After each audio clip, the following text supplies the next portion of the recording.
person. Good morning, SC, Advocate RNC. Thank you so much. Greetings to you, Advocate Mkhwanazi.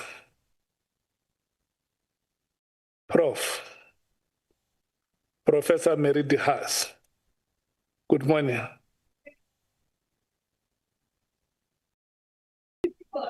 Thank you so much and welcome.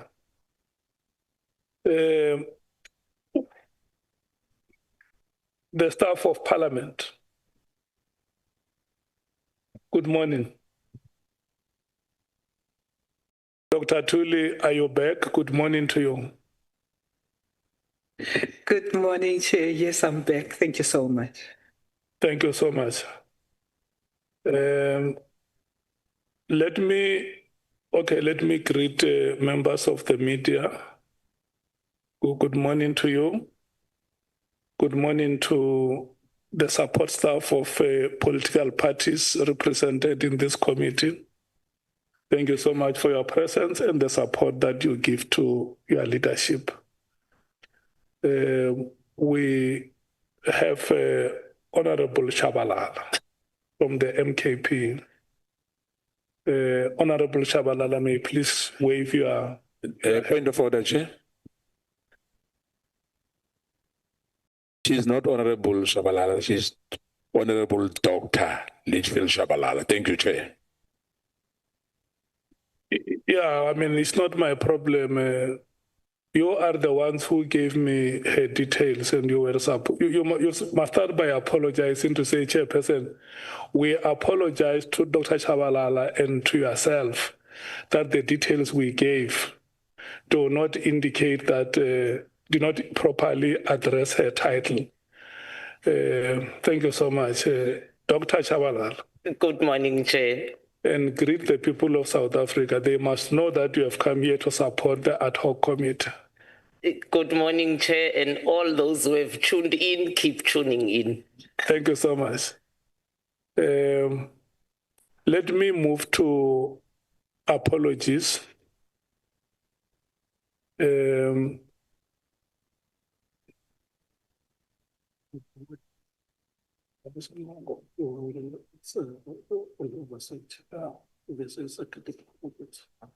So we have the apologies of Honorable Sangoni. She is out of the country on a parliamentary program. The committee, the Portfolio Committee of Communications is in Ghana this week. So she will not be with us for the whole week. And then Honorable Mwango as well is out on oversight activities for the whole week. Remember, he chairs a portfolio committee, so he will not be here with us. And Honorable Vessels has academic commitments, so he will not be able to join us. Can I check, honorable members, if we have further apologies? Honorable Ngola. Thank you very much, Chair. Chair, I want to table the apology of Honorable Nduli and Honorable Sokanyile. They got stuck in the deep eastern side of the former Transkei yesterday, and the flight from Mthatha was cancelled. So they only had to travel this morning. They are going to join us late. Thank you. They will join the meeting later. Okay. Honorable Nomvalo. Honorable Ngola, is it your evidence that the ANC only has one witness today? Only one member. Honorable, is that your evidence? Honorable Breitenbach. Thank you, Chair. Honorable Klopper is also away this week. He has family issues to attend to and also academic issues. Thank you. Honorable Chopper. Okay. Honorable Matthews. Thank you, Chair. On behalf of Honorable Maleme, he won't be joining us this week. We are on organizational commitments. Okay. We are preparing for the Pala Pala March shutdown on the 28th. Thank you, Chair. So he will not be able to join us this week. Okay. On organizational activities. Okay. Honorable, okay, SC. Thank you, Honourable Chair. Just on behalf of our colleague, Advocate Lerato Sikalala, we commenced our consultations with Mr. Matlala and his lawyers yesterday. It was online, and we continue today. So she's engaged in that process. So if she could be excused. Okay. And the good work that she does has not gone unnoticed, and I think you have adopted a very good strategy that you keep one advocate here and the other does consultation so that the work of the committee can just flow very smoothly. So we want to thank you so much for that. There are two members of staff. One, Delana, is on leave tomorrow. She's with us here today. Delana, may you just wait so that members see you every day, but they may not know who Delana is. So, yeah, she will be on leave tomorrow, and then she will rejoin us on Thursday. And Andile is also not here today on work commitments. Remember, these staff members, they give support to portfolio committees of the National Assembly. Yeah. So I'm going to request you, honorable members, just for a short stint during break so that we can look at our program for this week, the witnesses that will be coming tomorrow and Thursday and Friday. Welcome, Professor De Haas. Where we are at the parliamentary precinct of the Republic of South Africa. This is what is called the NCOP chambers. You might be familiar to Good Hope and M46 that you might have seen on television. So you must not be surprised when you are at a venue that may look unfamiliar on television. This is the NCOP chambers where our proceedings will be running from today.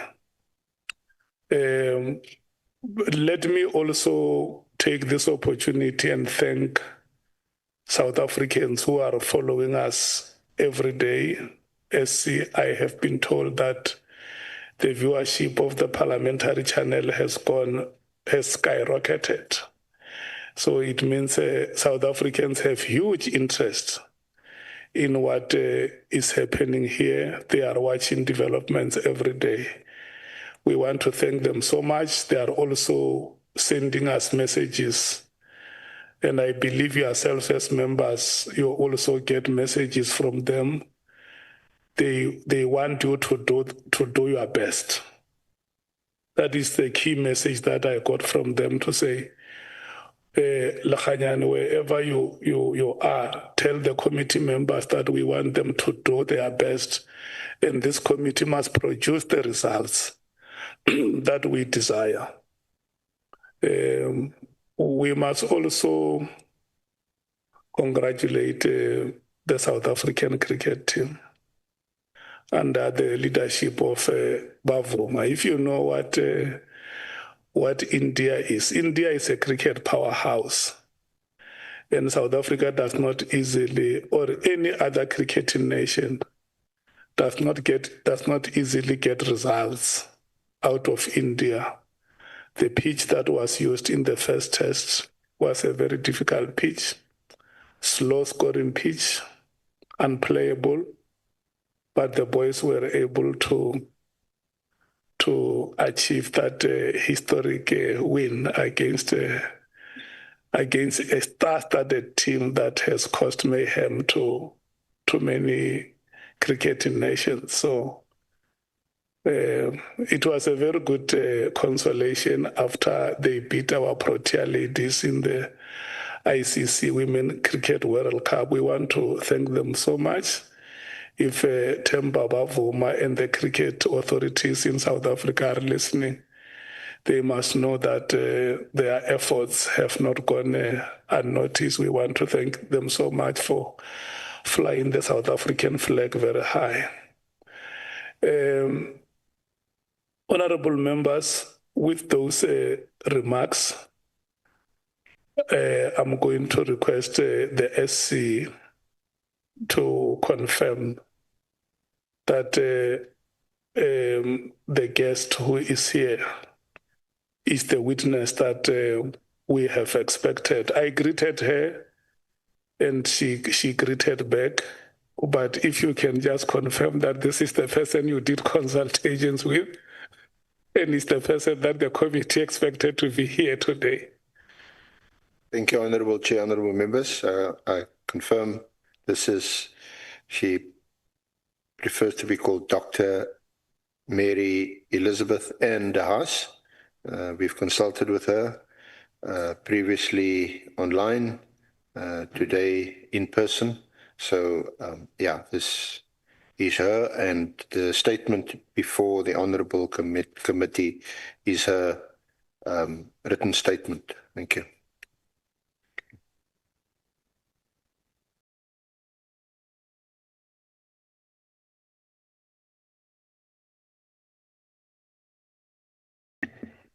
Do we use the titles Professor and Doctor at the same time, Professor De Haas? If you can please switch on your microphone there. There is a microphone. Yeah, switch it on. Yeah. Yeah, you can speak. How do we address you, Doctor, Professor? Or should we just stick to doctor, because I do have a doctorate. So it's Dr. Elizabeth Mary. Oh, just Mary, Dr. whatever, De Haas. That's fine. Thank you, Honourable Chair. Okay. No, it's fine. We must then move to the next item, which is the administration of oath. Now that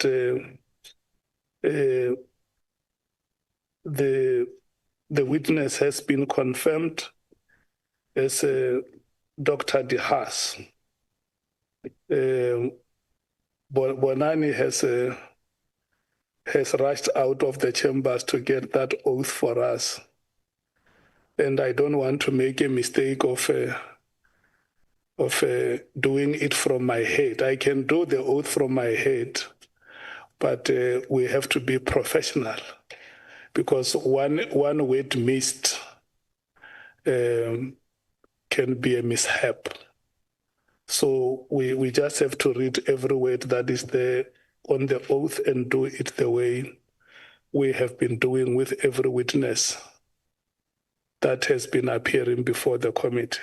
So you will bear with us, honorable members. In 3 or 4 minutes, we should be administering the oath.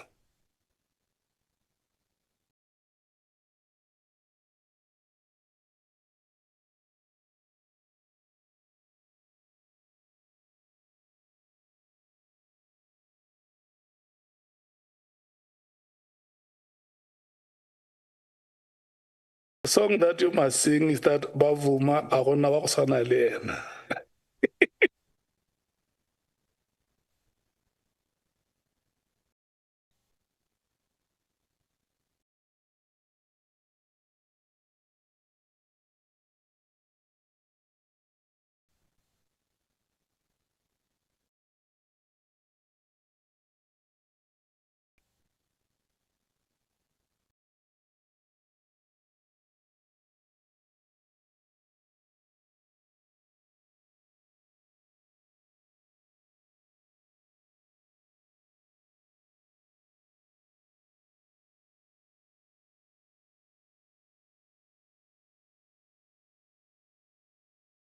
Thank you so much. We are now moving ahead. Prof, before we administer the oath, I must read the following to you. That you have been invited to appear before this ad hoc committee which investigate allegations made by Lieutenant General Lt Gen Mkhwanazi, the Provincial Police Commissioner in KwaZulu-Natal province, the province where you are based. You have been invited here to provide information which will help the ad hoc committee in its oversight work. The ad hoc committee is investigating allegations which include, amongst others, the alleged unlawful disbandment of the Political Killings Task Team, otherwise known as the PKTT or the NPKTT. Number 2, alleged moratorium on the filling of vacancies within the SAPS, the South African Police Services in full. And number 3, alleged corrupt relationship between senior leadership within SAPS and members of the public. And lastly, political interference in the work of the SAPS. In extending this invitation to you, the chairperson of the ad hoc committee has indicated that you may provide such information if you so wish under oath in terms of the powers, privileges, and immunities of Parliament and Provincial Legislatures Act 2004. Please be informed that by law you are required to answer fully and satisfactorily all the questions lawfully put to you, or to produce any document that you are required to produce in connection with the subject matter of the inquiry, notwithstanding the fact that the answer or the document could incriminate you or expose you to criminal or civil proceedings or damages. Dr. De Haas, you are, however, protected in that evidence given under oath or affirmation before a House or committee of Parliament may not be used against you in any court or place outside Parliament, except in criminal proceedings concerning a charge of perjury or a charge relating to the evidence or documents required in these proceedings. Please be aware that in terms of Section 17(2) of the Powers, Privileges and Immunities of Parliament and Provincial Legislatures Act 2004, a person who willfully furnishes a House or a Committee of Parliament with information or makes a statement before it which is false or misleading commits an offense and is liable to a fine or in an imprisonment not exceeding a term of 2 years. You are required to take an oath or affirm that the evidence you are about to give is truthful. And I will want to check with you, what do you elect? Do you elect oath or affirmation? An oath is fine, thank you. I'm quite happy with that. It's a kind of old-fashioned way of doing things, I suppose. You take oath? Yes, I'll take them. Okay, if you elect to take oath, you will follow me. You will say I and state your names in full. I, sorry? And then state your names in full. Okay. Oh, yes, my full name. Sure, of course. Yeah. Yeah. I'm Mary De Haas. Yeah. Yeah? Okay. Can you say I? Yeah. And the rest? You say I. Yes. And then state your names in full. Yeah. Yeah. Okay. Can you do that? Do you want to? Do I need to raise my hand? No. You will raise your hand later. Okay. I, Mary Elizabeth Ann Lt De Haas, swear that the evidence I shall give. Swear that the evidence I shall give. Shall be the truth. Shall be the truth. The whole truth. The whole truth. And nothing but the truth. And nothing but the truth. You can then raise your hand and say, so help me God. So help me God. Thank you so much. SC, I'm handing over to you. Prof. De Haas, the SC is going to lead evidence with you. I'm allocating you the 2 hours between now and 13 hours, and then we will take a break at that time. Thank you so much. and good luck. Did you prepare a tricky wicket? Like Sunday. Good morning, Chair, honourable members, colleagues, media, all present. Good morning, Dr. De Haas. Pleased to meet you, and thank you for your cooperation. Dr. De Haas, you have a Doctor of Laws in Human Rights, Yeah. which you achieved at Rhodes University a long time ago.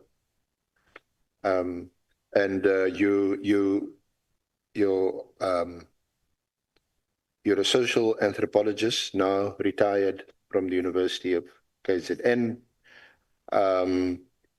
You have, over the years, written extensively about what is called the killing fields of KZN. Yeah. You've had a distinguished record since the late 70s and the 80s, also exposing apartheid police, security police, abuses, and you've carried on that work.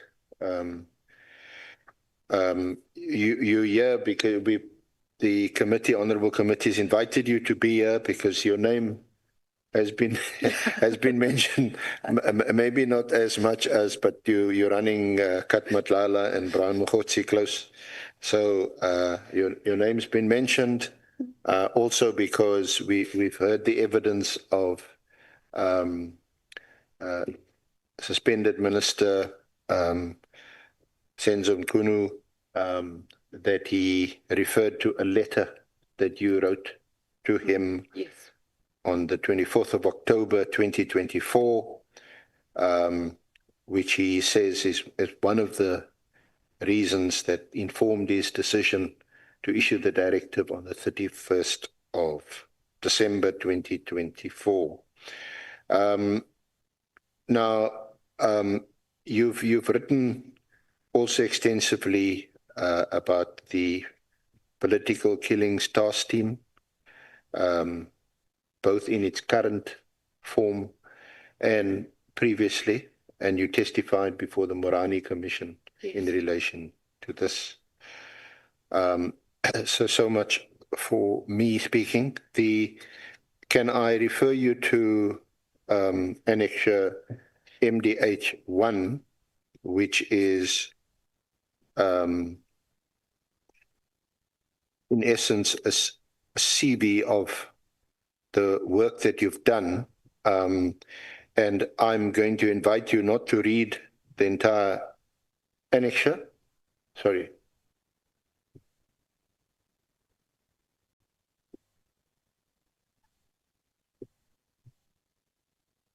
Sorry, I should have checked. Is this Annexure B or Annexure B? Yeah. Annexure B, yeah, it's called Annexure B. Oh, but it's marked. Annexure A was the C. Yeah, it's the first annexure in Volume 1. Honourable Chair, honourable members, are we all there? Volume 1 of the annexures, the first annexure. I am inviting you just perhaps to highlight one or two aspects, and not obviously to read the whole annexure. Yeah, I think, I mean, my argument is that what I'm doing now is just a continuation of what I started doing, especially in the 1980s when the violence was starting in what is now KwaZulu-Natal, right.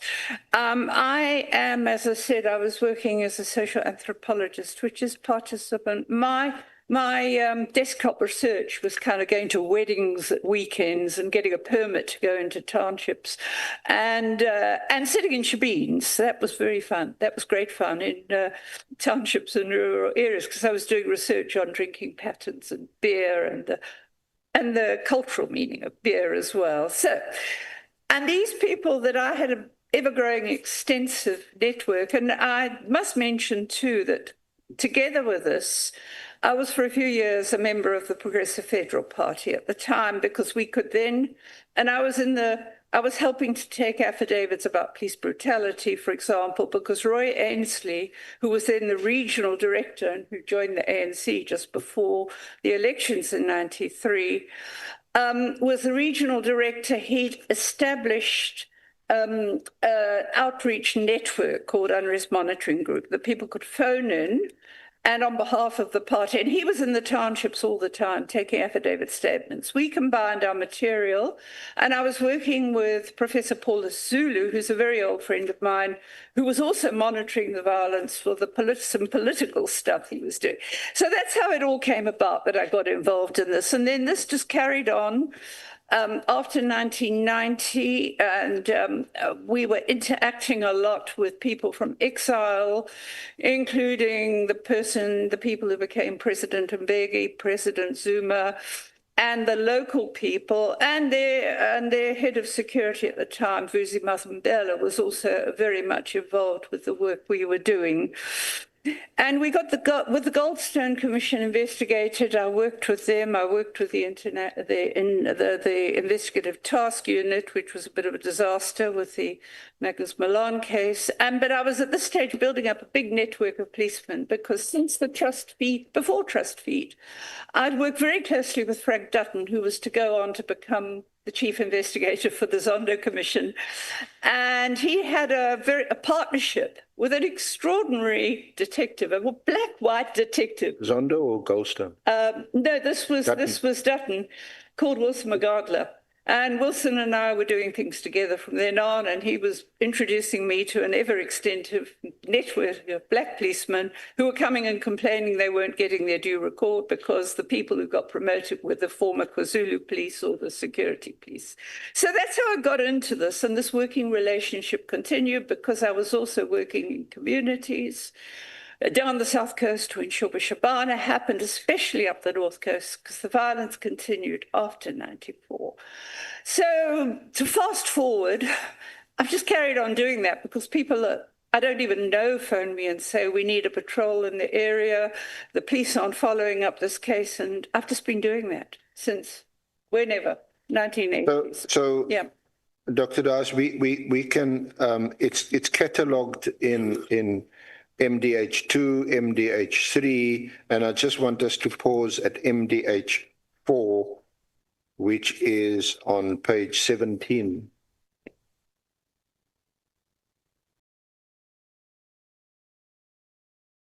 Oh dear. And that again is a summary of the work. Have you got MDH4? Sorry, mine, I seem a bit muddled here. I've got a page 10, 12, 14, then I've got 13. Maybe it's, oh, hang on, maybe, oh, here we are. You said it's 17. 17 MDH4, yes. Sorry, MDH4 is it? Oh, sorry. Yeah. Let me stick with the MDHs because the pages. Are you double-sided? Yeah, it's double-sided. Sorry, let me just go to MDH. 4. This is MDH. On page 7. Oh, I'm ahead of the time, I think. Hang on. No, sorry, I'm really getting muddled here. MDH4. What's the title of it? The page, sorry, if you don't, I'm sorry about this. I'm just kind of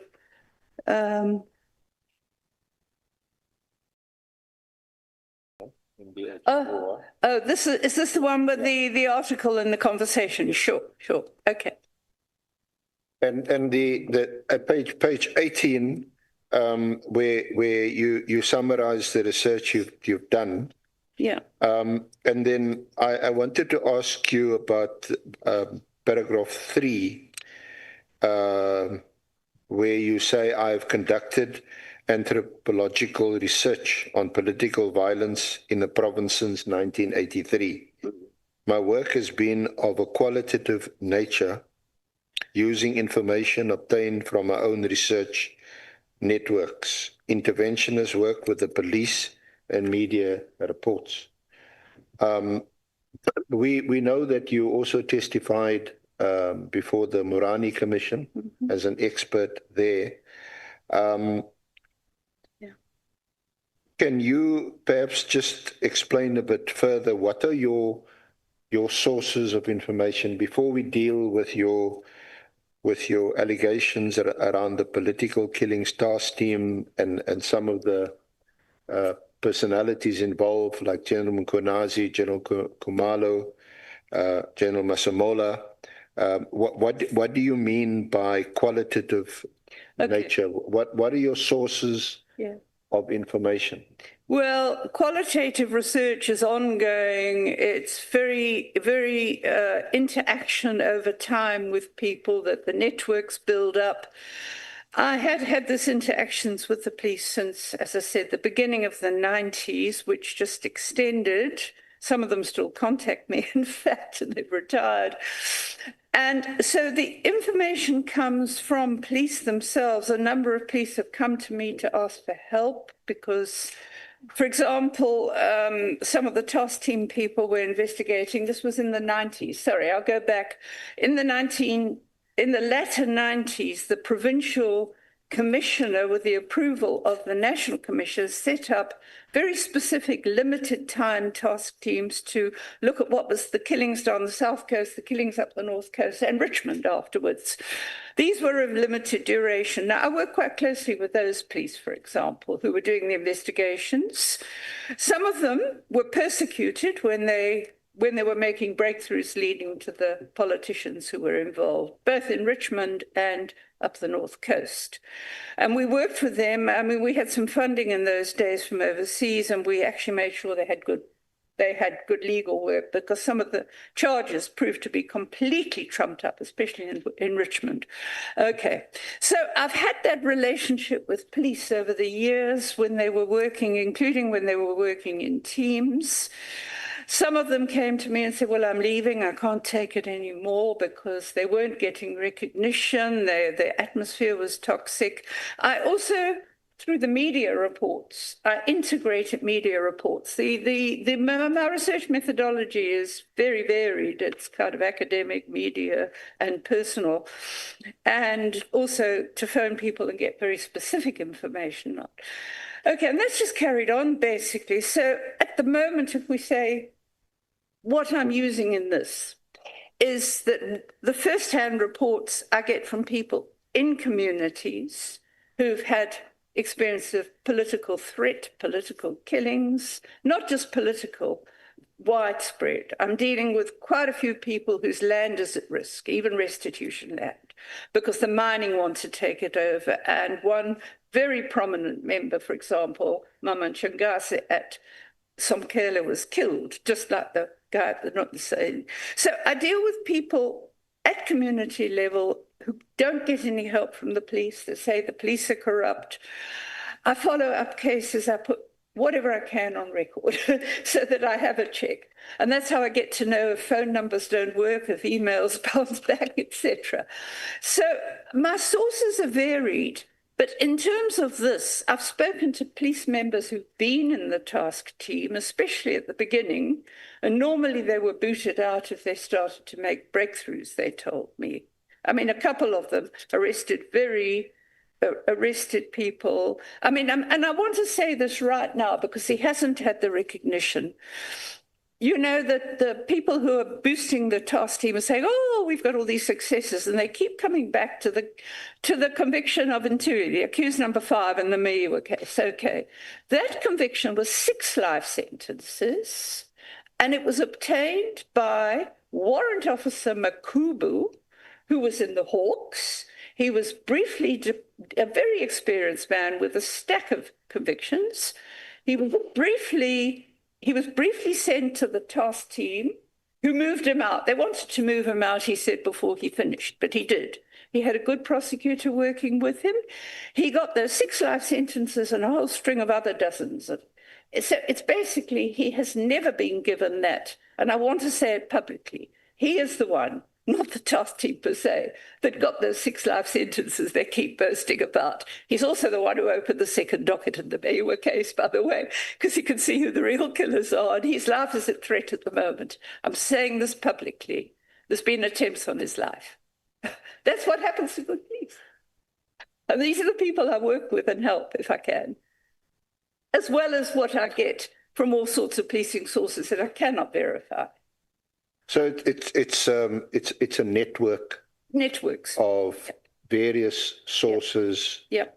And also, it sounds to me, some whistleblowers, Yep. people who've been Yep. dismissed, they claim unfairly or unjustly, and they come and complain to you, and of course you also follow the media reports and speak to some people directly. Yes. Have you actually appeared in court as an expert witness other than in commissions of inquiry? I think you assisted Yes, in Goldstone and... Yeah, I did give evidence to the Goldstone Commission, I'm pretty sure. Yes, I did. I remember going to the North Coast. I want to request you that you speak through the microphone. Oh, sorry, yeah. Sorry, yes. Sorry, of course I must. It's just the inbred sort of social interaction, but it's different in a formal situation. Okay, yes, I gave evidence to the Goldstone Commission, and I've given evidence in court. I was some of you're probably not old enough to remember, but in 1980, when was it? 1990, after the ANC was disbanded and the violence had escalated, KwaZulu government wanted to legalize the carrying of traditional weapons. And the Legal Resources Centre, the attorney was Chris Nicholson, who became a judge. Their advocate was Advocate Chaskelson, and the judge was a very famous Liberal judge called Judge Didcott. It was quite a case. I was the expert witness, showing that these were weapons of war, not weapons of peace. So I gave evidence in that, and I've given other evidence. For example, in a case we did on land issues that we thought we might get to Concord with, but the government opposed us and we didn't bother. And that was about land ownership and cultural identity.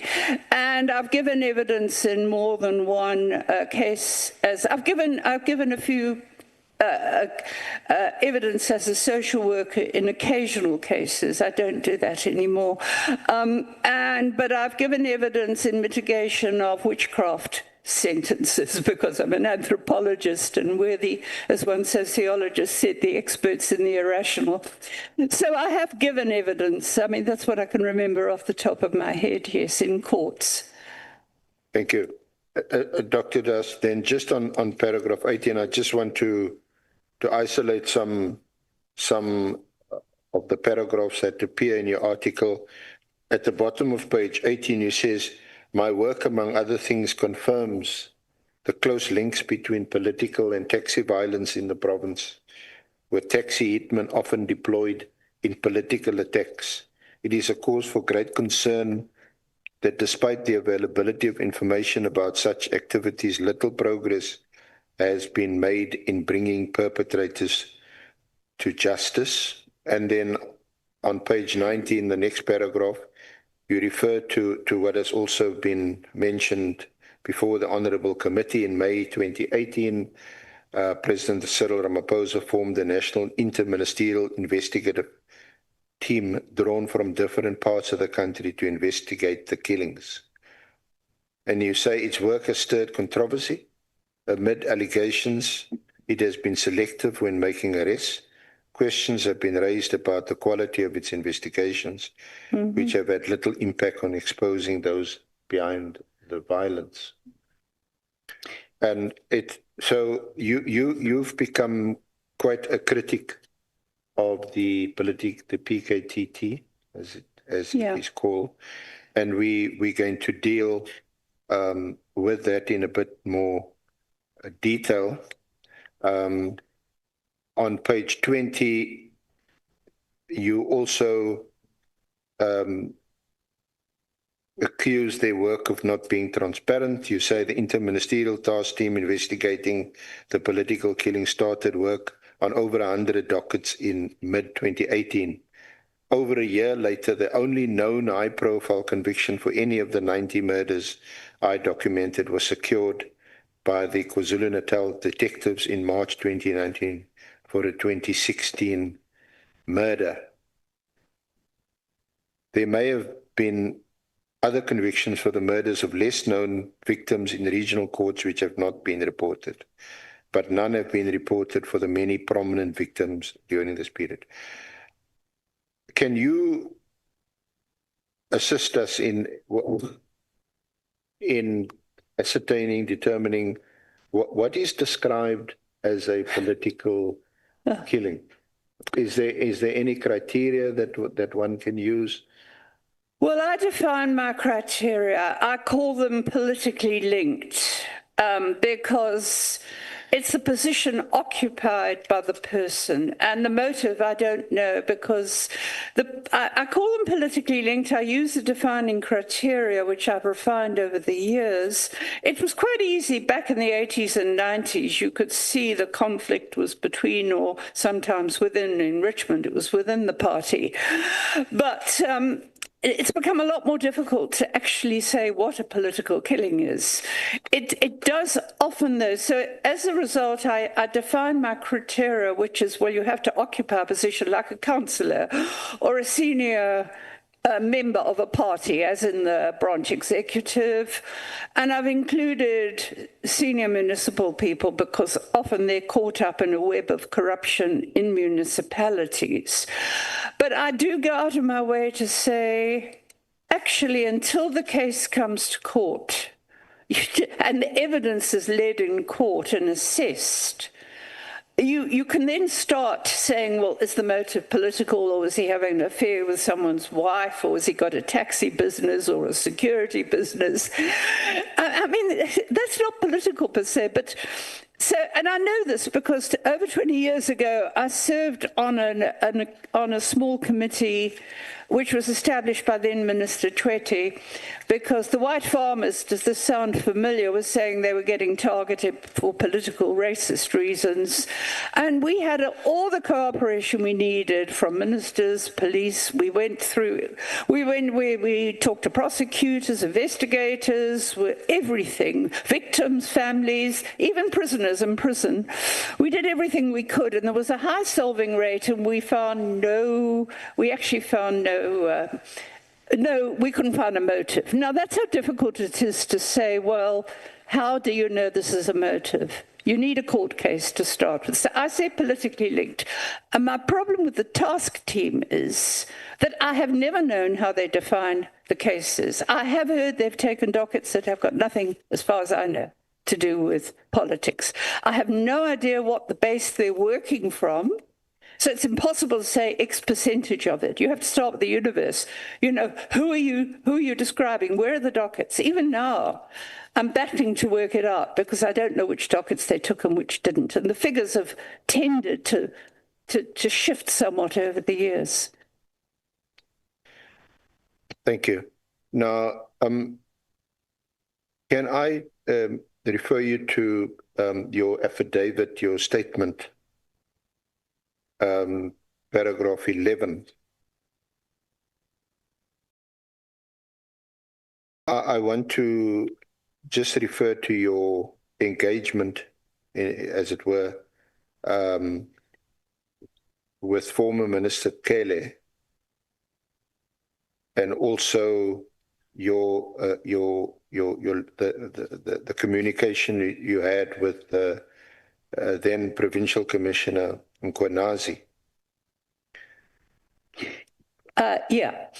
Okay. I had complained to the Portfolio Committee, everything should be on record with them, about Kele's involvement in operational matters, which I knew he was involved in. Everybody knew he was involved in. I mean, if you talk to people who've had experience, I mean, when I tried to find out, when some relatives of a man who'd been arrested told me that their relatives were all getting abused by this task team to try and get them to make statements. These were people who contacted me. I met with them. They told me about it.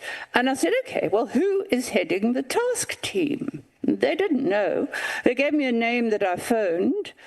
And it was a policeman who said, well, he was with the task team and he wasn't anymore. And I said, well, who's running it? And he said, oh, Kele's running it. Oh, okay, well, that I'm not surprised about because, you know, I know I've heard that otherwise. The other thing I know he's running it is that in the Magaka case, Sindisa Magaka. I know this from crime intelligence itself, but it was leaked to the media, not by me, that crime intelligence had supplied the money for the guns that attacked 3 people, ANC people in Mchunu, and 1 died. It was Sindisa Magaka. Okay, now that report was somehow leaked to the media. And it transpired, and I checked this out, it transpired that the head of intelligence at the time had given the report to Cele, which is not his operational role. The head of intelligence is supposed to give it to the National Commissioner, and he didn't do that.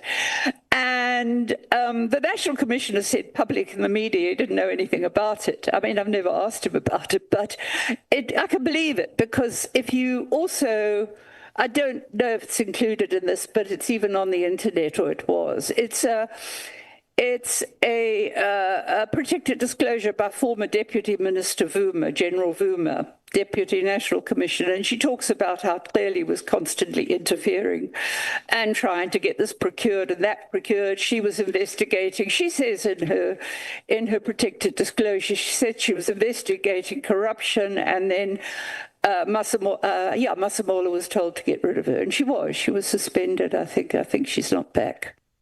So, I mean, it was, and I complained to Parliament about it. I said he shouldn't be running this team himself.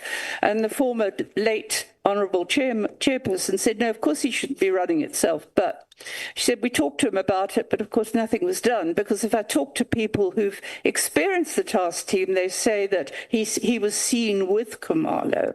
So I just wanted to investigate it. Okay, now, then what happened is in 2021, I have known Thabiso Zulu since he was at high school. He did some research for me at one stage. And he, of course, got into big trouble. I said to him, he went to the Morani Commission to tell them what happened to Sindisa Magaka. I said to him, you know, don't stick your neck out. And he did. No, he said, I've got to do it. And then the problem started. He got security threat assessments from the police. Even the public protector said he was to have protection, and he didn't get it. Clearly took it on review. He refused. Thabiso was almost killed, just narrowly missed being killed in 2019. And then the police started harassing him and maliciously charging him, and he's been in hiding most of the time. Right, in 2021, he called me because the political task team had come to him and said, oh, we're investigating this case you opened, which wasn't even a political case, it was an assault case. And then they'd use that as a pretext to seize his 2 cell phones. They didn't produce a court order. Then they maliciously charged him again. When he got the cell phones back after my intervention, including speaking personally to Khumalo and writing a letter to Mkhwanazi about it and copying it to Parliament, nothing ever happened. That's MDH 5.1 on page 23. That's the letter to Mkhwanazi, 11 October 2021. It sounds like it. And I don't have to. MDH 5.2, which is on page 27, addressed to the Honourable Chair and members of the Parliamentary Police Committee. Yes. I also, at one stage, I thought I'd did an affidavit because somebody was going to investigate it. None of the cases Thabiso Zulu opened, and there's evidence, especially in the attempted murder, none have ever been got to court. And it's a political case if you try to shoot a political whistleblower. Yeah. So, and General Mkhwanazi himself, did you ever respond to you?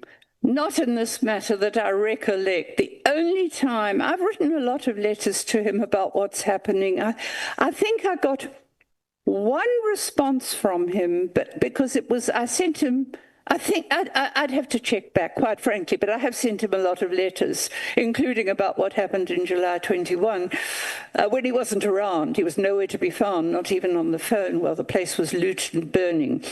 Okay, now, I have written a lot to him, and the only letter I can, off the top of my head, reply, I remember sending him pictures of some armed security guards with rifles in one of the towns. And I said, you better check. I think I sent him the pictures and said, you know, are these people allowed to carry guns like this? And I never heard another word, but I think he indicated that he would investigate it, but it was years ago now. But I also put on record with Parliament in 2020, a couple of years back before the last Parliament changed, that clearly was going around telling people that I heard from police that they were not supposed to talk to me. So maybe Mkhwanazi had orders from clearly not to talk to me.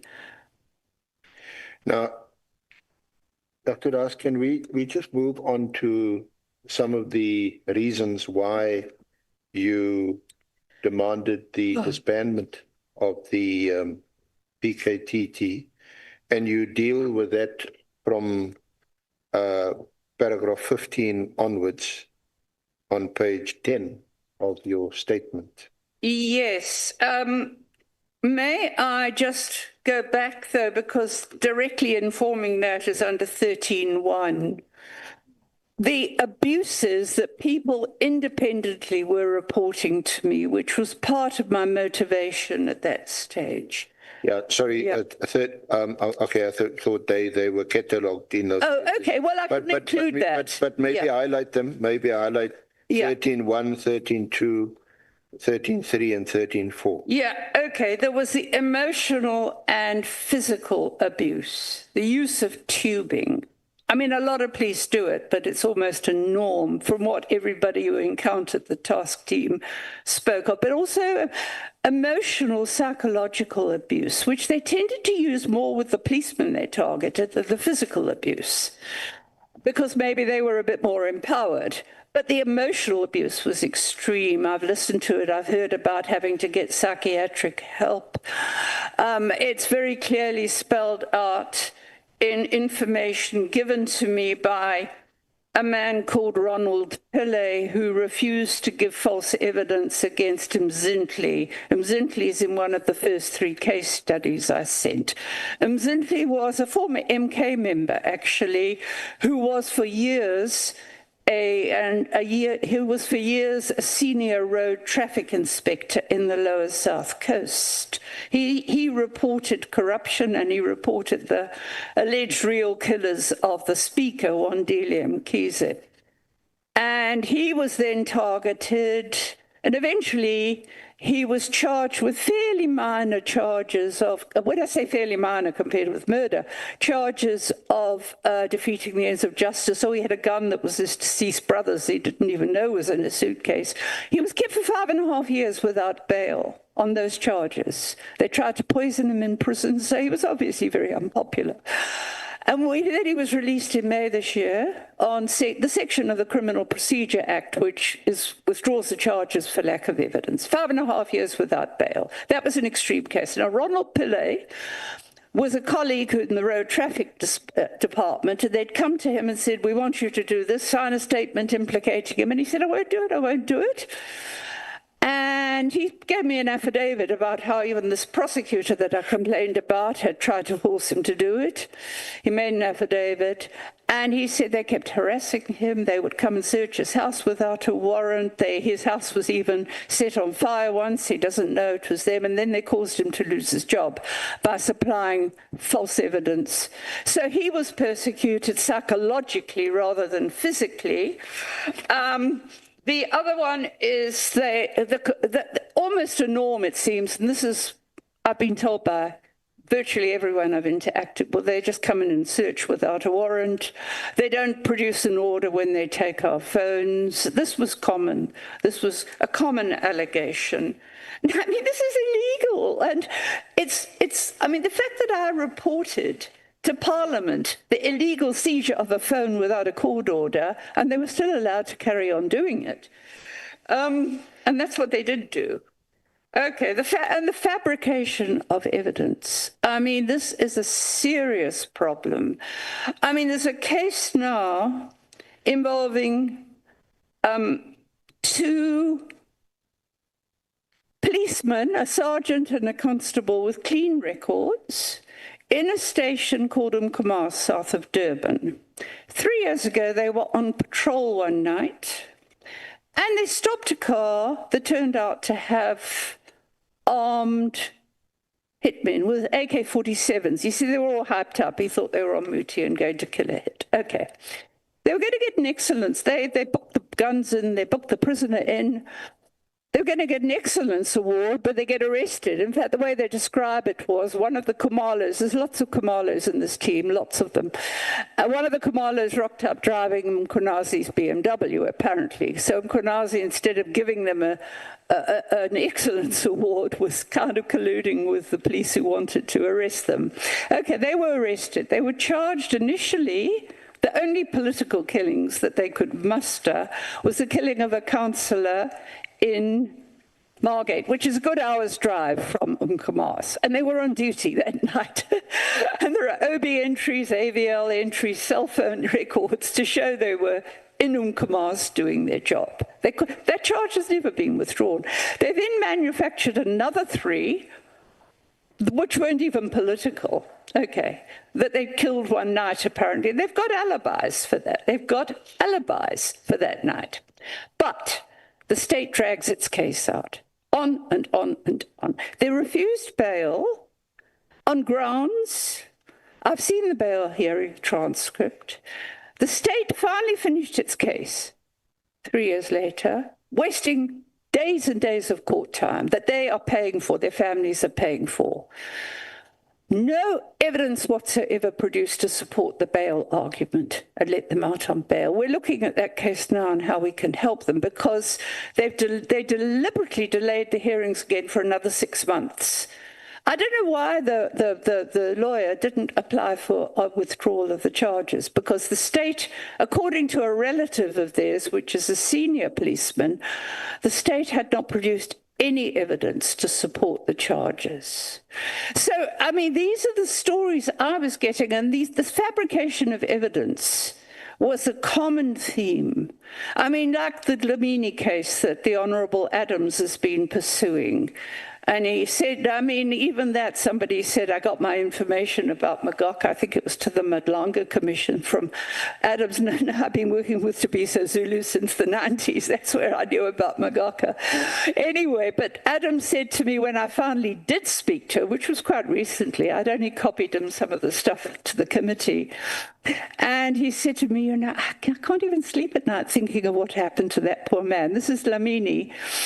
Another one who was seconded to the task team, and one of the convictions they got was his work too, and he was investigating Magaka and some of the other convictions they got, and he's been sitting in prison for 5 years because, well, his story was, there were a couple of cases he was doing, one involving an Ngoma case that they were unhappy about, but these are his words, and he must give evidence himself. He said to me when I managed to speak to him, he said, well, along comes Khumalo and says, I must arrest Zandile Gumede. Zandile Gumede is the mayor of Durban, and she's already facing charges for corruption.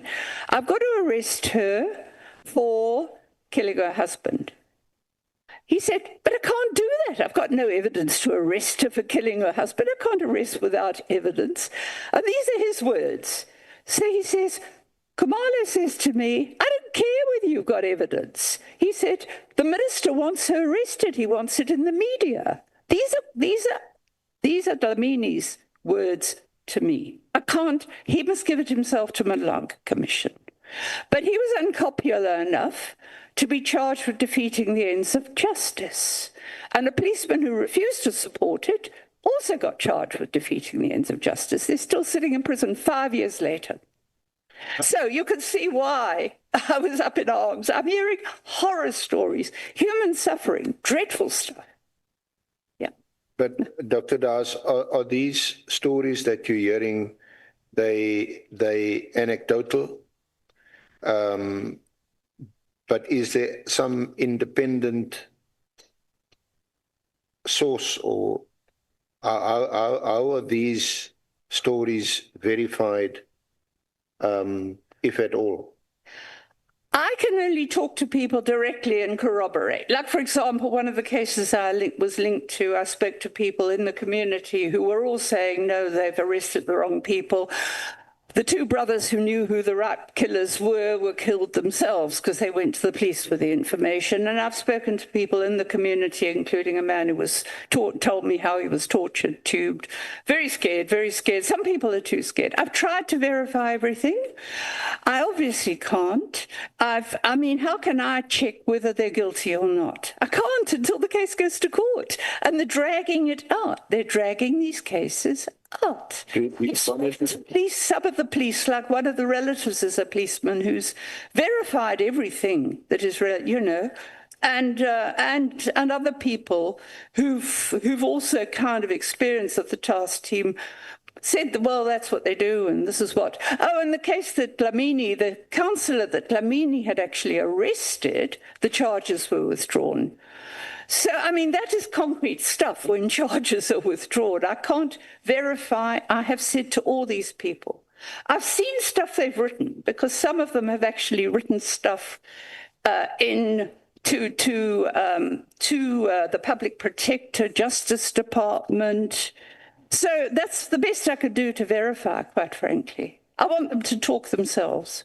These court cases, do you monitor them?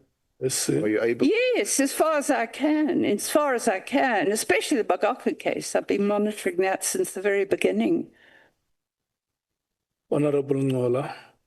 No, thanks, Chair. Chair, the witness has made a concession that there are many Kumalos in the police service and staff. So if we can plead with the witness to be specific when mentioning people's names. If the witness is referring to Mkhwanazi, there are numerous Mkhwanazis. If the witness is referring to Khumalo, there are many Khumalos. So the witness can she please be specific if referring to General Ndlandla Mkhwanazi, so that it's on record, or General Dumisani Khumalo, so that it's on record. Otherwise, we'll rush after people, wrong people, if this is our moving. Thank you. Do you want me? Yeah, you may proceed. Dr. Haas, you heard that. I think you yourself said the many Kumalos. I think the Mkhwanazis thus far you referred to, that's General Mkhwanazi that you've written to. Yeah, I've only referred to one as far as I know. Apart from that, there is an investigator, Mkhwanazi, which should be in the, who's no longer in the police. He's the one who was investigating the alleged interference in the arrest of a convicted drug dealer and trafficker by General Mkhwanazi. I did think I left a copy of that note there, and he was apparently, the investigator was also called Mkhwanazi, and he was no longer in the police. I think that's the only other Mkhwanazi that I personally have come across. So when I say it is definitely General Mkhwanazi, the person I spoke to after Tabisa's phone was seized was General Dumisani Khumalo. And the other Khumalos, it's quite difficult to know. I think it was a Captain Khumalo, but there's a sergeant one who arrested these Unkamas police. I've probably got it in my notes at home. Yeah. Perhaps, now that you've mentioned him, perhaps talk to us about Lieutenant General, I think, Dumisani Khumalo. Okay. He was the project leader of the project leader, as far as I know. And I've heard this from more than one source, and it may have even come up in Parliament, because I had a very good friend of mine who's now deceased. It was called, we worked together from the early 90s. He'd also, I think, MK, Philip Mhlongo. Philip was an ANC cadre who then moved to COPE, and then moved, I think, to the EFF. He was representing the EFF in the Portfolio Committee. And Philip told me that he had a call. He was very proactive, the late Philip Mhlongo. And the police had contacted him from Operational Response in Pretoria because General Dumisani, no, he was Brigadier then. Brigadier Dumisani Khumalo was acting head of he said, acting head of ORS, and there was so much trouble in ORS. There was a lot of internal conflict, and he said things getting really nasty because we can't take Brigadier Khumalo's leadership. It's toxic. I don't know what the actual complaint was, but Philip said the members were complaining about him. He said he called Advocate Björkman, who was then the chair of the committee, and he said they had a special meeting about it. Now, I don't know, that should be on record. Philip then told me, look, we decided to move him. We decided to move him because he wasn't the right person to head operational response, although I'm told subsequently that he wasn't actually moved. Structurally, he was operational response, but project managing for the task team. Philip also said, well, and some other people have told me this since then, he was apparently operational response in the KwaZulu police. Some people say he was a Caprivi trainee, but I have never verified that. You know, it's easy to make allegations like that. But he did apparently, and more than one person says that, he was obviously well trained or trained by the KwaZulu police in guarding, because he was guarding the king, King Zwelithini. And those of you old enough to remember, was that in the run-up to 1994, there was quite a few dramatic years that I could give you a whole day's story about how the king wanted to assert his independence, but he was being guarded night and day. So I guess Khumalo was part of that. Okay, then he was integrated into after 95, the KwaZulu and South African police were integrated. And one former intelligence operator, who's retired now, said to me, well, he was integrated and he did a bit of work with statistics and finance in crime intelligence, but he said he was never operational. And then he went back to operational response. So what I've heard is that from that time on, with one exception, he was operational response, but General Mkhwanazi is correct when he gave evidence to Mdlanga that he moved him. You know, General Mkhwanazi was acting National Commissioner when Clearly was suspended. Former minister, whatever you want to call him, Minister Clearly, was suspended when he was National Commissioner. And Mkhwanazi had to jump a few places. He was so far behind. Everybody was saying, why is somebody so junior? Anyway, he moved Khumalo to a general brigadier then. I don't even know if he was a brigadier at that stage or later promoted. He moved him to crime intelligence. I was told by impeccable sources that his tenure in crime intelligence only lasted a few months because it was a financial scandal. And he was moved out, but the secretary was the one that apparently was fingered in the financial scandal. But I don't know. But he was definitely a few months only. He certainly didn't clean up time in crime intelligence. It was unclean enough for years, and then it got worse, I think, from what they tell me in the last 3 years. So that's all I know about General Khumalo, Dumisani Khumalo, that he had very little intelligence experience and was almost primarily operational response for all those years, apart from being a project manager for the task team, which should not involve investigations or intelligence. According to your knowledge, does he have any detective experience? No, nothing. I've never heard of any detective experience. I mean, I guess you get basic training of some sort. But look, to be fair, if he was trained in the SAP, the South African police, you see, you've got to remember that back in the early 90s when he would have trained, he may have trained in the South African police and moved to the KwaZulu police. Or he may have been trained, depending on when he joined. The KwaZulu police was formed in 1987. The first commissioner was a notorious white security policeman known for his work with Askaris. Okay, he was the first commissioner in 1987.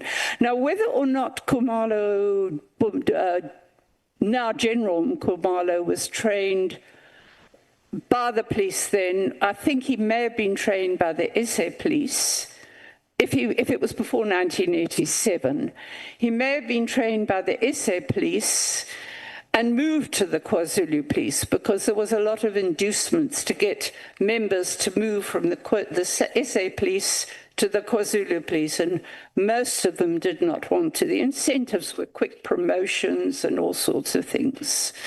So I don't know at the training he had, that would have been, because the one thing about, with the black SAP, they had the same training as the white SAP, which was quite good in those days. It was just that they were treated completely differently and they didn't get promoted. Like, you know, in the mid-90s, some of them were coming to me and they were still sergeants. And he said, you know, I've been a sergeant for 20 years and that man was a general years ago, the white man that I trained with. So that was the way they discriminated. But as I said, the training was essentially pretty good for black police, that in SA police, yeah. Dr. De Haas, what qualifications would you require to serve on the PKTT? You would need to be, okay, this is the way the task teams work that I know of, even when they were established by, you know, for specific purposes. That's the ones I had experience of in the 90s, working in the South Coast, Midlands, North Coast. At which stage, I should also mention, of course, because they do go back a long way, including with the former Minister Clearly, who was the ANC's person dealing with crime and policing before he became the MEC.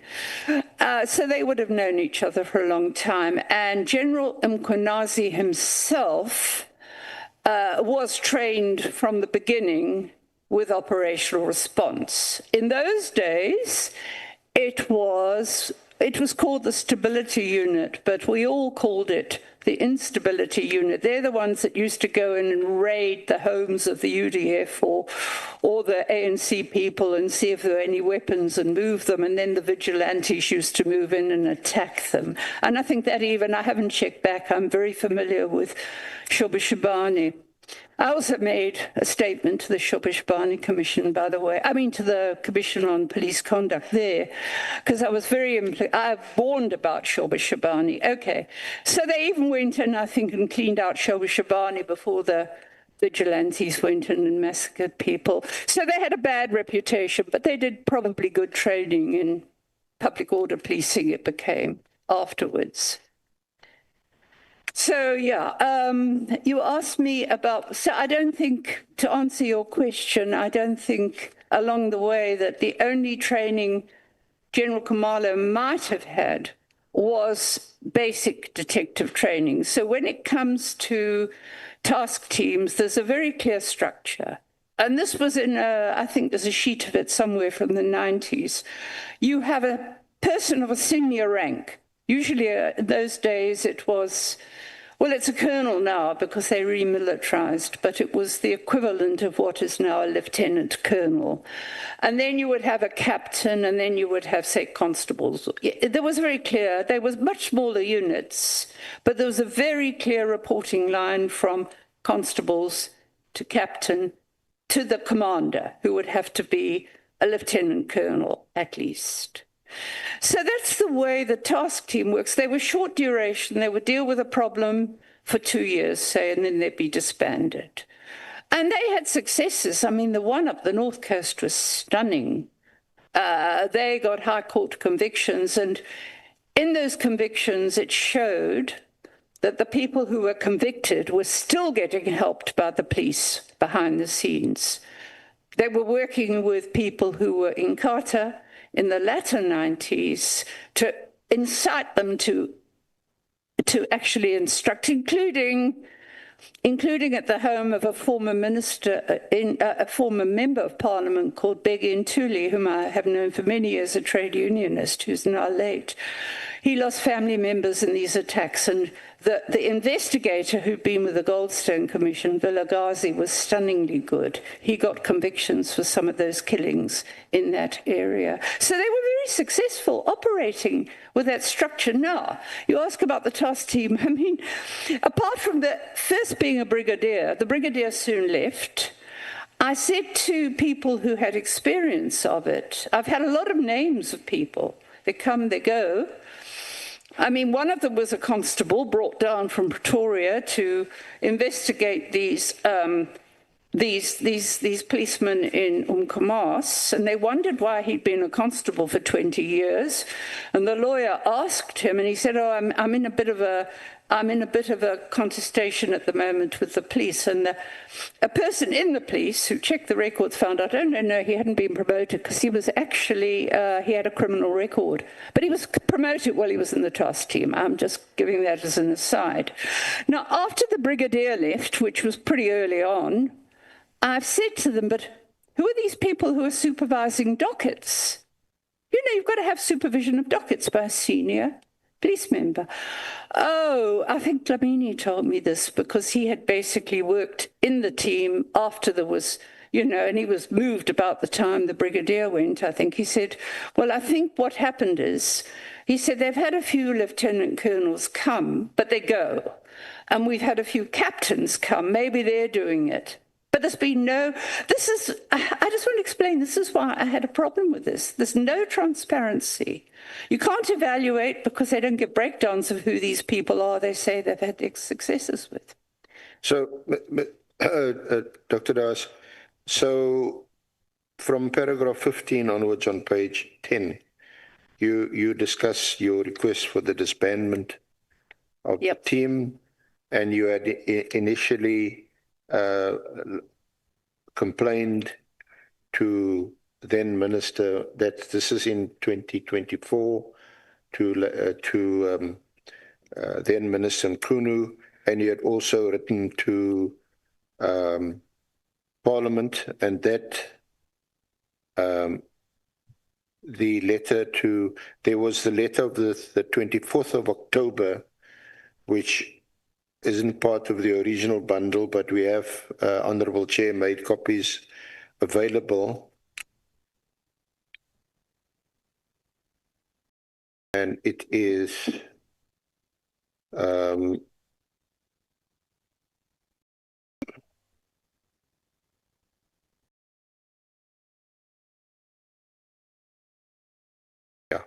it's also at page 53 in volume 2 of the annexes. The call for the immediate disbandment of SEP's political killings task team. This one. Yep. Oh, yeah. Yes, yes.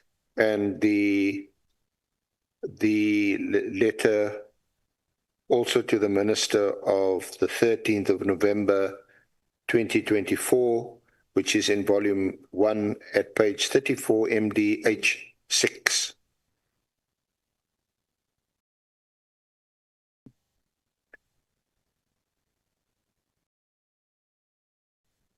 So the one of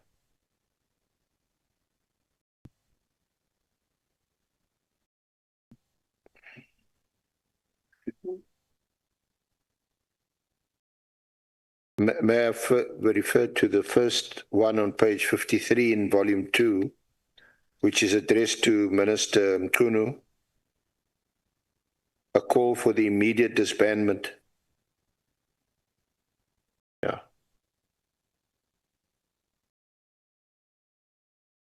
Yes. And in the you write in paragraph 1, this letter and its 3 appendices is to request that for reasons as set out fully below, you take urgent and appropriate action to deal with the abuses and gross wastage of personnel and financial resources by the irregularly constituted political killings task team. I request that you, 1, instruct the National Commissioner SAPS to immediately disband the irregularly constituted, unnecessary and wasteful political killings task team and send its investigators back to the detective units established provincially and nationally in terms of the SAPS legislation. The National Commissioner must immediately stop the deployment of General Nkhumalo, who heads Crime Intelligence, CIS, to this task team, which he did not have the qualifications and experience to command in the first place.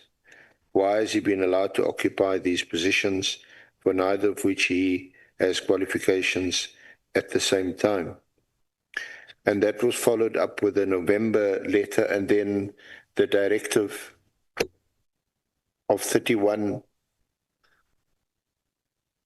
December, which he got a copy,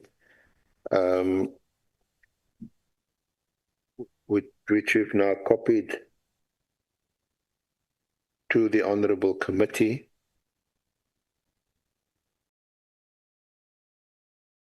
The Minister's directive deals with 3 separate items. The first is the filling of posts in the Intelligence Division. The second one, ports of entry. And the third one, political killings task team. Now,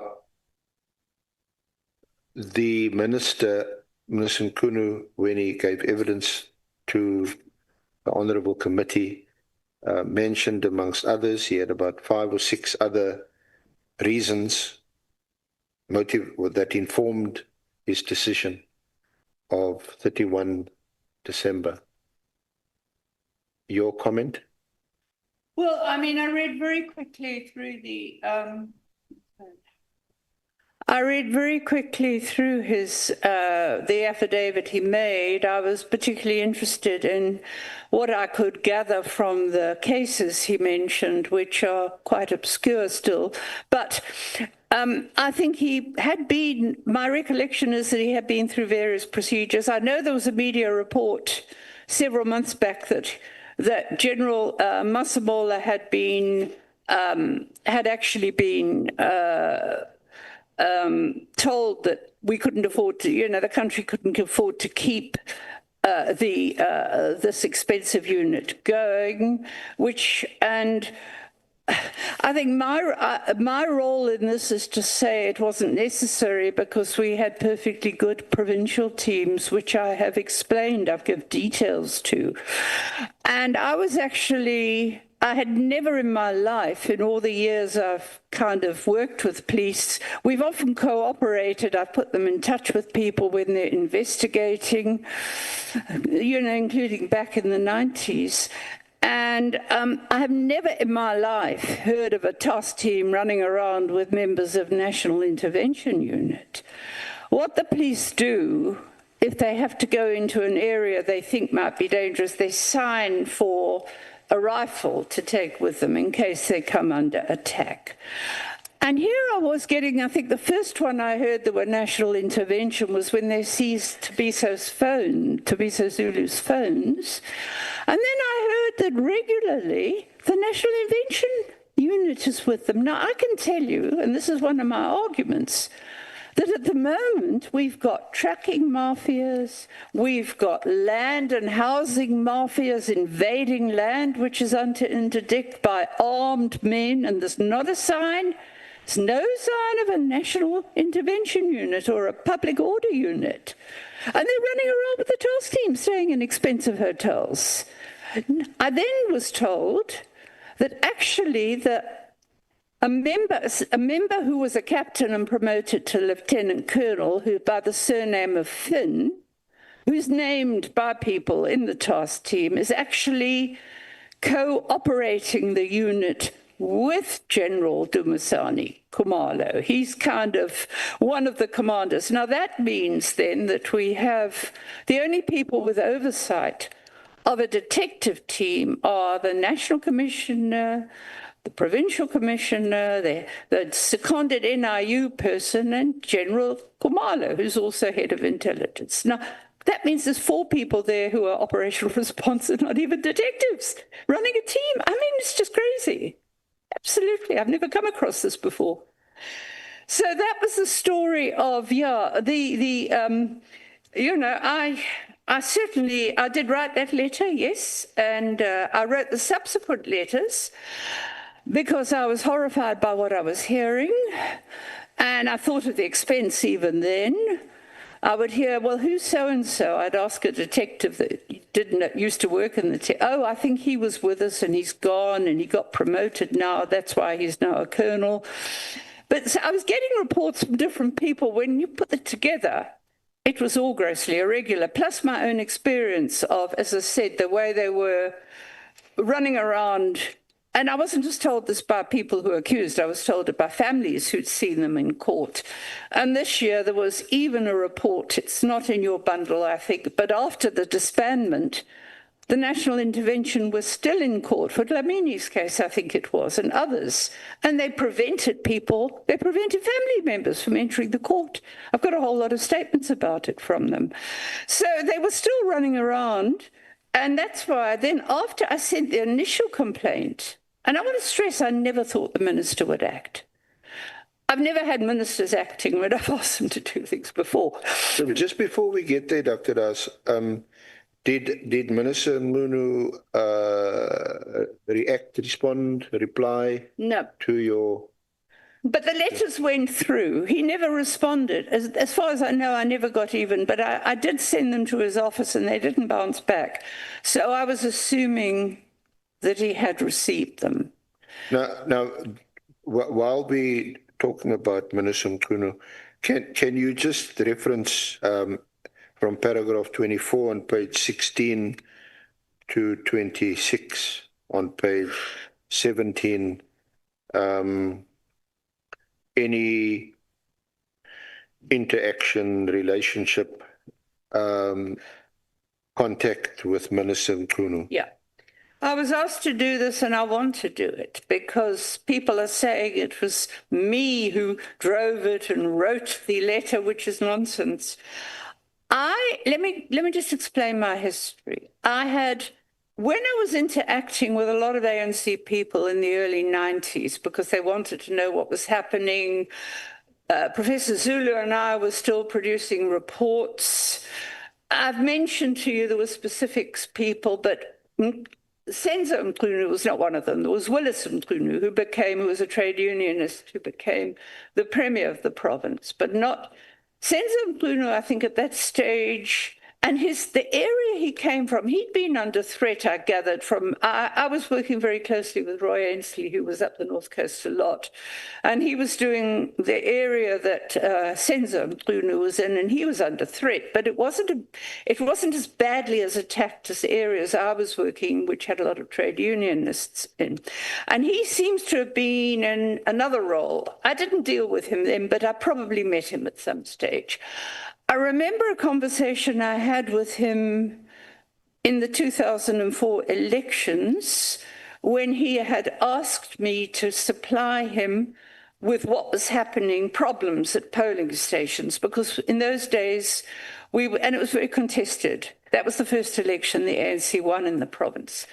And there was a lot of intimidation, were the police there? Were the police doing their jobs? I was phoning him and telling him, well, there's a problem at this station, that station.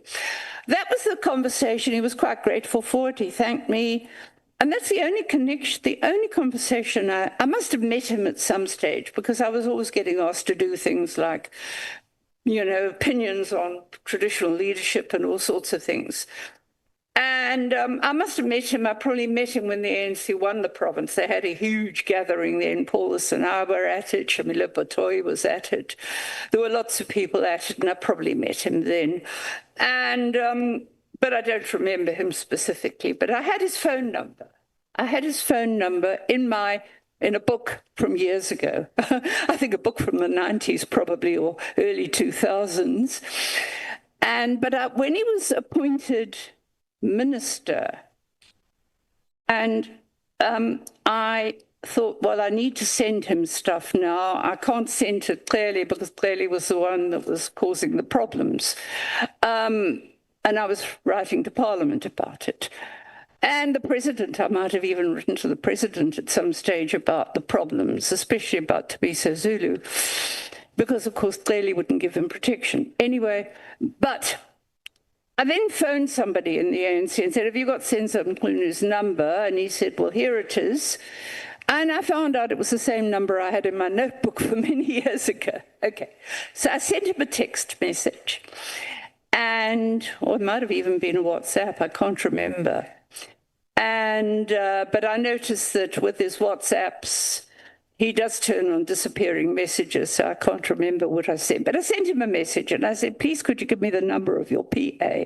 I would like to send you copies of letters to the police. And he sent the number of his PA. I think she was called Mtembu. That was the only contact I had with him before I wrote the letters. And then after I wrote the letters, I had no contact with him until a month ago. What is it now? End of November? About a month ago, maybe a bit more.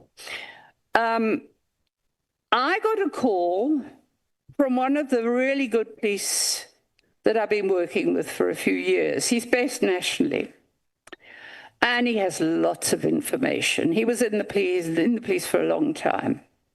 He gets it. I've noticed a lot of these police get their colleagues' information. He knows a lot. He said, I really need to get hold of Minister Mchunu. Can you let me know how to get hold of him? I said, well, I don't want to, I never give people's telephone numbers without their permission. He said, it's really urgent. He needs to know this. Okay, so I then phone Mchunu. This is about a month ago or more. The line is bad. I'm not hearing him too well. I say, look, I have a policeman who wants to give you information. How should he do it?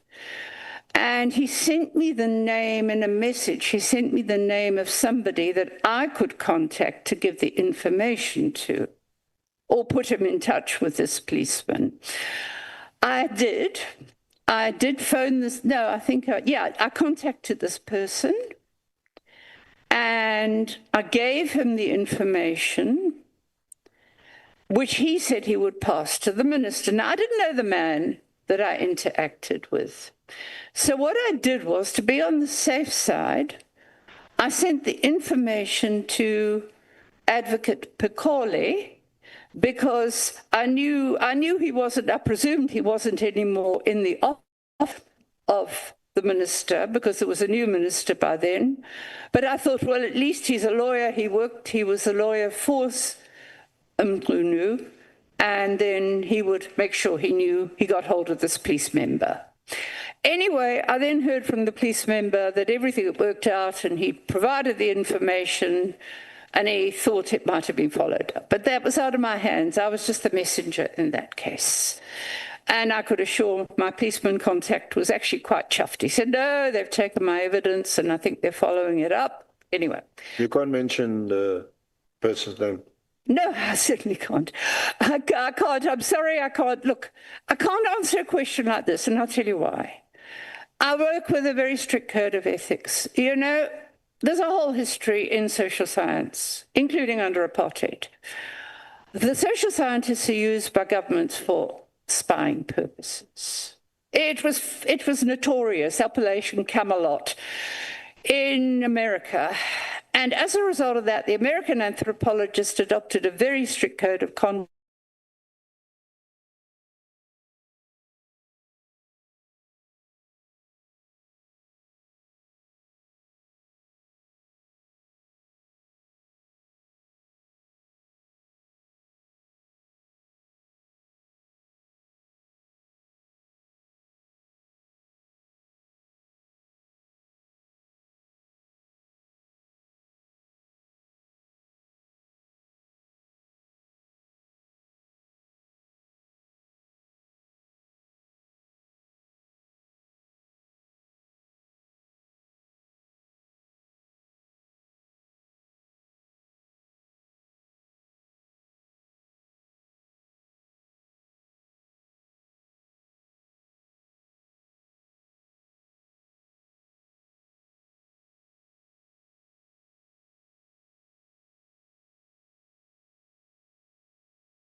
I've had from him. And he asked me if I could provide him with a list of politically linked killings. He wanted it for a certain period. He said he wanted to check stuff he'd been given. I said, no, fine, you can have it. Those are not confidential. I mean, I give them to the media if they want them, you know. It's just a work in progress of what I think might be politically linked, which is the only way I can do it. And I mean, I've always said too, some of these I only hear about in the media, and some of them I've told by people who want to report them to me and they don't get in the media. So they're very incomplete. When did you hear for the first time or know about the minister's decision, or Minister Mchunu's decision? It was on the 2nd of January. It was circulated in a policing WhatsApp group. There's a guy who was, and he may still be in intelligence, who runs a kind of network among police members. Now, I mean, I want to make it quite clear with this. I don't know who his sources are, but they're obviously some of them that know what's going on, because what he's passed on is stuff I know independently. And sometimes they pass on official circulars, like there's the huge budget shortage. They'll pass on, there was a huge budget shortage early this year, and it coincided with there being no money for petrol to take exhibits. There was no money for food for prisoners at some of the stations, for toilet rolls. There was no money for stationery more recently. And police among themselves were saying, oh, I suppose it's going to the political killings team. Anyway, so it was this group which was passing on, but also other police. For example, there's a couple of retired police who send me stuff because they're still hearing from colleagues, some of them quite senior, that I worked with years ago, and I know they're okay. So it's different types of, but the letter came to me through this WhatsApp group, which was sharing it with everybody at that stage. The 2nd of January it was, I checked back. I was amazed. I was astonished. Honorable Skosana, I saw your hand was up. Thank you, Chair. Chair, I'm a bit concerned. You know, the witness says to us that she can't name people, you know, and I would say normally that's News 24. Some of the journalists are doing exactly what she's doing here. Some of the names are named here. There's names which he named here as well. Now, I'm not sure if the witness is protecting, because he made a guarantee to those ones who gave him information. But to some of us, it's like we are gossiping here. For me, honestly speaking, it's like we are gossiping. We're going to go out of here not knowing who are we talking about here. And for me, it's disappointing, Chair. That our witness she's not prepared. And she's making very clear to us that she's not going to tell us the names. Thank you, Chair. Honorable Matthys. Okay, Honorable Shongwe. Thank you, Chair. Chair, I think Ugok Mary should either refrain from giving us information without names, because nameless information cannot assist us anyhow. Where are we going to go with that information to? Who are we going to confront with that information? So maybe for her sake, she can just put the nameless information on the side and give us information with names if she's not going to give us names. Thank you, Chair. Honorable Mkhwanazi. Thanks, Chair. Chair, I've noticed that in the evidence of the witness before us is largely reliant to secondary or third sources. So it's largely on information that which the witness has received from someone or some people or this and that. So it is worrying, Chair, that the witness is not willing to reveal the sources, because how do we then put value to the evidence that is accused before us, and how do we then verify if that which has been testified before us is actually true or false? So it gets worried when the witness is refusing to reveal from whom did the witness get that kind of information. You know, Chair, we have long discussed the issue of names since the first witness. And we will implore with the witness to share with us as much information as she can, because if she doesn't, it means, therefore, as Honorable Skosana says, we are busy here gossiping. Because the statement of the witness is largely reliant on secondary sources. Thank you. May I respond? I answered a question about my contact with Mchunu, and I had to explain how it happened. I cannot reveal a source of somebody who might get killed for telling me. I mean, this is an ethical problem, basically. I have to give people my word that I will not reveal it. When it comes, most of what I've told you, I've heard directly from people about the abuses. The prisoners themselves have managed to send emails from prison. Sometimes that you can talk to them on the phone. I've spoken to people. This is first-hand information. All the names I'm mentioning are already on record. Now, if, for example, you know, if, for example, the General Mkhwanazi or General Khumalo come along and talk about, well, this is what we're doing, they're getting that information from informants, perhaps. They're not telling you the informants' names. The informants would be killed. It's the way I've been doing this. It was part of my training as a social worker. I had to take an oath of confidentiality when I was still a student. I have worked with this for years that I do not, I mean, people know they can trust me. So most of the evidence is people that are already, I'm talking about people that are already named in the media, people who've given evidence.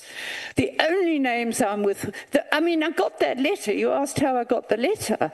I got it, and it's a letter that we all know exists. I didn't manufacture that letter.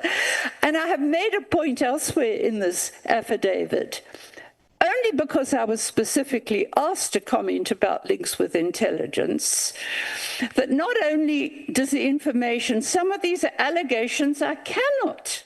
I'm making it very clear. Because I'm seeing reports in the media, oh, stunning revelations. These are not revelations, they're allegations until they're examined.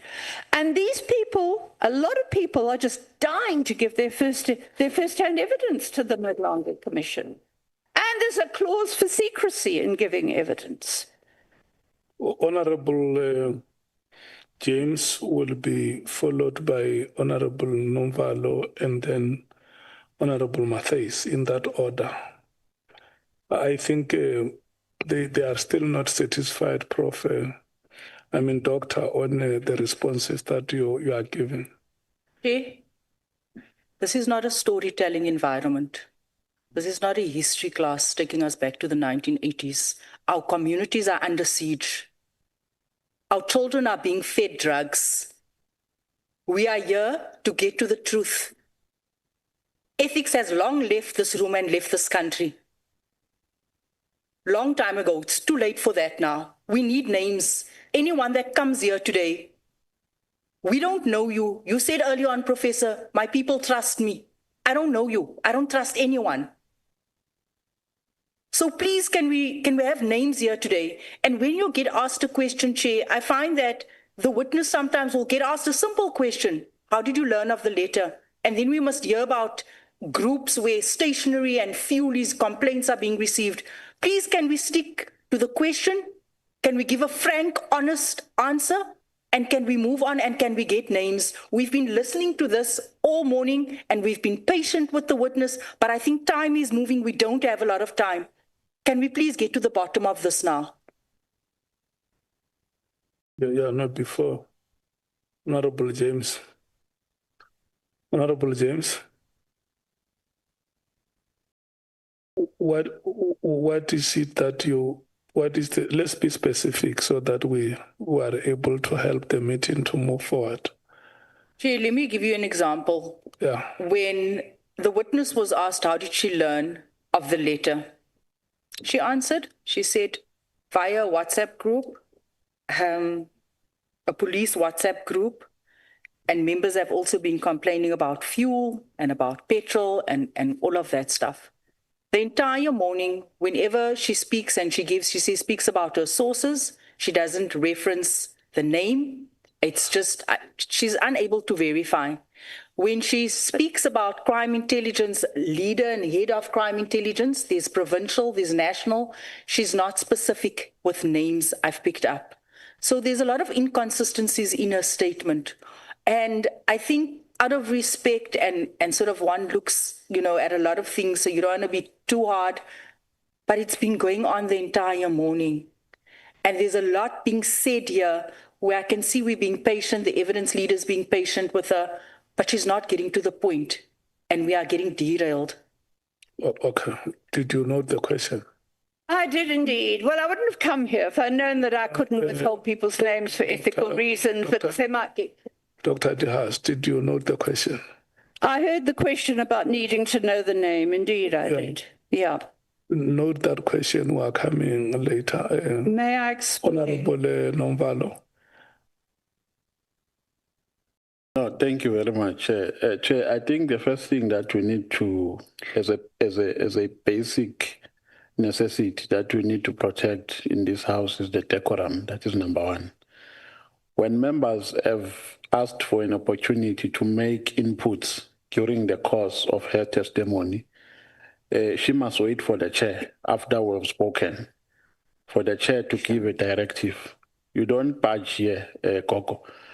You wait for the guidance of the chairperson, and thereafter you come in, because here we are engaging so that ultimately the chair would give a direction based on the engagements that we have tendered here in a meeting. Secondly, people who have been coming to this committee, including people who are in the higher echelons of the state, have been mentioning names of serious people who occupy serious positions. So we don't understand this story that we are being told here, because it means we are subjected to hearsay. And hearsay is evidence whose credibility relies on another person other than the person who's giving testimony. So it means here you are giving us information whose credibility relies on another person. And this is a fact-finding mission. So if you come with a cold and a silent evidence, how is it going to help us as this committee? Because you give us evidence, we analyze, we dissect, and if there are names in it, we take it further by inviting those people whom you have mentioned in your testimony. So really, Chair, we can't allow to be subjected to gossips. We have no time for gossiping here. We want to deal with real evidence. She must tender real evidence, and if she has nothing to say, she must keep quiet. Thank you very much. Honorable Matthews. Thank you, Chair. We asked Professor Mary to be here based on the testimony of the minister. And most of his statement, he submitted the whole report, so her complaint letter. So she's here because a minister told us that one of his decisions on making, or his main decision on why the PKTT was disbanded was because of a complaint that was sent by Professor Mary. So I think that is one of the main reasons that we must have in the fore of our heads on why Professor Mary is here before us. The second issue, Prof, I think you have to also appreciate there's a difference between anthropology, ethics, and also what we are doing here. It's justice. So while we understand, you'd rather not tell us a story if we are not going to have names that are going to be attached. And you can't talk while I'm talking. So let's just take a chill pill a little bit. And it's fine if you don't want to give names. We do understand we are in a very hostile environment and people are being killed. We'd rather not hear the story because it makes us difficult for us to do our jobs as members of parliament. And you can't also roll your eyes while we are talking. We need or maybe we must be told, how do we process information on so-and-so said this, there's someone lying in prison, I can't tell names. How do we process it? Maybe that's something that we can do, or you need to tell us, because we are here, we need facts, we need to process information.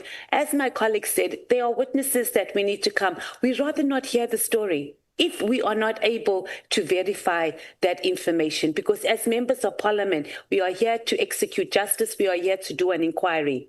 So we need that. If you cannot tell us, give us a name, don't tell us the story. And I'm asking that we do that. And maybe we should also just, just try to wrap up. And I mean, I do appreciate that people can be killed and we're going through a very hostile time, but we also can't just listen to stories and there's no way of us being able to verify that information. Thank you. Honorable Souls.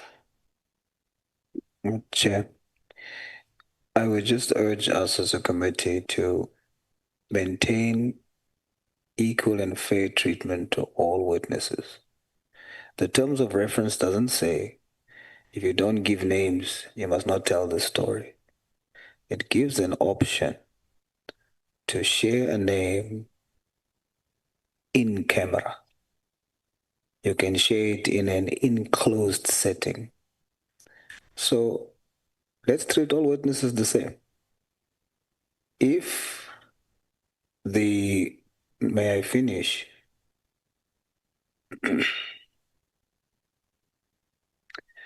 So what I'm saying, Chair, is... Honorable Souls, with due respect, let's take the point of order. I will come back to you. Thank you, Chair. On a point of order, Honorable Souls always does this. So now he's trying to say that we are treating witnesses unfairly. No one said that the witness cannot do in camera. So why doesn't he just come here and say, if the witness cannot say names, she must say it in camera. It's simple like that. Don't come here and always undermine us. And it's so unnecessary. And you hold us back here in the committee because you are unnecessary, Honorable Souls. Just say, let the minister, let the witness do it in camera. There's no problem. Don't throw shade at us and say we're treating witnesses unfairly. It's unnecessary. You are always doing this in the committee and you hold us back as a committee of trying to be progressive. Thank you, Chair. Okay. I will rule on that later. May you conclude your point, Honorable Souls. Thank you, Chair. I was merely responding to what was stated. The statement that was made was, if you're not going to give names, then don't tell the story. I'm saying we shouldn't do that. We should say, here's the options. We require names. You have the option. If you want to protect your sources, you can, in terms of our terms of reference, say it in an enclosed manner, in camera. And then the other names that you can state publicly, you can state it here. That's all I'm saying, Chair. Let us state it in that way. Let's not tell witnesses, if you don't want to say names, then don't tell us the story. Thank you, Chair. Okay, let me do this, honorable members. First of all, let me address you as honorable members. And then the next will be to talk to Professor De Haas. Honorable Souls, you would remember that in the last proceedings, the second last proceedings, when we listened to Advocate Batoy, we had a similar arrangement where we agreed that if there were names that were to be mentioned, we will arrange an in-camera session where where that information will be provided to the committee. And you are very right when you say we must be consistent. And secondly, I want to request Honorable Matthias to attack the facts and not the person. If there is something that Honorable Souls says let's address ourselves to the facts that he presents or the view that he propagates than to attack him as a person. Because once you say this is what he always does, I think it's ad hominem. You are now, you know, there is this, there was one coach who had a philosophy in football that if you can't dispossess the opponent, you must make sure that there is no possession. The ball must not move forward, and the opponent must also not succeed to move forward. So you must destroy both. So I think I will not agree with the point of order that you have raised, Honorable Matthias. And then Dr. De Haas, when I listen to these members and when I look at you, I can see that you are a citizen of an advanced age. And then these members are saying to you that they want to respect you as a senior citizen in this country. And there is no there is no intention on their part to be seen disrespecting you or harassing you in recognition of your social status in society and their socialization from where they come from. They come from communities where they have been taught to respect elders. And it will be an ugly spectacle before the eyes of the people of South Africa if you were to be, or all of us here were to be seen on television with a senior citizen like yourself. And the message that may go out there is that those young members of parliament are uncultured. They don't know how to conduct themselves towards the senior citizens of this country. And there may even be an association or any interest group or any citizen acting on behalf of the interest of the elderly, who may end up writing to us and say, you invited Dr. De Haas to Parliament, but we don't think that the manner in which you treated her accords a citizen of that social status. So we're cognizant of all that. And we also want to very much admire you for your academic accomplishments. The least we request from you is to go back to the oath that we administered this morning to say, and very respectfully so, if there is any question that is put to you, try your utmost best to respond to it satisfactorily. And that is why sometimes if you observe sitting where I'm sitting, I always check with the members if they are satisfied after asking a question or a follow-up. So where it may be difficult for you to mention a name, you can say, Chairperson, let me, and especially when the day is still so young like this, because if we need to have in-camera proceedings, we must make an application because Parliament is for the people. You don't just decide now and say, after this meeting, we will have a meeting in camera. If there are names, something that you may have to do upfront and say, in my statement, there is some confidential information that I would gladly like to share with you. But it may not be possible for me to publicly say it in the following paragraphs.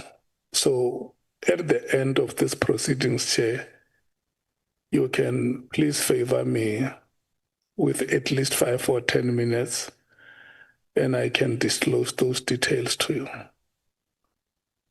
Yeah, I think I have tried to say it in a manner that that brokers peace, in a manner that helps these proceedings to move forward. I'm always saying that when we conduct ourselves, we must not be worried about the technicalities of our arguments and our presentations.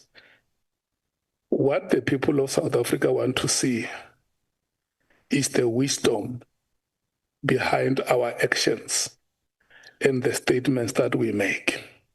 Thank you so much.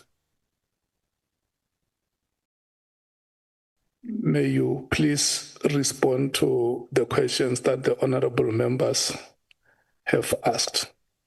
Certainly. And I mean, there's very few names I haven't mentioned. I mean, when they're names of police, I can't mention them because they will be persecuted and lose their jobs. They may lose their lives. Let me explain. And it's one of the reasons why I am outraged that we should have a team that focus on a few dozen people that may or may not have been killed for political reasons. I sit in a province, I myself have found myself under surveillance. I have just had to debug my phone without a court order. The phone, my calls were all getting diverted. I have to watch every move I make because I've made a lot of enemies. This is me, and I don't care about my age. I mean, thank you very much. I appreciate that, Mr. Honourable Chair. It's very nice of you. I'm used to robust debates. I really don't mind. But I also need to explain, I see dreadful stuff all the time, not just for politicians. I see people dying and the police doing nothing. And yet we're spending this money on this team. I think it's outrageous, quite frankly, when ordinary people can't get justice, they want closure, they don't get it. I'm speaking here for poor people. You don't even hear about them being killed. They're killed all the time in rural areas. They're trying to defend their land, for example. No one's paying attention and doing anything special for them. Why are we doing something special for politicians? Okay, I've had my say about that. It's in my affidavit that this is one of the reasons I think, why on earth should we now focus on politicians? I mean, there's relatively few people whose names I have not mentioned. I mean, I didn't mention the name of the person I passed the information to, Mchunu, the policeman, because I can't do it without checking if that's okay. But there's another reason here. I mean, it doesn't interfere much with all these people I'm talking about. I mean, I've spoken to them personally, and they also want to go to the Madlanga Commission.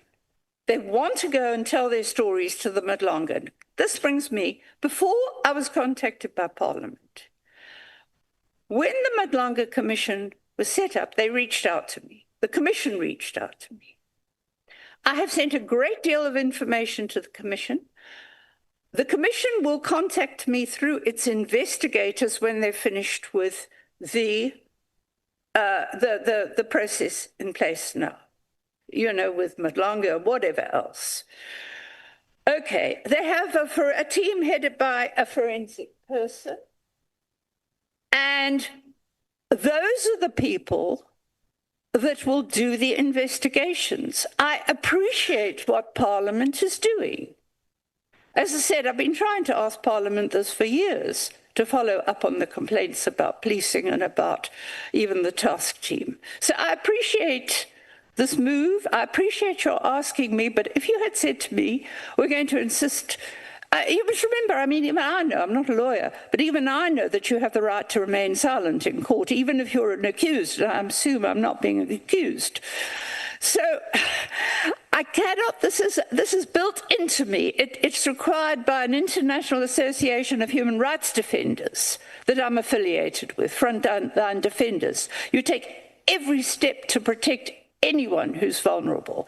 And people who give me information that might lose their jobs or their lives by my giving a name are vulnerable. So I would just have to say thank you very much, but I cannot carry on, because don't forget that at this stage we have the Madlanga Commission with specialist investigators. They can check out whether what I'm saying, they can talk to people firsthand. And as I've said to you, people are dying to talk to the Madlanga Commission when they get as far as looking at the task team. So as I said, I came here because I was invited and I thought it was the right thing to do. I gave the answer to this question and saying, I can't tell you the name of the person who wanted to contact Mchunu, because I was asked to give any information I had, which I have done truthfully, about my contact with Mchunu, with Cedric Ngabindi, with Sabia, and with, I was asked specifically by Parliament to give this information, and with Advocate Pakole. And that's the only reason I've done it. I was trying to please Parliament by giving them the information you want. And honestly, honourables, everybody, I appreciate the fact that you are trying to deal with this, and I don't want to diminish my support and my, my pleasure that you have taken this initiative. But I cannot give names, and they're not relevant, because what I'm saying here is that it's not just, in this case, it was one policeman that I must protect. In the other cases, these are different people who said things to me independently themselves. It's not just whatever's in a WhatsApp. That's my clarification, and I just want to make it perfectly clear. With the investigations by Madlanga Commission, I cannot reveal some of the information now. I mean, I haven't told you about what I've said to the Inspector General of Intelligence, which supports some of the allegations against people who've been charged, like Khumalo. So, I mean, there's also that. You can't let information out in the public. Well, it's still got to be investigated by people who are trained to investigate, like the people I'm told are with the Madlanga Commission. Sorry, I hope everybody will, and if you don't like what I'm saying because I'm not giving you all the names, then I'm afraid I just can't carry on.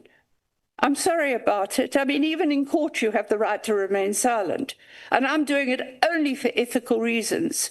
I live in a very violent province. I hardly move myself now because I could get killed. So I have to take every step to protect people. Yeah, no, very respectfully, let me check with you. What are the names that you are willing to give, and what are the names that you are not willing to give? I'm only giving names that are on public record. I mean, the people I'm talking about are paid by taxpayers. They're police. They're prosecutors. That's public information. It's all in my letters. The only information I'm not prepared to give, and I'm quite honest to say, and I've said it because I was specifically asked about intelligence, these are all allegations. I've heard them in some cases firsthand, not from whatever comes out of WhatsApp. I've heard them firsthand from people I know, but who have given it to me because they know I won't reveal their information. There's very few, I mean, you're not in a position, I mean, this has got to be investigated because they're allegations. So there are very few names I can't, I mean, like this policeman, I could not repeat his name, the one that said he had the information, he would be at risk. So it's not like there's a lot of names in there that I'm not revealing. I'm saying I've spoken to people, all these people I wrote about in the cases, I've spoken to them personally. I mean, I followed up on my first letter. I spoke to the two lawyers in Cape Town. Their approaches were also in the minister's affidavit. I've spoken to the policemen and their lawyers. I've spoken to the lawyers. Let's move to the next question. Are you, because your first answer is that there are names that you can reveal because these people are public office bearers. You can always reveal those names. Yes. And are there names that you will be prepared to reveal in camera? No, because they are still subject to the Madlonga Commission inquiry, and they have investigators, specialized investigators, I'm told. This is what I try to get done on. I just want them to get into the hands of the right police, the right investigators, the right prosecutors. I'm not in a position to follow up. I say they're allegations. So where you base your evidence, or where you have made statements in your written submission to us based on the information that you got from the sources that we are not prepared to mention. Yeah, and there aren't many of them. Sorry, I beg your pardon. Is it your submission that the committee must not consider that information because it's not substantiated? Because one, you say that even if we arrange in camera session, you will still not disclose the names, or you may decide to exercise your right to silence. So now what we want to know from you is, you have deposed a statement here with us. Let's say there is a paragraph where you depose evidence that is based on the information you got from Soviet. Then you say, no, I cannot give you the name of Soviet. How does the committee proceed with such evidence? Because if the committee may want to invite Soviet here to come as a witness to come and corroborate the evidence that you have provided here. So it means that evidence must fall off because it's unsubstantiated. Is that how we must understand that? There's not, can I just explain here? Most of what I'm saying is firsthand to me. It's hearsay to you. It's all hearsay to you. Speaking to policemen, speaking to people who've told me about torture, speaking to people who've been charged by the task team, letter after letter to the DPP. It's all on record stuff. Yes, but what we are saying here, we are probing allegations. Yeah. And when you are appearing before us, remember, you are appearing before us as a key witness. In fact, if we were to speak in terms of motions, if we were to speak in terms of motions, we were going to say that you are a trigger. Because everybody who came here before us, starting with General Mkhwanazi, the minister himself, and former Minister Tele, all of them say there is this letter which was written by Dr. Mary De Haas.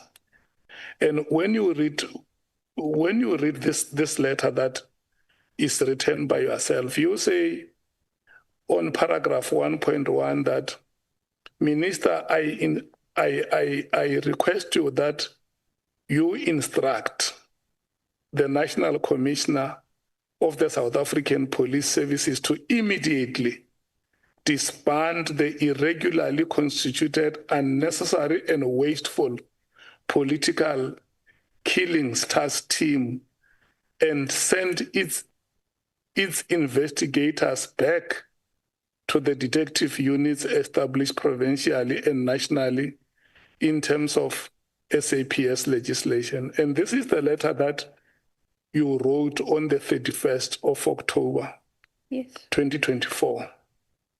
And all the activities that, or all the developments that followed are the ones that put us where we are today. You get it? Yes. So the committee is saying to you that Dr. De Haas, before you wrote this letter, there must have been some information that you gathered which make you to arrive at this conclusion that I am now at the pinnacle. I am now at the point where I must write a letter to the minister because maybe the information that I have with me is so overwhelming that I can no longer keep it to myself. Somebody has to know it. And the first person that came to your mind was the minister that you had to write to.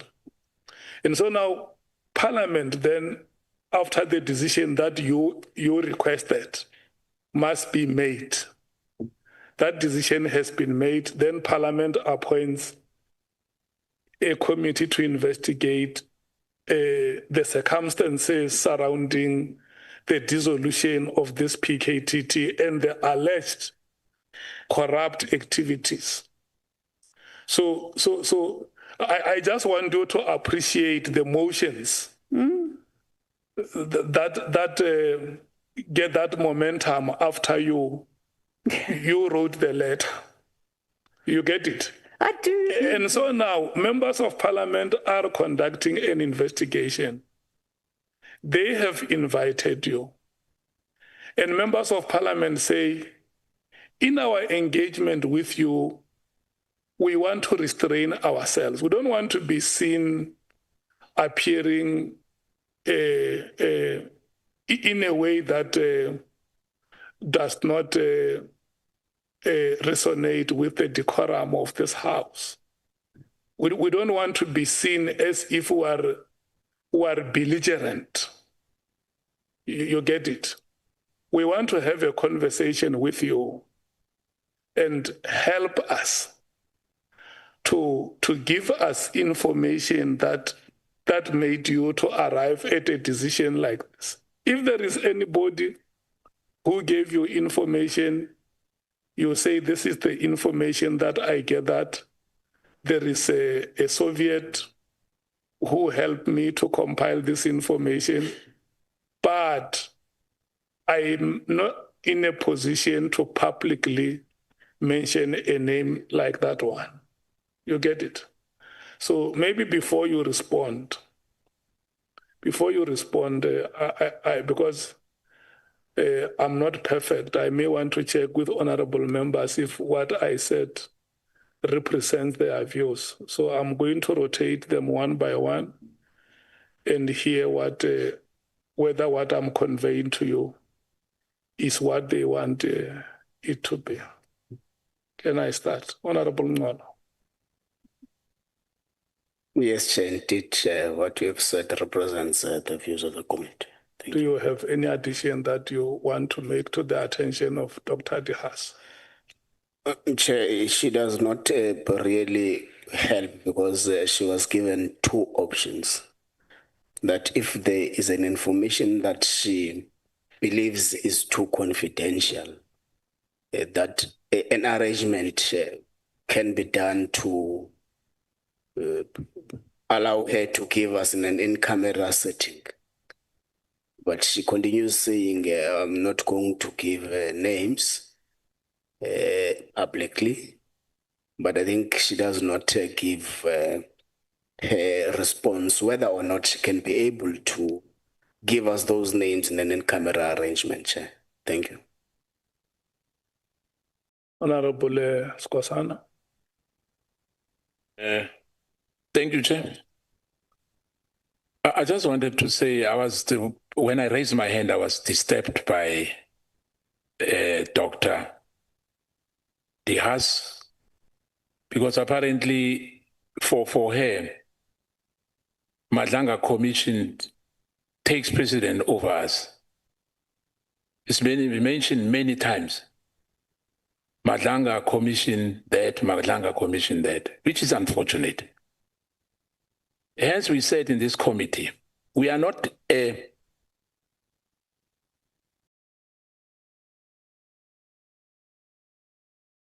accountable to Madlanga Commission. Madlanga Commission is a separate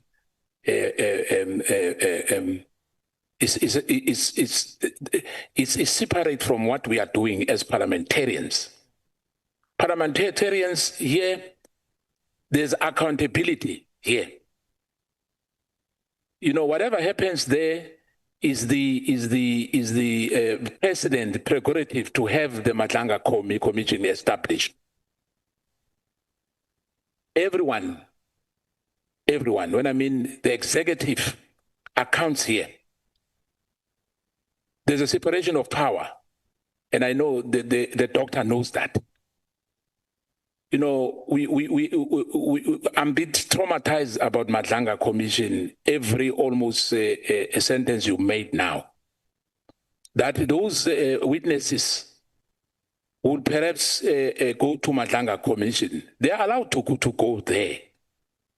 But hence the chair is asking you whether are you willing to do it on camera for us to proceed with this investigation as parliamentarians we are doing to every witness who appeared before us. We are not undermining you. But remember, we are probing. We want to know the truth. You know, we are not a subsidiary to a Madlanga Commission.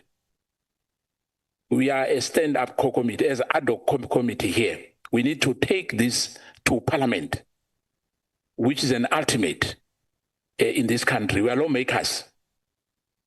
And we heard you, you know, your statement is before us, you know, but hence we want to have a bite on it, to know the truth. There's no ulterior motives against you or anyone or any other witness here. We don't have a hidden agenda. We just want the truth. But if we can't now have the names, it's fine. You must just say that you are not willing.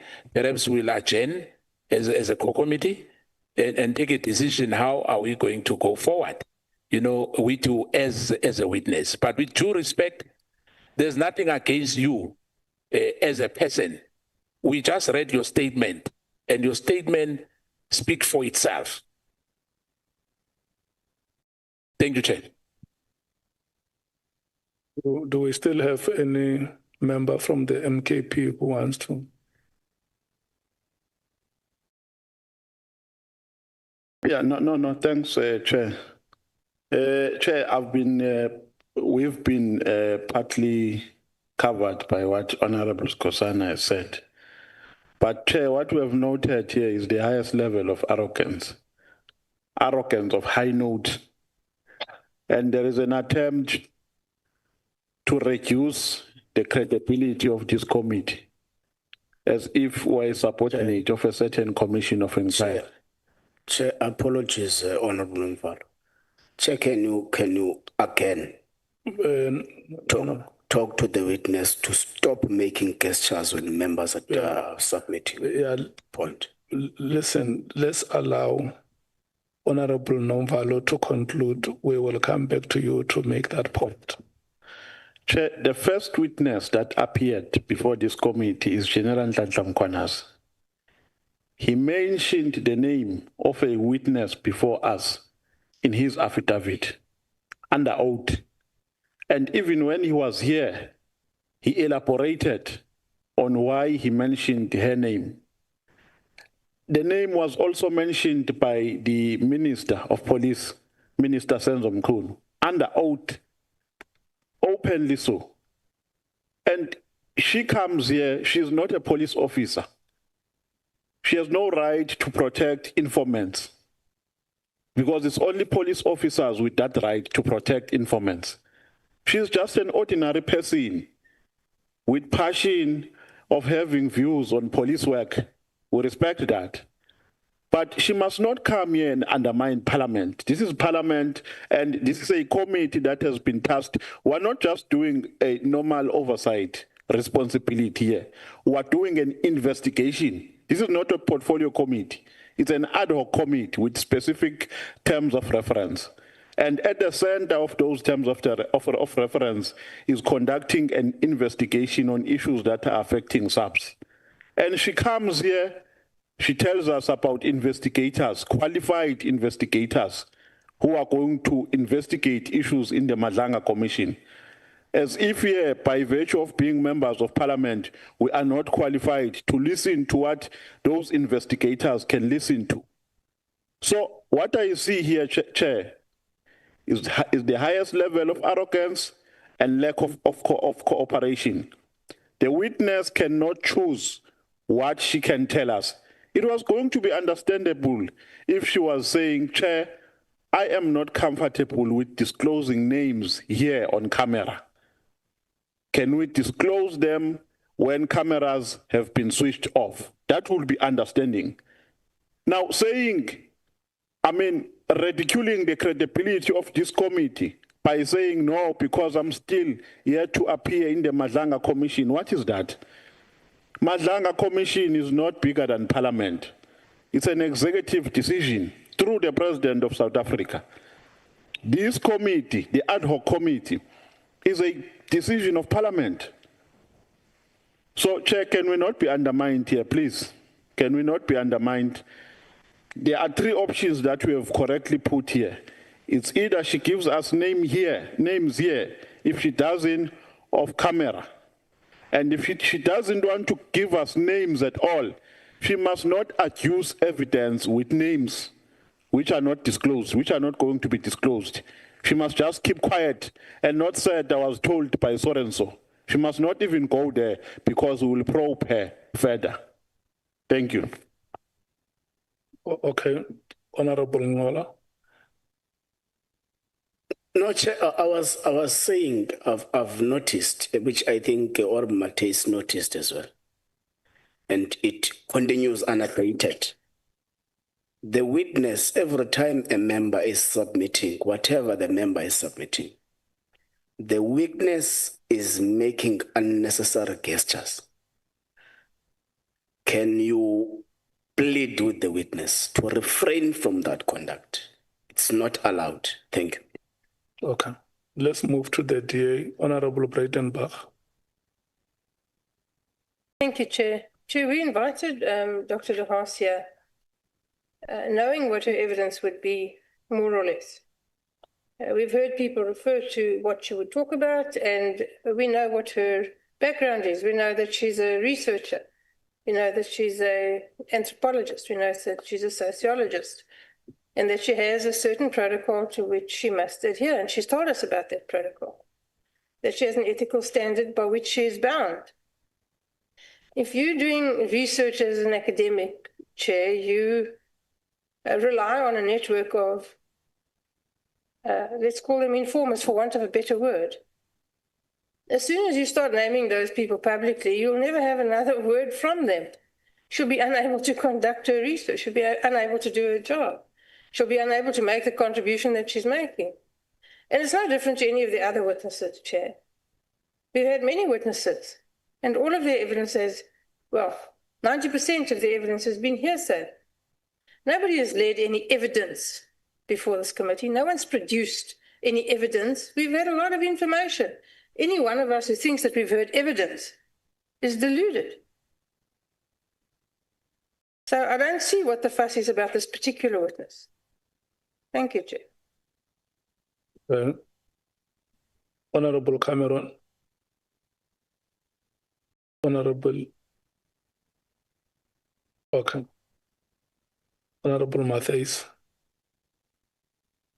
Yeah, thank you, Chair. We aligned with you. I think it's just important that there should be a reminder to our witness that this is Parliament. We are Parliament of the people. The difference between the Commission and this ad hoc committee, Prof, is that whatever our findings are here and also what our recommendations are, it's binding. So partly your approach to us and your response to us, I agree that it has been a touch of arrogance there that you may as well pack up and go, and also mentioning the commission more times than is necessary, and their investigation, etc. And perhaps for the sake of progress, I think we must just get where there are no names that have been mentioned, because I might even tend to agree that it's not tremendously consequential to our investigation on the names that are not mentioned, and we might be going around in circles on something that might not be of grave consequences to the committee. So I think let's get that out of the way, and maybe our evidence leaders can work that out. But I do think it also just set a precedence, Chair, that when we have witnesses here, that they just be conscious, even when we take their statements, if there's information that they feel that is going to jeopardize other people, that it's noted in their statement, and that we have an approach rather than us coming here and then we have to deal with, I can't mention names, etc. It does make our work a little bit more difficult. But yeah, I think we can move in that regard. That's our submission. Thank you, Chair. Honorable Source. Chair, we have indulged the witness. We've tried to be fair. You took time to explain our position. We explained that the witness would have an opportunity to share the names with us for our purposes of probing the allegations in an enclosed session. We were fair. I was very disappointed by the response of the witness thereafter. And I take strong exception to hear Dr. De Haas say that if we don't want to, she can leave. Now, it's wrong. It feels like Dr. De Haas is talking down on all of us. We are a legitimate structure. We are a legal structure. And Dr. De Haas has been invited because allegations has been made. We have granted a platform for her to have a right of reply to these allegations and clear it up. Instead of returning the courtesy, we are being spoken down on. And I also want Dr. De Haas to know that even though you were invited on this occasion, and you feel you have the option to decide whether you want to testify or not, Section 56 of our Constitution also empowers the National Assembly, and by extension, ad hoc committees like ourselves, to summons you. And when we summons you, you have no option to opt out except for 2 exceptions, which I'm sure you know. So please do not come across as you are looking down at us and speak with such arrogance. You can just back up and go. That I take strong exception to. And I want you to be clear that we are not some tuck shop somewhere. We are a legitimate legal institution with power. We are constitutionally empowered to do what we do. So I implore you to show the same courtesy, help us in our effort. If you refuse and you want to go, we will then use our power to summons you back here if we feel that there is information that we want to oblige you to give to us. Thank you, Chair. Honorable James. Chair, I think I'm covered by the former speakers. I actually don't believe that the people that Dr. De Haas is protecting would add any value to what we're doing today. I think, if anything, we more want to know what prompted her, what prompted that writing of that letter, and sort of trying to persuade the minister to disband the PKTT. I think, if anything, that was the focus. It makes it very hard to even prompt her further. She said what she's wanted to say. She's not going to speak. She's not going to share names. And I think the fact that she's a senior citizen today makes it very difficult for me and where I come from and my upbringing. You know, she's obviously has a made-up mind, and we're going to leave it at that. I think, if anything here today, what she has revealed is the poor leadership within our minister. Because in his testimony, one of the things, the driving factors that led him into authoring that letter was Dr. Mary De Haas. So it would have been interesting today for us to hear from her who are those people that was poking and prompting and the whys, but she's not able to tell us that. The focus today is her input towards the minister disbanding the PKTT. She's not willing to tell us, in or off camera, she's made it clear. Where do we go further? Thank you, Chair. Let's see.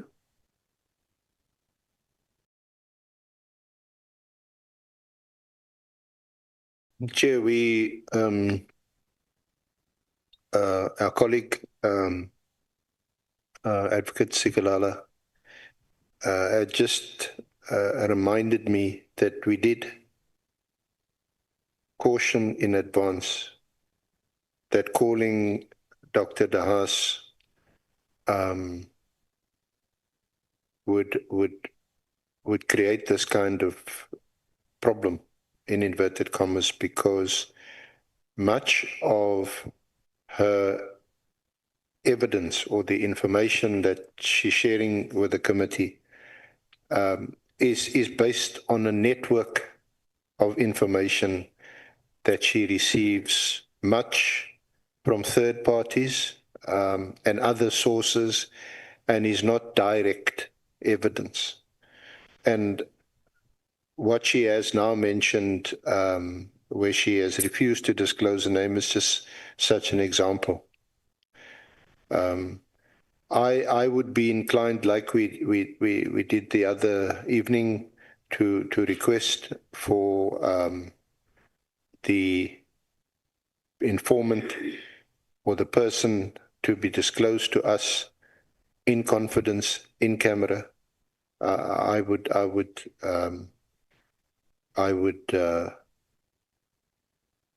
request that, but I also do. One also has to have respect for her as an academic.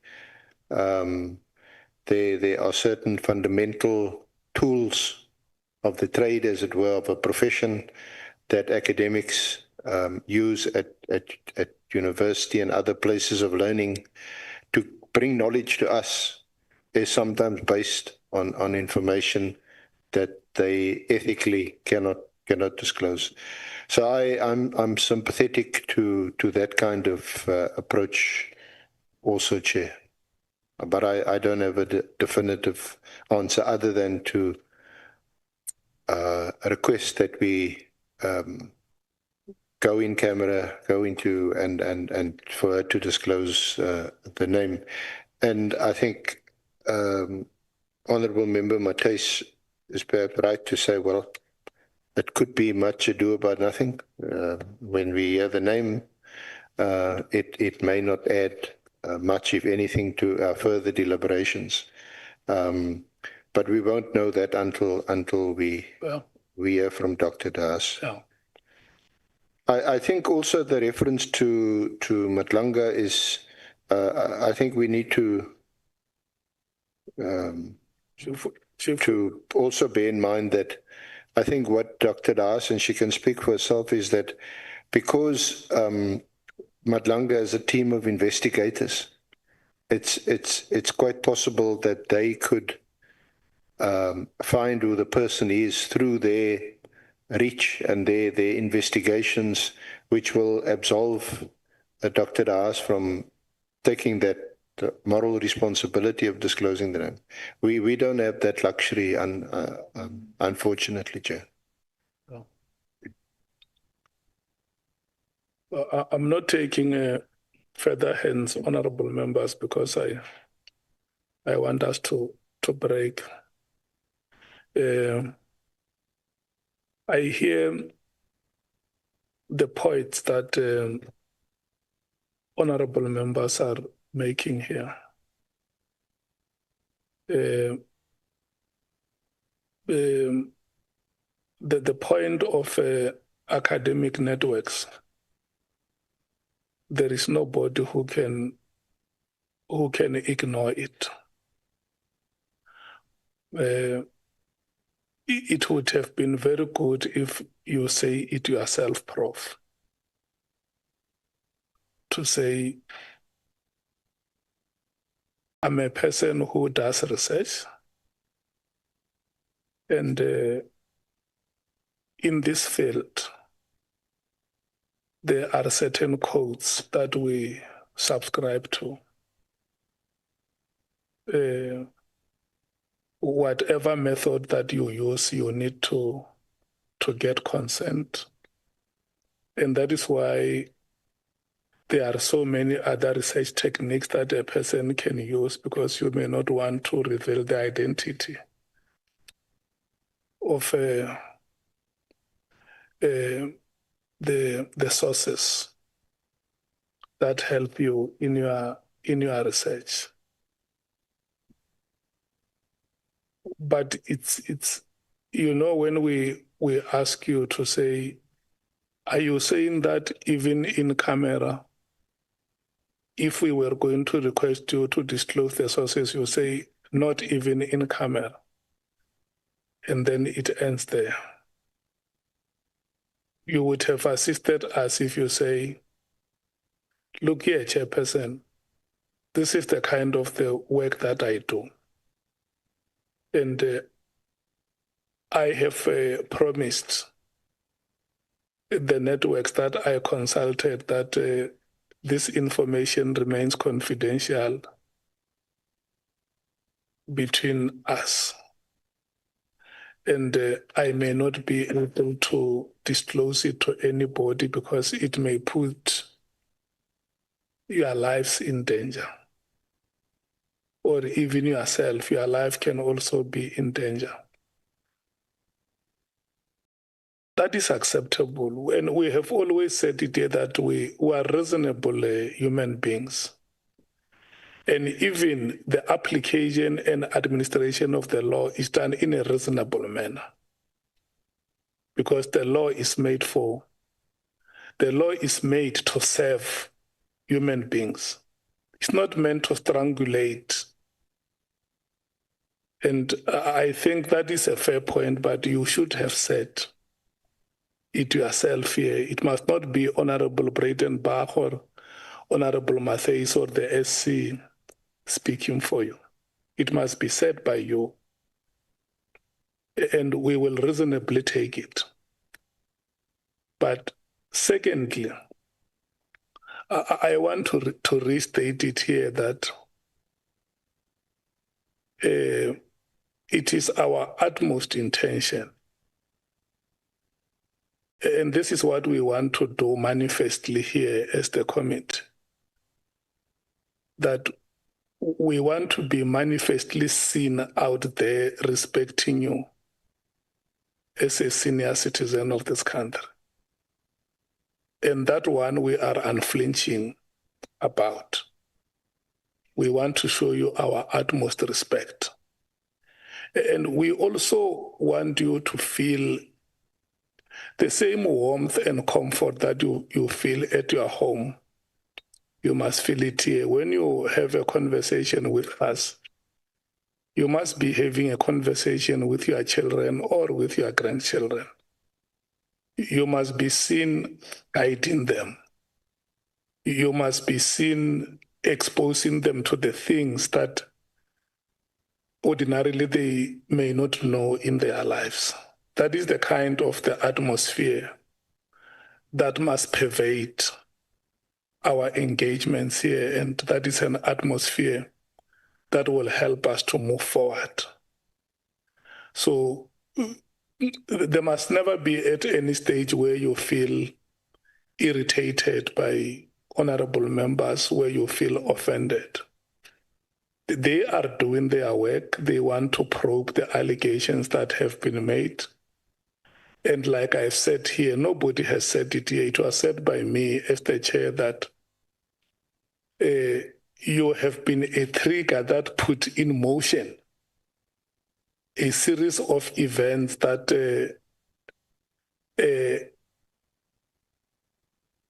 at the ultimate was a letter that was written by the minister. And some of the words that are used in your letter are the words that were used in the letter the minister wrote to the police commissioner. You see? Not all of them. I saw one word immediately. Is one word that has featured very prominently in these hearings. It's used in the letter which you wrote in October and the letter which was written by the minister on the 31st of December. So that is why it's very, very critical, Dr. De Haas, that, and look, where I'm sitting, I'm not convinced that we have reached a stage where we will say no, or either of us will say you take it or you leave it. We haven't reached that stage. And we can't even reach that stage with a person of your quality, a senior citizen, an accomplished academic. Sitting here, we can't reach a stage where we say, look, you either take it or you leave it. We can't do those things. No. And I will emphasize it. It must never be the technicality of the statements that we make. It must never be about the techniques of our arguments. What we want to see being foregrounded here is the wisdom that makes this country to move forward. That's exactly what we want to see. So, honorable members, before we break, let me get the commitment of Dr. De Haas that when we come back, we are going to move forward and she will try her best to cooperate with the committee and give the answers to the best of her ability. Dr. De Haas. Thank you. I just need to explain a few things, and I'm really sorry if it seemed arrogant, but the point is I thought that I'd explain my ethical position. And I mean, among other things, I mean, I am still a registered social worker. I mean, I could be, and not that it would really matter, but I mean, strictly speaking, it would be the end of a profession if I had betrayed someone's confidence, put it that way. But what I'm a bit puzzled, and I really don't take exception to any of the criticisms, I'm used to it. This is what academic conferences are about. In fact, they get even more insulting. And this is a very staid, I appreciate the comments. I'm sorry if it was seen as arrogance. It was really my irritation for not understanding that I cannot betray people's confidence. Perhaps I didn't explain it well enough. Okay, but I'm not sure what all this thing about names is, because I mean, it came up in connection with my contact now with the minister. And that is a police member whose name I could not reveal, because it would endanger, if not his life, his job. Okay. But most of what I've written here is already on record with Parliament.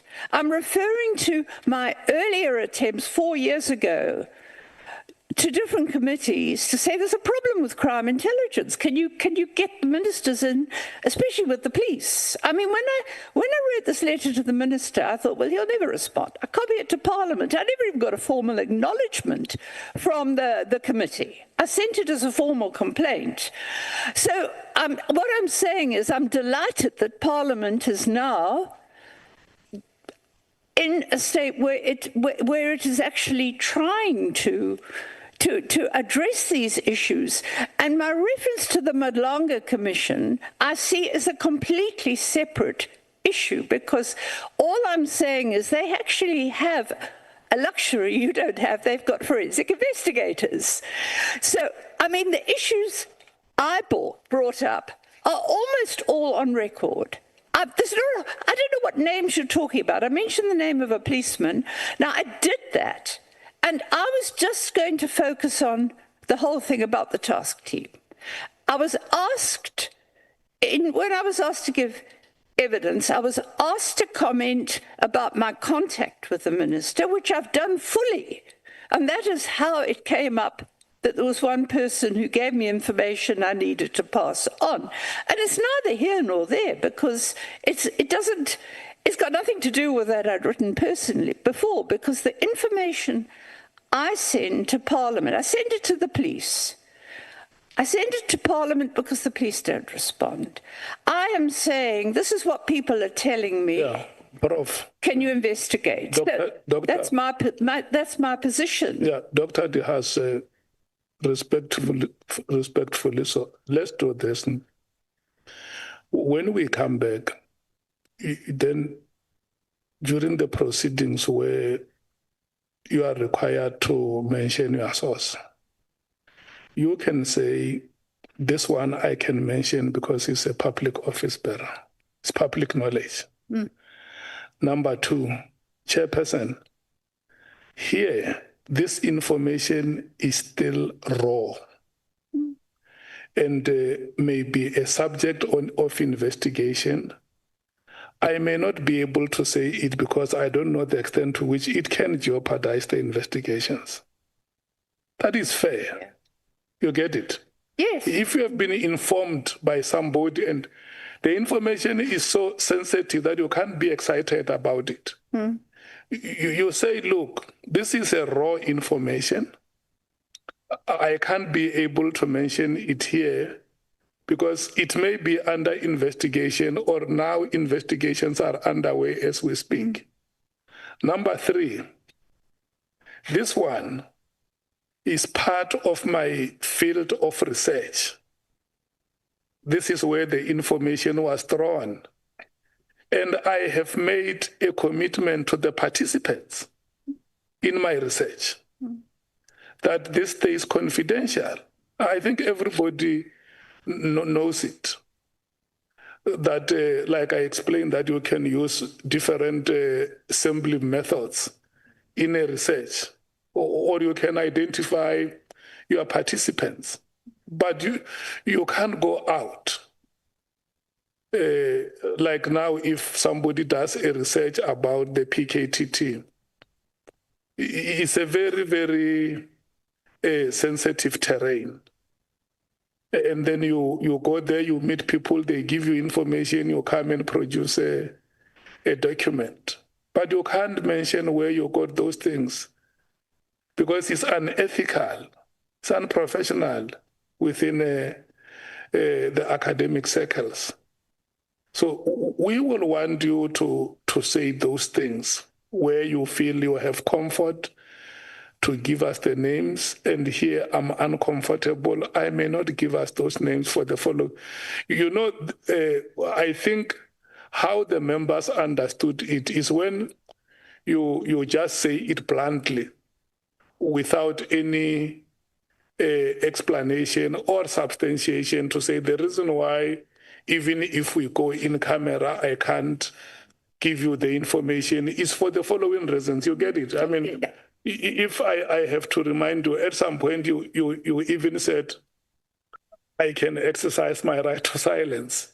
And for sure, I assume that is what could have offended the members. You could, look, at your age, you could have gathered some euphemism to say it in such a way that your juniors, they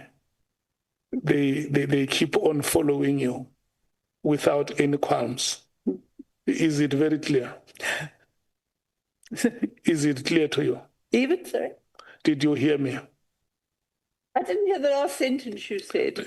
Yeah, no, I'm saying at your age, you could always find better ways. You know, older persons in society, they always have these delicate ways to process fragile and sensitive matters. Yeah. Yeah. Can you do that?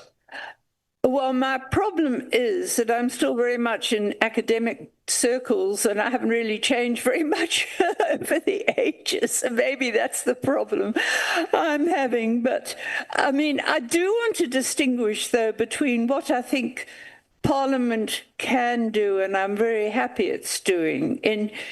And I really want to emphasize, I was not going to give evidence about intelligence because it is all allegations. I have personally spoken to operatives, so some of it is firsthand to me. Yeah. But everything else is on record. Yeah, no, but to conclude on this point before we break, you and I are now making a commitment in these proceedings that when we come back, we are going to see the delicate ways that you use to process fragile and sensitive matters. That is the commitment we are getting from you. Thank you so much. So where I put it, I guess. Yeah. Honorable members, it's almost 14 hours now. May we please break and come back at 15 hours.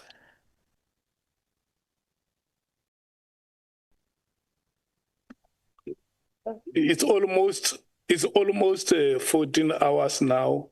You'll come back at 15 hours. De Haas, are we ready to rock and roll? Yes, Chairperson. Okay.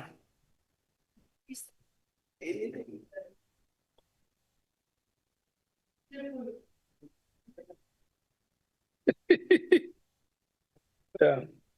Your seat is here. Your seat is here, Chief Whip. That's where your seat is. How much of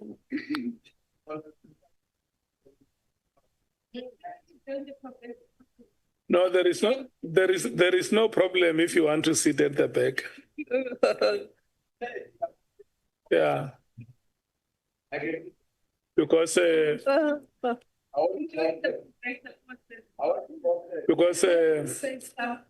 Chief Whip, as the Chief Whip of the majority party in Parliament, as the Chief Whip of the majority party in Parliament, when you go to any committee meeting, you remain the Chief Whip. Yeah. There is at no stage that you are not the Chief Whip. Yeah.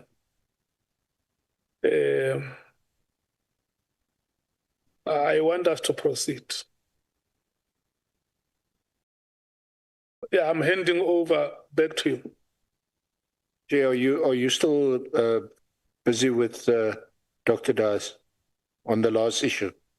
No, we're done on that issue. She made a commitment that when we come back from the break, lunch, yeah, we can tap from her wisdom, and I see you also want to compliment her.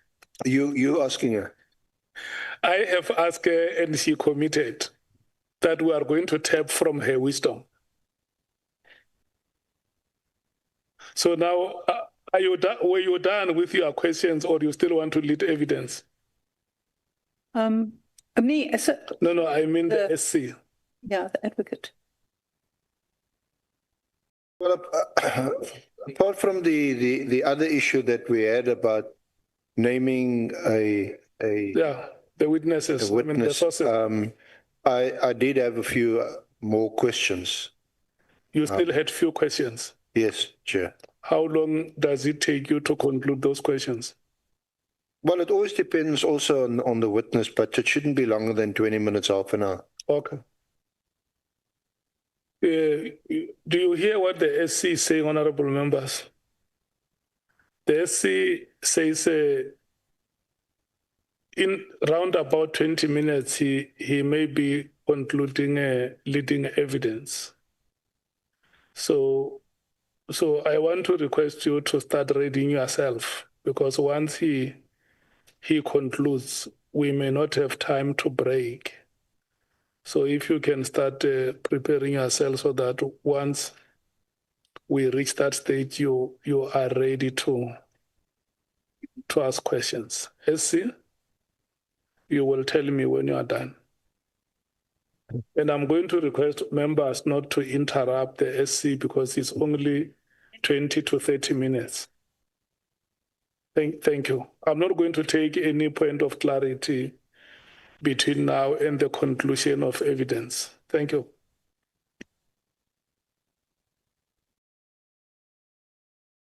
Thank you. May I proceed, Honourable Chair?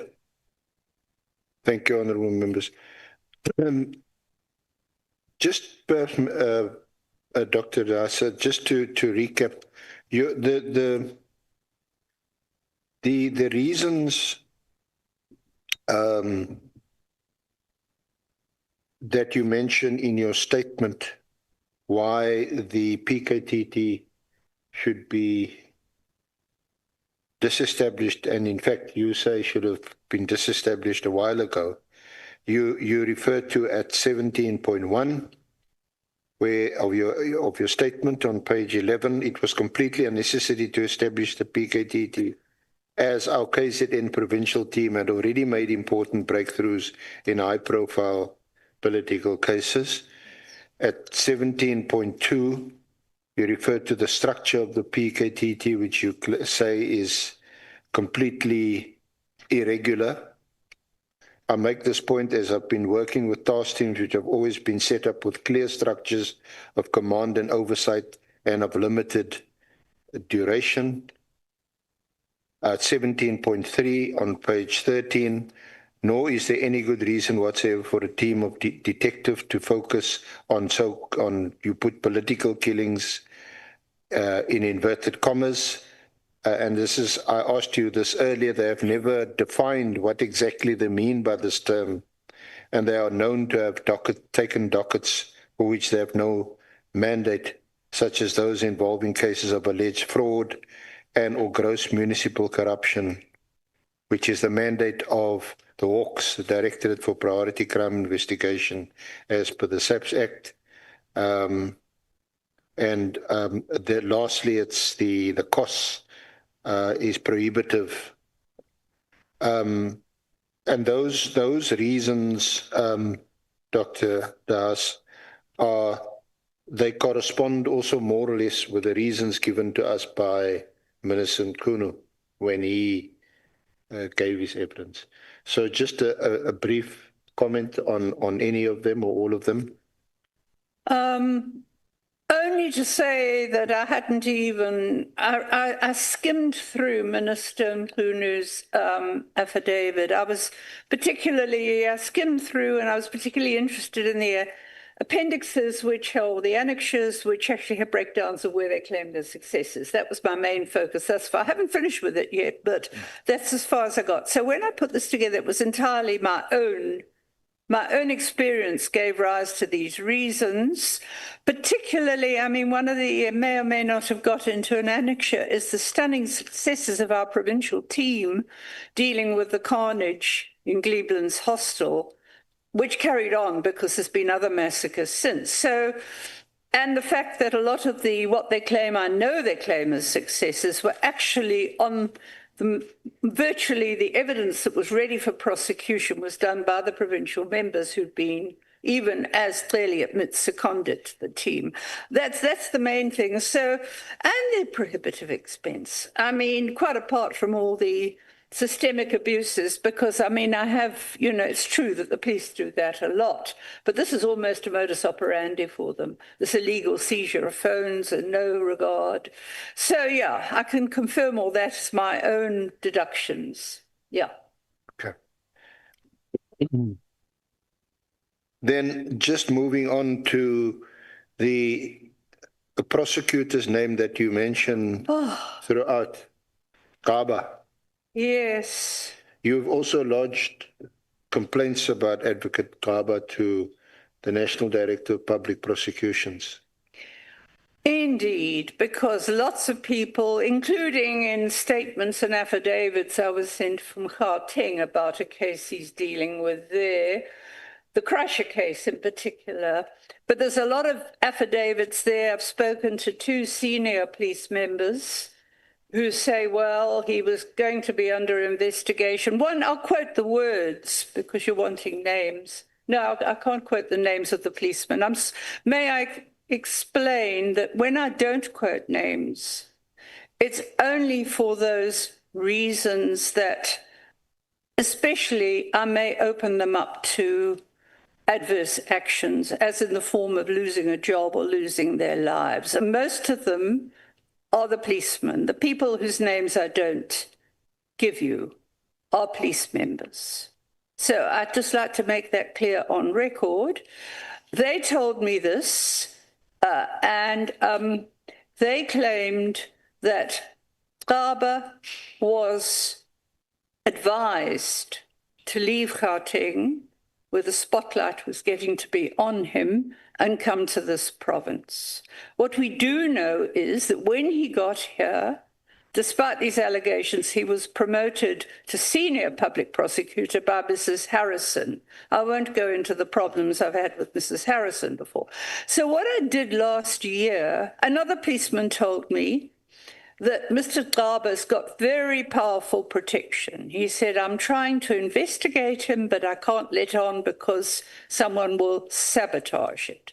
These are policemen. I want to again explain, as the Honourable Chair asked me to do, that the only reason I'm not doing this is that I could not betray their trust in me. They tell me because I know that they would suffer adverse consequences if they did. That's the only reason. And I think it's policemen because, again, I mean, when the conversation came up, and please understand, I don't mind what you say about me, and I don't mind the challenges you throw out. I'm sorry if I seemed arrogant about it, but I think I was just kind of saying, no, I just can't carry on if I have to reveal names that I've given my word not to remain. Anyway, but I appreciate the work you're doing. And I also want to say, I believe that you can do some things as Parliament, especially when all the stuff's on record and you could call for an audit, for example.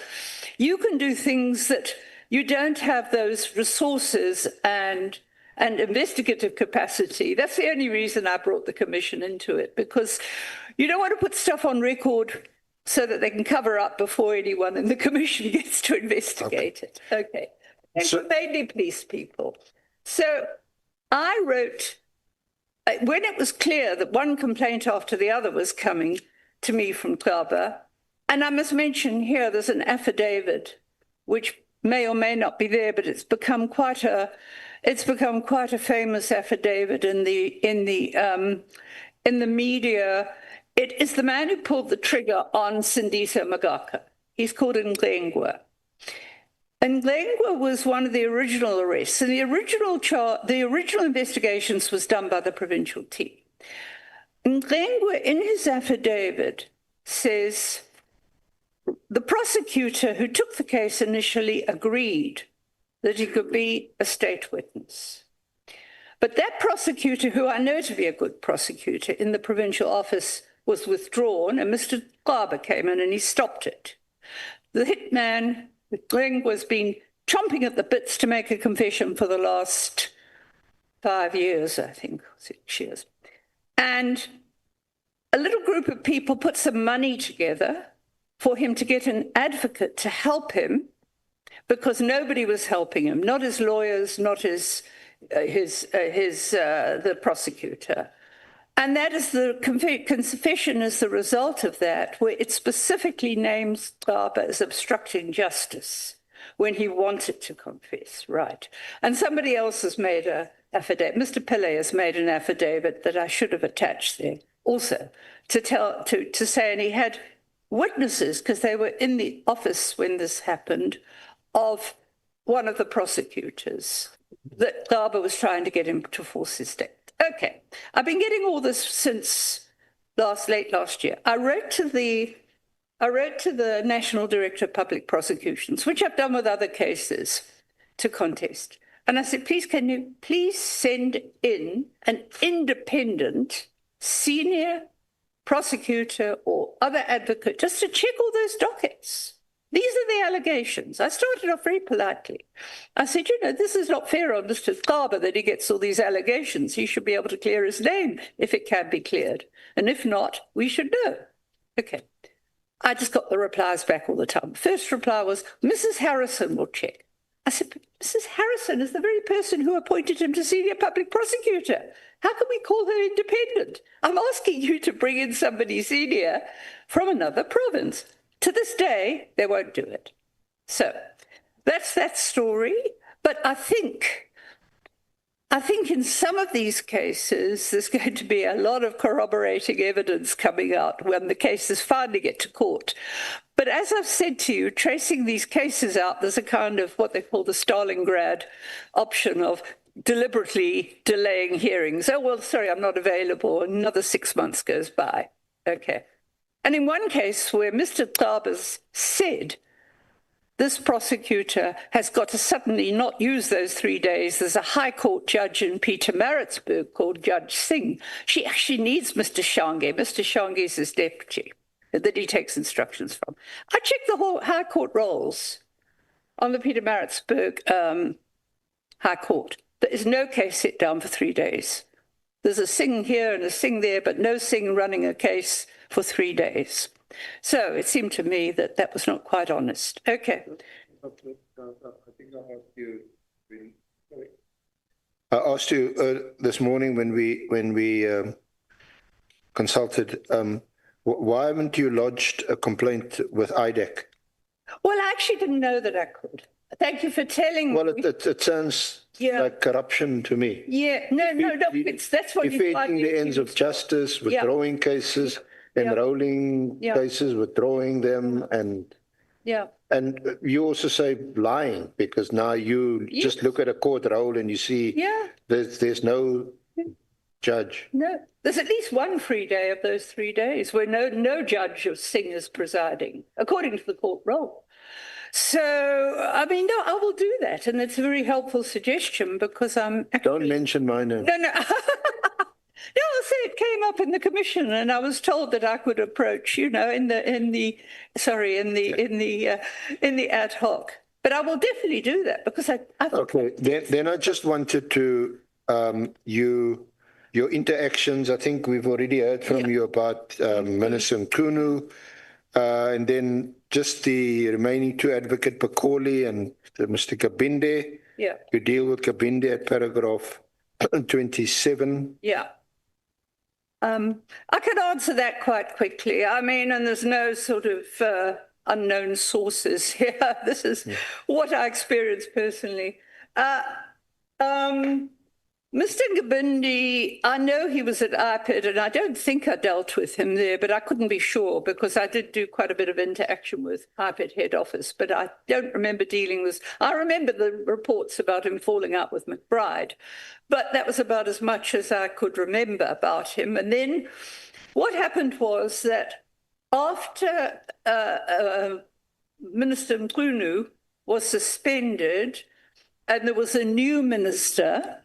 I didn't know who to send my complaints to because I do have to write a complaint about the state of policing in the province. And I asked Patricia, I'm in almost daily interaction with Patricia almost. We deal with a lot of stuff together. And Patricia Mashali, Mrs. Mashali. And she said, oh, look, Ngabindi is the head of the office there, try him. And I did, and I sent him a couple of things. And I got a response to say that there would be a new person who hadn't quite started. And she is, I think, she's an... What did I say she was called? I think she's a General Pino. Yeah. So, I mean, she's quite efficient. I sent to her and she acknowledges and says it's been sent on. That's how I dealt. Then I phoned Ngabindi after the police, and it seems that our police were paid to go up there and do all these actions against... we have no money for a lot of resources at the moment in KZN. And our police were there operating, going into Ngibani's home, beating his brother allegedly. So I just phoned to ask if he'd opened a case about his brother, and he said he had, and I think he said there wasn't a warrant. I didn't deal with him after that. And just on Patricia Mashale, also raised it with you this morning, that Minister Mchunu had also referred a number of complaints, a whole bundle of complaints to the IGI, but had received a report back to say that I think it's between 70 to 80% of those complaints had no substance. I must confess. I'm just asking you the extent to which you do rely or have relied also on Patricia Mashale's network. No, thank you. Yeah. A lot of the information she's given him, I've followed up independently. Okay. And I think the problem, because she was adamant she'd given proof of what she'd said, and she records also for other corruption reported to her by her former husband. And that was why they'd seized her phone and they wanted this and that and the other. But on the whole, I mean, all I relied on her with this was to say, well, who can I contact there? And she knew who to contact.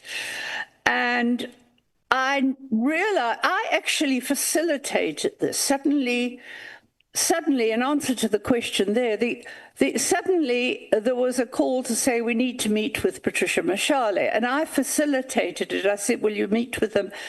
And she actually said to me, and I think her husband did too, former husband, can we trust this person? I said, well, I don't know. I think you can. I don't know. And then you must remember also, of course, that there was no Inspector General of Intelligence until I think last year. There was a hiatus between the resignation of Dr. Dindwe, or the end of term of Dr. Dindwe. So I'd been interacting with an advocate in the office, not the head of the office. Then in come the new head, and I got a message to say all my queries must go to his PA. In other words, not to keep sending it to the advocate. So we're not absolutely sure whether or not the information was accurate. But normally I've checked out her stuff and verified it with people that she's reported, and I've spoken to them directly. Then you also mentioned Advocate Piccoli. You said you met him once. Once. I only met him once. I knew he was the legal advisor for the minister. I think I'd heard that along the way somewhere, because I had admiration for him based on what happened some years back to him. And I heard he was in the office and acting for the minister. And then he said he was coming to Durban on business, and I met him in Professor Zulu's office, because he'd arranged to meet someone who used to be a senior student of Professor Zulu's. So we combined it, but the discussion was general. He did ask me, he said, did you write these letters? Yes.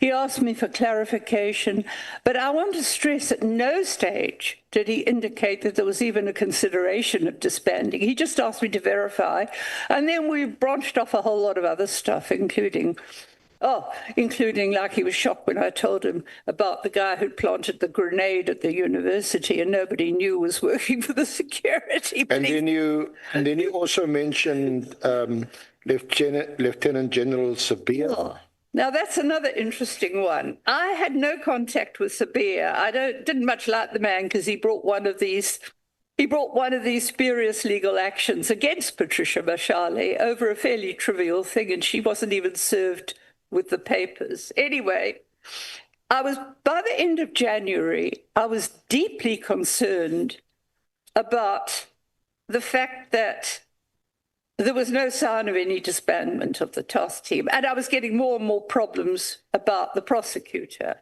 It was a combination. And I began to wonder, if they're going to be forced to disband, what's going to happen to those dockets? What have they done with the dockets? What dockets have they got? And I discussed with somebody, I think it was a lawyer or maybe even a policeman. And I honestly don't know who it was. I remember a discussion and saying, do you think I should maybe ask the one, Sabir, who's the Deputy National for Detectives? Because I knew that the original structure was to report to the Deputy National of Detectives. Okay. I asked somebody who gave me his number. I sent him a message and I said, I wrote to him a covering letter.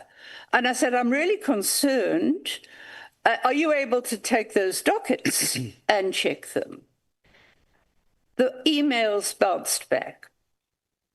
I sent him a message and said, well, I don't think you've got the emails. He never replied to me again.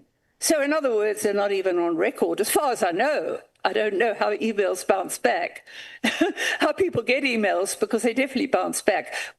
Virtually everything I sent him was what I'd sent to Parliament and the Minister last year, just with a covering letter. I sent a copy of the letter from Minister Mchunu to say, look, this is a legal instruction. So that was my contact with Sabir. Yeah, and that was the end of it. Can I just ask you about paragraph 33, about this alleged conflict of interest, you say, which is inherent in General Khumalo having been allowed to continue to occupy two roles. One, the project manager of PKTT, and also that of crime intelligence. Well, there is an inherent conflict of interest. Look, these are two, let me go back to about first year sociology. These are two very separate roles. They demand separate requirements and qualifications. One is managing finance, and as I said, there were allegations that there were problems there with the PKTT. And the other, of course, the project manager one, the other one was the fact that he was in crime intelligence, which also involves approving the financial expenditure by intelligence. And I've been getting all these are first-hand contacts from police members. So again, forgive me, Chairperson, but I can't reveal the names because of this whole question of maybe endangering them, and because they know that I've said I won't reveal their identities. So that's the only reason. I think the only people I'm not naming are police members. But when I heard this I was getting messages from people I know, senior, saying there's a whole restructuring going on. And I was talking, and there was one individual member who'd been in crime intelligence for a long time, and he was saying, I don't know what to do, because there are regulations about what you pay to informants and rewards. Like if you get a big drug bust, they're supposed to get a reward. He said, I can't do that. I can only offer them 3,000 rand, and they're risking their lives. I mean, police informants are risking their lives. Some of them get killed. I said, well, I don't know. I checked with the officer of the IGR, but the new IGR wasn't there. I think I checked with the advocate there, and she said, well, he better come and tell us. And I said, but he's too scared to. They'll just lose their jobs if their names leak out. I don't know what happened. There was actually, I didn't go to the media. Somebody went to the media, and there was a report to the same effect. Okay, so it's finances in two positions, because the minute after General Khumalo was appointed to head crime intelligence, I was also getting from individual members of crime intelligence saying, we've got no vehicles. We thought these vehicles were bought for us. We're having to use public transport, and that's a risk to us. We don't know why we're not getting the vehicles. We think the money's going to the political killings task team. Well, I don't know. This is what I mean about a conflict of interest, two roles. So that was the first thing. He should never have been in both these positions at the same time. That's what I was saying. The other issue with him, and this is what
I did know that he was on bail. And I did know that his bail conditions precluded him, Khumalo, from going to work, basically to engaging in his intelligence work. And he was talking about what had happened since he'd been given bail, which he should not have been involved in. So that's why I raised the issue of these conflict of interest, because it creates the impression maybe this is where the money's going, so there's no money for crime intelligence. I don't know. I mean, I'm asking people to, one of the things you'll see, I'm asking the committee, your ad hoc to do is to push for proper audits. The only people that can deal with this sort of complaint is the Office of the Inspector General of Intelligence. And sometimes I've got round to copying stuff to Scopa, but I really want to push for a proper independent audit of both especially of the KwaZulu-Natal budget, because it was used up very early in the year. So this creates these perceptions that money's going to the task team because of its expenses.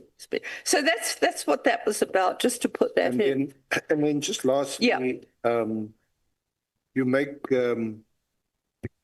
make some suggestions, urgent actions that are required at paragraph 36.1. Sure. Expediting the implementation of the overdue legislation to restore civilian oversight to the intelligence services, including financial independence and competent staffing at the Office of the IGI. In 36.2, an immediate independent audit of the KZN policing budget and of all PKTT expenditure. And in 3, there must, without delay, be an audit of all the guns which have been in the hands of the PKTT. You want to explain? Yeah, I do. I would like to, because look, I was very close to what was happening in July 2021. I even had former students phoning me in panic. And sending messages on and telling me what was happening in Phoenix and all sorts of, even police were sending me messages about what was happening and the role of private security companies in Phoenix. So I knew that, I've written up a chapter in it in a book on protest, but I'd read through, for example, the report by the committee chaired by Dr. Sidney Mufamadi, and that was in 2018, about restoring civilian oversight to the intelligence services. And he said it was urgent. Now, I think it's common knowledge that finally that legislation was passed last year. That is, how many years now? 6 years after it was deemed urgent, and it was only enacted this year. And there's all sorts of, in a separate annexure, I've just done a memorandum about the security situation in KwaZulu-Natal. You see, after July 21, I thought there might be a focus on getting better intelligence, because from more than one senior person, including a senior minister at the time, that after Jacob Zuma was arrested, nothing was coming through from KwaZulu-Natal. Mkhwanazi was nowhere to be found. Even his phone was off. One minister went off. One minister was very irate. She just couldn't understand how the man didn't have his phone on when the province was burning. Anyway, I thought we might pay attention to intelligence, but it's actually deteriorated from what the members tell me. One member I spoke, who was a long-time member, a couple of weeks ago, said, well, it's virtually collapsed in KwaZulu-Natal. So I think there's an urgency here, and that brings me to the guns, because what I forgot to mention is, in one of the early reports from Minister Clearly, one of the very few, he was talking about, we've made all these arrests for guns and illegal guns and dockets and guns, and they were a range of very dangerous guns. But a senior provincial detective said, well, what happened is that actually, and again, as I said, I'm not mentioning these names because they are police members, and it would at least lose them their jobs, and it might even get them killed, some of them that are doing dangerous work right now. And he said to me, what happened is that apparently, and it's not confidential, the task team went to the different stations in the province where there were illegal guns taken in, and they took the dockets and they took the guns. That's why this massive amount of information, see how well the task team is doing. Someone told me along the way, I think it was a prosecutor, who was also very concerned about it, said, but you know, they say they do their own ballistics. Well, I mean, what does that mean? They are police members. You've got to use police ballistics. So I would really like, I mean, the crime problem in KwaZulu-Natal is out of control at the moment. And we've got to deal with the gun problem. And I think if Parliament could press for some sort of audit of all the guns that have been in the hands, well, even the guns in the hands of the police. I mean, because they do go missing from the police. I know that from firsthand. But I don't know where all these guns are. What happened to them? Were people actually convicted? What happened to the guns? Were they bona fide police ballistics people that tested them? It's unknown. I think an audit of the guns by, I don't know by who, but there must be some way of doing it. These are things that, what I said to you earlier, you know, the things Parliament can do. The Madlange Commission will take a long time to get round to doing investigations, but Parliament can do things as soon as it's reached its ad hoc conclusions. Thank you. Thank you. And there's longer term stuff. You know, I, as a social scientist, am very concerned about a creeping culture of secrecy. I gave evidence here against the secrecy bill years ago. But there's a creeping culture of secrecy. We've had problems even getting PIA applications without having to go to court. And there's an increasing use of slap suits, defamation actions by the police, at our expense, I think, to try and stop people telling the truth, basically. I mean, just last week, we were saying that they're doing this against people who are also trying to protect land rights of Indigenous people. So, I mean, that is longer term. We've got to expedite that legislation.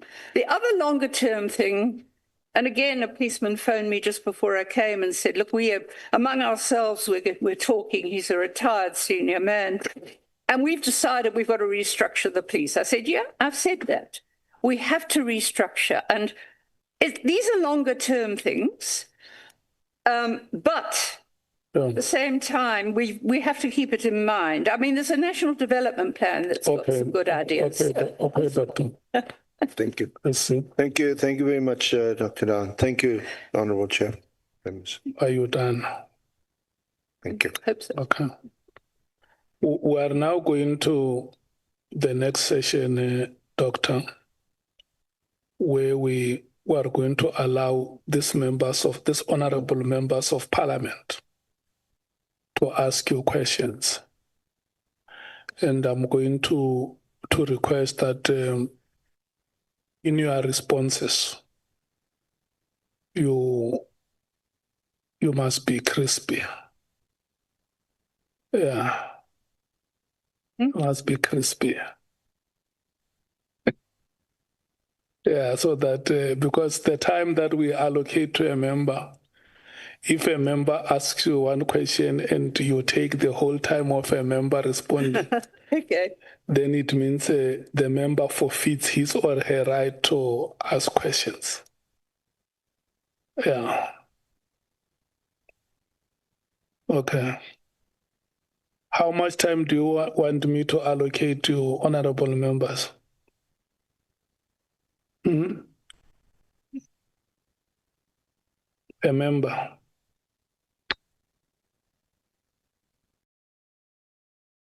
15. 15. Okay. We are going to do like this, honorable members. Today, because our guest today is a senior citizen. And I want you to enjoy the luxury of being with the senior citizens. I allocate each one of you 20 minutes across, full members and alternates. Each one of you today will have 20 minutes. I will exercise some flexibility where I see that you have not exhausted your list. I may give some 5 minutes extra, but I won't go beyond 30 minutes with every member. Yeah. Yes. Are you ready, Honorable Ngola? We are all ready.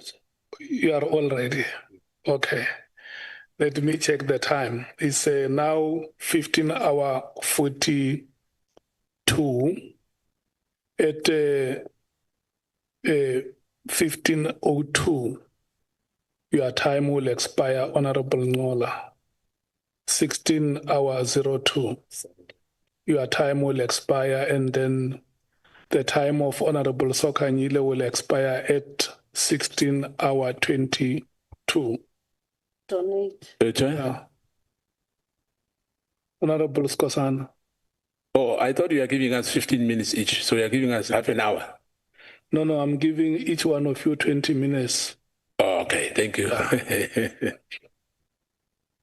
Yeah. You don't have to use all of it. So listen, Honorable Ngola, your time starts at 15:43. So it will now end at 16:03. Your time starts now. Yeah, thanks, Honorable Sokanyile is going to make a humanitarian donation if my time ends. Thank you very much, Prof. Doc. Are you an expert in policing? Yeah, sorry. I beg your pardon? Go to the mic, Doc. Yeah, okay. Are you an expert in policing? An expert in, sorry, in? Policing. Policy, I know quite a bit about it, actually. Not policy. Yeah. Not policy. Policing. Policing? Yeah, policing services. I did research on policing in the 90s. I wrote a report on policing based on research. And I have written a lot of stuff on violence that includes assessments of policing. I think I did a conference paper on policing. I don't know what an expert on policing is, actually. I mean, short of being a lawyer who knows all the laws and things like that. Yeah. So was that research an academic research? It was academic. Yeah. I mean, the research report, the research was academic. I did in the late 90s. So you were doing it with which accredited higher education institution? At the University of Natal, where I was teaching anthropology, and now it's the University of KwaZulu-Natal because it amalgamated with the University of Durban-Westville. There were two universities, and we're now University of KwaZulu-Natal, by which time I had retired. Okay. So let's go to your deposed affidavit. Mm-hmm. It looks like it largely relies on hearsay.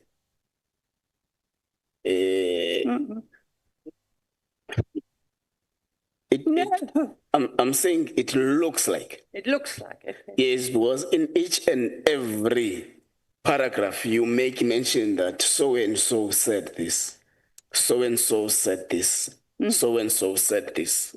What is your comment on that? No, it's okay. It wasn't hearsay to me. It was direct communication with people. Most of it is there, apart from where I say, as we have discussed at length, that I have to protect especially, it's mainly the police that talk to me, whose identities I cannot reveal. But the information I compiled as part of this report is direct information from people who've experienced the task team or have worked as a detective with the task team, including lawyers for some of the people who've been charged by them. So for me, it's not hearsay. Now, I also want to stress that most of these people are dying to give evidence to someone about their own experiences. I have begged even police members to go and do it in camera, but a lot of people who've experienced this say, yes, I can't wait to go and give evidence myself. Okay. So you get information about PKTT from policemen, some of them, from community members, some of them, and from prisoners, yes. Some of them. Prisoners who have not yet been found guilty and are innocent in terms of the Constitution until they're found guilty. Okay. So do you apply the audi alteram partem rule after having received this information? I try to, but I don't get responses from... What do you mean you tried? Explain the tried part. Okay. I try to, how can I say? I tried to communicate when Thabiso Zulu's phones were seized without a warrant, without an order. I phoned General Khumalo personally. He couldn't explain it.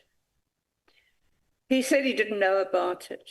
He never followed it up, did he? Because I did write to Mkhwanazi and I wrote to Parliament and nobody followed it up. What can I do?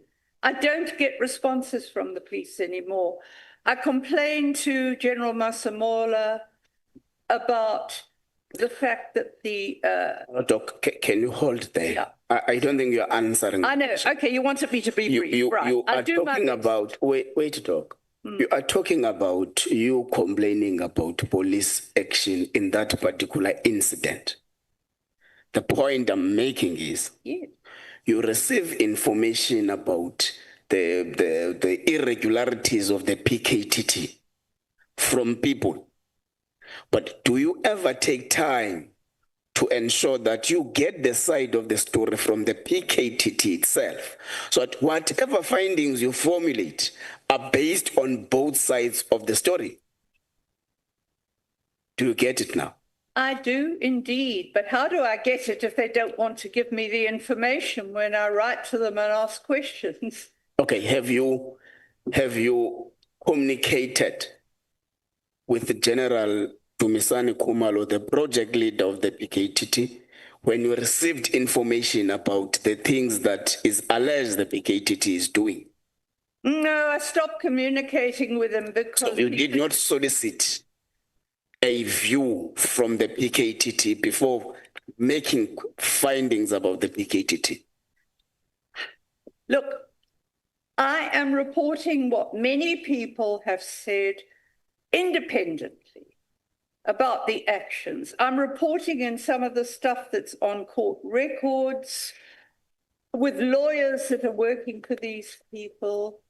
I have tried, in the first days of democracy, I would get responses from the police. I've given up largely because I have a lot of letters on record. I mean, I wrote to General Masemola and said, the political killings task team, look, here are attached statements. What are you doing about it? I never got a reply. So that's why I copy to the police, so that they can say, come back to me and say, no, this is wrong, and give me an explanation. And they don't do it. Okay, let's pass that, Doc. Section 16, subsection 2 of the Powers, Privileges and Immunities of Parliament and Provincial Legislators Act requires you to give Parliament information wherever you are required to. Then on what basis are you refusing the ad hoc committee to give the information that it requires, including the names that were requiring you to give the ad hoc committee? May I just explain? I don't know. I have this very few cases here where I have not spoken personally to people.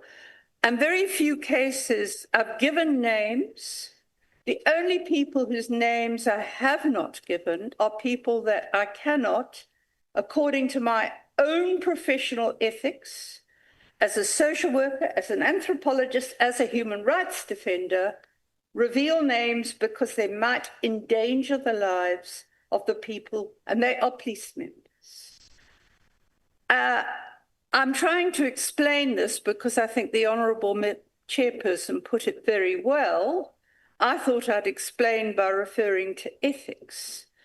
But I also cannot, I am not in a position to investigate them myself, and Parliament does not have the capacity in terms of resources to have a skilled forensic investigator to do some of the work that needs investigating. It's as simple as that. So I cannot go blurting out names of people who might be killed before there's an investigation. Okay, Doc, we'll pursue that. Let's go to your paragraph 5.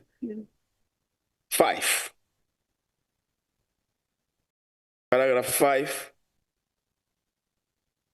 So we're going to compare this paragraph against the background you are saying that you can't say names of people who are in the police service because you might be risking them losing their lives. I mean, their lives or their jobs or getting persecuted. That's what you said, Prof. Well, those that are not, if I can just reply, these are people that are not already publicly named. All the people I'm referring to have been in court reports, have been in the media. I am referring to members who are not in the public domain. Yeah, because it looks like there are some you mentioned. You have mentioned Captain Fine of the National Intervention Unit who was promoted at some point. You mentioned Magistrate Kumalo, who you say has even been reported to the Magistrate Commission. So as it appears, what would think that you mention those you don't like and you don't mention those you hold dear? What will be your view on that? Okay. Right.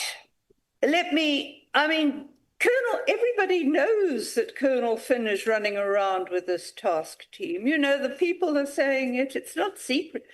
These are people we are paying. We taxpayers, these are public servants. We're entitled to name them if they're doing an official job like this.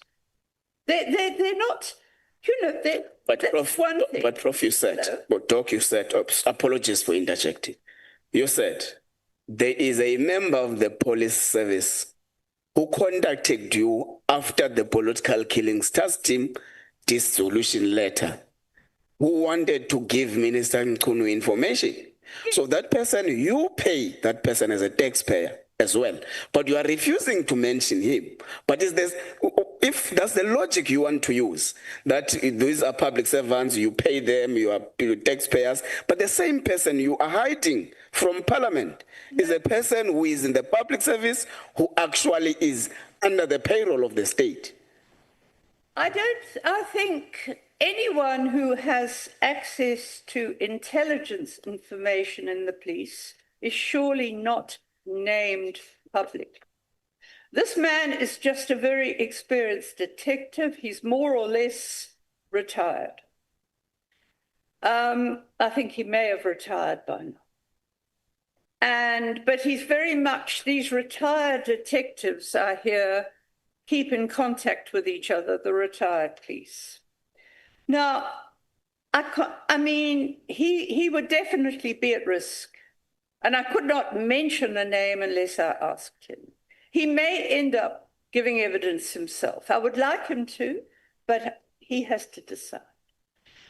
As for the magistrate Kumalo, it's in a report done for the court. Court proceedings are open. It's in a report done by the advocate for one of the accused in the case, applying for the case to be reviewed.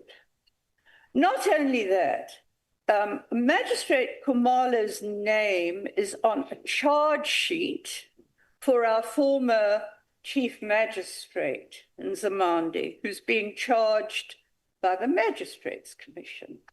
And on the charge sheet is the very same Magistrate Khumalo's name as having paid to get his position. Now, that's a court document.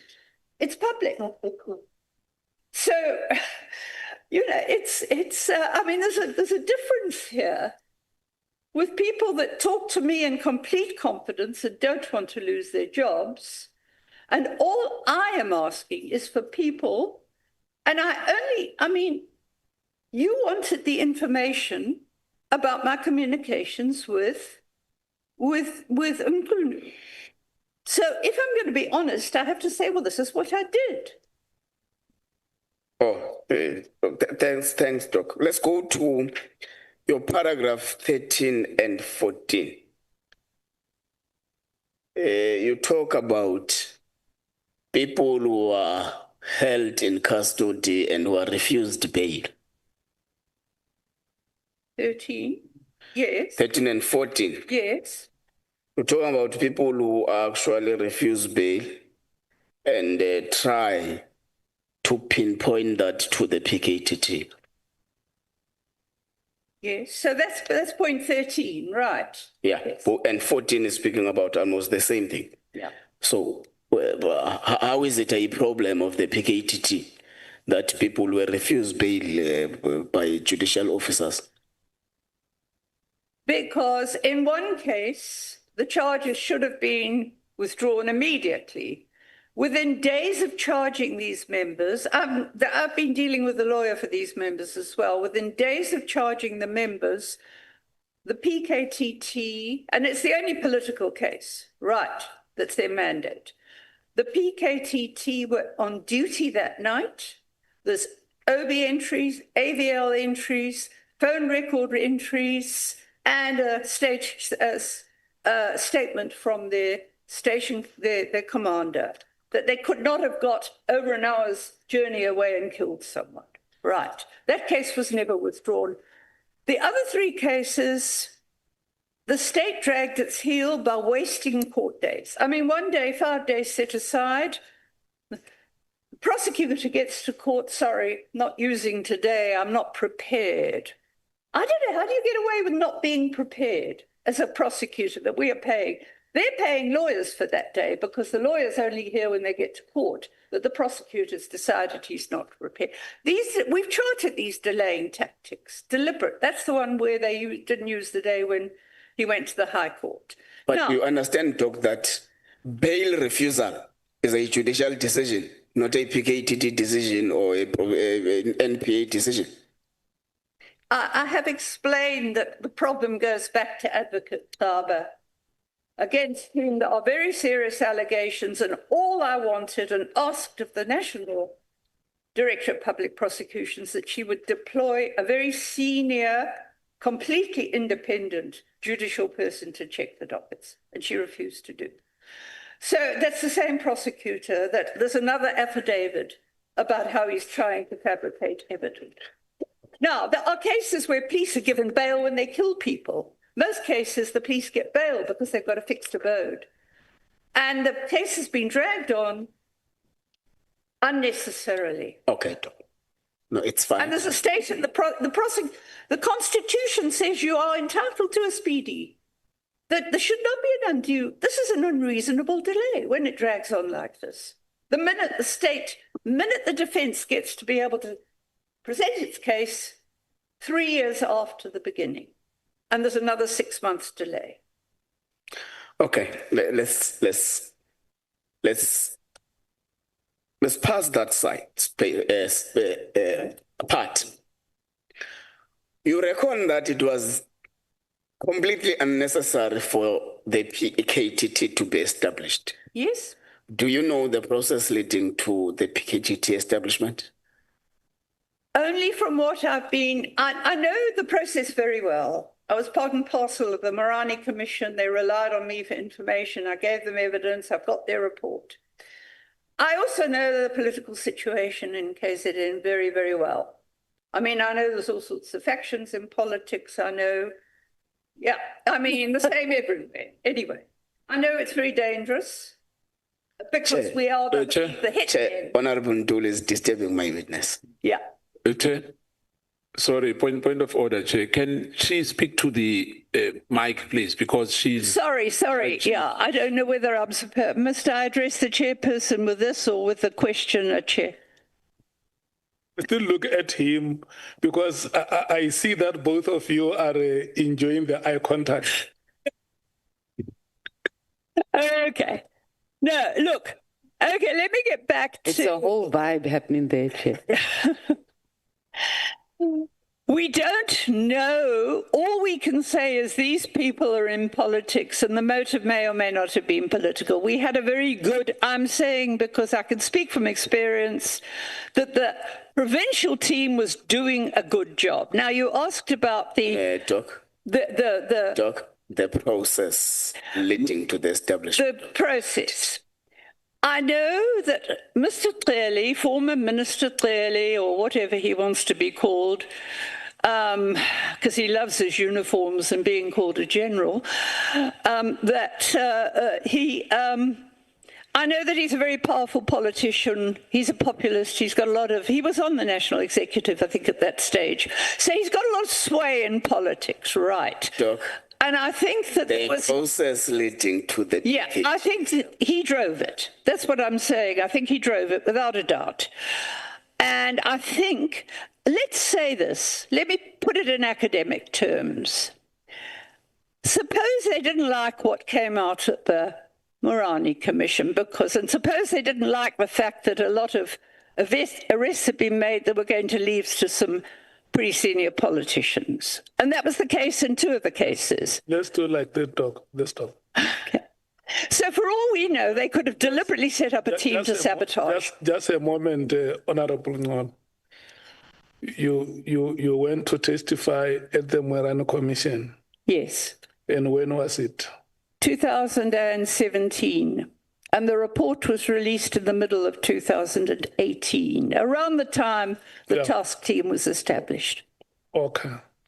And then it is your submission here that the PKTT is as a result of the Morani Commission.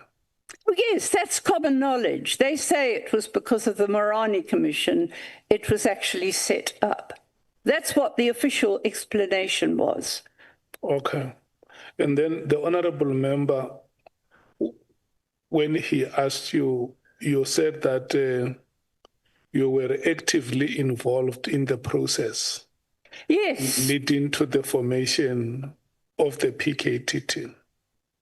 No, I was involved in the process involving the Morani Commission. The evidence leader came to me wanting lists of people killed.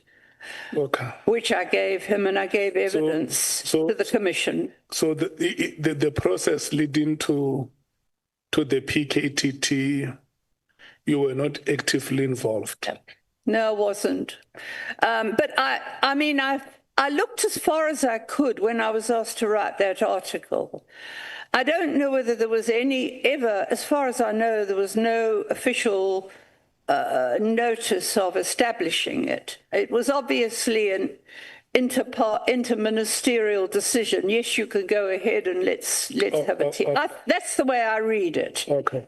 But I do know that it was the minister communicated to the National Commissioner at the time who established a structure for the team. It's fine. I want to hand back to Honorable Ngola to continue. Okay. Thanks, Chair. Doc, it does appear that you really do not know how the PKTT was established. This is what happened. This is what happened, Doc. There was a person who was murdered in KwaZulu-Natal.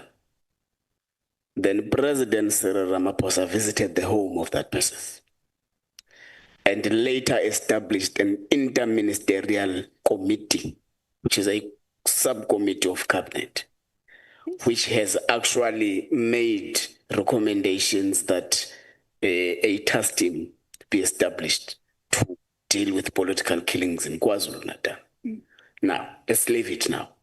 The second question would be, you reckon that those who were there before the establishment of the PKTT were actually doing the job greater than this. Do you know how many cases were registered, politically aligned killings registered before the establishment of the PKTT? Well, they were working from the lists I had. They've quoted the lists that I gave to Morani Commission. And you mentioned, yes, I know the case you're talking about. It was a very prominent Ramaphosa supporter called Mchunu in Pietermaritzburg. He was murdered, and the provincial detectives had arrested and charged people. And the task team came in and withdrew the charges. Yeah, that's what happened. Doc, I am looking for stats. I'm saying, how many politically related killings, cases, were registered before the establishment of the political killings task team? I think it was, look, I don't have those lists with me, but they were at least, but that was up until the end of 2017, I think it was something in the region. It depends on the period. I think for the period Morani wanted, there were about 150 deaths. I think something like that, but I couldn't tell you offhand. I don't have the figures here. This I think 150. Before, let's do this intervention, Doc. You know, South Africans are following the proceedings, and I announced it this morning that we sometimes get feedback about the things that they see and also matters that are of interest to them. The honorable member is asking you a question about a victim who was killed in KwaZulu-Natal. And I guess that he belongs to a family there. And the family may still be grieving by now because the chapter has not been closed. And I just want to persuade you to reconsider the statement that you made to say, no, he was a prominent Ramaphosa supporter. I don't think that will be appropriate. Okay. You can imagine a family of Mchunu if they are watching the proceedings now, and their late family member is being described as somebody's supporter, not as a citizen who unfortunately lost his life due to the political killings that were happening in that project. Do you agree with me that it might have not been appropriate to frame it the way you did? Look, I'm not sure because it was common knowledge. It was kind of common knowledge within the ANC itself from people I spoke to because of the factions in the ANC. And that was why Ramaphosa came here, you see. So I'm not sure. I can't answer your question because I hadn't thought about it that way. Just listen to me, Doc. Yeah.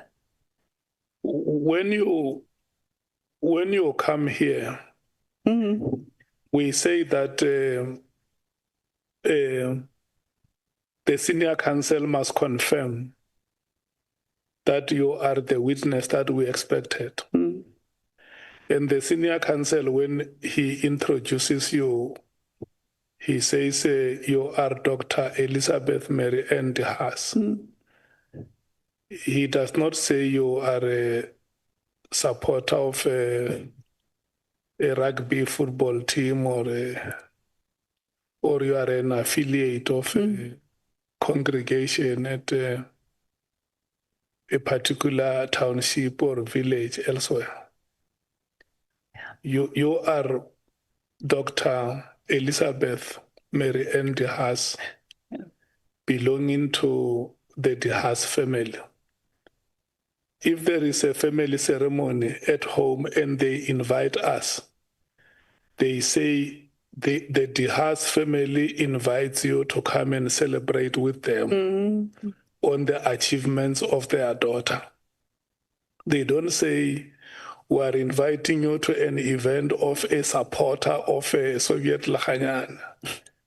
You do hear what I'm saying? No, I do. That's exactly why I say I must persuade you to understand that to describe a person as a prominent Ramaphosa supporter cannot be appropriate, and you must be persuaded to withdraw that statement. No, I'm happy to withdraw it. I only mentioned it because of President Ramaphosa coming here, because, you know, it was one of his main people in Maritzburg. So I'm happy to withdraw it. No, yeah, it's all about, it's not about who supports who, but the context within which the name is being mentioned is that even up to today, the family has not got closure on that matter. And so we should be able to gauge the emotions around the matter. And those who knew the late Mchunu and those who are his family, every time the name is being mentioned, the fact that the family has not got closure on the matter, it always evokes emotions. Of course. Yes, and we must be measured in the manner we talk about the name. That's exactly what I'm saying. Okay, look, thank you for that. I'm quite happy to withdraw it. It was a response to the honourable member's question about comment about President Ramaphosa coming here. That's all. But the family were quoted after the charges were withdrawn by the political killings task team. The important charges, the murder charges, after they were withdrawn, the family were quoted publicly as being very upset about it. So, yeah, I mean, as I said, I'm quite happy to strike that off the record, or whatever you do, that he was a Ramaphosa supporter. I was trying to explain why it was important at that point in time for Ramaphosa to show his full support for the family. That's all. Because the subject came up, but it doesn't have to be part of it at all. I mean, I mean, to finish that comment there, that the thing is that President Ramaphosa would have been very sympathetic to one of their key people provincially, when was this, 2018, he'd just been appointed Minister of Police. He would have been very supportive to a suggestion that there be a special team. It stands to reason, you know, that he would support it. But my thing is this: I suspect that the motivation was, well, let's keep a good eye on what's happening here. Let's stop. Honourable Ngola, do you still have further questions? But carry on. Thank you, Chair. Doc, do you know how many politically related cases were registered after the political killings task team establishment? I've got a list, but not with me. Doc, do you know how many? I don't know how many. I can't tell you the number because I haven't even got a tentative number. The list is at home. Do you know how many accused persons have been convicted after the establishment of the PKTT? I'm trying to find out. You don't know, Doc? There are no, I cannot get records of the dockets they took. Doc, you don't know? Yeah. I don't know what dockets they took. I know that some of them aren't even. The answer that says I don't know is enough, Doc. Dr. De Haas. That's my answer. I don't. It's enough, Doc. You're saying. The honourable member, at the time you wrote this letter in October, did you know how many convictions have been? I had a rough idea from the public releases. That's all, because I couldn't get details anywhere. I am still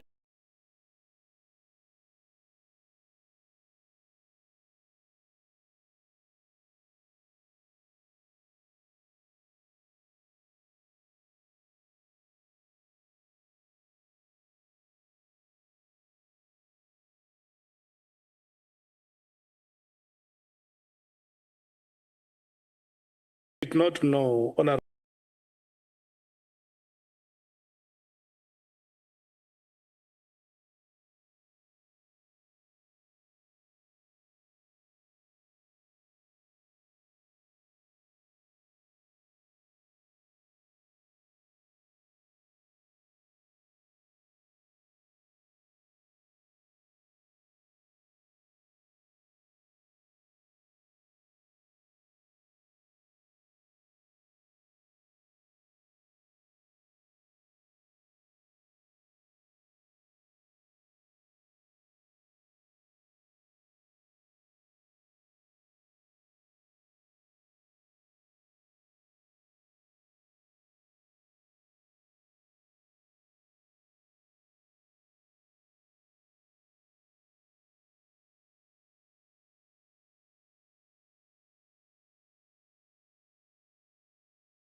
Yeah, you make mention of the Magagra case. Do you know who was the detective who was leading the case? The provincial team were investigating the case. That's why the docket was transferred to the political killings team. In fact, I mean that if you have a task force and controlled by senior detectives. The answer for the KTT to be 20 years. Who UK headly and are doing no job. Some are, some aren't. Do you know how much a kind of a great tree municipality is?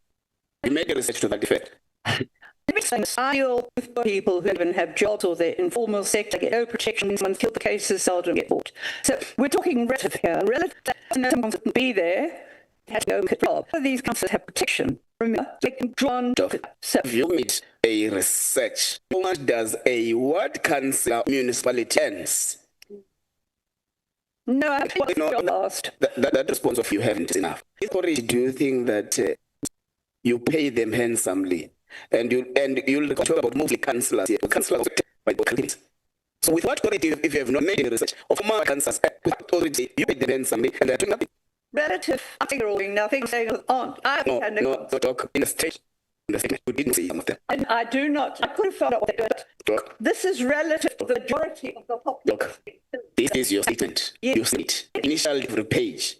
You did not say some politicians. You said politicians who are doing nothing, who you pay handsomely. I'm asking, if you've not done a research, how much a ward councillor of a grade 2 municipality earns? With what authority are you saying you pay them handsomely? Well, where did you get that? As I've seen, they make a reasonable living out of being a councillor, and I don't think compared with so many people in this country can't even find a job. It's a relative term and it's a general term. The time has come to and I see at my time. Yeah. Yes, sir. There was at some point where I interjected, I can give you, and Doctor, may you please, like I requested, be precise when you answer questions. If the questions requires a yes or no answer, just say yes or say no. Don't say yes and no. You just say yes or no. I'm sorry, but sometimes it needed qualification. Responding to me, he has not asked a question. Yeah. Thanks, Chair. Chair, can you also consider that Honorable Kanyile says must also proceed on her behalf? Later.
Okay.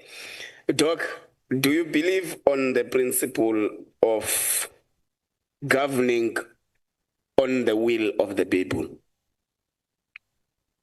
Yes, I do. And again, I could qualify that. Anyway, carry on. Okay. Actually silencing the will of the people. No. You wouldn't get such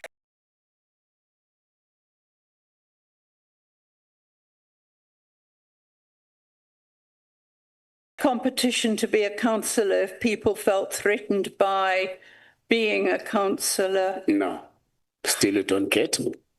I'm saying you have got councillors elected by communities whom are ascending to be councillors on the basis of being voted by the majority in a ward.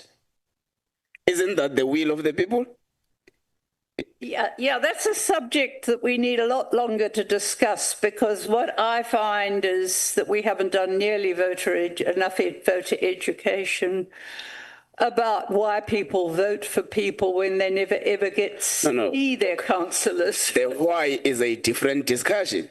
Yeah. But the point is, those elected public representatives elected on the basis of the will of the people, and those that which perpetually continue to kill them are actually silencing the will of the people. Isn't that true? No, I don't agree, because, I mean, what about, I mean, it's superficially maybe, but what about all the other important people that are working in the community that are getting... You are focusing on a different subject. I'm saying... Yeah, but we're talking... We agree, me and you now, that those who are elected ward councillors, for example, are elected on the basis of the will of the people.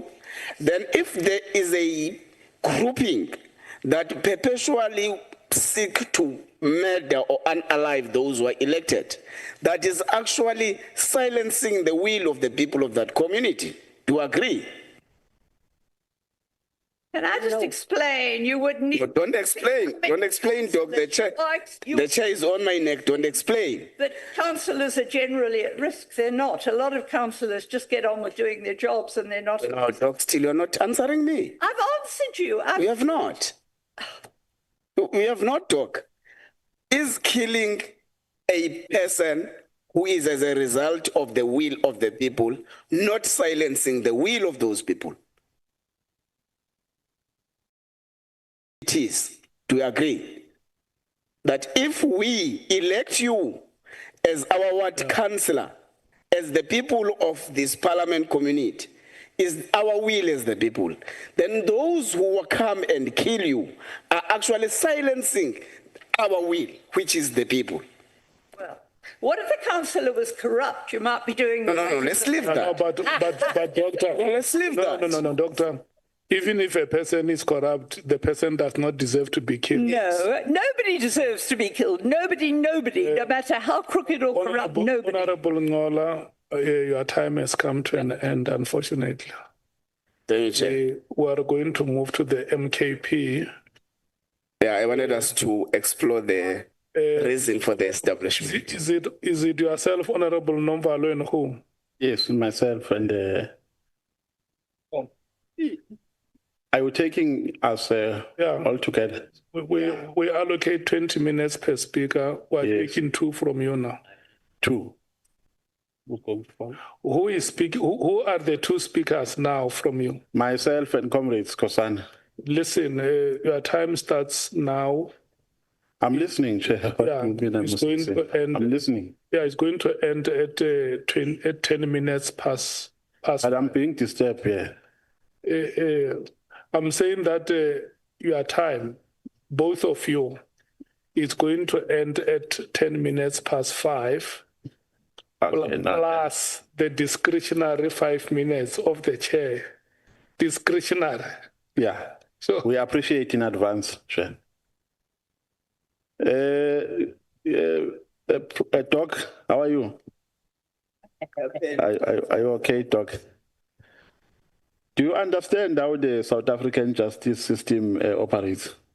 Sorry, do I understand how South Africans? Justice system. Do you know how the justice cluster is designed? the South African Justice Cluster? I know how the justice is supposed to work. I have the basic outline of it, and I know that for most people it doesn't work. Do you understand the role of each and every component in a justice cluster? The justice cluster, well, I know what the NPA, what the police, what the various security industries are supposed to do, and I know there's a military, and I know there's a correctional services. But the question is, do you understand each role of each cluster? I mean, of each component? Yeah, it's in the Constitution. Of each entity, rather, do you understand? Well, more or less. I mean, I can't give you chapter and verse, but I check the Constitution regularly to see what they're supposed to be doing. Do you understand the work of the NPA? I do, yes. Do you understand the work of the police? Yes, I mean, I understand the role of the police, the SAPS Act, the constitutional provisions about ministers and what they should do. Yeah, before I go to my ultimate question, because these are just questions leading to an ultimate question. The problem with you is that you, in your evidence, largely that you have tendered so far, you keep on saying you don't know. And when we were intervening here, when you were being evasive, when you were evasive, I said to you, largely you are relying on hearsay. And the unfortunate part is that the hearsay evidence is evidence whose credibility relies on a person other than the person giving evidence. So the evidence that you are giving here, its credibility doesn't rely on you because you distance yourself from it while you are the one who gave it here. That is my problem. And I don't have a problem with that. I have a problem with the fact that your evidence or your perspective on the PKTT influenced an executive decision. That's why I have a problem. I don't have a problem with you damsacking, that is none of my business. But the problem here is that you have damsacked at the expense of South Africans. That is my biggest problem with you. Now, if you say you understand the role of the NPA versus the role of the SAPS, why would you blame the police for bail applications and for the withdrawal of cases? How do they feature?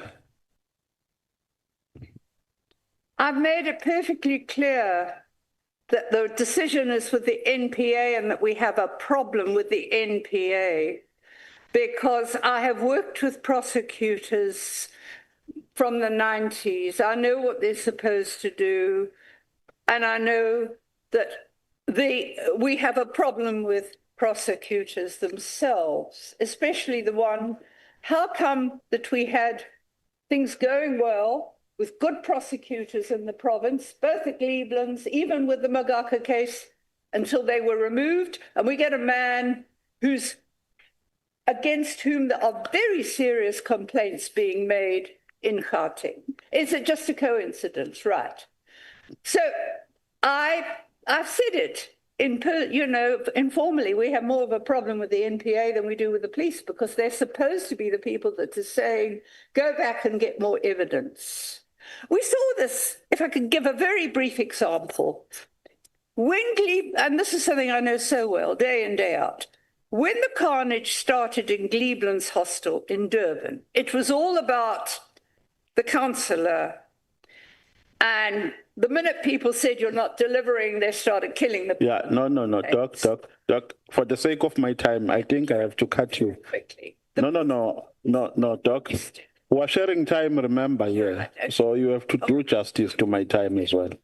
That the prosecutors are a problem in many areas. Yeah. Do you know how the PKTT was designed? I know it was designed. It was designed to be headed by the national deputy. No. That's do you know which role players or professionals who were part of the PKTT or entities from the Justice Cluster? They were supposed to be You see, there's an ideal and there's a real. They were supposed to be interministerial. Supposed to be. But we've never seen a report. No, I mean at a grassroots level. Do you know the components or entities of the justice cluster who were part of the PKTT? They were supposed to be the correctional services, the prosecution, intelligence, police, and forgotten the other one now off the top of my head. So that's supposed to be. But they were never part. I've never seen a pronouncement coming from that interministerial team. It was always in the rare pronouncements. I think there were two of them. So if I put it to you that it consisted of the police and the NPA as well, then that would mean you don't know how it was formulated. No, I know that. I've just said it. It was police, justice, interministerials. No, remember you said they were supposed to be, and you further said you were not aware if they were part because an announcement was not made. You remember? That's what you said. And then, no, what happened is it was announced as interministerial with those components, right? Then after that, the only public announcements, and there were very few, I can remember two, but clearly there was no mention of any reports coming from an interministerial team in the public. In the public? So. In the public? Yeah. So you analyzed it at a first value? When you say in the public, because you don't know if such reports were given in internal meetings. Because there was a reporting mechanism, remember? Internal reporting mechanism that was put in place. So you don't know whether that mechanism or those processes were followed. Well, should they not be public? Well, or especially that maybe a media briefing should be content they made out public that way. It was the media. Okay. Another problem I have is that I think from page 1 until the extent, you keep your concerns after the meeting of the PKTT centered around the alleged victimization of victims. So conclusion is that you were mostly concerned and not accused. Centered on the accused people, some in custody, some were not arrested, some according to your allegation were harassed by the police. And you think about the victims and the families. On the contrary, Mrs. Magaka Senior has fought for no progress. And that's why I wanted to confess and tell the story. She just wanted to know why her son was killed. She's not the only one. Some of those cases went on. And finally, why are we not saying, people, the big problem I think what to do, getting justice for people. It's almost impossible. People have no closure. And we're not talking just a select group of politicians. We're talking South Africa. So it's part of the problem. And it's deliberate tactic. What you are saying, politically, were mostly by internal ANC political dynamics. And they were mostly triggered by Zuma versus Rahman. Who told you that?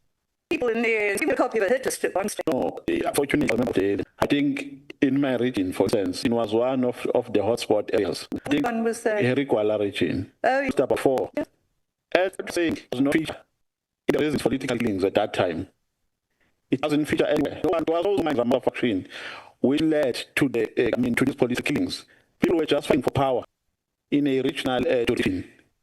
So where do you get this from? I've got a problem really because you are giving us unscientific perspectives. And the problem with these perspectives of yours or perspectives of yours is that they influenced an executive decision. And you come here, you tell us, I don't know, and you are thumb-sucking. You never engaged in any scientific process. You were not an ANC member, you were not in the leadership, you never did any inquiry. Oh, I did. In the ANC to establish the reasons for these political killings. I did speak to people in the ANC, and I mean, we picked up a lot about the conflict over what was happening, even in Cleveland's hostel, and in different places. So, I mean, it matters not at all. It's a minor detail about the politics of all this. The deaths are the deaths, whether they're Ramaphosa, whether they're Zuma, whether they're any other supporter. It's not a major thing in the disbandment of the task team. I'm saying that when the task team was disbanded, there was already a conviction for one of those pre-election deaths. And there were other investigations. Yeah, but I'm saying to you, Doc, you are wrong to say that the political killings in KZN around 2016 were precipitated by the prevalence of the Zuma and Ramaphosa factions, respectively, in the province. You are wrong. That is unscientific. Well, are you able to be objective if you're a member? Yeah. I told you, I just gave you a scenario of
my region.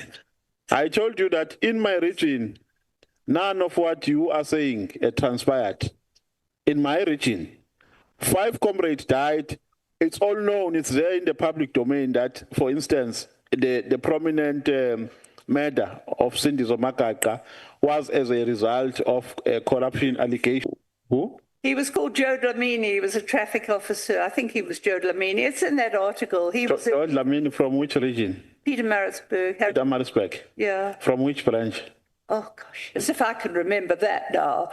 He was on the hit list. He was #1 on the hit list, and there was a conviction. He was #1 of? On the hit list that was going around at the time before the election. Were the perpetrators arrested? Yes, by the provincial team. Were they sentenced? Yes. Under which charge? Murder. Under murder. Yeah. Were the reasons were they established for that murder? Were reasons established? I haven't looked. Look, I know there was a conviction. I only used that to illustrate the fact that the provincial team was doing convictions. He was murdered. He was a politician. Right. Yeah, but, I'm not. I think we. Doctor.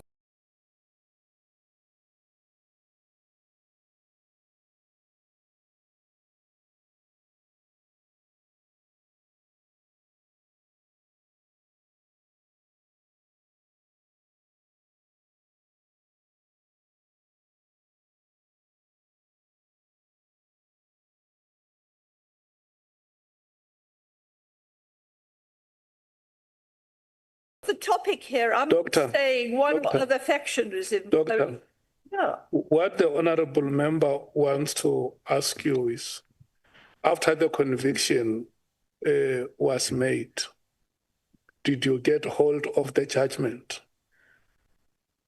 No, because it was in progress at the time I wrote. I got that information from sources within the ANC, including one man whose name was, or at least one that was on the hit list. But there are grounds on which the presiding officer arrives at the conclusion, at the conviction.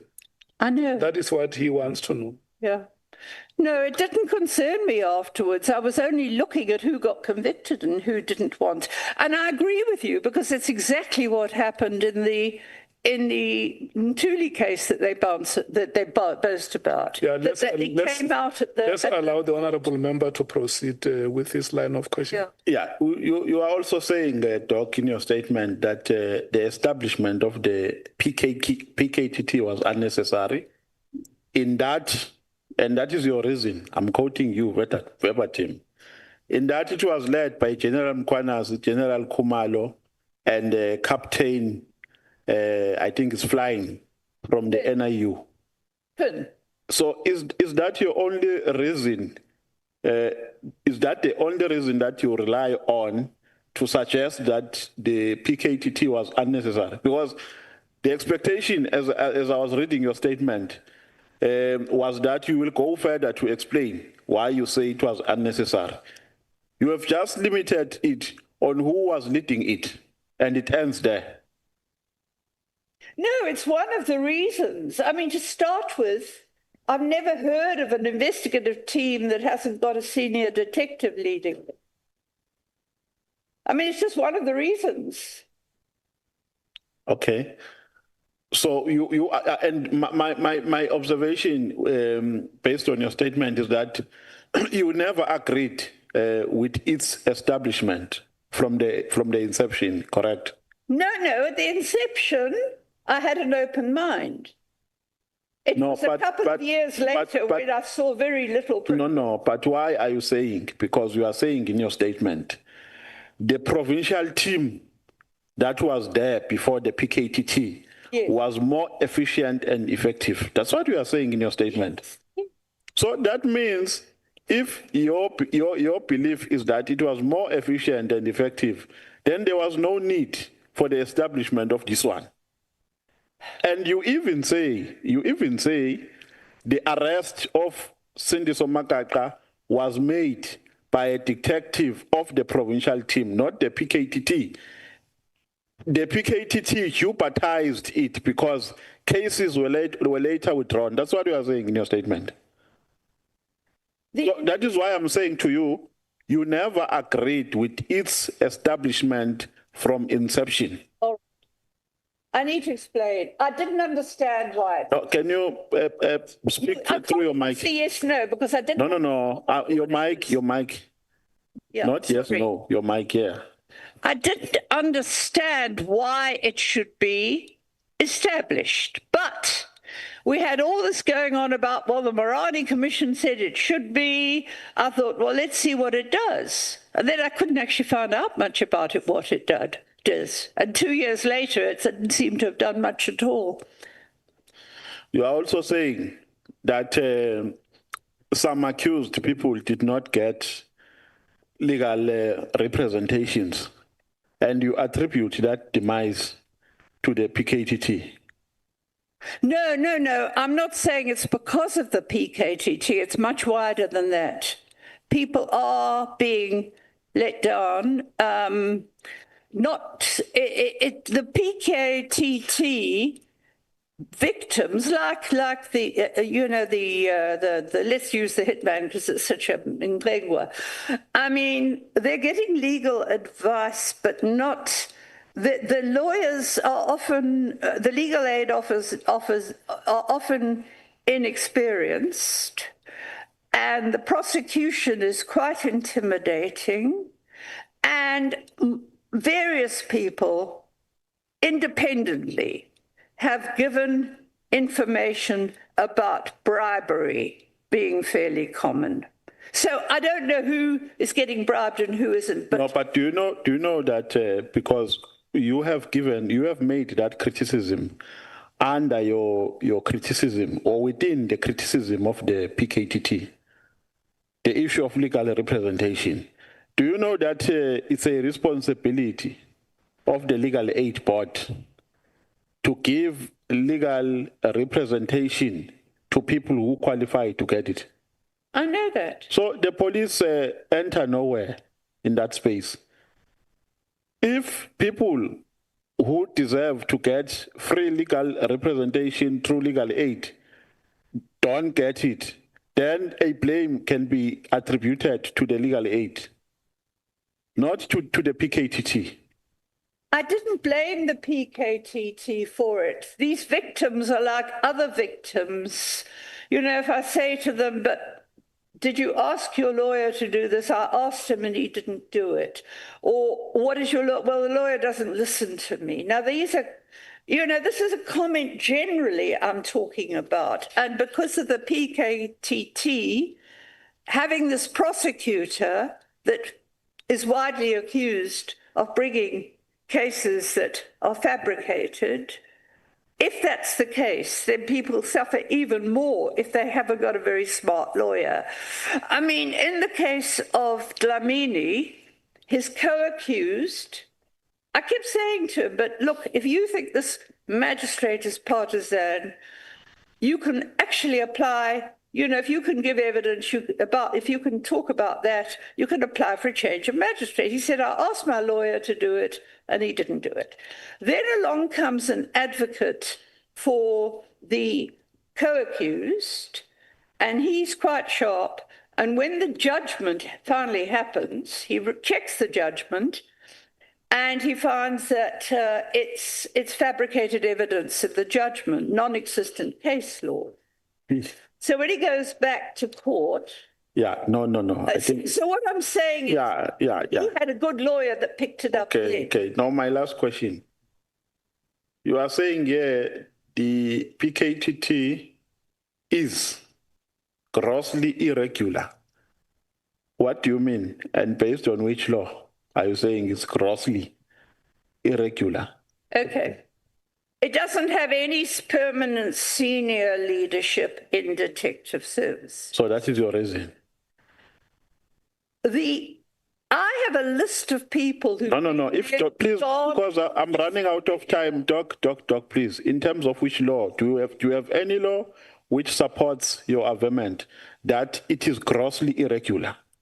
In terms of which law? If there's no law, it's okay. Say I can't cite any law. I will leave it there. I won't pursue it further. There's no law that talks about... Okay. No, thank you very much. I think I've run out of time. Thank you very much. Honorable Kosana can come in. Thank you so much, Honorable Nomvalo.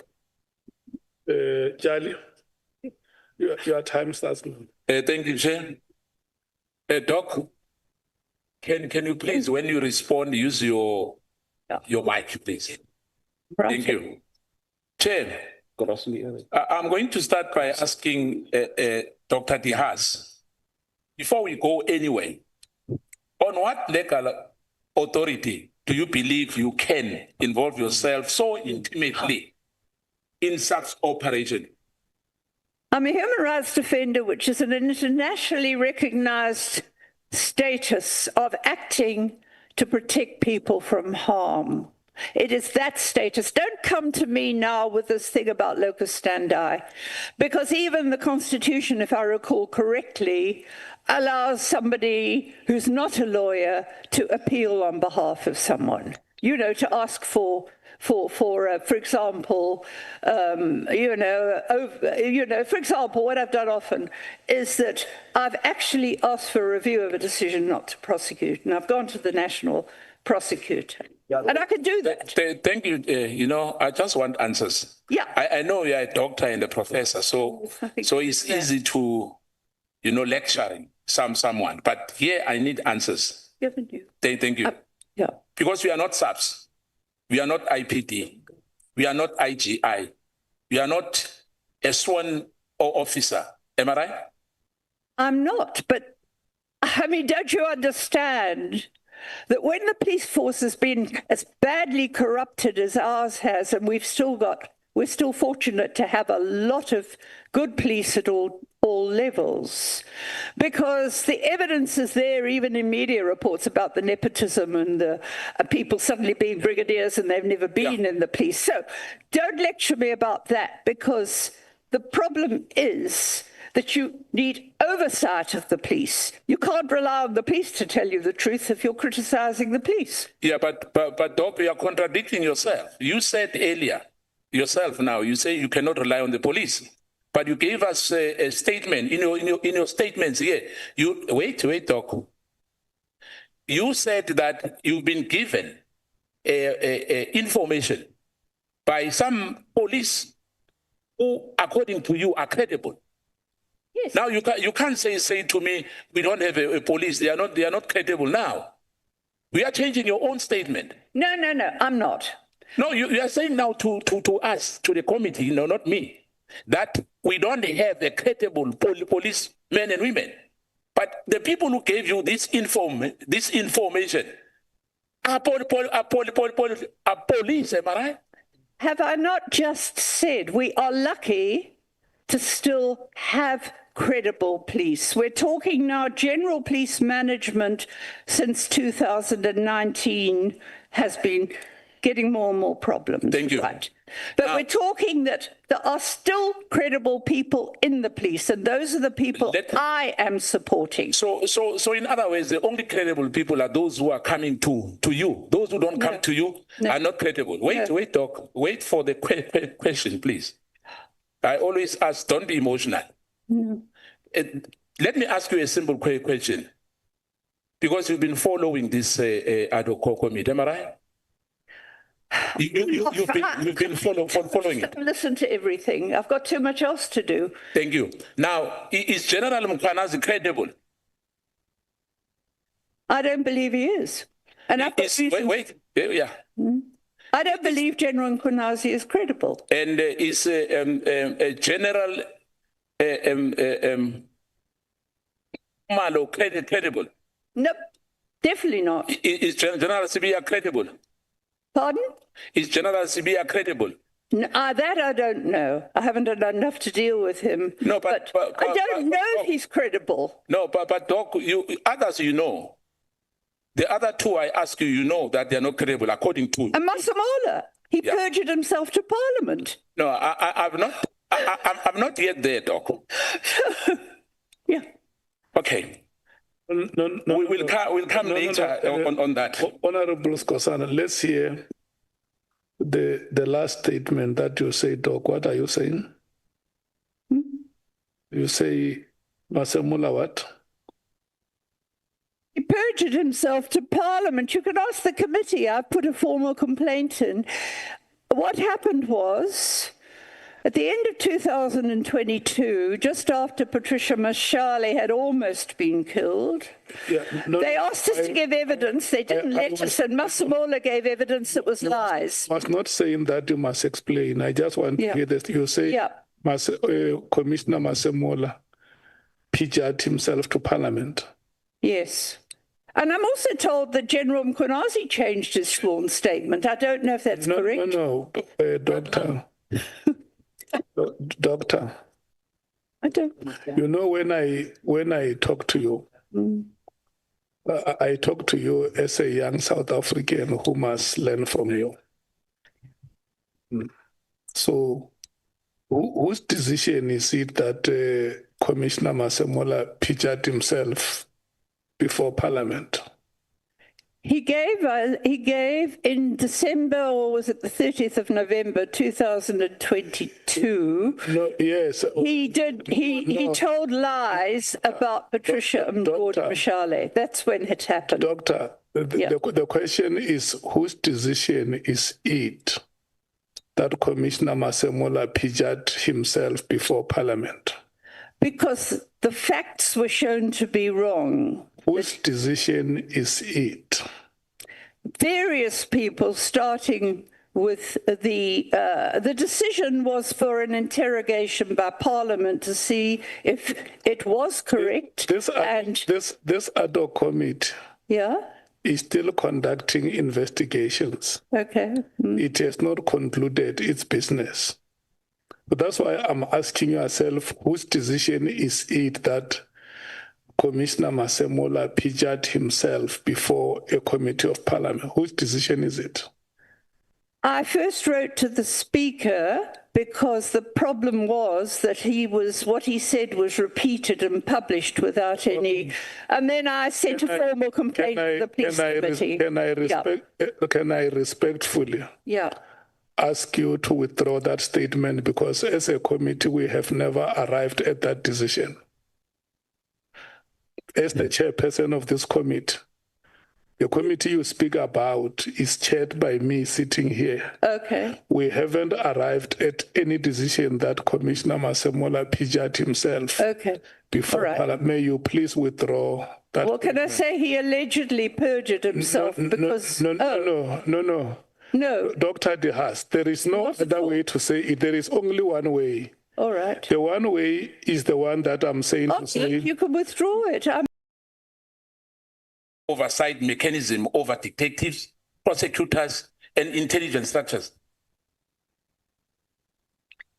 It's part of my position as a human rights defender to help people who are at risk and who are being harassed, persecuted for what they, and apparently, I mean, let me just say I'm quite astonished, because I don't know, I reported 4 years ago to Parliament that General Khumalo's members were seizing phones without a court order. Now, I would have thought that Parliament would have said, but hang on a sec, let's just check this out and see if it's really happening. Chair, I sit in the police portfolio committee you are talking about. I sit in that committee for your information, Doc. In paragraph 2, you base your assertions on official you spoke to, which you don't want to give us names as we speak. And I'm not sure who authorized them. And how do you come to a conclusion that what they gave you, because there's no OD here, you don't know the other side of the story. In my view, I'll be honest and frank to you. Your hate towards General Khumalo. I don't hate it. No, wait, Doc. Wait, Doc. Because your statement here before us, like many others, like Sibia who came here to say what General Mkhwanazi was talking about is a dream. But we know now, the country as well knows today that his bravery. We are not taking sides. Remember, we are still probing here. You are giving us, what you gave us here are allegations as well. Do you agree with that? Please don't explain. Do you agree that what you are telling us, like any other witness, are still allegations before us?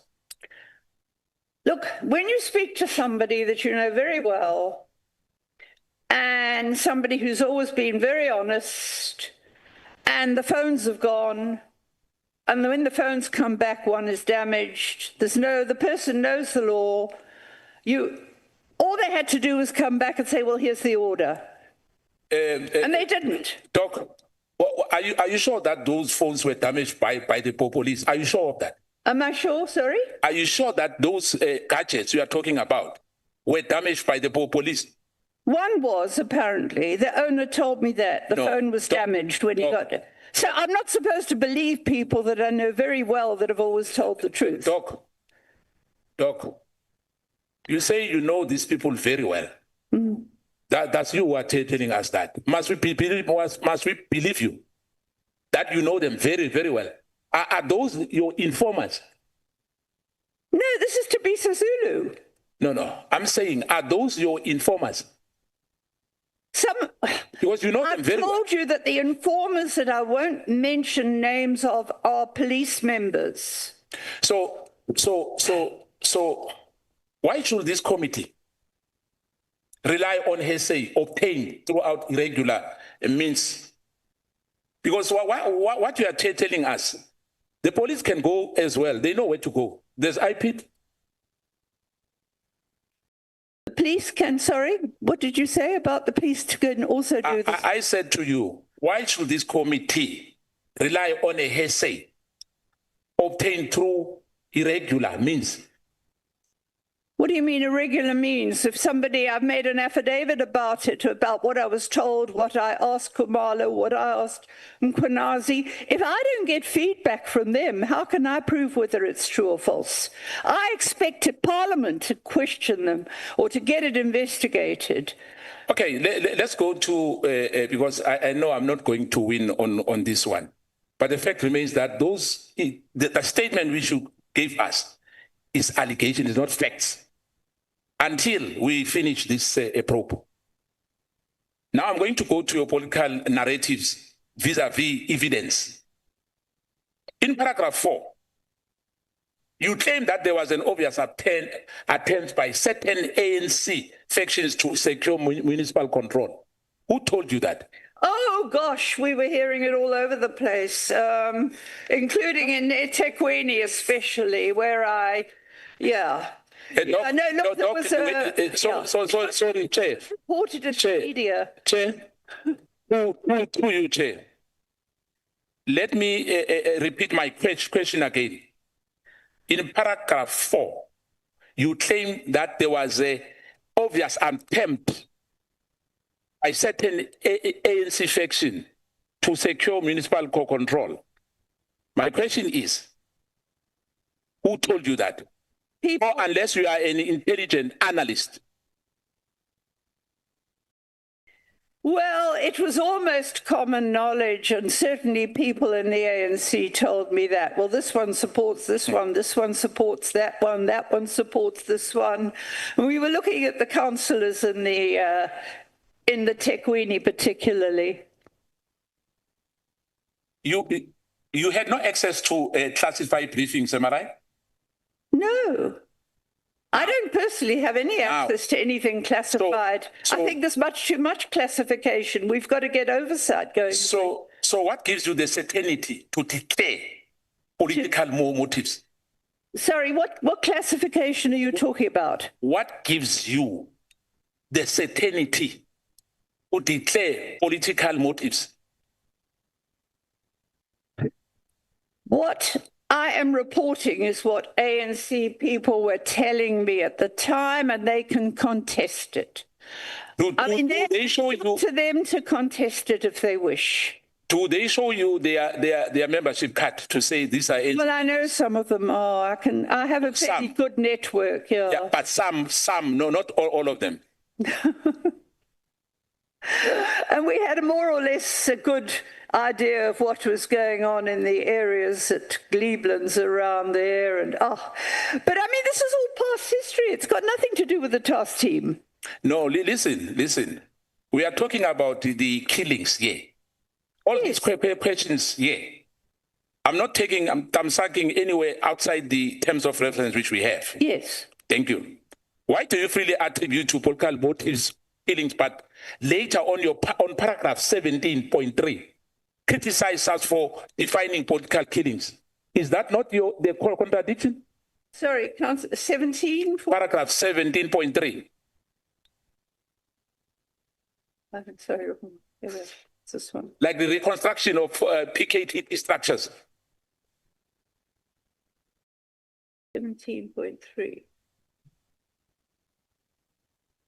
You mean, I tried to explain, I've worked with, since 1990, since the establishment of the Goldstone Commission, and there's been a consistent teams that always have senior detectives in charge. Yeah, in fact, let me just help you. Judge Goldstone was an apartheid judge in 1990. We're not transformed in this country during those years. And I want to put it to you that those issues which you are really familiar with invoke the pains of South Africans. If you are talking about Judge Goldstone as if he's an angel, with me, you are completely wrong. But be that as it may, let's go further because there's no time now. In paragraph 7, you allege that Minister Cele went behind their backs. That's what police told me. Yeah. And yep. Were you present, or is there hearsay as well? Were? Were you present Or is it a I hearsay? said this was what they were saying. I didn't say I was present. So you agree with me that almost what you gave us on your statement is hearsay? No. It's hearsay. No, it's not. I know a lot of this to be as factual as can be. I mean, tell me, have any of you asked whether it's true that Mkhwanazi went and stopped the arrest of a human trafficker on the instructions of Clearly? This is a police note. Has anyone asked that? Because I don't know if it's true. Let's not off-ramp talk. Intelligence claim without verification is false. Look, that's a whole subject in itself. I just want to say one thing in my own defense. Do you know, in the middle of the 80s, when this violence broke out, I quoted a line from Bob Dylan's song. Yeah, wait. Death will it take till we know how many people have died. Look, and that was I was blaming the white government. Look at the people who are dying now. And a black government, and nobody cares about them, but they care about politicians dying.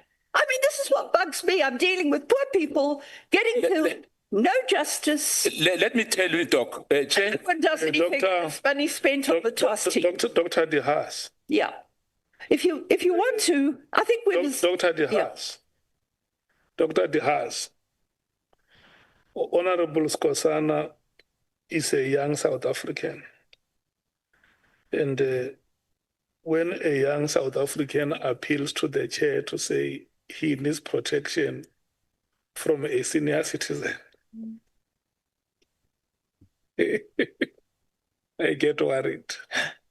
Because, you know, I have respectfully requested you that sitting here as young South Africans, we want to tap wisdom from you. And I want him to tap wisdom from you. Honorable Skosan. Yes, before I conclude, because I know the chair will be saying to me, it's time up. Let me say this quickly. Yeah.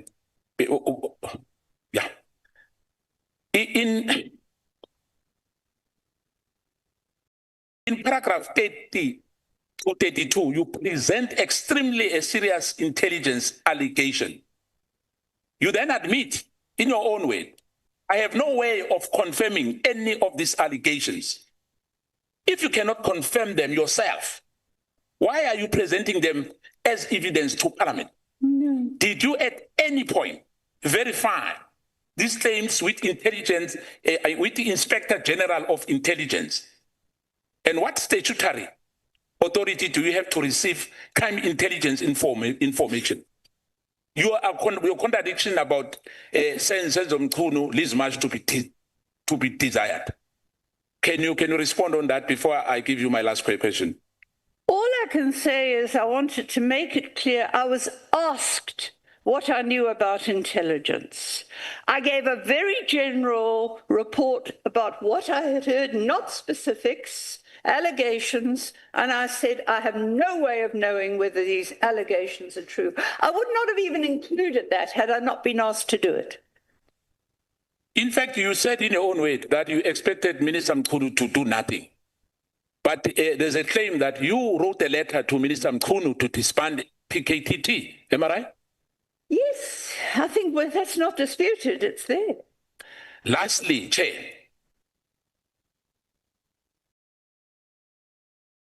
Dr. De Haas, much of your affidavit is, if you will remember, I just want you to remember, and when you respond on me, please be factual, because and confirm whether what I'm going to put to you, is it in your own weight, or am I right? Hearsay, Chair, I want to make it clear. No, wait, Doc. The statement which were given to us is hearsay, unverified allegations, opinions, narratives from accused persons, and reconstruction based on this committee. Any of this put before us Can I explain that most of us lawyers, what victims, what I asked intelligence because I was asked to motivate this committee to rush that civilian member. Urgent, because that's why I put that there. You spoke about the 1980s. The nation commissioner, then he was working for special range. I don't know what you answered. But some of us, it was in the 80s. Sure. On to talk. That your statements as well, as I said when we started, some of the not all of them. I gave names, you know, Morgan, 100%. You know them, Marintam and others. You know, you utilize this. And unfortunately, Minister Mchunu listened to you, but you can't direct Parliament to do it. We need facts here. No, not side. We don't say. Thank you, and thank you for your time. Thank you so much, Nomaan. Yes, it was up for your question. I just want to ask from Dr. Doc, do you know what he is? Because you seem to have a particular understanding of what it means. I've tried to explain. And don't me and gives me relevant hearsay. It's correct. No. Wait, Mary, Doc, when we say hearsay, we mean to us, because what you know to us. You're not presenting yourself. I said you were a legal definition of what hearsay evidence is. That hearsay is an information which relies on the other person, other than the person who's giving that information. So here, you're giving an information. And credibility doesn't rely on you because you are saying it was told. So it means the person who told you. That's why I'm saying hearsay. That people who told you, who are invisible to us, written statement, had a statement under oath to attach them to your statement. We will read it. So it's people who told you, and you come and present it here as facts. That is what we are saying. So the credibility of what you are telling us does not rely on you. It relies on the people who told you. It's hearsay to us. Do you agree? I agree. This is why I have been writing to Parliament to hold people to account. If there's an allegation, people using phones without an order, have you brought them in? Have you got a copy of the order? That's the way you verify it. Yeah, no. I just wanted us to have a understanding on the meaning of hearsay. She confirmed. Then we leave it there. So you agree with me? She confirmed, Honorable Nova. Thank you. Can I share this with you? Did you hear you calling Mary? No, I later changed. I said. Did I hear you? I later changed. I said, Doc. Yeah, just say to her that because sometimes in the conversation we have to throw word after word. I unfortunately called Mary when I was not supposed to have done so. But I corrected it, and she did not raise any discomfort. I corrected it immediately. I realized that I made a mistake. I heard it from where I'm sitting. That is why. And it was corrected. It means the only part you missed is a correction because I corrected. No, because I know you to always be a person of good intentions. Exactly. That is why she must not live here with a wrong impression about you. No, but it was corrected, Doc. Thank you so much. Yeah, it was corrected. Chief Whip. Yeah, no, thanks, Chair. Good afternoon, Dr. De Haas. I just want to make a follow-up on the flowing from what we have just agreed. I take it that you are conceding to the explanation of the meaning of hearsays as provided for by Honorable Nomvalo. Can I ascertain if you are agreeing with his explanation? Well, technically, perhaps, but I mean, can I explain? If I get somebody telling me something and I can verify it from somebody else, as with some of what's in these letters, I am leaving it to somebody else to interrogate it further. That's why I report to the police. That's why I report to Parliament. I'm asking them to take what I'm giving them to verify it. Okay. So therefore, in that context, should we therefore conclude that all your unverified allegations are not the basis upon which we can depend on as we prepare our report as a committee? May I ask if you have asked General Mkhwanazi and General Khumalo for verification of everything they've said. Okay, I will answer your question, but you please answer mine first, because I asked her first. Look, I am reporting what I believe is true from different sources about the political killings team. That's not an answer to my... If you say it's hearsay, well, that's your opinion. To me, it's not. To me, it's empirical, factual information. Okay, let me explain. I thought we are logical people. And so, because we are logical people, we are following a particular rationality in our conversation. That is why I said it therefore flows from what Honorable Nomvalo has said, that therefore it would be rational for us as a Committee of Parliament to treat your evidence before us to a larger extent as he has said, because it's until there's a verification about it. Well, as long as you treat everybody else's evidence in the same way, I wouldn't have a problem.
So if... Yeah, no, I hear you. Dr. De Haas, I'm listening to your responses to Honorable Nomvalo and Honorable Ntuli. And you report back, even if they don't report back, but just to report back to the people they represent in government. Is that what you are saying? Yes, more or less. It's you like a court to assess. Yeah. And that the evidence that you have deposed in your statement, and maybe that you would have presented here orally, is evidence which is still pending verification, because at the time you wrote, it was still not verified. No, because I had no way of verifying it, did I? Unless the cases are in court. No, I'm not. Yeah. Look, on your part. On my part. On your part, you might have consulted one or two people and they corroborated. But on the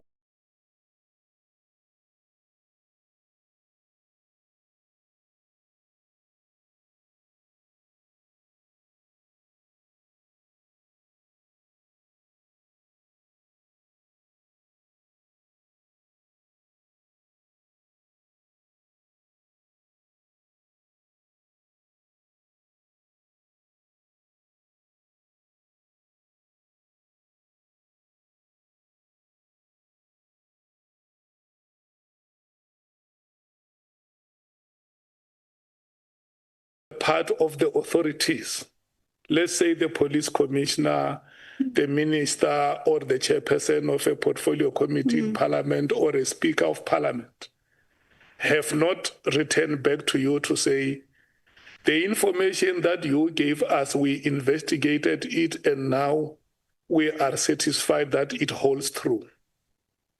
No, nothing like that has happened. That's why I was very glad that there were to be investigations when, I mean, again, regretfully, I shall not name the commission. So when you heard that there is going to be an ad hoc committee to investigate, you got excited.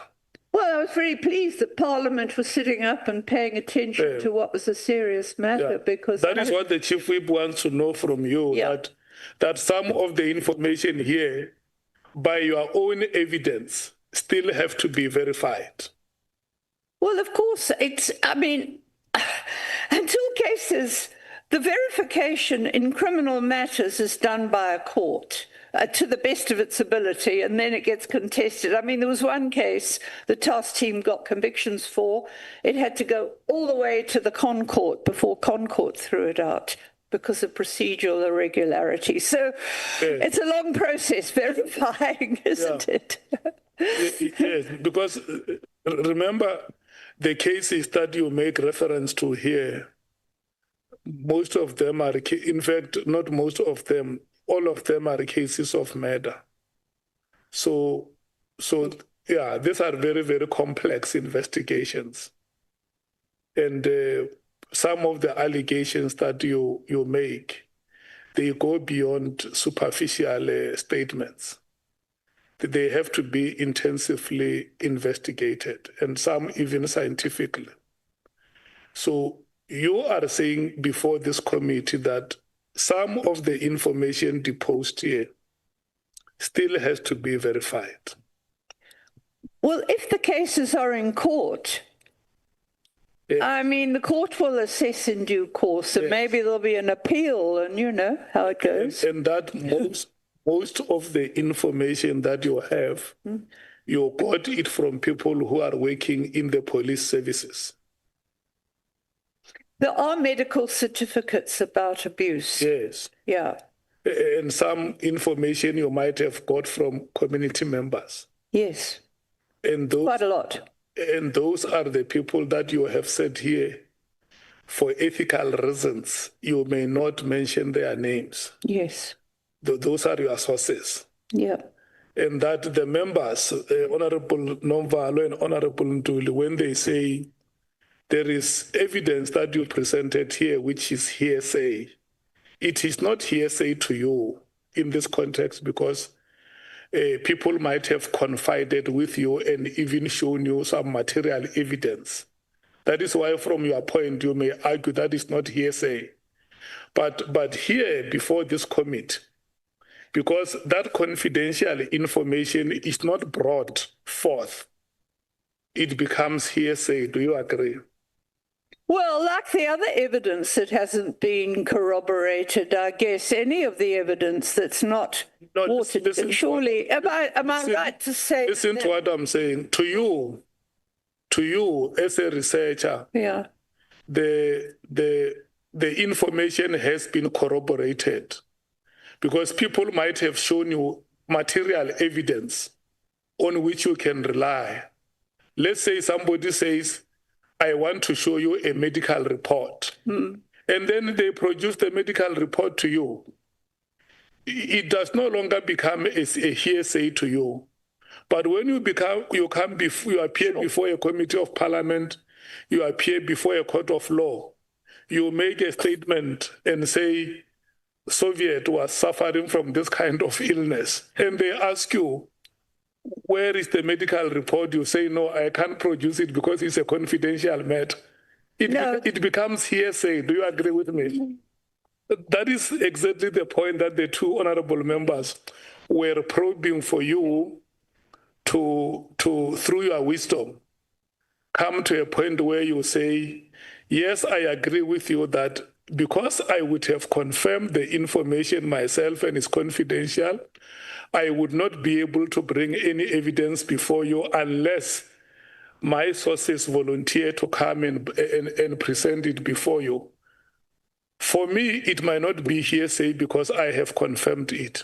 But before the committee, in the absence of any evidence, even if I, as Dr. De Haas, might have seen it, but when I appear before you without any material evidence, you rightfully consider that as a hearsay evidence.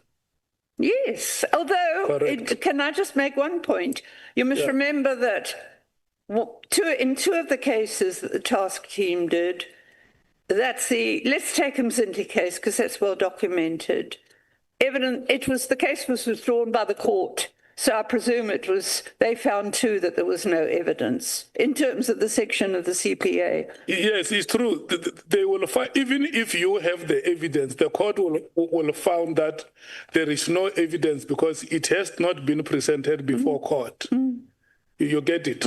Yes. Yeah, it was a court outcome. So you agree with what you are saying, that you might have confirmed, you might have seen documents, you might have seen this and that. But if that information never appears before any competent authority, it will remain hearsay regardless of how truthful that information is.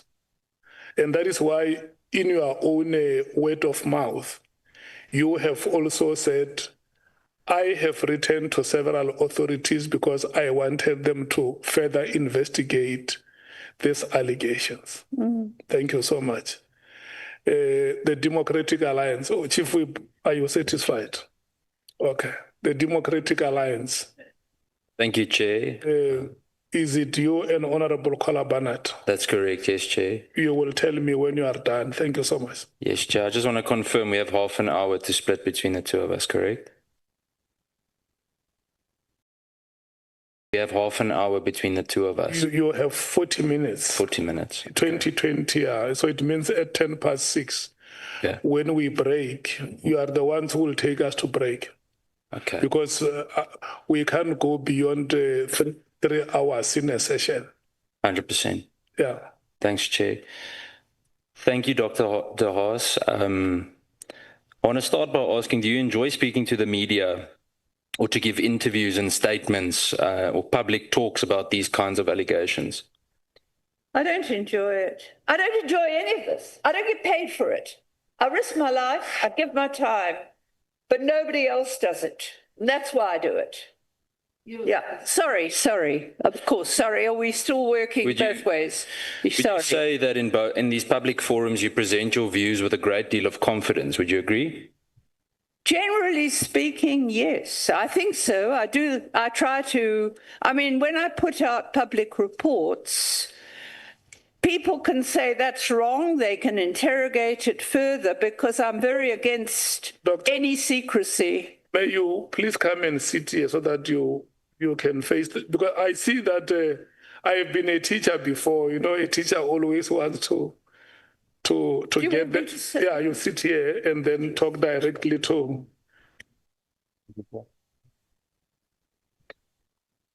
Okay.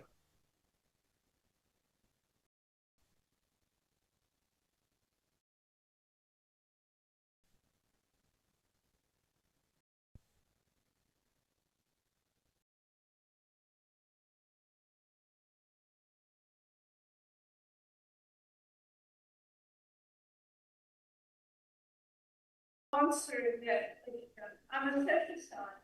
I understand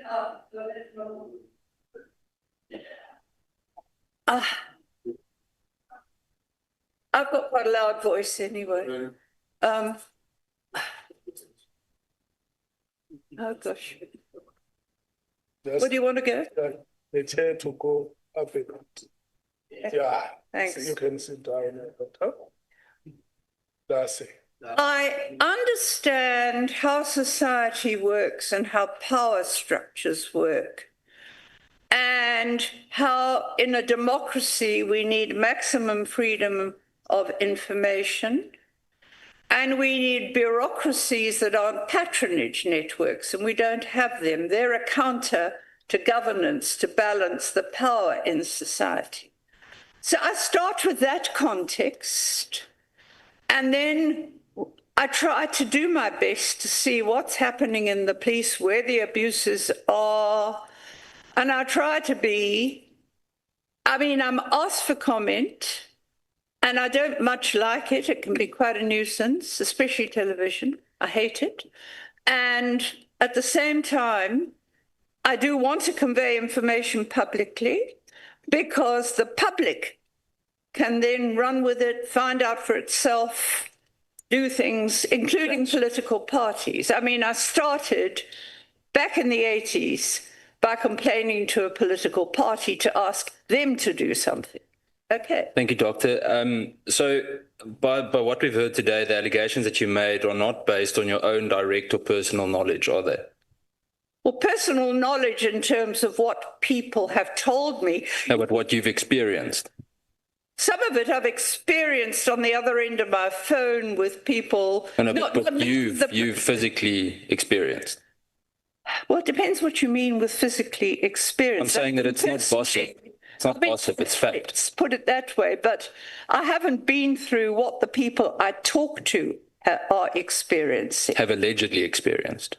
Well, they tell me are experiencing. Of course, it's all alleged until I see sometimes you have the medical evidence in these things, or sometimes people are threatened and they get killed, and that's evidence.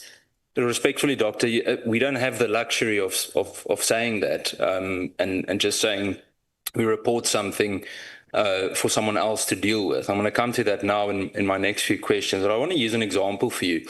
Were you present in the events that you previously accused General Johan Boysen of? I think it was just before 2018 around there regarding the Cato Manor Squad. Did you experience any of the things that you accused them of? Well, okay. Let's look at that. I don't know why you're bringing this in. No, it's very relevant. I'll show you now. It's very relevant. I was getting complaints from taxi operators about members of his unit taking kickbacks and working with one faction in the taxis. But did you see evidence of that? Well, there's a person who wanted desperately to give evidence who was working with them. Respectfully, Doctor, did you or did you not see evidence? I've seen the videos of it. No, but did you see evidence, yes or no? Okay.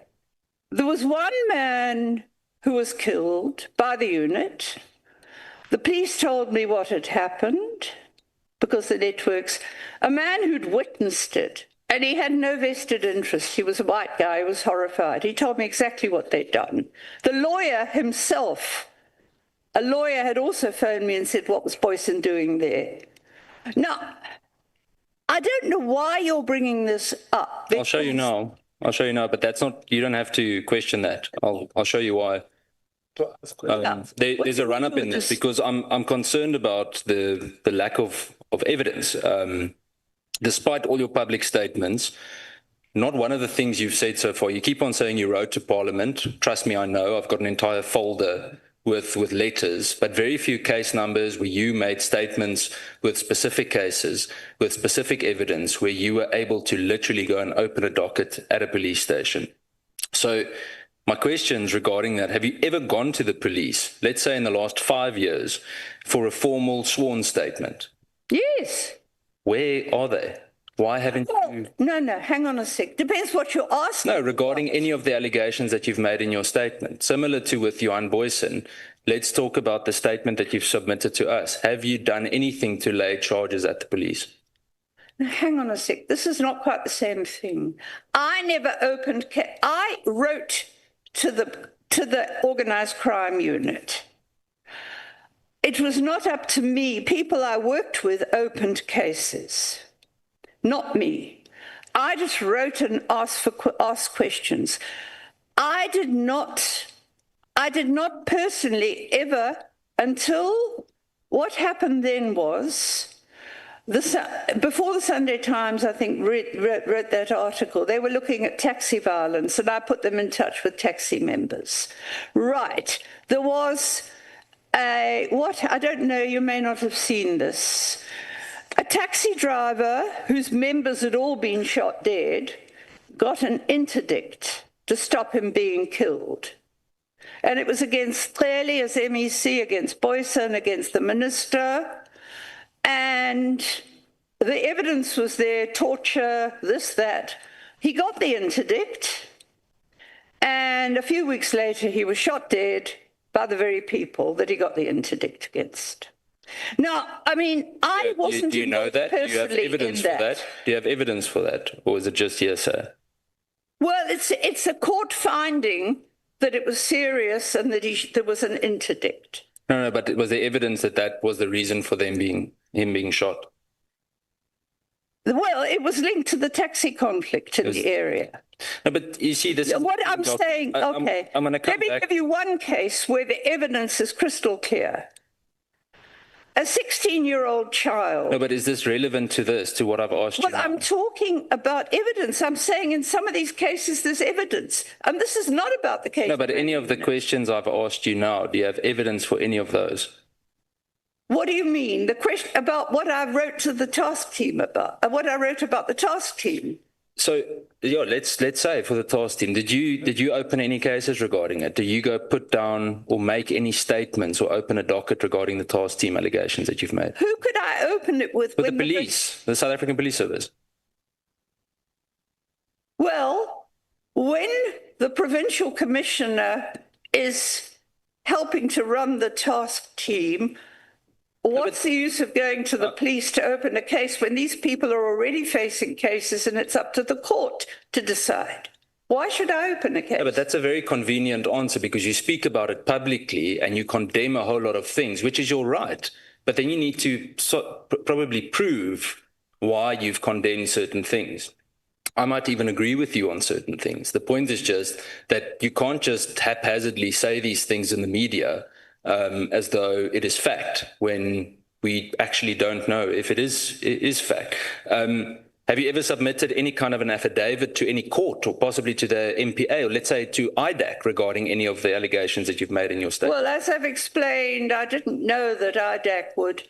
I didn't know that I could go to IDAC. I think I have sent it to some judicial bodies and got nowhere to ask, what do I do about this? But you see, what you are saying is, I can't do much until these cases proceed in court. But when there are common themes about abuse, about acting unlawfully, and when there's no need whatsoever for this team, the only people I can go to are the minister and the parliament to try and take it further. Isn't it a fact that by speaking publicly but not officially, you avoid any legal consequences for your words? No, not at all. I mean... But you said you make it public while you leave it for someone else to verify. So that means I can go on any platform and I can say what I like, and Honourable Mola or Honourable Matthys, any one of them would need to go and verify it. I do it because I've been doing it for 40 years and I've been proven right, including by charges against hitmen brought on my evidence. But on 2018 with Voisin, you were found to be wrong. High Court overturned it. There was an interdict and the court made it very clear that what you had said was not accurate. I'd said, I didn't make statements against Voisin, I challenged. No, I've got the article in front of me, News 24, I'll send you the link. The next one, you will agree that such a possibility exists. Let me start with this one, maybe. No, I'm confused now because I wrote to I believe that if you want to focus on Voisin, I believe the racketeering charges were wrong. There was no evidence, but I believe that in some of those cases, like the taxi driver, there was independent police. Let me refresh your memory, Doctor. You said that the original report on the Cato Manor squad, you couldn't see why anything would be wrong in it. That's what you said, despite the fact that court later proved the relevant. I did not approve of the charging. I never said that the racketeering charges. I did say that I realized that there were charges that should have been brought. In fact, Advocate Batoy sent the dockets back and told the advocate in KZN so you to evaluate. There was a mistake in what you said. There was a mistake in what you said. Mistake. What was I talking about? Well, I'm telling you now that regarding today and the questions we've asked or I've asked you regarding General Boyson, is that I would not go as far as even saying yes. I hear what some of my colleagues say. I would sue you for defamation. You just haphazardly say things about people. We don't have that luxury, because if we do that, we get ethics complaints against us. And I can refresh your memory on that as well. Are you aware that General Boyson took your allegations to High Court? Are you aware of that? Yeah, and have you? And you're aware that the High Court ruled? Are you aware that the High Court ruled in his favour, finding the allegations to be baseless? Are you aware of that? They found the allegations against racketeering were based. The cases dragged on, they were withdrawn, they were sent back to the provincial DPP for an individual assessment, which I think should have happened. They should have been. But you are aware, the point is you are aware that High Court ruled in General Boyson's favour, finding that the allegations were baseless. When was that? That they ruled that it was baseless? 2018. I'll send you that link as well. The court, after examining the actual evidence, disproved the very gossip you have been spreading. Your campaign against General Boyson, in fact, has been legally discredited by a judge. And you've previously justified your refusal to name names by citing a right to remain silent. Am I correct? Hang on. Is this when the charges... I'm confused. Is this when the charges against all of them were withdrawn after years and years of the carrying on? Because the Boyson charges had been withdrawn before that, as I remember. And I think the Boyson charges were completely out of order. There was at that stage, no evidence for racketeering. Dr. De Haas, let's clear the slate, because I think we're speaking past each other. In terms of what was said today, you have previously, or you said today, that the right to remain silent is a protection for an accused person facing criminal charges, isn't it? Well, that is part of what's allowed. You're not the accused here. You're a witness, or at least you are posing as one. Do you understand the difference? Well, I was called because I'm a witness, I take it. Or no, I was called to give evidence. I'm not a witness to any... But what I don't understand is I don't know what this has all got to do with what is happening with the task team, because it's a very different situation. Well, it's quite simple. You made certain allegations. You don't have evidence to back it up. We need to see the evidence in order for us to write a report, to make recommendations to Parliament. So you're not the accuser, you're a witness. A witness has a moral duty to come forward with evidence, not to hide behind the rights of the accused. So do you understand that? The accused also have rights, you know. But you're not the accused. That's my point. You're not the accused, though. You're the witness. So when you invoke the right to remain silent, you're either fundamentally confused about the law, or you're using it as a shield to avoid accountability for your unsubstantiated claim. So which one is it? Look, the only thing I have refused to divulge is the names of policemen who gave me information. The rest is public. And I wrote to Parliament hoping they would call people in and interrogate the matter. Right. You know, did you get orders? Tell us. Show us the orders you got. Did you get this, that, the other? Now, I have a duty as a human rights defender to report abuses. I have got nowhere, I'm afraid, and I mean, that's another whole story, that IPID itself is not functioning properly. There's a whole story there. But and let's pause what you said. What I could do is go to Parliament and say, will you just call the minister in and ask him these questions and see if... You just said you have a duty to protect people's rights, correct? Yes. Don't you have the same duty to not defame people or to not make wild accusations without evidence? Wild allegations. I'm making allegations. So everything in your statement you've got evidence for. Look, and don't get me wrong. I know that sometimes we have to join the dots. In this statement, I'm reporting very clearly what people told me and what appears to be credible information that I want investigated. That's why I read what this. Appears to be. How do you know? You can't say it. You just said it. I'm just quoting you. But I'm just saying, it seems very likely when different people say the same things quite independently, when they talk about the torture, when they talk about the seizures, when they talk about this, there's a parallel, different people who don't even know each other. I have a duty to say this is a pattern. It's a pattern that's that's emerging. And that's what I'm saying, and I want it investigated. You are 100% correct that you need to report those things. What I'm saying to you is that if you make accusations, public statements and accusations, like earlier when you're saying certain people aren't legitimate, I can't remember the exact word that Honorable Skosana used, but you asked I think he asked if certain people were credible. If you make a statement like that, you need to be able to back it up. You can't just make a statement because of what someone else said. I understand that sometimes you need to join the dots, 100%. Sometimes we don't know 100% of something. We know 80% of it. And I get that then we have to speak about context and openly say we're not sure about this or that. But to just go out with sweeping statements and to create the impression like everything is wrong or everything is fine creates a significant misrepresentation. I want to ask you, and just as a correction, maybe, you said earlier that Parliament didn't respond to your complaint from late last year. Parliament did. And in fact, Parliament even forwarded your complaints to the Minister of Police, to the National Commissioner as well. So just to let you know, that was done. And the response was sent to you. We did acknowledge receipt. In fact, Babalwa Mbengu was the one that... Acknowledged receipt, but after that I didn't but more. It mustn't create the impression that Parliament didn't respond. Well, it was a receipt of something. I don't know what you did with it because you didn't tell me. Well, I don't need to, but in January, we had that session about the political killing task team. We had the first round then. It was eventually postponed to another month, but we ended up doing it. So... But I mean, I didn't get any notice of that, so I didn't know that you But then you had done can't, exactly. Then you can't just make the statement. Before you make the statement and you sign on the dotted line, you need to make sure that it's credible.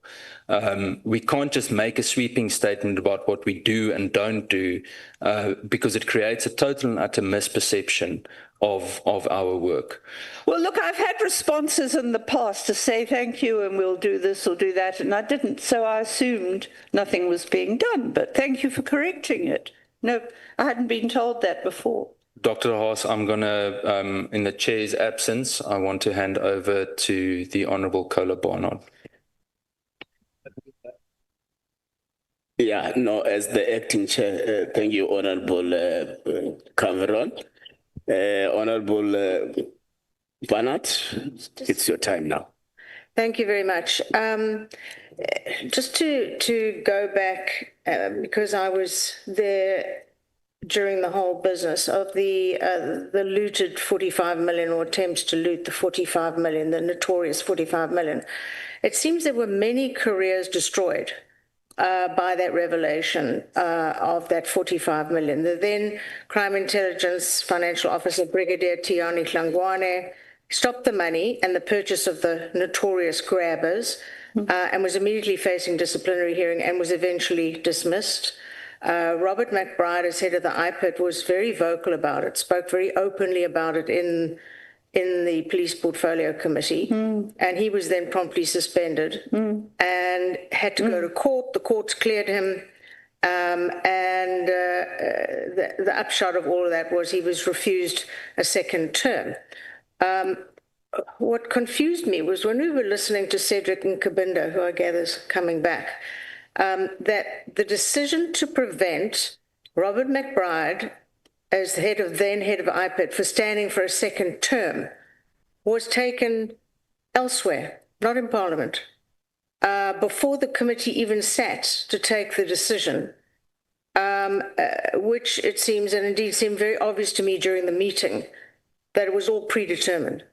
It was a hatchet job of note. In fact, I think I walked out in utter horror at what was going on. And it seemed to me that at that stage, Parliament was just being treated as a rubber stamp organisation. The decision's already taken, there's the rubber stamp, just click it, tick the box, move on.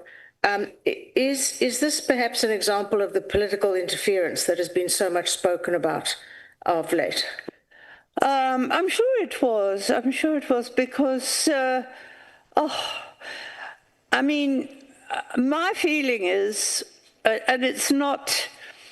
It's peripheral to what you've said. I mean, I think And your committee, if I remember rightly, was a good committee. Were you on the committee before Beukman or after, during Beukman? He was a very good chair, yes. And I mean, if you look back, going right back to after Zuma became president, there was a gradual, more and more interference in government institutions by ministers. And I mean, like, for example, yeah. And at that time, it must, I mean, as I said, I can't comment, but I would agree with you that it seems to have been all arranged beforehand, before the, you know, that McBride couldn't come back. But what I do know is that, I mean, an IPID itself became very polarized, very, very polarized. After that, I think it was, I got the most awful letter from them where they were all fighting among themselves. And the other thing was that the person that was appointed to head IPID, I don't think had the competence to do it, because I'd worked with the police reporting officer, which became something else and then IPID from the beginning, and there were always prosecutors or advocates or prosecutors in charge of IPID, and I think this person lacked most of those qualifications. Be that as it may, but I think your point is very important, because I went to the Portfolio Committee in the last Parliament and gave evidence about why there had to be completely independent oversight of IPID. And I drew on a whole range of information from European countries where the ministers don't come near it, or if people have been in the police for a while. I remember saying to Beukman, we've got a head of IPID in KZN who was a police general. How can we have that? We've got policemen who were working in an area that are now in IPID. You've got to have independence. And that's in my submission. And I think the DA also agreed that the legislation that was passed, I think you opposed it. I think the DA opposed it. But the majority won the day, and I believe, and I'm saying this because I think, bear it in mind, I believe that new legislation does not give sufficient independence to IPID, because it's still intervention by ministers then. Certainly, I know from people in KwaZulu-Natal, clearly was everywhere and doing everything himself instead, you know, and of course he wanted Sithole out, and I mean, yeah, but I'm sure there's political interference all over the place. You know, you can't get prosecutions of people like clearly. You refer on page 100 of your additional documents to what that pack, to what you call malicious arrests, this in relation to the PKTT. Please expound on that claim. They appear to be malicious. They certainly do. I mean, you know, it's, I mean, the fact that charges were completely withdrawn against Mzindli on fairly minor stuff for which he'd been refused bail, and against another man too, Vete, they were withdrawn.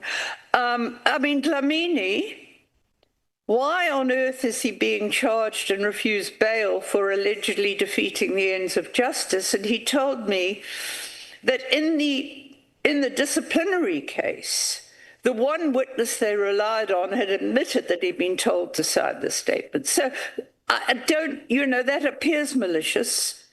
I can't speak about the Kekana people, but there is a consensus out there in the community, but hey, they didn't do it. And even a policeman told me that the other day. They're not the people who did it. And I've traced it back again to factual disparities in Tekwini that are likely. But my problem, I mean, with I mean, it's not just the task team doing this. In Glebelands, they went in and they kept charging people because they were opposing the councillor. And I went in, one of them was charged. He was badly tortured. I mean, limping. He'd been really abused. I went into his hearing and I was sitting there. And one after the other was getting up and charges were being withdrawn. And the charges were withdrawn against the abuse guy. He'd lost his job in the meantime. And it became a common thing to deal with political enemies. They brought malicious charges in the 90s against Vilagazi, who was arresting IFP wards.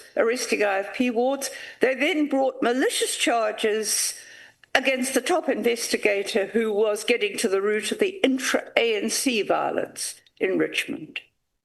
And they were maliciously charged. So I've seen this happening, and I'm wondering if it's a way of kind of discouraging. I mean, nothing's proof until you get everything out in the open in a court case, and people can go along and give their evidence.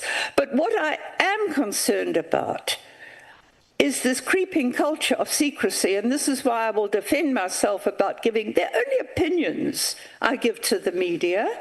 It's sending people off to do their own work that I'm hoping to do when I go public. But I'm really concerned. I'd also given evidence about that secrecy bill. I was very alarmed. There was a creeping culture of secrecy. The Mpofu-Walsh report said 6 years ago it is urgent to get civilian control back. And it hasn't happened yet because, as you know, the Honourable Kola Barnard, as you know, that report was driven through Parliament last year. The law was, and only enacted this year. So we've lost 6 years. And in the meantime, there's no real control over the intelligence agencies to speak of, even by Parliament, until we get the Inspector General's office sorted out. I think that's a priority. You referred to move to page 102. You say, and I'm quoting, dead men tell no tales. You're referring to the political killing task team, and you claim that the PKTT kills rather than arrests. Now, do you have any figures, any stats? Do you have any proof that that is happening? I live in KZN, and I am of the opinion that police killings have increased, but I have no proof. No, look, I don't know if it's linked. I mean, the killings that have increased, and these are reported in the media, and your colleague, Honourable Breitenbach, sent a researcher to me to get information about it. Dozens of killings, no witnesses. In one case, I know that the man who, a member of one of the police teams, it wasn't the political killings team though, another team altogether, is apparently notorious for killing people, just shooting them dead. And I also know, because our mortuaries, you'll be hearing a lot more about that, or the Justice Portfolio Committee will. I'm a member of a medical rights group. Our mortuaries in KZN are dysfunctional, starting with when Dlomo was MEC, when he also killed cancer patients with corruption. And that is in a report. I mean, it's not my hearsay. Right. Dlomo also sided with criminal employees who went out on strike illegally and did everything, and they lost most of the good pathologists. The equipment doesn't work a lot of the time. To cut a long story short, our medical rights group, that's got the former head of law, it's got one of our top pathologists and medical people, sent a report to the Law Commission requesting that the mortuaries be taken away from the Department of Health and put under an independent board. Because we don't know how many of these killings were deliberate and how many not, but we know in one private post-mortem that was done by the very same policeman allegedly killing other people, that the top pathologist said the 4 or 5 deceased could not have posed a threat to the police. But we can't get further. So Parliament is going to be getting more lobbying because we're going back to the Law Commission. They ignored us. We said, we want this taken away. Put on representatives of the police, justice, Department of Home Affairs, health. It's got to be an independent board. There's a trade in body parts going on in the Durban mortuary. Whole bodies disappear sometimes. So, I mean, this is the problem with any police killings right now. We don't know, but there's been a spate of them. I mean, I think for Glynis's researcher, the Honourable Breitenbach's researcher, I gave her a list of some of the names that I had, or some of the details, but we honestly don't know whether they were justified or not. But I don't know, they're not linked specifically to the political killings task team. It's linked more to the extraordinarily high numbers of people getting killed by in KwaZulu-Natal. Yeah, yeah. Looking at much of what you've written in the reports, it seems you're putting the cost of the political killing task team in juxtaposition to the relatively small number of political killings versus the over 70 daily civilians killed nationally. I don't know what it is in KwaZulu-Natal specifically. Cost-wise, the political killing task team does appear to be incredibly well-resourced, but I don't want to use the phrase bang for the buck, but you understand what I'm saying. Mm. The money spent there in relation to perhaps boosting other of the specialized units may be more effective. I don't know if the study has been done. No, I don't know either. All I know is that right now there's an area in Camperdown, which is near Maritzburg. Some of it is restitution land, some of it's more private owned. There are 3 court interdicts on that land to stop invasions. They're being ignored. Land, housing mafias are coming in with rifles and threatening and intimidating. People are desperate. And there's not an operational response person in sight. That's where they should be. Now, and yet we're spending the money running around with the task team. Women are telling me in townships, former townships around Durban, we know about the Cape Flats, but it's mayhem in townships. They say they can't sleep at night for the gunshots. That's why I'm making this thing about guns. They say kids are running around with drugs and guns, and then nothing's being done about it. These are ordinary, decent people. We're talking about mothers who are so worried about their kids. Talking about on Saturday, the kids that were studying for the matric exams up in the Matuba area were robbed. They were studying for matric at night with their teacher, and along come the thugs, rob them, terrorize them. No police. Now, I mean, we've got to do something about police resources. We've got to balance them. I mean, the farmers are still saying they're attacked for political reasons. Well, we know that story. But, you know, I mean, it's been broadcast in America by Trump. But the point is it's rural safety. It's a symptom of lack of complete rural safety. You don't hear about all these black people that are getting killed all the time in those areas. Even people in another area, it's restitution land. The man who's leading the anti-mining movement and even one of the traditional leaders under threat of death. I mean, we've got to balance these resources properly. It's a sheer luxury to keep paying this political killings task team for what's not needed, because we must empower our detectives. We must train them well, and they can tackle everything then. I mean, these criminal cases. Yeah. My final question. Were you surprised at all when the Inspector General of Intelligence was suddenly suspended by the President? I was amazed because I'd had good dealings with him. I mean, I didn't know him, but I mean, we had sent him stuff confidentially because it was confidential information about all the front companies and things. And he actually wrote and thanked me for it. He was grateful for it. He seemed to be, from what I was seeing, a big improvement. But look, remember, the post had been vacant for years. But he did seem to be getting on with things, from what I've heard from other people and my own experience, that he was taking what we were sending him seriously. Yeah, I'm done. Thank you very much. Okay. Thank you so much, Honorable Kola Barnett. Doctor, do you know Sibongiseni Dlomo, Dr. Sibongiseni Dlomo, Oh, God. who was the MEC of Health in KwaZulu-Natal? Very well. Bad news. And then did I hear you saying that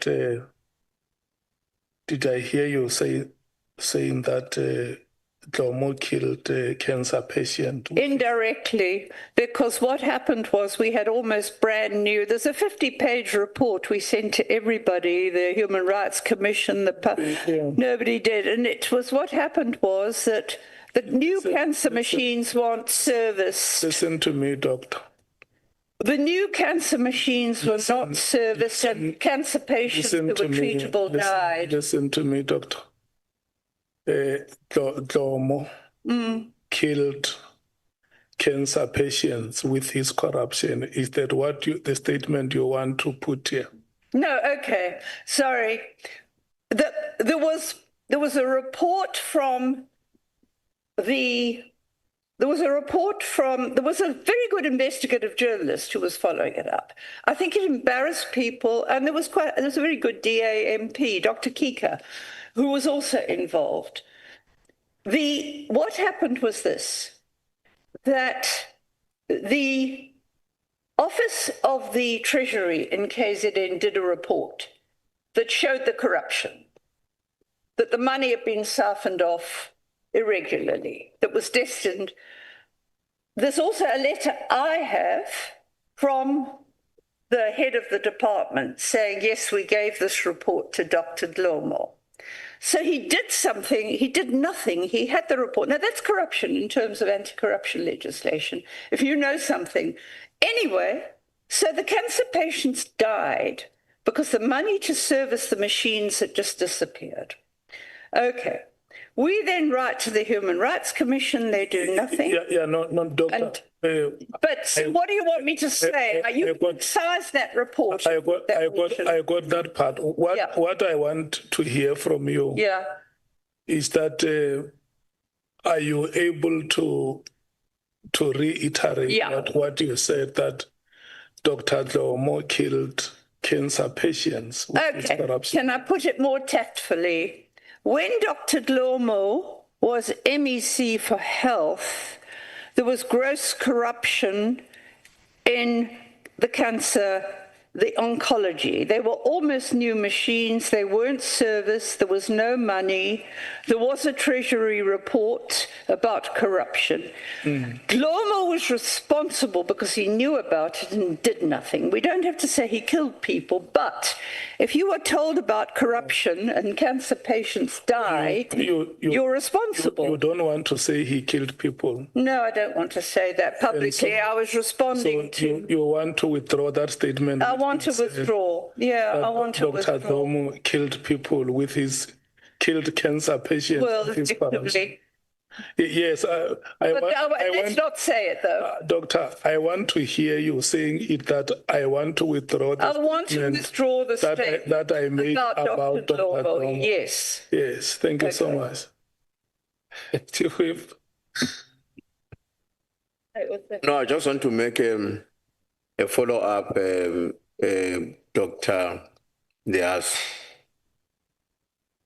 Now, in the light of, you might have noticed that I arrived when proceedings were already underway. Okay, yeah, I saw that. My own experience since after the lunch break has been that you have been withdrawing a lot of assertions we have made in this meeting. And some of these assertions, you would have made them as passionately as your written statement. Would I be correct to conclude that the level at which you become passionate about something and the vigorous nature of your approach in dealing with that issue should not mislead us to think that, therefore, because of that level of a vigorous nature to the issue is true? I'm not asking you to do that. I'm asking you to look at what I've written and make an assessment on that. There's a lot of material I've sent to you. As I said to you, I'm sitting in a province where I'm dealing day in, day out with people who are under threat of attack or who want justice and they don't get it. So yes, I'm passionate about it. I don't want to do this. I do it reluctantly because people want me to. And you want to know how many messages I got supporting me? Well, you must do that today. Anyway, but at the same time, when I put something in writing, I can justify it with having at least interviewed, formed an assessment that I want taken forward in the finalization of court processes. And I also, because, as I said, it goes even beyond the fact that we've spent all this money on what appear at this stage to be hardly any successes, given the number of political people died. We can't afford it, quite frankly. We need that money for policing for areas where people are not getting protection, where there aren't enough detectives, where there aren't enough vehicles. There's rural roads in KwaZulu-Natal where you're a long way from a police station. Okay, sorry. So that's what I'm arguing for, resources. No, I understand that, Dr. De Haas. Maybe I must also, there's quite a few of us here who are from KwaZulu-Natal. So quite a few of us here. Maybe majority of the committee members here are from KZN. So you're talking to people who are familiar with, who were born there, grew up there, activists until we are in parliament now.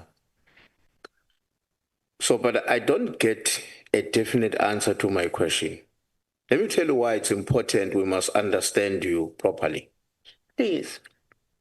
When you are engaging with us as members of parliament, and like I'm saying earlier on, you are demonstrating a very firm assertiveness on certain issues. And immediately when we interrogate those issues, you concede. And you say, no, I didn't mean that. No, then if you say that, I withdraw. It is the same level of passion and enthusiasm with the subject you are engaged on that is reflected on your written statement, which you did alone without anybody challenging you on it. So my question was, and still is, would you agree with me that therefore it doesn't mean that everything as presented here and the level of authoritative assertiveness you have demonstrated in your written script doesn't necessarily mean all of it must be taken as it is? I want you to take what I put in writing seriously. And not... You've got to distinguish between open responses, because I found some of them kind of quite provocative, I guess, because I don't see what your own Boyson's got to do with this, and I don't see... But, I mean, I have agreed with you that anything is, for you, hearsay, because it's been told to me. I had very, very thorough training in interviewing people and assessing people. I ask questions, I ask other questions to try and find out more and try and for them to confirm. I mean, it doesn't help, if you can't sit down and face people. But when you interact with people, things get often more emotional. I'm sorry, this is Parliament. I'm used to these things in academic things where we're all shouting at each other and contradicting each other and things like that. But I want you to distinguish between what I think and write, because when I put things in writing, I'm more careful than when I speak. Oh, no, then I'm fine. Okay. Thank you. Thank you. Thank you so much, Chief Whip. And thanks very much, honorable members, for this session. We are going to break and come back after 20 minutes. I have said that we will have a short meeting during break, but I am postponing the meeting when we conclude the session. to when we conclude the session. I mean, today's proceedings. Doctor? Yes. May we come back at 20 minutes to 7. Okay. May I ask, Honourable Chair, how long it's likely to take? Because I was hoping to see a relative in Cape Town, but I don't think it's going to happen. The relative is watching you here now. No, I'm just saying, I'm only asking about time for that. Our problems are many today. I have many problems. Let me just say to you, we have serious problems. This is Honorable Novalo, Honorable Mola, Honorable Skotane, let me honestly respond to the question by Dr. De Haas. When we come back, Honorable Matthys is going to have a conversation with you, then followed by Honorable Sols at the back, and then Honorable James, Honorable Shongwe, and then the Chief Whip. So we are left with 5 speakers. So 20 minutes by 5 is how many minutes? It's about 1 hour, 40 minutes. And the SC, oh no, he says he does not have, maybe I can, 5 or 6 minutes, I can also have a conversation with you. Yeah, somewhere. So a couple of hours. Yeah, around, so it takes us around to between 8:20 and 8:30. Okay, well, that's the end of that. Okay, sorry, that's all right. I just needed to know so I can let them know. Yeah, no, we enjoyed the conversation with you. That's why I said to you, we are like your grandchildren, you see. We sit around the fire. Indaba. Yeah, Indaba, my children. Say those stories of your youth. Yeah, thank you so much. Yes, okay. So we're taking a break, okay. Yeah. All right then. So what were you offering at the university? The University of...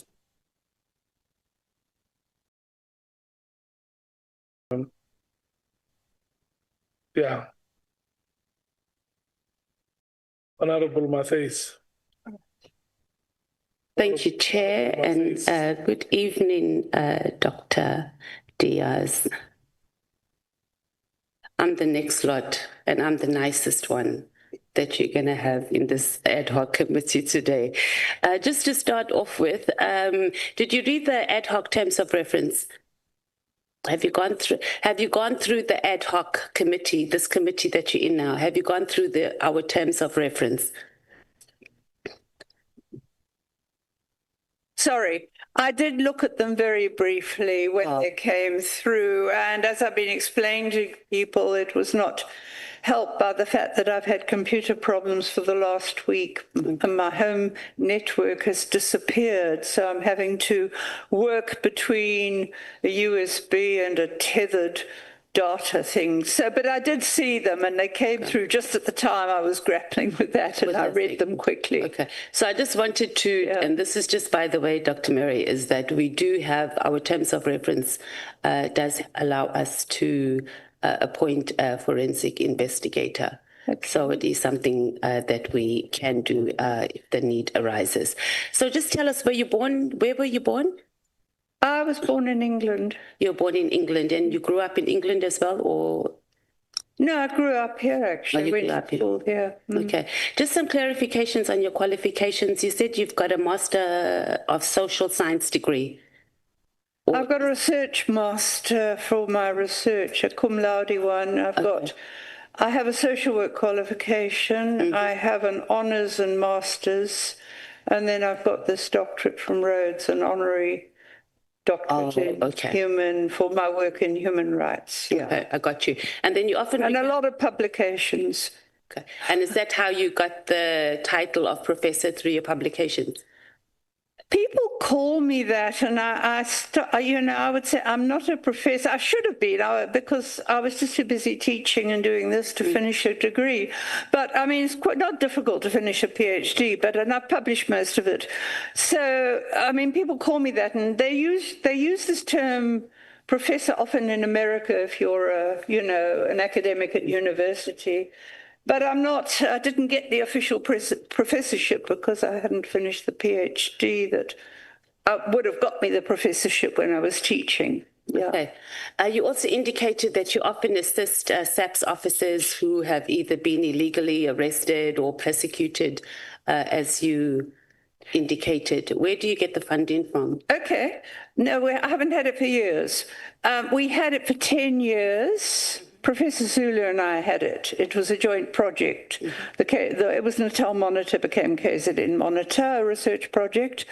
And we got the funding from Norwegian People's Aid for 10 years, between 1995 and 2005, all very proper, audited in our research codes. And it was given initially for research on the continuing violence, and then Shobi Shabane happened. And the funders agreed to give us money for legal work, and that's how we funded legal representation for victims, families of victims at Shobi Shabane. So haven't had funding. I mean, I get if I publish stuff in academic journals, which don't get nearly enough time to do as much as I want of, I get funding in my research account that I can use for academic purposes only. So it was the Norwegian government. Did they approach you, or did you approach them, or did you apply for funding? Well, somebody who'd been in exile approached us, actually, and they had representatives here at the time. And when they were running around with me some of the time to see what was happening, and then they offered us small funding. But as I said, the funding, they then offered us more after Shobi Shabane, and that allowed us to help people with legal problems if they didn't have legal help. But it stopped in 2005. Okay, and who was the person that assisted you in facilitating the funding? You said there was someone? What was his name? Yeah, there was it was networked. The person, Paul Zulu knew someone who'd been in exile who was very close to ANC leadership. She's deceased now. She was Doris Kekana. And she'd been fairly well up in it. And we dealt with, she knew the Norwegian People's Aid people. That's how it happened. And they got interested in what was happening during the years of the violence. And I took them around, actually. They had the shock of their lives one day when we got chased out of a shack area that was later on going to be the site of another massacre. We didn't know what all the soldiers would do anyway, and they sort of got the message that maybe there's something going on here. And stuff. Yeah. Okay. So you've also indicated to us that you're an expert on policing and policy and the Constitution, particularly around policing. When you send information that you receive, how do you sift through that information to determine that this is the appropriate person or institution or agency to send whatever information that you get to? And do you think that you use the right information forms? For example, when you lodge a complaint to the public protector, they have a process on how and forms that need to be filled out. So just sending an email sometimes does not necessarily amount to it being a formal complaint because there's processes in place. In the first years of democracy, I would go to the police and they would respond. And that just fell away gradually in the 2000s, and I'm lucky if I get any responses at all. I mean, there's some police that I've at stations that have been helpful. I will sometimes phone about patrols. Generally speaking, written answers are few and far between. You know, they used to be much more. I mean, recently I just passed on the complaint. I wasn't able to evaluate. And it did get investigated, actually. And I was worried because it involved a supposed unregistered person. So that I do it in different ways. We had no success whatsoever with either the Human Rights Commission or the Public Protector in KZN. But we got the investigation into Cleveland's hostel just before, I think it was the last report that Advocate Masemola wrote, because a lawyer with whom I work, who used to be the head of the law department, knew her well. And having the local office having turned us down, she did the investigation. So we've used different channels. And I've often sent stuff on to Parliament. I mean, at one stage, when I did complain to Parliament about torture and the fact IPID was doing nothing about it, it was, well, Advocate Birkman was the chair. And they followed up. They got an undertaking from the national office. They'd investigate. It was about our province. The guy came down here, he needed to see me urgently. I went out my way and he said, look, I quite agree, everything I've followed up looks right. And he got called back the very next day to head office because McBride had just arrived back and I think he wanted a meeting and that was the end of it. So we have had follow-ups in the course of the years to ask answers from, say, in that APID. So different. Yeah. So why do you think the institutions or agencies that you, or SAPS in particular, where you normally had a relationship with and they would respond, why do you think they stopped responding to you? Oh, because everything changed in 2009. I mean, clearly became the National Commissioner. And we had a return to military policing, which should never have happened. I mean, the ANC had taken a very firm decision in 1995 to demilitarize policing. And it was brought back immediately because clearly he likes running around in a uniform. And I mean, then it became shoot to kill. And not only that, but I mean, and I'm quoting media reports now, oh gosh, there's this man who was a bodyguard, now he's a brigadier, that we were getting all this, and I was getting reports from people about nepotism. So it started to go down, less and less responses. And I mean, we saw that with Cleveland's, for example. There was a crisis there, people were dying all the time. And I was writing to the provincial commissioner then, the woman that was suspended for the World Cup tender, which was signed off by clearly. He signed it off. He should have been charged, not her. Okay. And she never ever, she once said, oh, let's have a meeting, and then she withdrew. Never replied to anything. So you pretty much saying that it had more to do with who came into leadership. You don't think it had anything to do with the quality of the information that you were sending or asking about? No, I don't think so, because I was doing what I've been doing since, I mean, in 1990, there was this big effort from people that we knew were not very nice security police, but it wasn't all this nice, you know, that we're having this change, and I knew they were lying because at one stage before 1994, I think it was the Freyvik plot actually, there was a real theory that the police were far to the right of de Klerk and didn't like what he'd done. And there was at one stage, there was even talk about, well, if there's a coup, it's not going to come from the army, who are largely behind de Klerk, but from the police. So there were those tensions, and I think they went out of their way to show, but nothing much changed, actually. Okay. So I'm curious about how you did not know that you had an option of lodging a complaint with IDEC, given your vast experience. No, IDEC, you mean? Yeah, IDEC. Oh, right. Well, I guess I guess that it didn't, I hadn't thought of looking. I'll be honest with you that I'd tried over and over again to get action from IPID and got absolutely nowhere with anything, even with cases where we produced the medical evidence about the severity of the torture. I mean, so I was kind of, there was IPID, there was, I could have gone to the civilian secretariat, but I've never ever I've seen a lot of bad laws coming out of that have had to be sent back from the Civilian Secretariat.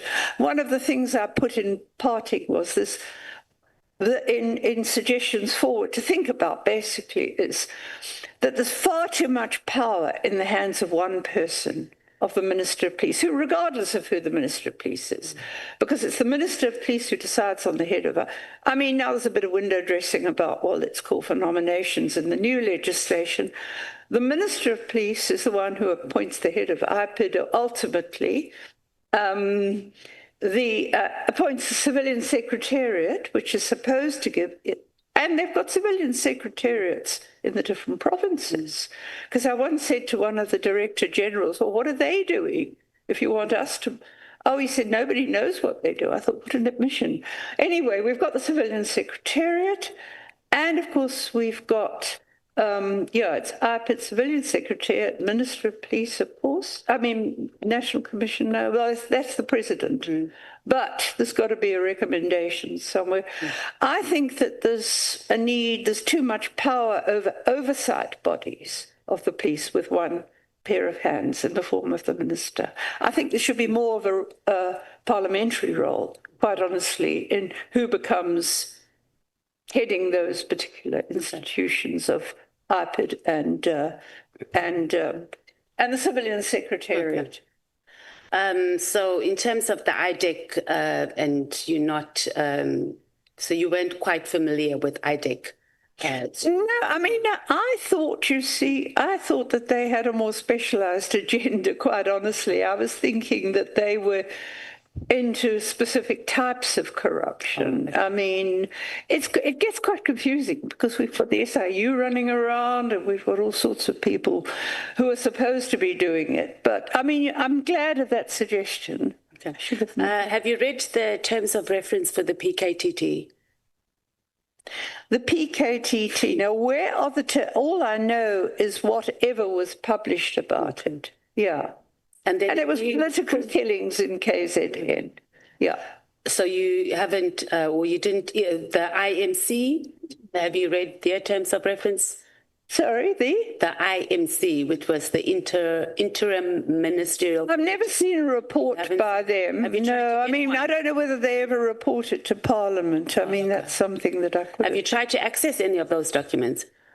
Well, I looked to see what I looked at the time I wrote that conversation article. I looked to see whatever I could find about their operations. And all I could get, it was a decision and it was media reports, basically. Okay. So when did you conclude that the PKTT was a rogue and unnecessary task team? Well, it was starting to show that way a couple of years. They'd had 2 years when I wrote that conversation article. They'd withdrawn charges in 3 high-profile cases. It was impossible. It was impossible to assess. And you see, someone asked me about how many convictions were there, and I mean, I've scoured media reports. I know that there are cases in court from people that tell me. I've scoured media reports, and there's not many high-profile cases. You know, the high-profile cases get reported in the media, and they used to be even better reported 5 years ago. So you do pick up, and I know, with people, I know more about the killings in the areas. I've never, ever heard about anyone having been convicted. Some of the cases that have happened recently, a couple of them, they said, you see, we're getting these convictions. They've been there for years. They've just dragged on. And I think in at least one of those cases, the work had been done by the provincial team. It was going back that far.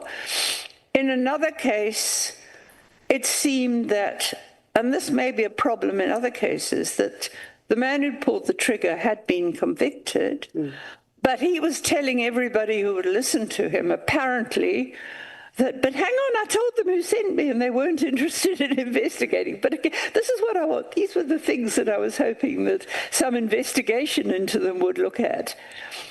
I mean, I'm talking about, forensic investigators looking at records and things like that. So about 2 years ago, you'd say that you held the opinion that the PKTT was a rogue. Yeah, I mean, 3 or 4 years, what was it now? 4 years ago, over that. There was very little to show for it at that stage. Yeah. And largely your assessment on that and your conclusion on that, is it safe to say that it was based primarily on media reports and then the few people that you have engaged with? No, it was more than that. I knew some of those cases. Well, I knew the investigators. So let's say at the moment there's 121 dockets. Yeah. So out of that, 1%, 2% on the cases, because you also don't know how many actual cases they have investigated over the years. I can't make any assessment without a knowledge of what dockets they took. I mean, they took one docket I'm aware of. It's fairly high profile, but it's got nothing to do with politics, as far as I know, and they made a copy of it. And they've taken other dockets that, as I said, are fraud or corruption. But, I mean, the early cases, I was able to make assessments in some of those cases because I knew the context. I knew what was happening in the area. I would hear from people if there had been arrests. So, but, I mean, basically, there was no evidence. There was nothing much to go on. Okay. In terms of information to assess. And that was even up till the last one, which is in 2022, I think. Okay. So without giving us the details of the cases, more or less how many of the PKTT cases did you have personal knowledge, or you engaged some of the victims personally? Look, I can't tell you that now. I've only now pulled all those lists up because I didn't know about, the fact that I would come here, put it that way, after the establishment. And when and I dare not mention the name, the commission that shall remain nameless was established, they reached out to me. They wanted information, and then when it was starting, I was told, look, we're never going to get to the task team part until at least the end of this year. I'd sent them the sort of stuff I've sent to you, and I then thought, right, I better go through all those lists, I better update them. Somebody wanted an updated one, I think, because I had the information, I just hadn't processed it. So that's what I was doing when you asked me to come here. And I mean, I put the lists aside. It's a very tedious business because the information is so scarce. Okay, so we have reports since we had the press conference and the ad hoc committee has convened on reports on how many cases there have been, etc. So you haven't accessed any of that information? They haven't given me a breakdown. The information I'm looking at... Yeah, we have that. So is what... the information I'm looking at is Minister Mchunu's affidavit, where they are reporting to him, and that's got case numbers. I'm able to in some cases, I'm able to link them because it's the area. It's the case is always opened at stations that where they happened, and because my lists have got the names of people and where they were killed, I'm able to make rough assessments of whether that's a particular case. But I don't have the breakdown of all the dockets they took. And yeah, we have that. So do you have that? Well, I mean, I can work on that, but I mean, that will, as I said, it will take a while. I've got to have a more informed, it would provide a more informed characterization of the PKTT. So let's talk a little bit about destabilizing. It's not a foreign concept that, countries can be destabilized. And the justice system can also be a deliberate, program by forces that don't want to see South Africa advancing or making any developments. And one of the key methods of destabilizing a country, rather, is creating factions within departments and entities, spreading misinformation and disinformation, sort of what we see with AfriForum and what we see with the farm killings. So how do you approach when you get information before you go and you do media briefings and you write reports and you get that? How do you process your information outside of, you know, doing your one-on-one interviews with people to ensure that you're not part of a team, consciously or unconsciously, that's part of destabilizing our justice system? No, I actually understand the dynamics quite well. I mean, there's all sorts of ways of approaching this. Let's put it academically. I could say to you, what's coming out points to the fact that that team was set up to cover up for politicians. That's my hypothesis. Let's say hypothesis. You have to prove me wrong. Okay. So, okay, I've got various theories in my mind. Now, KZN is volatile. We are the heart of probably the most powerful long-distance taxi. There's a lot of ones. I mean, what happens in KwaZulu-Natal is the hitmen linked to the taxis will commit a hit and the taxis will get them off to the hostels at Gauteng. And you tell me why we've still got hostels 30 years after democracy. So, anyway, but that's the way it operates. And of course, we're harbour city. So I'm just asking, so do you feel that you are confident enough to know that you're not part? Yes, I do indeed. I do indeed. I've been in this a long time. And that your activism is not being weaponized. Well, anything can be weaponized, especially in the social media age. Because when you make your decisions on whether you're going to go public and share information, that you are conscious that I'm not being weaponized to destabilize. No, we have an entire minister who made a decision, and largely his decision, even his statement, he came here and it was based on a report that you gave to him. And whether it was intentional or not, I'm just saying. So that had a ripple effect across the entire country. We actually have a commission now and an ad hoc committee based on a report or a complaint that you have submitted.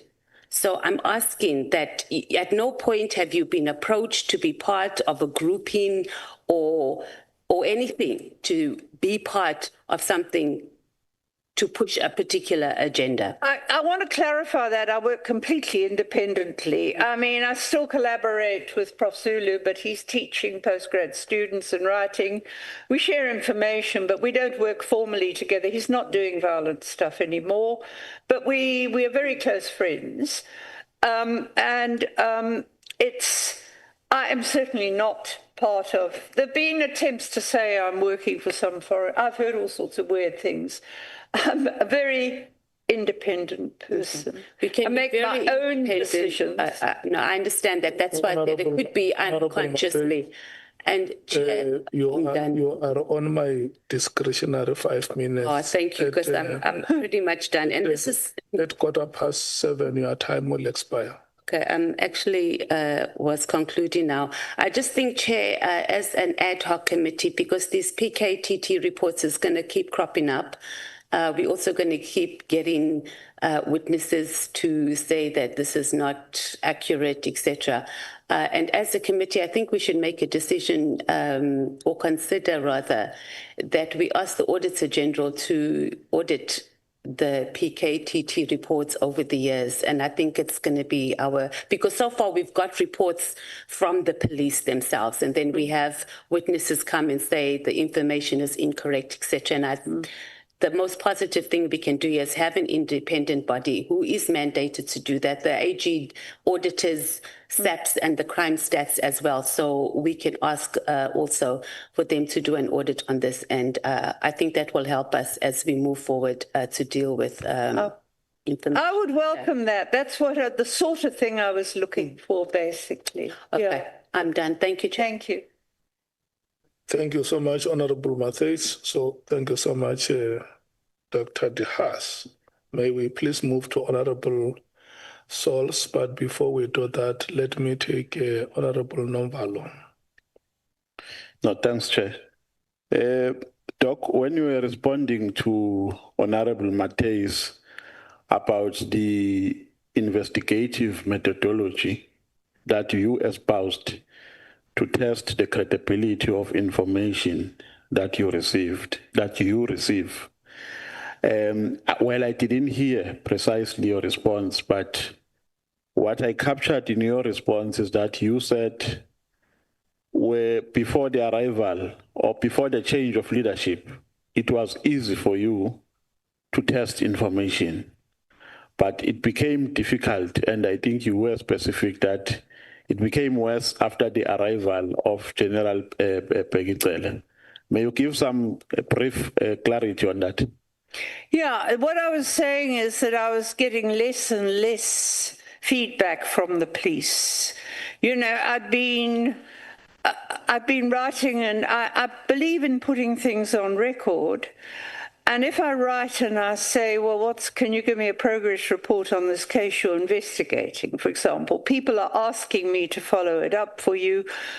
That type of thing was decreasing. I was getting very few written responses. I mean, I'd carried on phoning police stations to get patrols and trying to get answers about cases. But what was happening after clearly there were two things. First of all, well, there were more because he remilitarized the police, and you've got this military ethos in the police. And pardon me, but I tend to, okay, no, I will leave that about the military, but never mind. That was one thing, but it was just getting less accountable from my point of view in getting responses and about what was happening. Look, it did go on. I mean, for example, the Honourable Chair of the police portfolio mentioned the Boyson, the organised crime. Now, this is what I did when people came to me and said, you know, these people are seen running around with the rival taxi faction. So I write and I ask about it. I don't get much response, but I did get a bit of a response. Not from, it was Olivier. I mean, I have something about a background of Olivier I won't go into here, but he was acting in charge. I think Boyson was the overall command. That's what I said. Okay. Yeah. The point is, though, that the point is that he was in charge of the organized crime, and I did. Doc. Yeah. No, I don't mean to be rude, man. I think I get the gist of your response. I have limited time. I still want. Okay. Sorry. Carry on. Yes, I still want to pursue this. Now, should I understand you to say that the investigative methodology that you used to apply, you are not applying currently because of the circumstances? Depends what you mean by it. I mean, I'm getting as much information as I can for anyone who knows anything, but I'm not getting it from the police most of the time. So what can I do? Remember, Doc, the original question by Honorable Mateus was, how do you test the credibility of information after receiving it? That was the original question. And your reaction was that it was easy for you before the change happened in leadership. It became worse after General Pegitele came in. Now, the question is, does that mean you are no longer using the investigative methodology that you used to use under the then leadership before the arrival of General Pegitele? And if you can be very specific and brief so that the chair doesn't whip me. Yeah, I'll be very brief. No, I haven't changed. I'm still trying to get information from the police, and I often don't get it. That's what's changed. That's all that's changed. I do my best to get, right now, police are refusing to open a case that a man wants opened against, he's under threat. It's illegal. What do I do? So I go to General... Apologies, Doc. Masemola. Really, I don't think you understand my question. It's the same. You are talking about getting an information. I'm not talking about that. I'm talking about testing the credibility of the information that you have received. Those are two separate things. Yeah. Getting an information and testing it after receiving it are two separate things. The question was, how do you test the credibility of information that you receive from informants after receiving it? I do my best. I still use the same methodology. I do my best. What I was doing before, asking answers from the police that don't give it to me, that's what's changed. So if you receive an information from the police, then you ask for answers from them, from the same police. Is that the methodology that we should understand you to be using?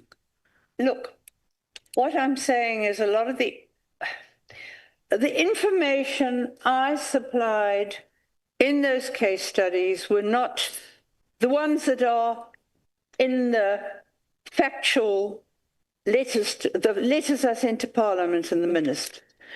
That information came not from the police, it came the people, apart from a few investigators who might have been involved in the cases, right.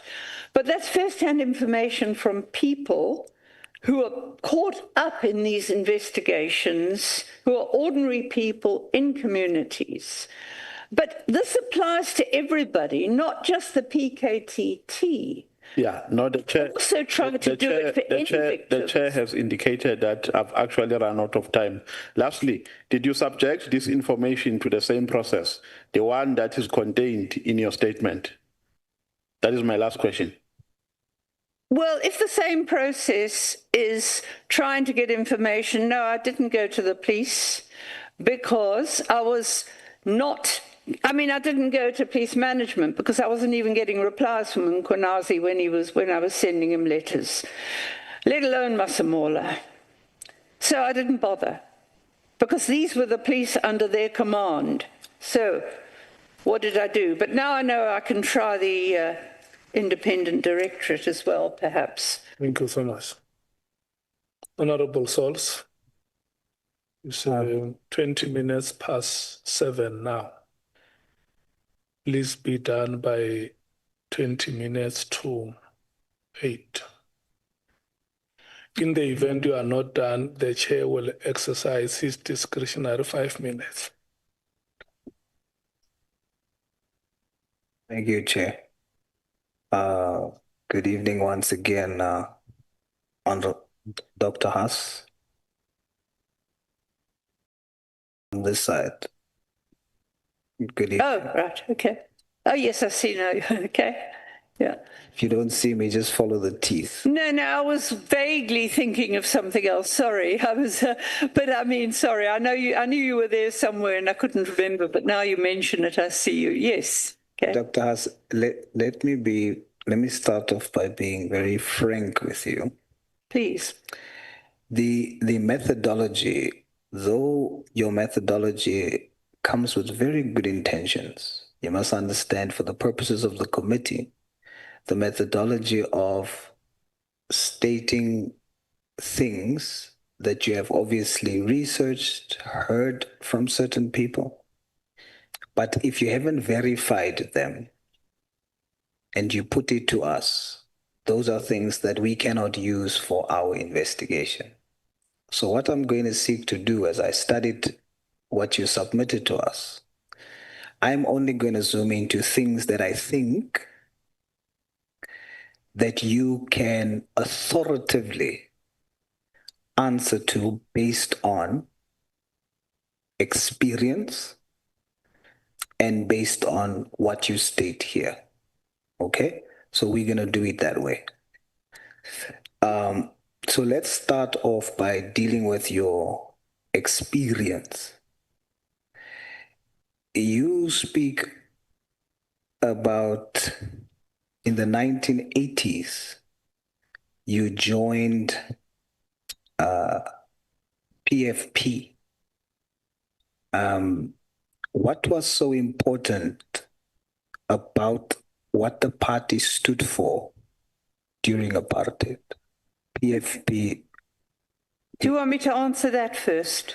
Yes. What does it stand for? Okay. I joined the party. What does the party stand? It was providing the only opposition there was to the Nationalist Party, mainly through Helen Suzman, and we could then give her reports on abuses by the police that she would raise in Parliament. That was, I'm not much interested in politics, but it was a strategic thing to do, especially as the regional director of the Progressive Federal Party.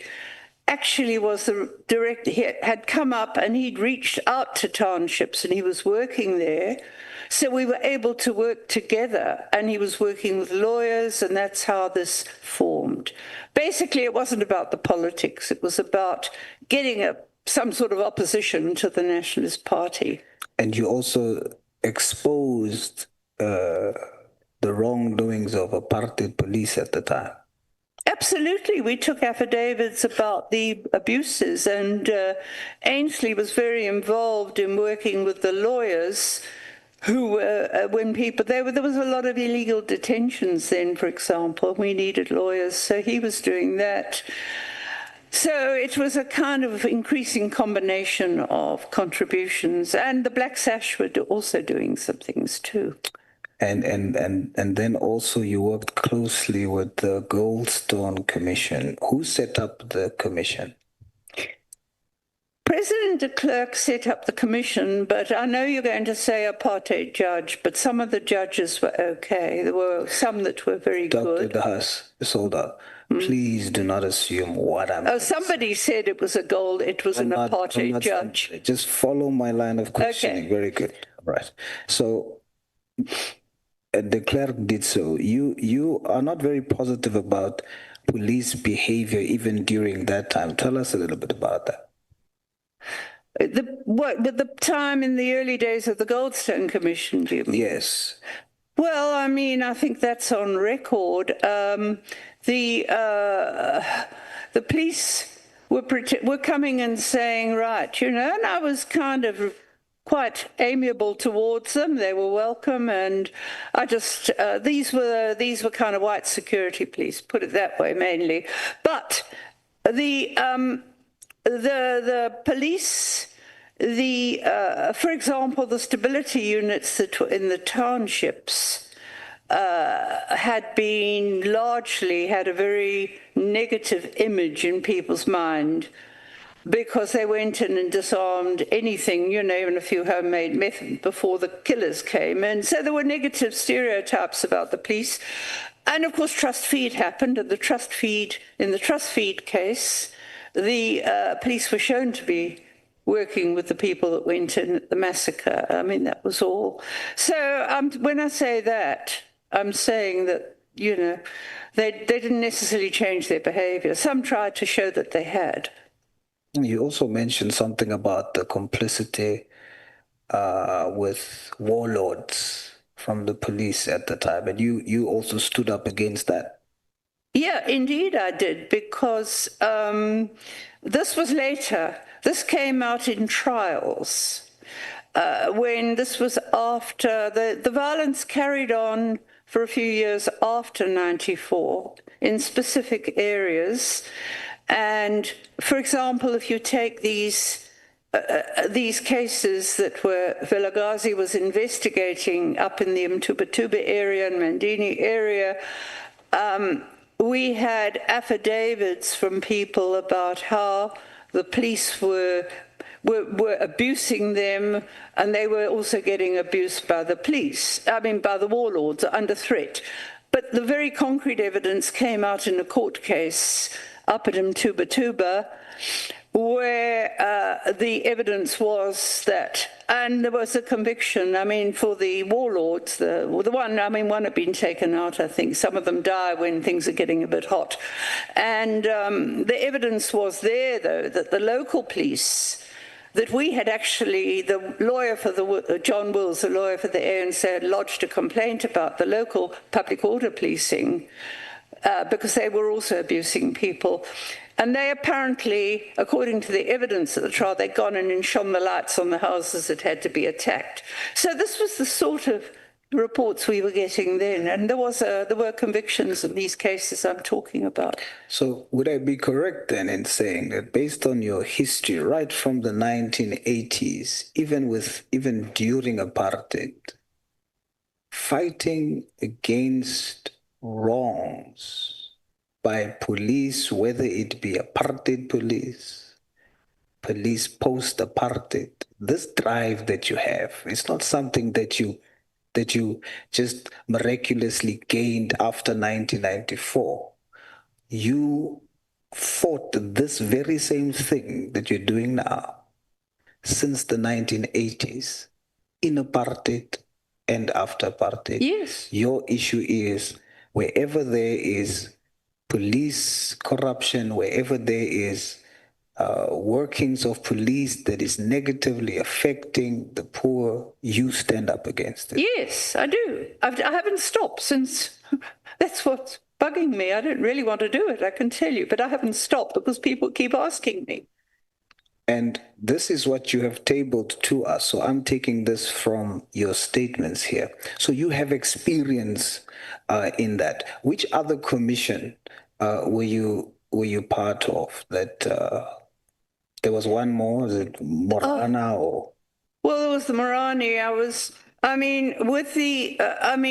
It was my information about hit squad killings up in the North Coast in what is now Isikaleni. I was often up in Isikaleni. My information about the hitmen who were killing people all over the place was given to the Goldstone Commission, who ensured that a credible team of detectives investigated, and there was a conviction. That was Romeo Mbambo and two others that also named, and that was my information that I passed on, that was followed up by the police, and there were convictions. All right. So you can then, based on that background, your opinion can be considered authoritative and credible around my next question. You've just proven that. My next question would be, in the formulation of a political task team or a task team, is it important or imperative for it to be headed by a senior detective, and why? It's always been the case because detectives have to inspect dockets and evaluate the evidence that the people under them have actually accumulated. And if you're not a detective, you can't do that. And the further control is exercised by the prosecutors, who then look at the dockets and say, well, this is good, or you need to go back and get more evidence. I mean, ever since I've worked with the police, this is the way it's been, put it that way. It makes sense. How can you, if you're not a detective, if you're not experienced detective, you only get to be senior in most cases, although there's a bit of a not quite so simple now, but normally you get to be more senior when you've got experience, and you're in a position to do that because somebody has got to keep checking on the quality of the evidence, even before it goes for the prosecutor. You raised that element as a concern with the current PKTT. What is your concern around that? There's no senior people that are, there was supposed to be. As I said to you, the national deputy for detectives was in overall charge. He had to have the reports, but there was a brigadier who was the local provincial person, and that brigadier very soon left. And people say, well, no. And they all say the same thing. No, he couldn't take it anymore because he was getting instructions and he was in charge of investigations. He was the one that did the dockets then, I was told. And then it seemed, I have not come across another name that's there all the time. If I would say to someone, well, who's doing the dockets now? Well, there was a captain who came in and there's a colonel. That's, why? Why isn't there a fixed structure? So who is running the PKTT now? And what is your information on whether or not he qualifies as a senior detective? Well, I'm told, and this I don't know at this stage, I'm told that some of the people that were in the task team have gone back to their bases that they came from. You know, one might have been a stock theft sergeant somewhere, or, you know, it could have been, I mean, not all the people in the task team were detectives. But I'm not sure those that were carrying dockets that are in court, I'm not sure who is now overseeing them. I mean, in theory, it should be a senior person in the province. All right, so... I don't know, though. I can't answer that, because I do know that in the case of the Master Police, there isn't one, there's just the prosecutor. So what we're going to do is, like I told you at the beginning, because you don't know, we're not going to accept that as authoritative. You said earlier that the current coordinator of the PKTT, General Khumalo, is not a senior detective. Are you... He's not a detective. He's never been, from what everybody tells me. He's been operational response. Now, once again, are you saying that based on you are sure, or are you saying that based on what you've heard? What I've heard is consistent across various reports, independently, that he was definitely operational response for most of the time. There's no record anyone has of his having been a detective. And I'm talking now not just people in crime intelligence, but people who were in the police for a long time, who know, you know, like a senior retired person, who had never come across him as a detective. So your submission is confidently that currently the PKTT is not coordinated by a senior detective? As far as I know, because I don't know whether or not those members, you see, that's the other foggy thing in all this, because some of those cases are still in court.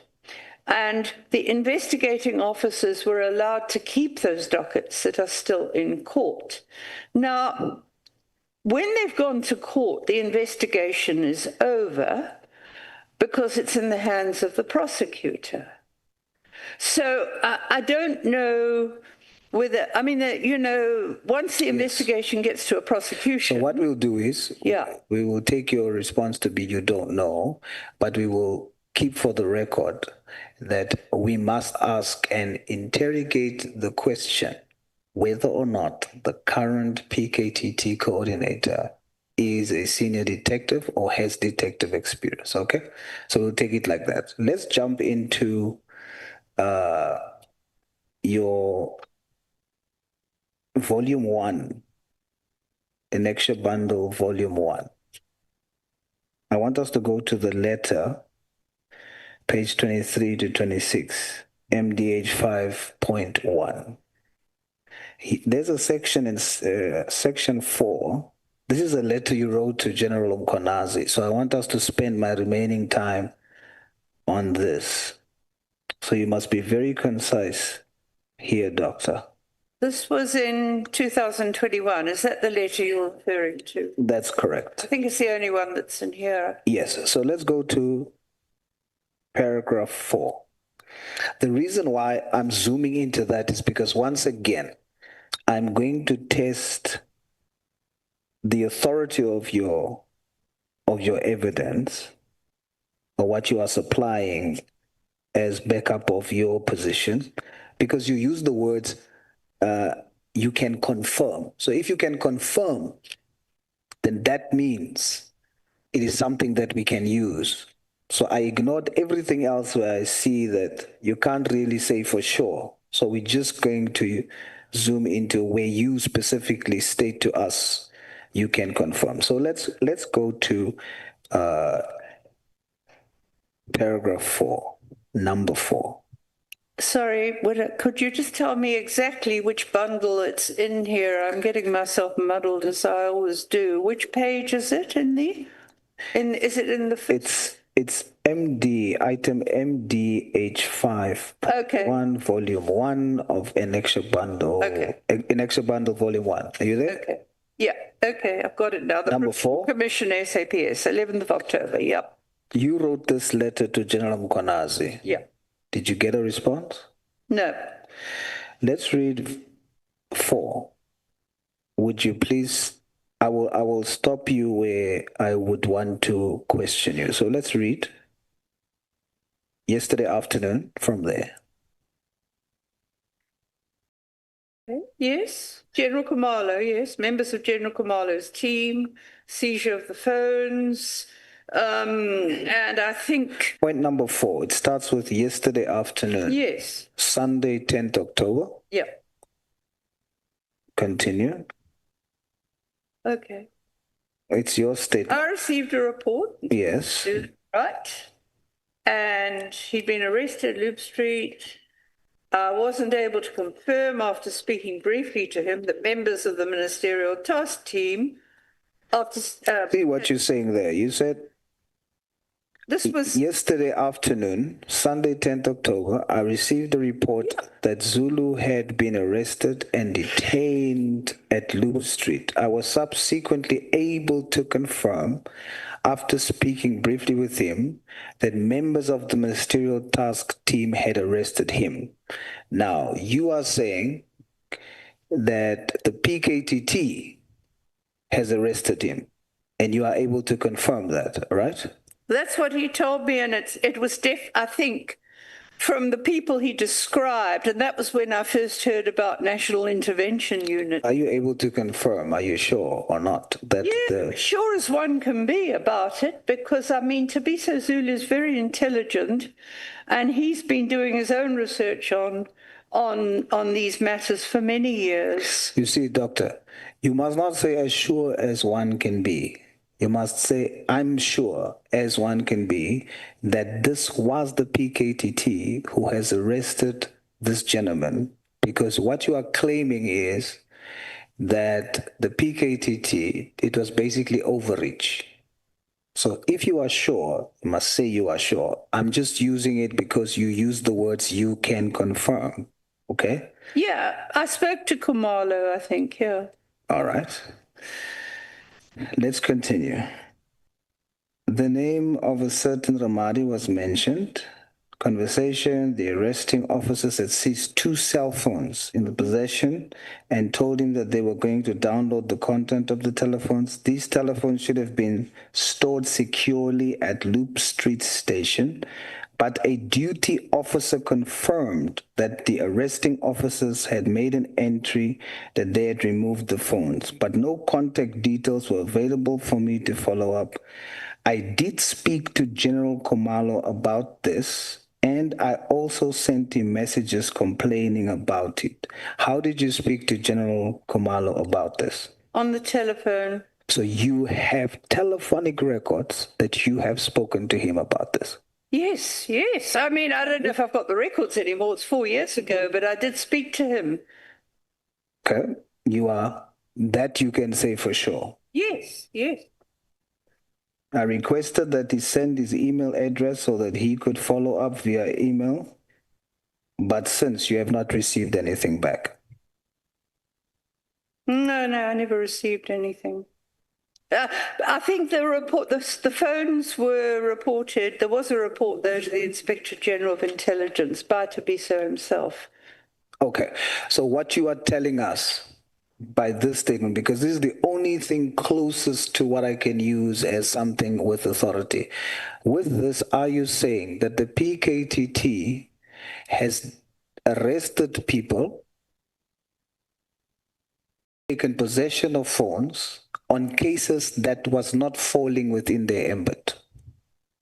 Is that what you're saying to us? In this case, it wasn't, because they'd arrested him. I can't remember what they arrested him for, because he had opened a case of assault, and they claimed they were coming to investigate it. Then they arrested him on another charge, and that's in further correspondence I don't have with me, but it wasn't political that they were dealing with. All right. Dr. Haas, you also said that earlier you wanted to shed light on the fact that at one political killing, provincial police did a good job with this particular political killing, and then when the PKTT started, they took over and then withdrew the charges of that. Not immediately. Talk about that to us. Okay. What happened is, and if you look, I think I made a copy of quite an interesting media report where clearly it's going into figures and things like that. And what had what had happened, he gives the figures for the people that had been taken that were handing dockets. He said so many members and so many had been transferred from their units because we took the dockets, right. So that's how that happened. And then initially, in the first, and I haven't yet pieced together the whole timeline because initially there was supervision of the task team. There was a Brigadier Mkhwanazi who was there and he looked at the dockets. This would have been, I think he was still there. I think it would have probably been around 2020. Maybe he was, but I'm not sure. He wasn't there for more than a year or two. And one would need to say, well, but it wasn't the immediate takeover, but it was soon after the takeover that those charges, by 2020, the charges had been withdrawn in those 3 cases that had been handled by provincial people against the politicians. Because in the Magaka case, they did not immediately, they didn't withdraw the charges against any of the hitmen. They didn't give them bail either, but then a new prosecutor came in and he gave them bail, apart from the one that was Mkhwanazi, because I think he had another conviction.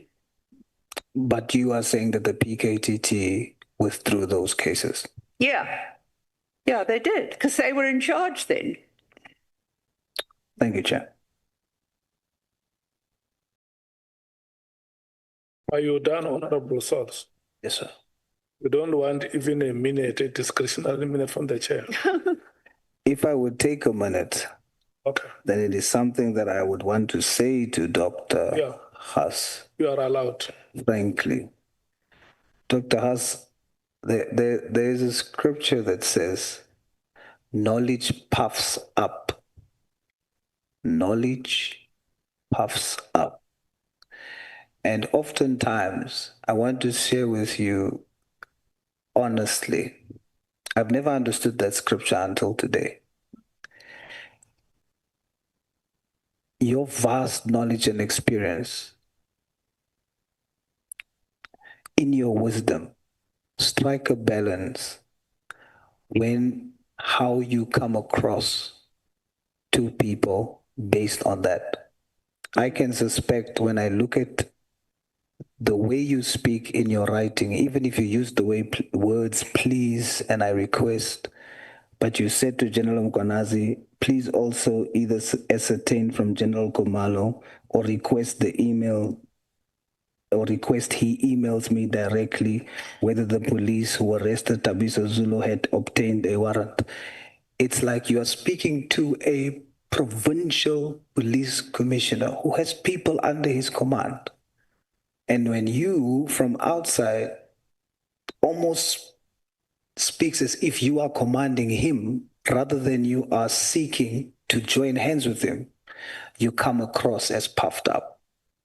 And mine to you would be very humbly, respectfully, caution against what Scripture tells us.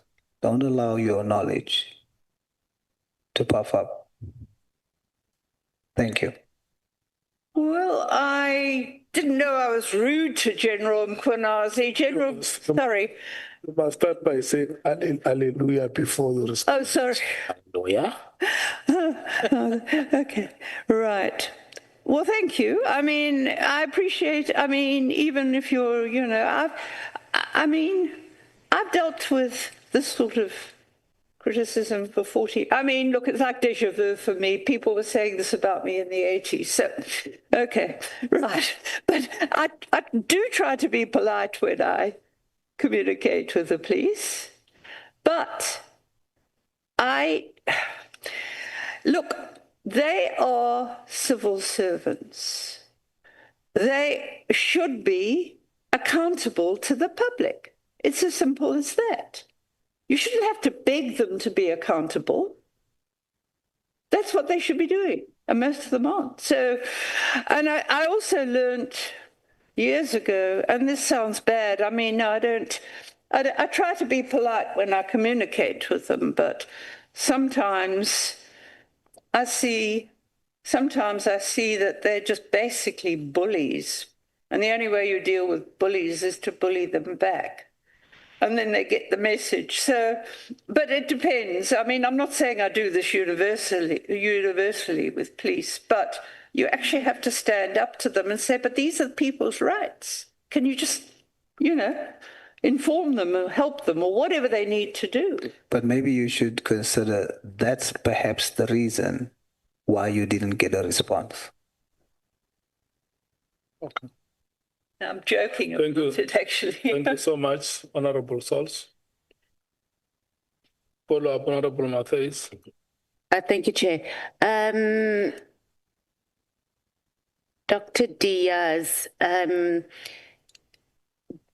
your opinion, was it a sound decision for the Minister of Police to largely disband the political killings task team based on the complaint that you sent and with your evidence that you've just given us that was largely based on media reports because you didn't have access to verifying information? And then, of course, you did mention that you had direct contact. You can't tell us exactly with how many of the people who were, or the cases or dockets that were part of it. Do you think it was sound decision for the minister to make that without even engaging you or even engaging the complaint that you sent? Because you and him both said you did not talk to each other. So we had a minister whose entire statement, okay, not entire, but largely his statement was based on your complaint. Look, so was it sound? I think you must just tell us whether you think it was sound, given what you sent to him, Doc. Was it a sound decision for a minister of police to use your complaint without investigating or engaging you to disband the political killings task team? I wasn't the only one who made a complaint. When I skimmed through, not the question. I mean, so we can't say he based it solely on. No, he did. That's what he told us. He gave us your whole complaint. Oh, did he? Well, I didn't. Yeah. So, but I mean, I'm other asking, do you think it was? No, I'm not asking about that. Yeah. I'm saying he didn't even call you to ask you anything about that. No one in his office tried to investigate the complaint that you made. Do you think it was sound? I don't it wasn't know if anybody did. It wasn't. No, but I'm telling you, that's what he said. So I'm asking for your opinion. Given your experience in the police, would you expect a minister of police to make a decision largely based on a complaint that you made without even engaging you or investigating what you've reported to him?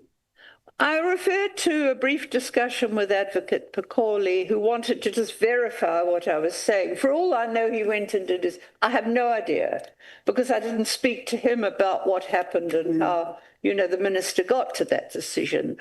So I don't know if anybody else did anything about it. But when I read that affidavit briefly of the ministers, it was like he'd been getting reports and wondering if it, you know, including about finances and it could just be the last. It could be. I'm telling you, but his statement said that, and he gave us your complaint. Yeah. And you were one of. So leave the other complaints aside. I'm asking, was it a sound decision based on your research and your experience in the space for the minister without investigating what you have said to base the disbandment of the PKTT? Well, it's a difficult question to ask simply because I don't know what else he may have said. Well, you know, my letter was a catalyst, but I can't say that he did that. I mean, I think it was a good decision to disband the team. I think it was overdue. Yeah, that wasn't the question, but okay. I mean, as a minister, I'm not really in a position to evaluate it because I've never ever spoken to him about all the reasons. You know, maybe he should have called me and asked about it. I don't know. But I've never spoken to him about, well, what else led you to disband it? We've never had that conversation. So how can I make a proper assessment, I think? But I was happy to see the team was disbanded. I would have been quite happy with an inquiry into it even, you know, like we're having now. Yeah.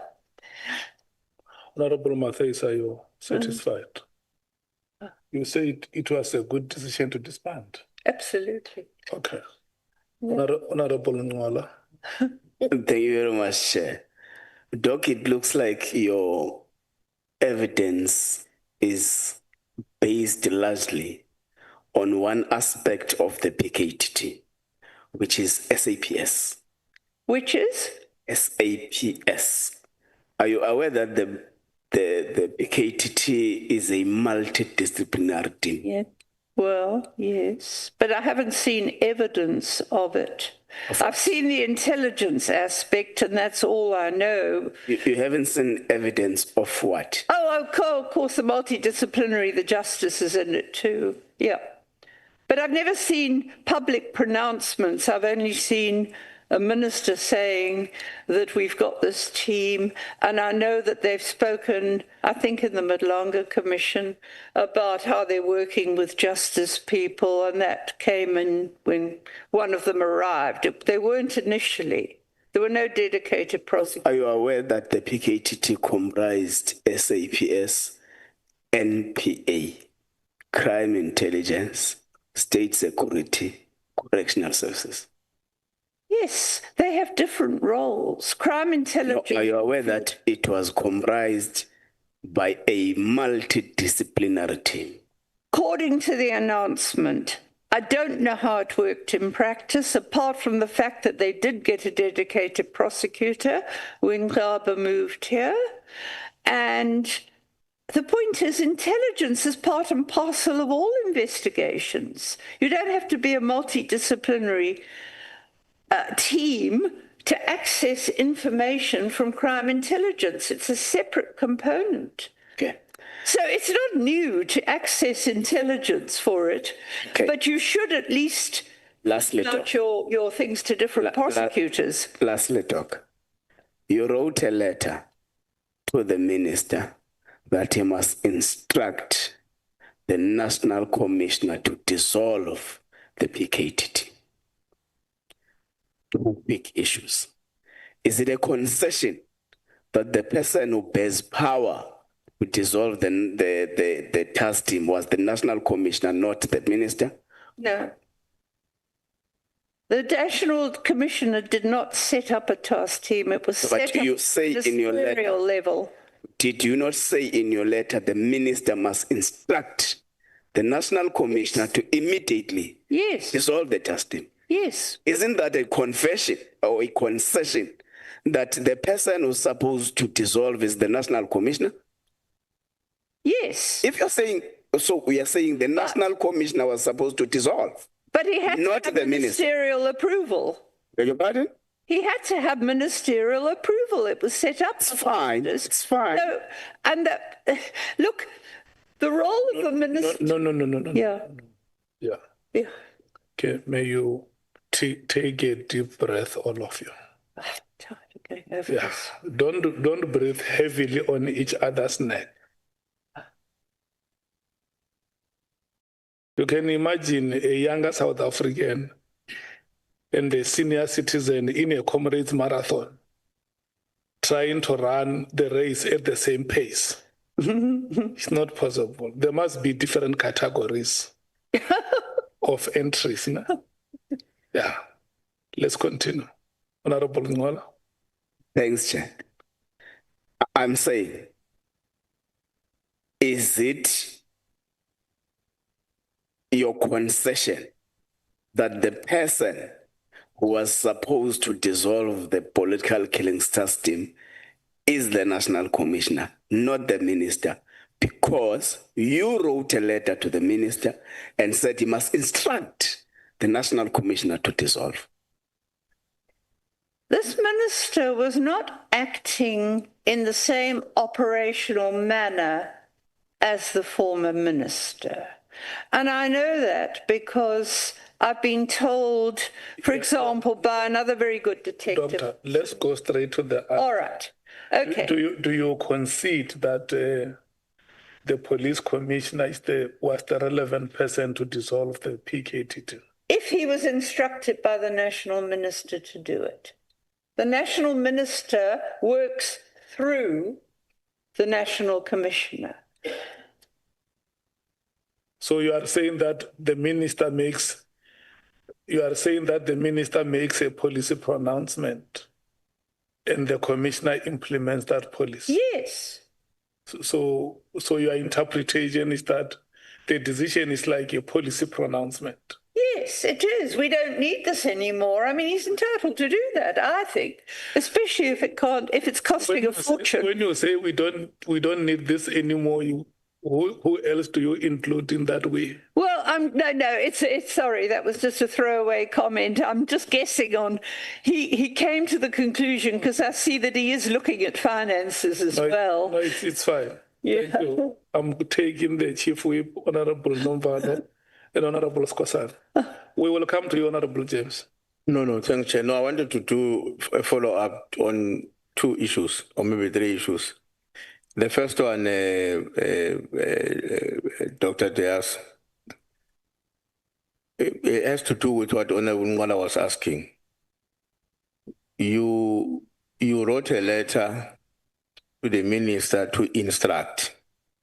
Why didn't you just ask the minister to decide? Because why didn't you just ask the minister to dissolve? Why should the minister still go to somebody else? Because by implication, when you recognize, even as you are preparing for your letter, that the minister must confer to somebody else, you are recognizing automatically that that person might have the authority to take a decision otherwise. The role of a minister, and I think people have lost sight of this because they're used to seeing ministers running around doing things themselves. This minister, even when he was the premier, he worked through his office. He wasn't running around like some of the others that we have.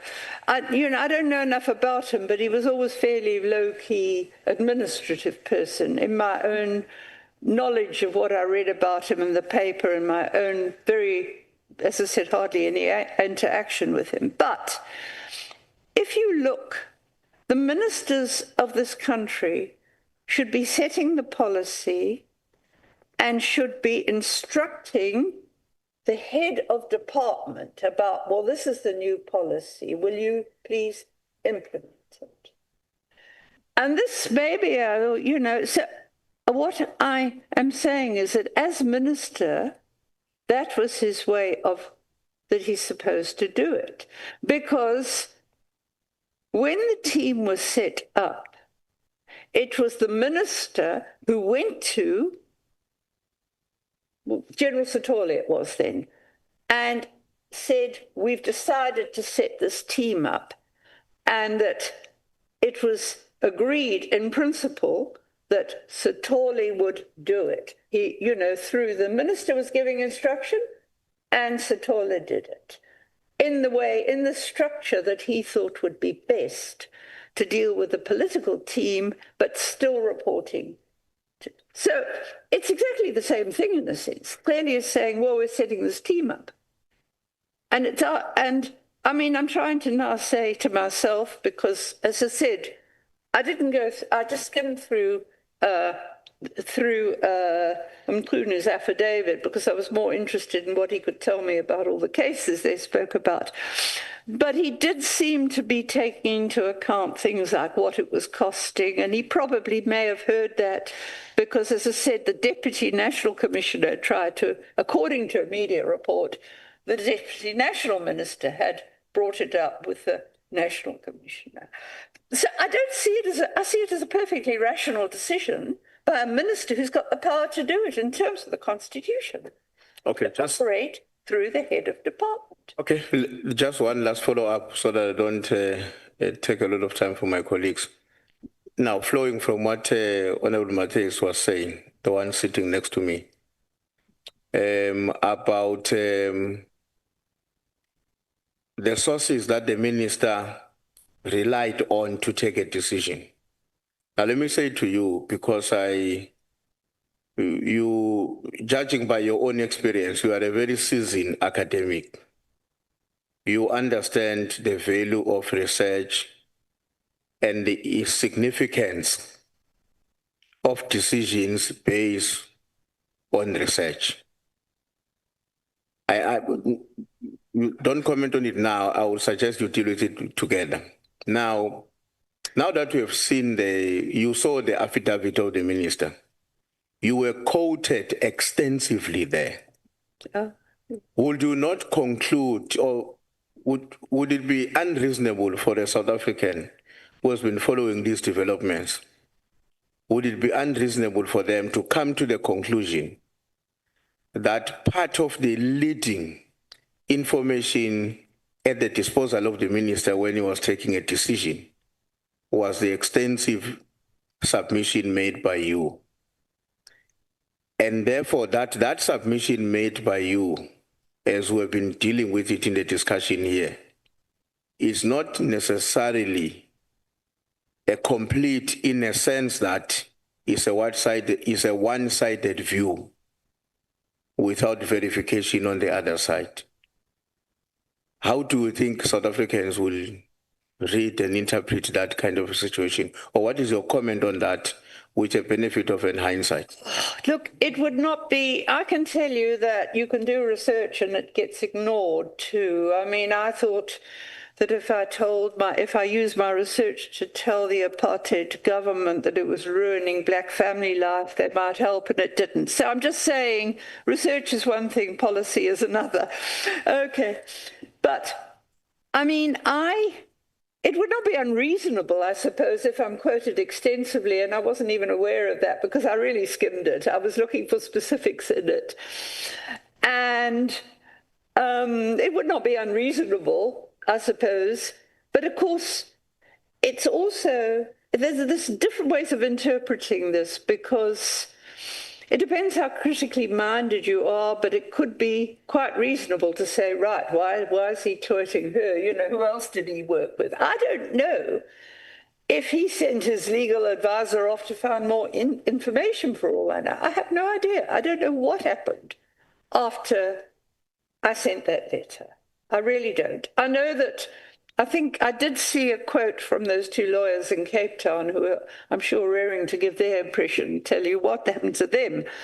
But I honestly don't know why he would have quoted me so extensively. Look, I mean, I am well known since the 1990s as doing all this stuff on violence. I think I've got a reputation in the province because I'd done all this research, and in the early days, until things started falling apart when all the infighting, you know, with Richmond, the ANC set great store on the information I was giving them. They were coming to me, they wanted it. And as I said, right from the beginning, from Mbeki and Zuma downwards, they were soliciting this information all the time. So perhaps on and they were phoning me during elections and saying there's a problem at the station, at that station, Nadia Mtetwa, for example. You know, they were coming to me. So I don't know if that was what informed his decision that I was the one who would know what was happening. I honestly don't. I can't answer. Thank you so much, Doctor. Honorable Nombal. Yeah, no, thanks, Chair, once again. My follow-up relates to a response that has been given by Dr. Mary De Haas to a question of Honorable Ngola, who was asking if she is aware of the fact that the PKTT was multidisciplinary by its design. And the response was that you were not sure if practically it was because you never received any report confirming such. Now, somewhere in your statement, and in particular on paragraph 10, page 5, you are saying that many cases were withdrawn by the PKTT. That is what you are saying. Now, do you agree with me that when a docket is in possession or when the docket is in the hands of the NPA, it's only prosecutors who can withdraw cases? Yeah. So when you say here on paragraph 10, page 5, cases were withdrawn by the PKTT, what do you mean?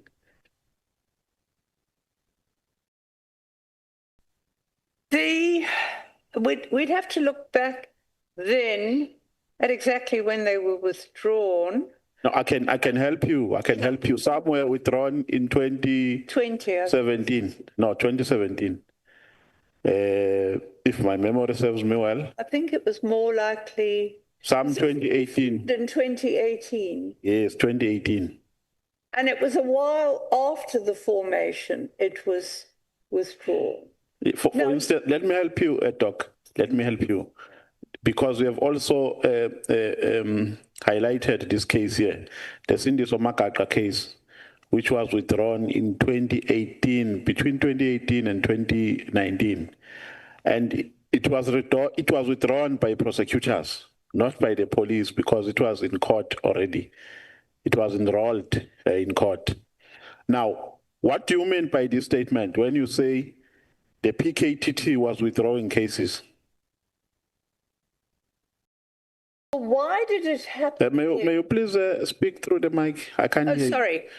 Well, I would ask myself a question. Why did it happen then? Because were the cases, was there in effect, I mean, people had been charged. Now, why suddenly wasn't there enough evidence to charge them? I don't know. I mean, we can dig that out quite easily for the Magaka case, I think. But I'm not sure who the prosecutor was at that stage, but initially, you see, again, this would be something, one would look at the prosecutor, but the initial prosecutor was actually quite a good prosecutor. So one would have more faith in his judgment than one would do in the one that came afterwards. I'm afraid. I mean, I can't, yeah. The doctor is not answering my question, and my time is very limited. Sorry, but I can't. She is peripheral, Doc.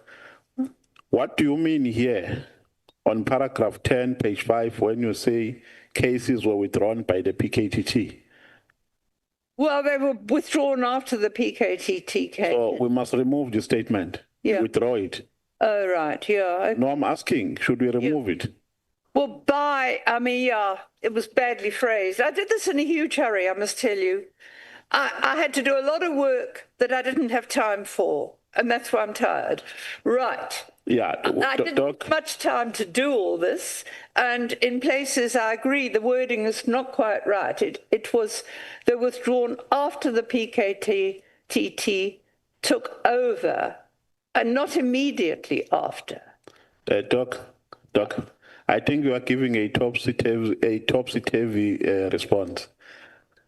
you are not responding directly to my question and precisely. Yeah, the question is, what do you mean by this statement when you say cases were withdrawn by the PKTT?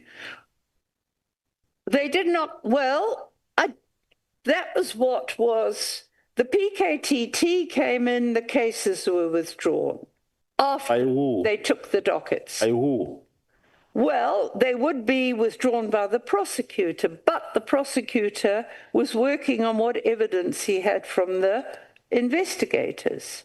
So for all I know, the investigators came in with evidence that contradicted the arrest. I don't know, but it happened after the PKTT. You wrote something. You wrote something that you are not sure about. When you say you don't know. Honorable, it happened, but I don't know the processes that led to it. The witness has conceded to that point. So we must remove it. Yeah. Okay. No, thank you very much. Well, they were withdrawn after the task team took over investigations. Yeah. And that can be open. It can be their fault, it can be the prosecutors. The point, Doctor, is that the PKTT, by law and practice, does not have the authority to do what you say they did. No. So you agree with what Honorable Novalo is saying? No. I agree in the sense that I don't know how the decision was taken, but it was after the PKTT took it, because they were working with the prosecutors. The bottom of it is that it is not the decision of the PKTT. No, and that is why you say you also do not know how the decision was arrived at. Thank you. Honorable Skosan, you are the last, and then we go to Honorable James. Thank you, Chair. I just wanted to make a follow-up question. I think Honorable Matthys, when he started, she started by asking the academic credentials of Mary De Haas. Am I right? The academic? Sorry. Your academic credentials. Yes. Yes. Now, you studied at the University of Natal, am I right? Pardon? You studied at the University of Natal. University of Natal? Yes. Yes. That's where you got your anthropology. Yeah, those were anthropology degrees. So you had your master's on social science, am I right? Yes, research masters. And then the Rhodes University conferred you with LLD honoris causa, am I right? Yeah, that was Rhodes afterwards. Now, because you are given a frequent public commentary on specialized policing, intelligence, and criminal justice matters, it's very important for us here in Parliament that we must distinguish between your own academic qualifications and the honorary recognition you received then. Now, as from now, as you know, Rhodes University can call you, inverted commas, a doctor. But in Parliament, it must be very clear that you must be referred as Miss De Haas here. Am I right? You can do either. Some people do use that honorary term. No, Doc. But I said we were calling you Doc before, but I want the public and Parliament to capture that in Parliament here, we are not a doctor, we are Miss De Haas. Whatever. I don't care what you call me. No, it can't be whatever. I can't be called a professor as well. No. I just want us to capture that. Let's not argue about titles, Jali. Just go straight to the point. No. My point is that I'm making a follow-up question on that. Nothing else. Hence, I can't call the chairperson a professor.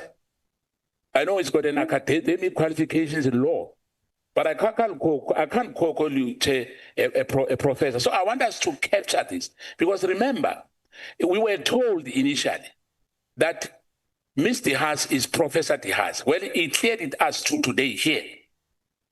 To say she's a doctor. But what I'm trying to say to you, so that we don't waste time, and I'm going to patiently give you time to drive your point. But my point is simple. I want to say to you, get to our terms of reference, because we are not about the title that she uses. No, Chair, I'm saying for the record. Yeah.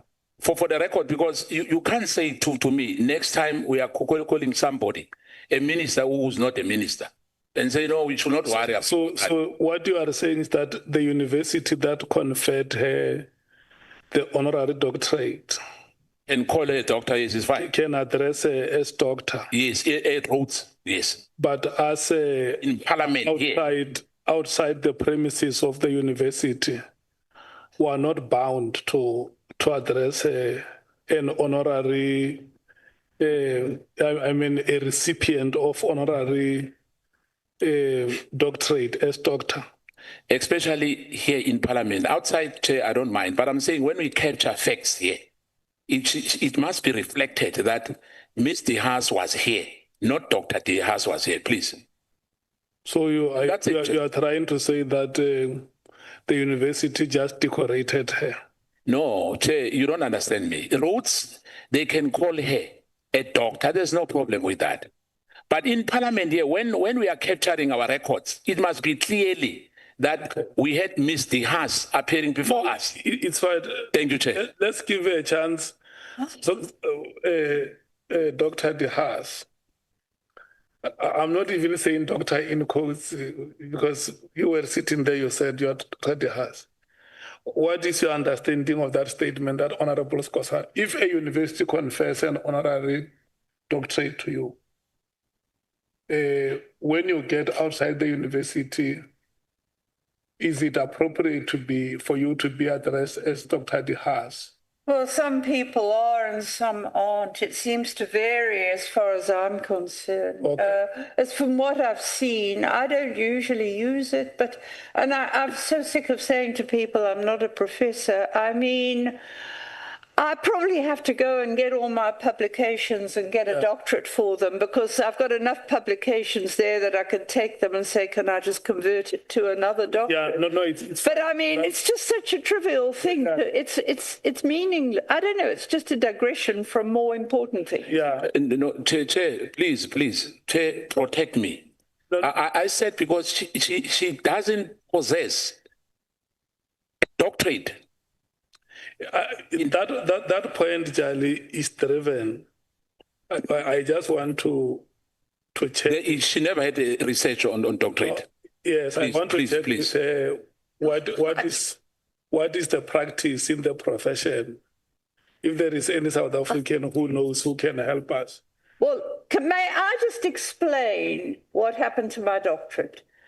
I started it in the 1980s. I was diverted because I got an offer from the Human Sciences Research to get money to research. Yeah. So I put it aside. I then wrote I wrote chapters on the theory of the time. And you have to, then I got caught up in all this violent stuff. No, it's fine. And it went on and on. I did 4 different theoretical Let's stop it here. It's something we'll come to at the end of the proceedings. Thank you, Chair. Maybe we can be assisted on that one. It must not. There's nothing silly, Chair. It must not derail our meeting. Look, you have not completed your doctoral degree. You know, for good reasons, I may tell you, very good reasons. That is acceptable. It's fairly reasonable. Honorable James, it's now 20 minutes past 20 hours. Your time will expire at 20 minutes before 9 with a discretionary 5 minutes from the chairperson. Thank you, Chair. I don't think I'm going to need those 5 minutes today. All the questions has been asked, everything that I've written down, everyone has asked my questions. Dr. Mary, your complaint, your instruction to the minister, I need you to focus. Dr. Mary? Yes, I'm listening. Sorry. I wasn't listening in my microphone. Okay. Your instruction, your complaint to the minister has caused great havoc in our country. Do you realize this? We are now having to pay 4 ministers.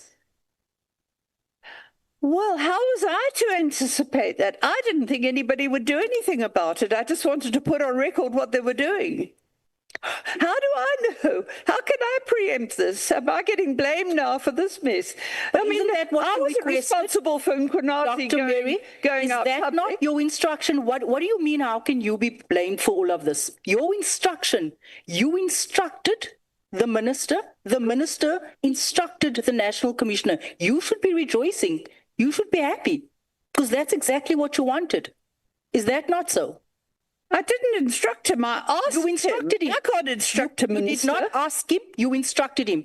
Paragraph 1 of your letter clearly instructs. You instruct. You did not give him a view. You instructed him. You have no right to instruct a minister. And the minister, in turn, instructed the National Commissioner. Let's not get it wrong. What is the wording of my letter there? Yeah. I mean, Okay, Doc. James, as the acting chair, can you calm down? Don't breathe onto each other's neck. You can proceed on, James. I'm the No, ma'am. Doctor, you instructed, it is late, I want you to go meet your hookup. You instructed the minister to instruct the National Commissioner. It is in your letter. To a request? No, you did not request. We need to move on. 1.1 of your letter, instruct the National Commissioner, SAPS, to immediately disband the irregularly constituted, unnecessary and wasteful political killing stars team. Is this not your letter? Whose letter is this? That's not quite right, because if you read the paragraph, may I just read the last sentence? No, it's 1.1. Can I just point out, I start the sentence by saying this letter, blah, blah. 1.1. Request, Dr. Mary, it's late. 1.1. I set out to take urgent and appropriate action. I requested the minister. And 1.1. I'm going to that now, if you will just bear with me. Okay. I refer to here under, wait a moment, the task team. In this regard, the action that I'd asked him to take, requested.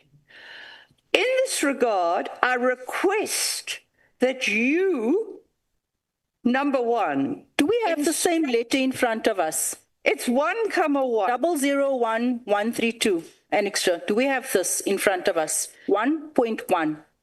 But this is the letter. I needed to read 1.1, nothing else. 1.1 flows from 1. What does 1.1 say? 1.1, the end of 1.1. Not the end, the beginning. But it's part of the... But no, I'm sorry, we're maybe not talking the same language. This is... May I just read this?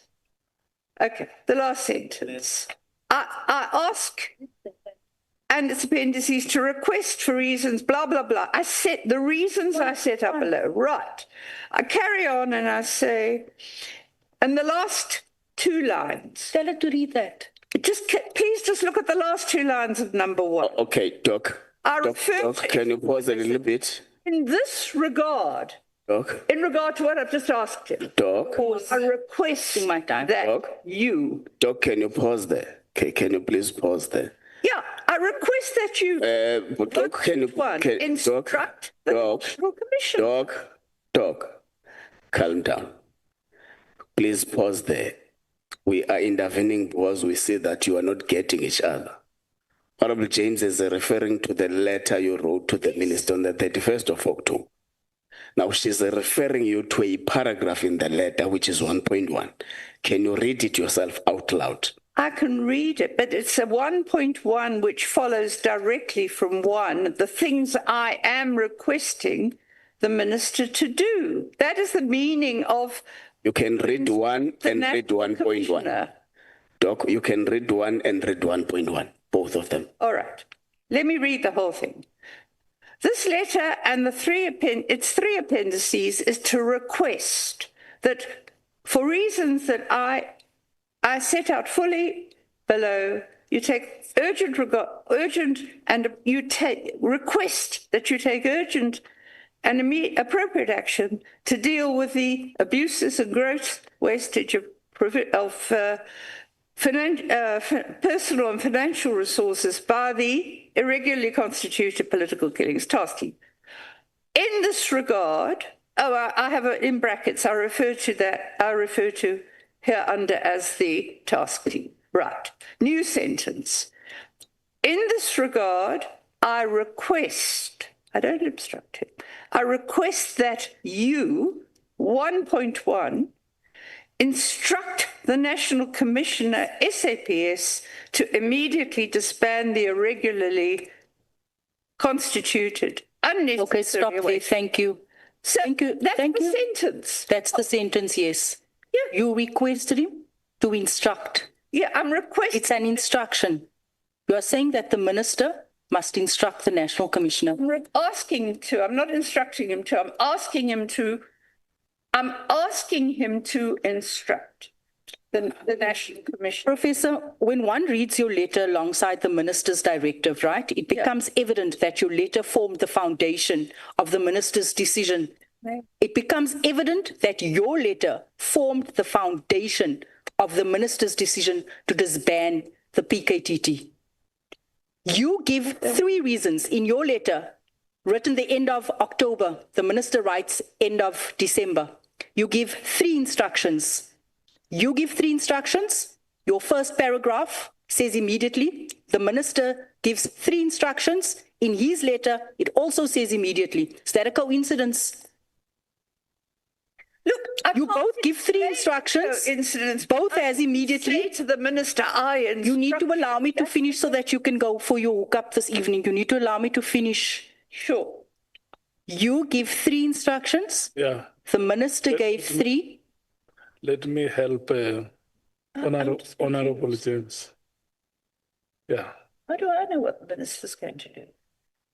I can ask. I'm asking. I don't instruct him, I'm asking. Look at me. Yeah. Look at me. Yeah. Honorable James is talking to. Okay. Yeah. All right. I'm trying to reply. We can proceed and clarify. That's what I'm trying to do. I can't answer your question about why the minister did it. I honestly can't, because I've never spoken to him about why he did it. And I'm getting the blame for it. I mean, it's just, I'd never have done it if I'd known. Quite frankly, I think it's... But it has precipitated some investigations. Look at it that way. Let me get back to my question. When one reads your letter alongside the minister's directive, it becomes evident that your letter formed the foundation of the minister's decision. Am I right? You both had 3 instructions. You both said immediately in there. It was 8 weeks apart. You should be rejoicing that your activism has finally paid off.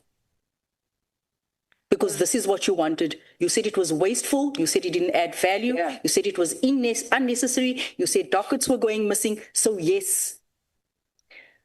Look, as I said, I never anticipated this. I never thought a minister would act. I'm trying to guess why he did act, and I'm sure he wouldn't have only acted on what I said.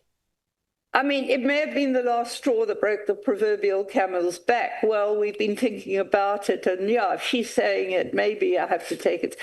I'm guessing. This is not a place, Doctor, this is not a place where you come and guess. Let me move on. General Mkhwanazi testified that there may have been a 3rd force behind your letter. That there may have been a 3rd force. How do you respond to that allegation? Well, he must define what he means by a 3rd force, to start with. Do you think it's the fact that there are so many similarities between your letter and the minister's? Well, that's not a 3rd force. What it's doing is suggesting I'm being motivated by something sinister. I mean, it's like saying we use the 3rd force for all the covert apartheid agents. Are you trying to link me to that now? Is Mkhwanazi? Well, he might do, because he was trained by quite a notorious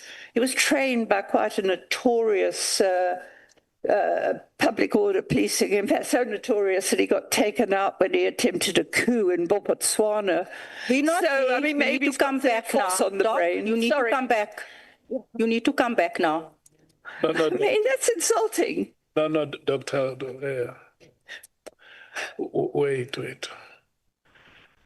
May we just simply respond to the question that Honorable James is asking? Botswana is not one of our provinces or our districts. And as Parliament, we wish to pursue cooperation and harmonious relation with Botswana as one of the countries or our neighbors in SADC. So, yeah. Thank you, Chair. I want to take you to paragraph 4 of the same letter that you wrote, right? Where you assert that General Khumalo was holding 2 positions and that was a conflict of interest. Am I correct?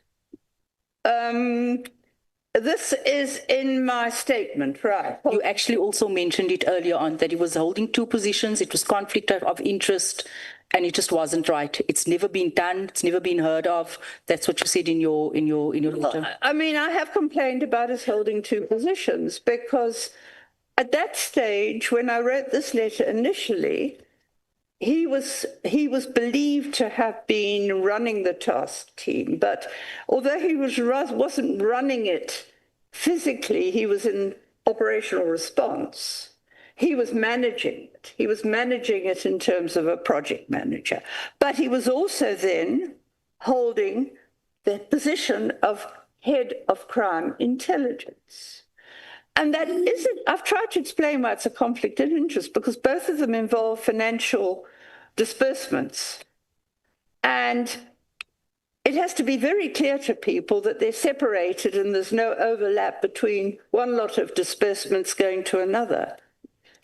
Dr. Mary, what would you say if I put it to you that that assertion was factually incorrect? He was not holding 2 positions. He had his position and he was deployed to head up the political killing task team. He was not holding 2 positions. You were misleading this House and you were misleading the public, saying that General Khumalo was holding 2 positions. He was not holding 2 positions.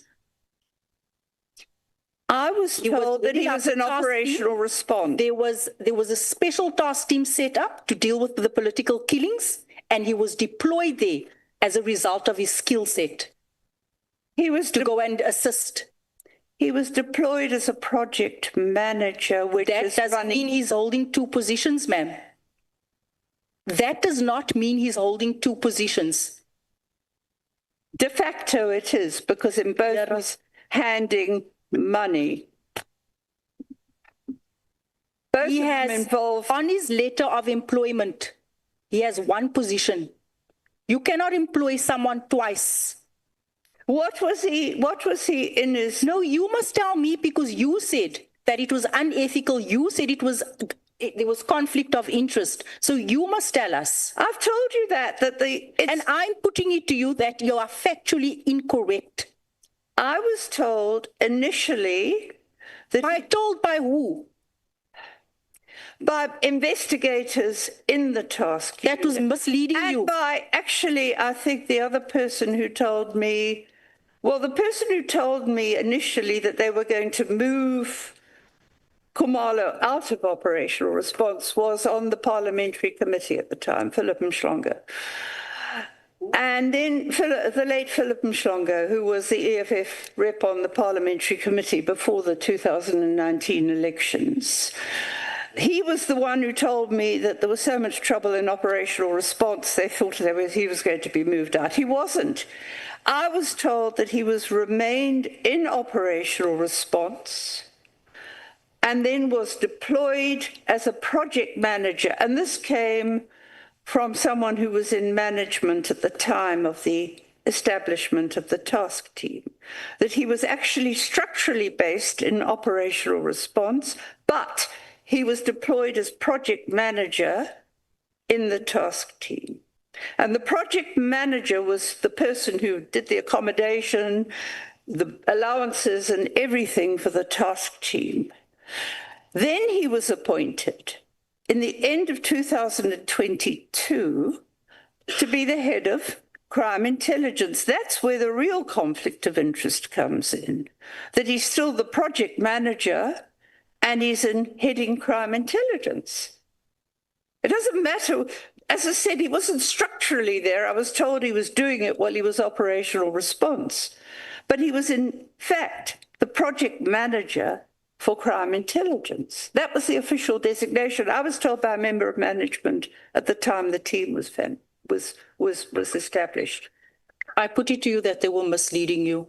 General Khumalo, and I'm going to say this for the last time, does not hold two positions, and we're going to leave it at that. What is his position in terms of the police? He's the head of crime intelligence, and that's it. And he's allowed to work outside of, and he's allowed to work in any province, and he's allowed to head up task teams. But he's allowed to lend his skill to any situation in this country that requires it. Are you talking about his crime intelligence position? I'm sorry, I'm trying to understand. I was told he'd remained in operational response. So I'm asking you who told you that so that we can call out that person who's misleading you. Well, he does not hold two positions. He has one letter of employment with only one position. How do you know it?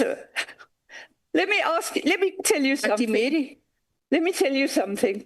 Somebody... Let's move on, I'm just saying that I've seen that police records have been changed by somebody who was acquitted by a court and saw that on the police records. So you're saying that his police record has been changed and he holds two positions and he's getting paid two salaries. Is that what you're saying? I'm not saying he's getting two salaries. I'm saying that he's in a structural position. He's getting a salary. I have no idea where he's getting. Chair, please. Protect me. Project manager. Chair, please. Oh, because you're going to tell me I'm breathing down the witness's neck. The witness is taking us on a wild goose chase here. Nobody knows. No, let's wait. It's their word against. I'm telling you what I was told about the setup. Dr. De Haas. Yeah. Let's wait. She did not say project manager. She says, Chair, protect me. And you. No, I was just puzzled. I'm not saying you're wrong. I've heard that. No. I want us to wait. Let's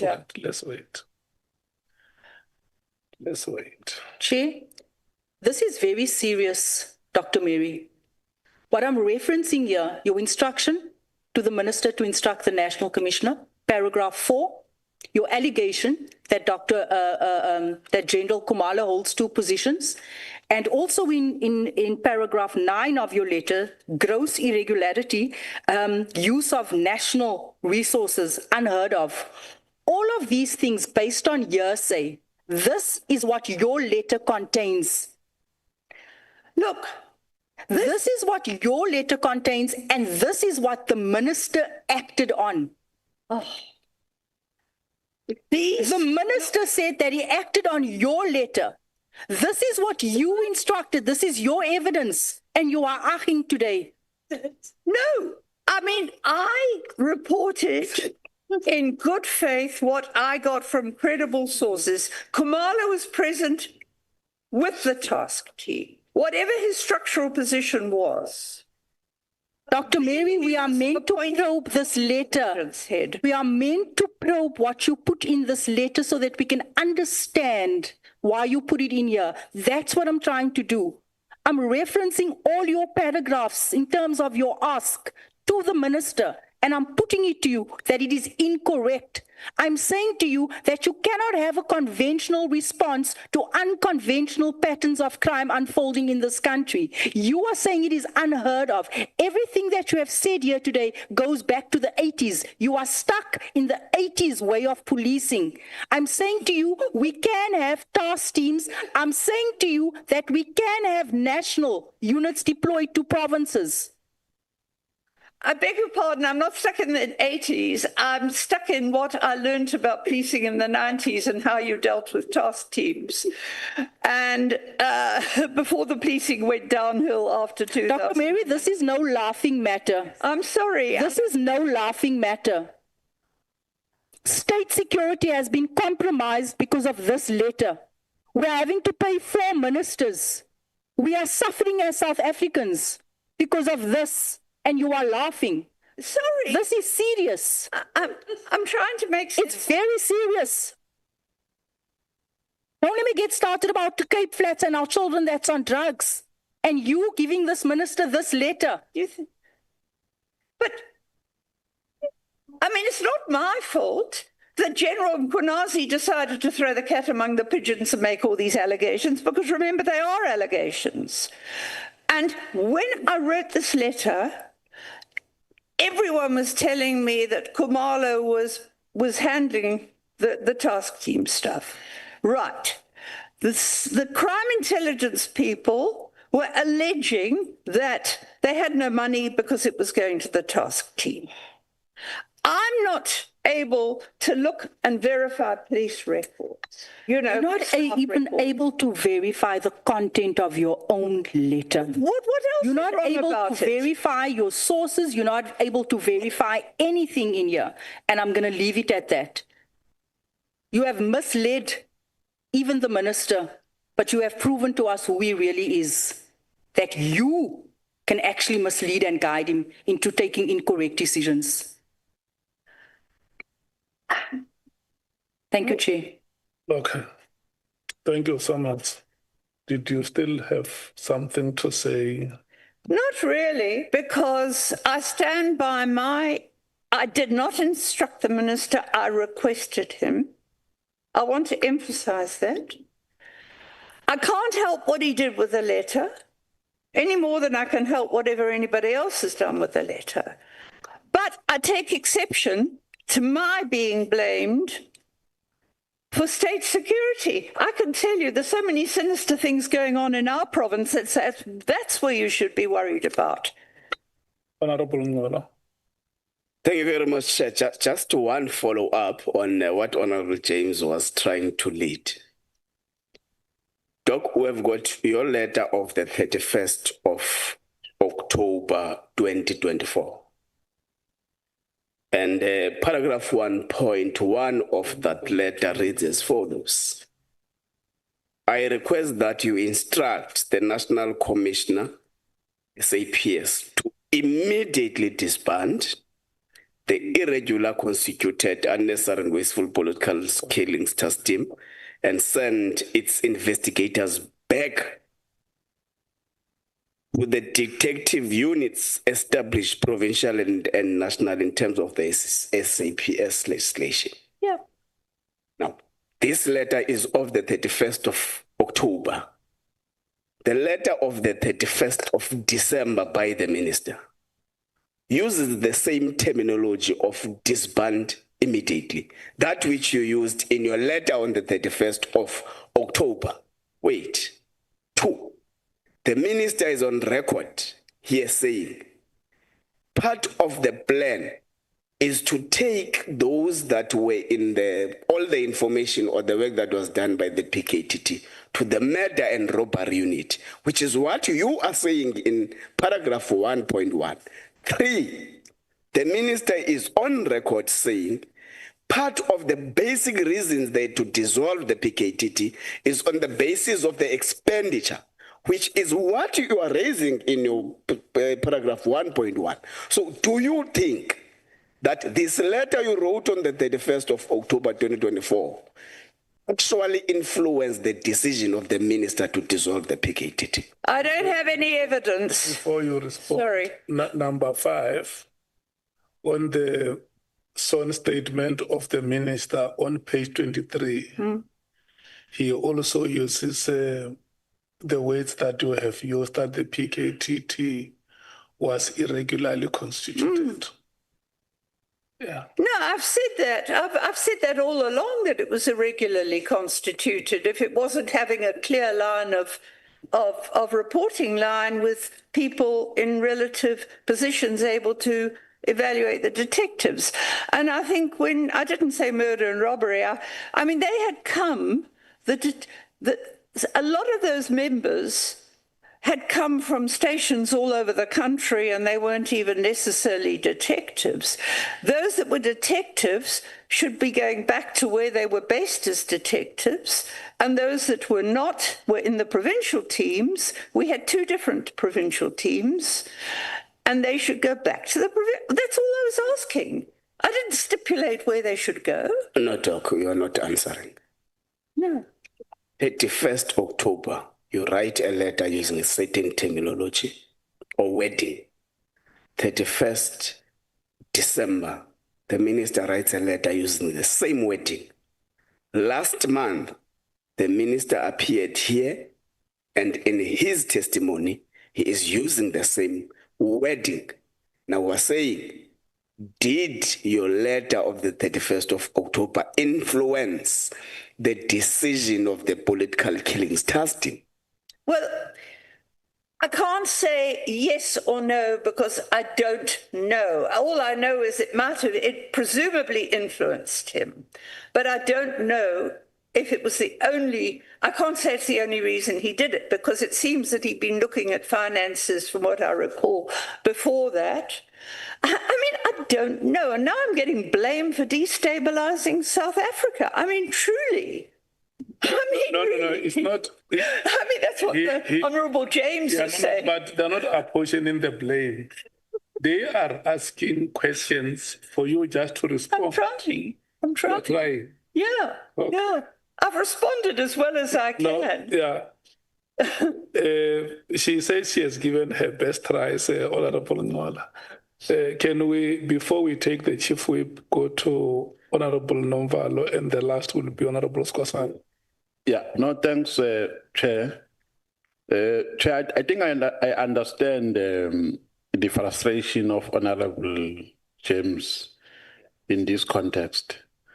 And I really find it unconventional that a witness will come here and be extremely evasive. Even when we perpetually try to persuade her to a particular direction which is correct. But Chair, I just want to get this confirmation from Dr. Mary De Haas, because this committee has recently been in a compromised situation or on the receiving end of mysterious misinterpretations of words. Recently, we've been told here that immediately doesn't mean now. Now, in this letter dated the 31st of October 2024, on paragraph 1.1, I just want us to deal with 4 words. You say, I instruct the National Commissioner. Wait. You are saying? I request that you instruct. Yes. Open quote, you are saying, I instruct the National Commissioner, SAPS, to immediately disband, close quotes.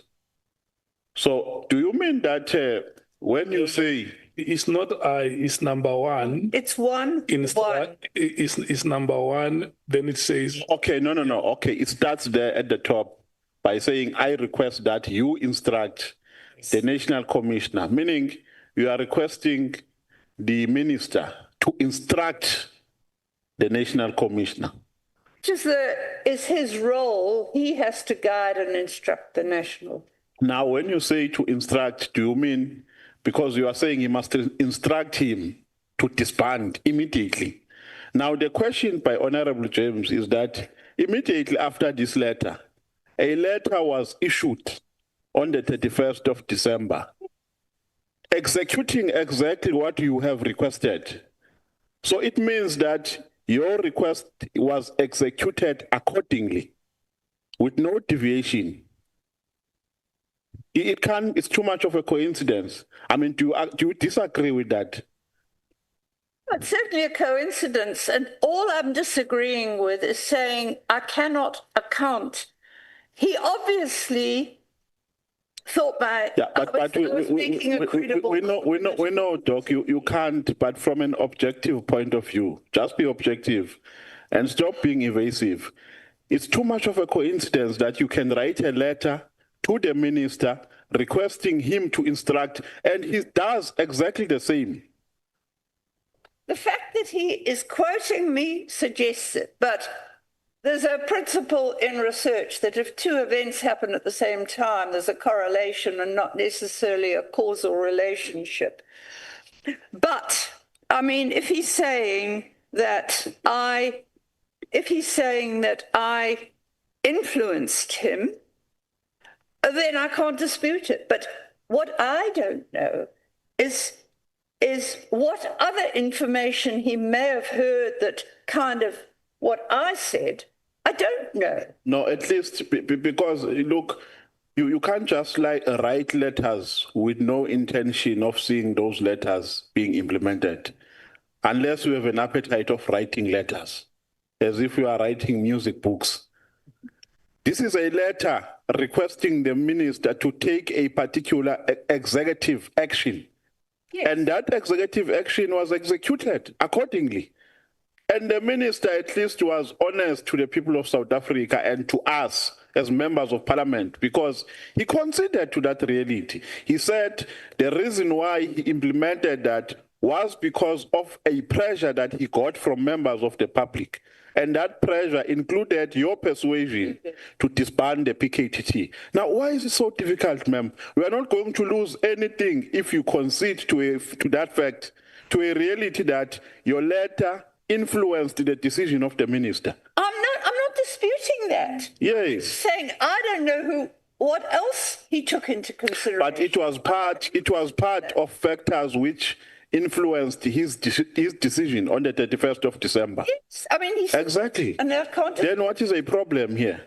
What is the problem? No, let's pass the microphone. Yeah. Oh, thank you very much, Chair. But I mean, I'm not disputing that he's saying it. Thank you have considered to. Yes. Yeah. Honorable Skosan. Thank you, Chair. You know, I think this was raised earlier, but I want to make a follow-up on Honorable James, because I've raised that earlier, Chair, that in paragraph 15, Ms. De Haas, you said that you expected the minister to do nothing. You remember that? Yes. In paragraph 16, you expressed shock that he acted decisively and disbanded the PKTT. Now, my follow-up on that will be, how do you reconcile portraying him as both unresponsive and decisive? I mean, that's a contradiction. Let me explain.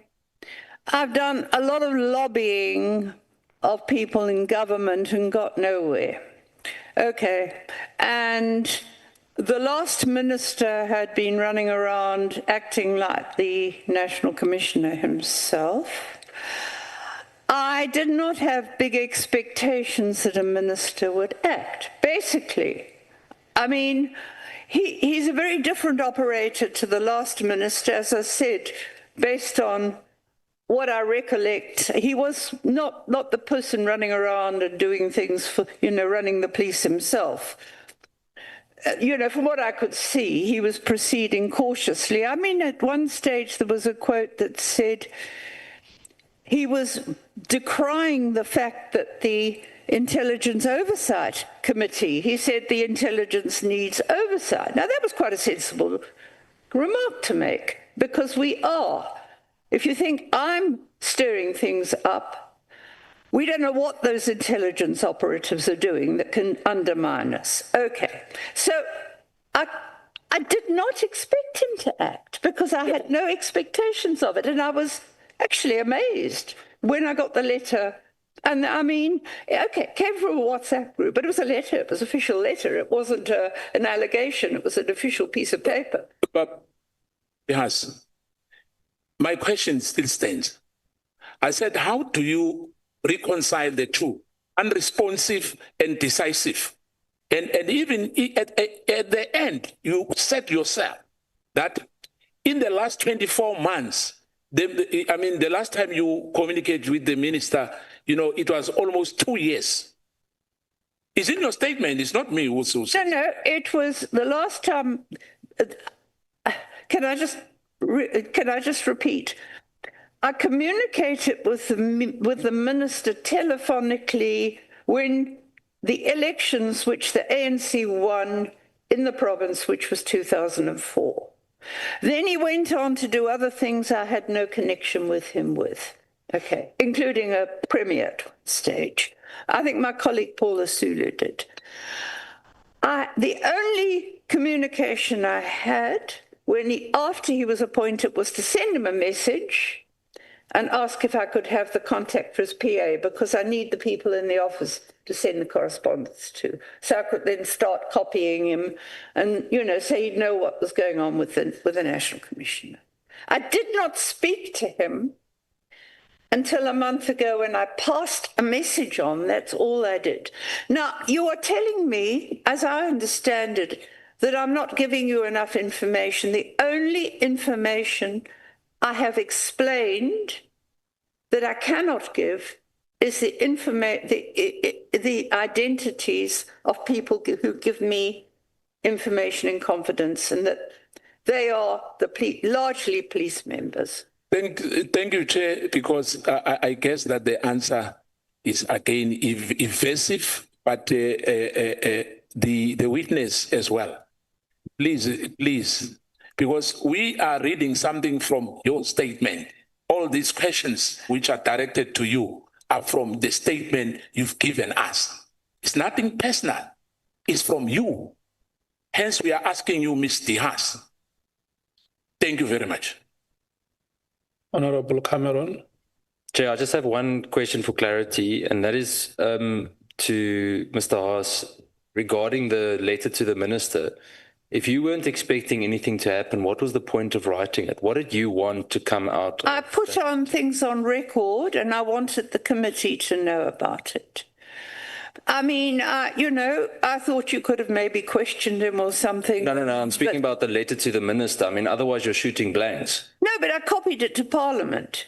No, but the point, that's not what I'm asking you. Yeah. Why did you send it to the minister? What was the point of you sending it to the minister? What did you want out of it? I was checking him out. He was a new minister, and I was wondering, but I thought, well, they never are, so he probably won't be. But we'll copy to Parliament, because if he doesn't, maybe Parliament can question him about it. That was my motive. Thanks, Chair. Yeah, but Cameron, why aren't you concluding it? Because Dr. De Haas, after the letter of the 31st of December 2024 was written by yourself, have you ever written again to the minister or to the department? Do you write again after the letter of the 31st?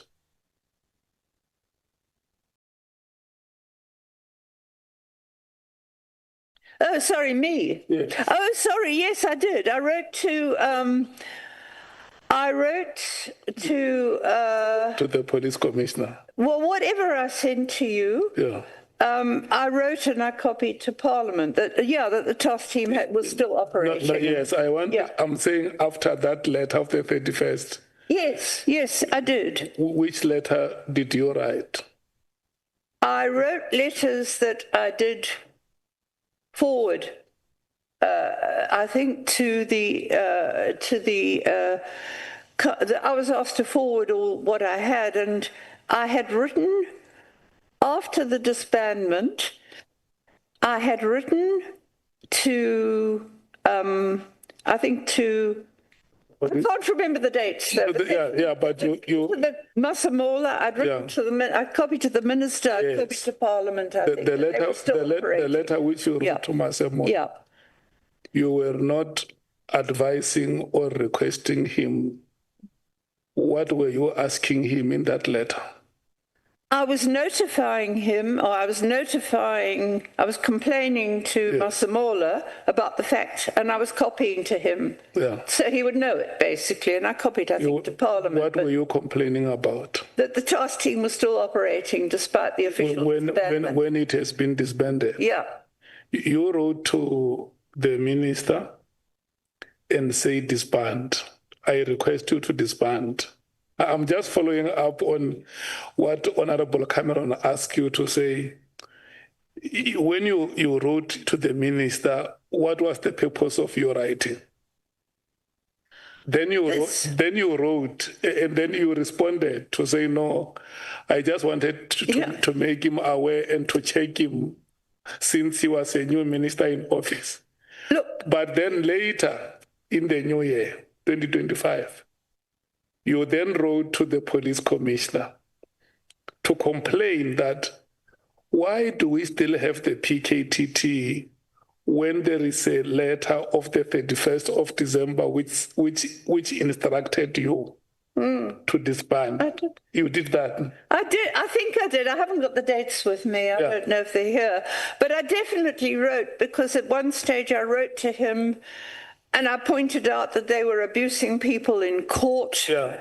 I wrote to him and said, why have you got a case that's got nothing to do with political killings? I mean, this was all after it, and I would have copied to the minister and I think to Parliament. Yeah. Okay. Chief Whip, may we... No, thanks, Chair. I'm going to try and be, Dr. De Haas, I want us to work together very efficiently. That's my appeal. So that we can finish in the next 10 minutes.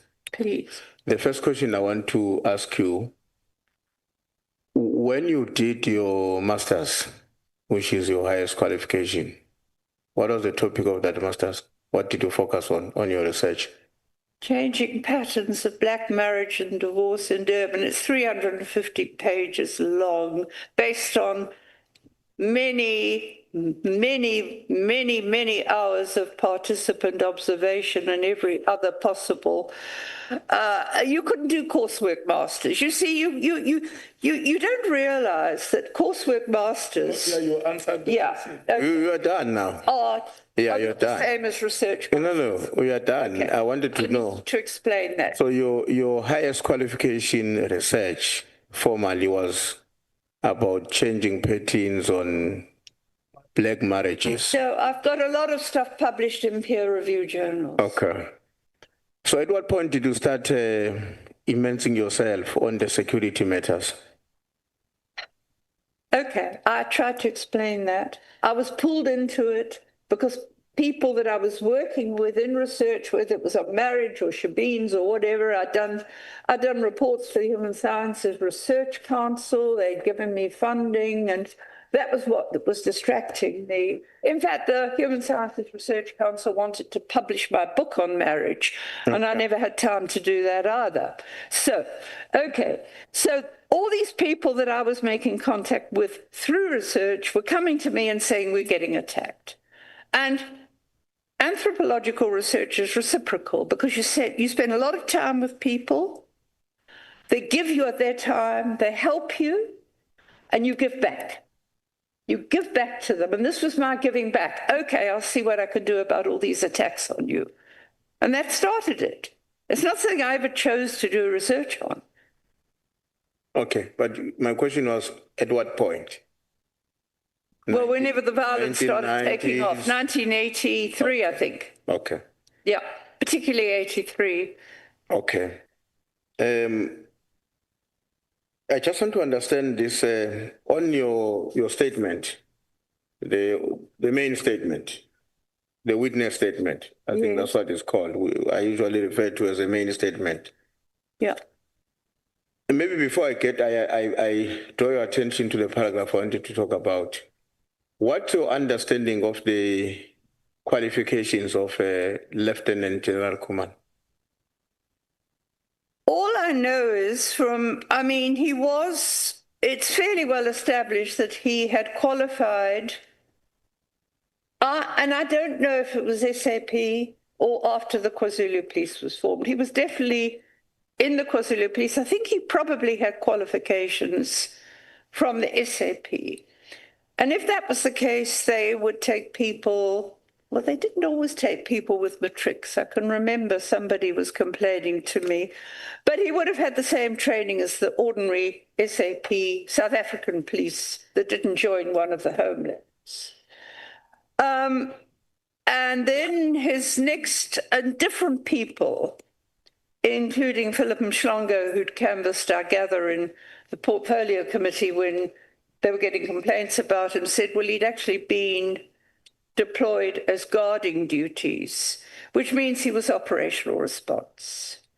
And then somebody who was integrated into crime intelligence from the SAP said, well, I can remember him from the latter 90s when we were integrated, and he was doing some administrative work for intelligence then, which was, he said that he wasn't operative.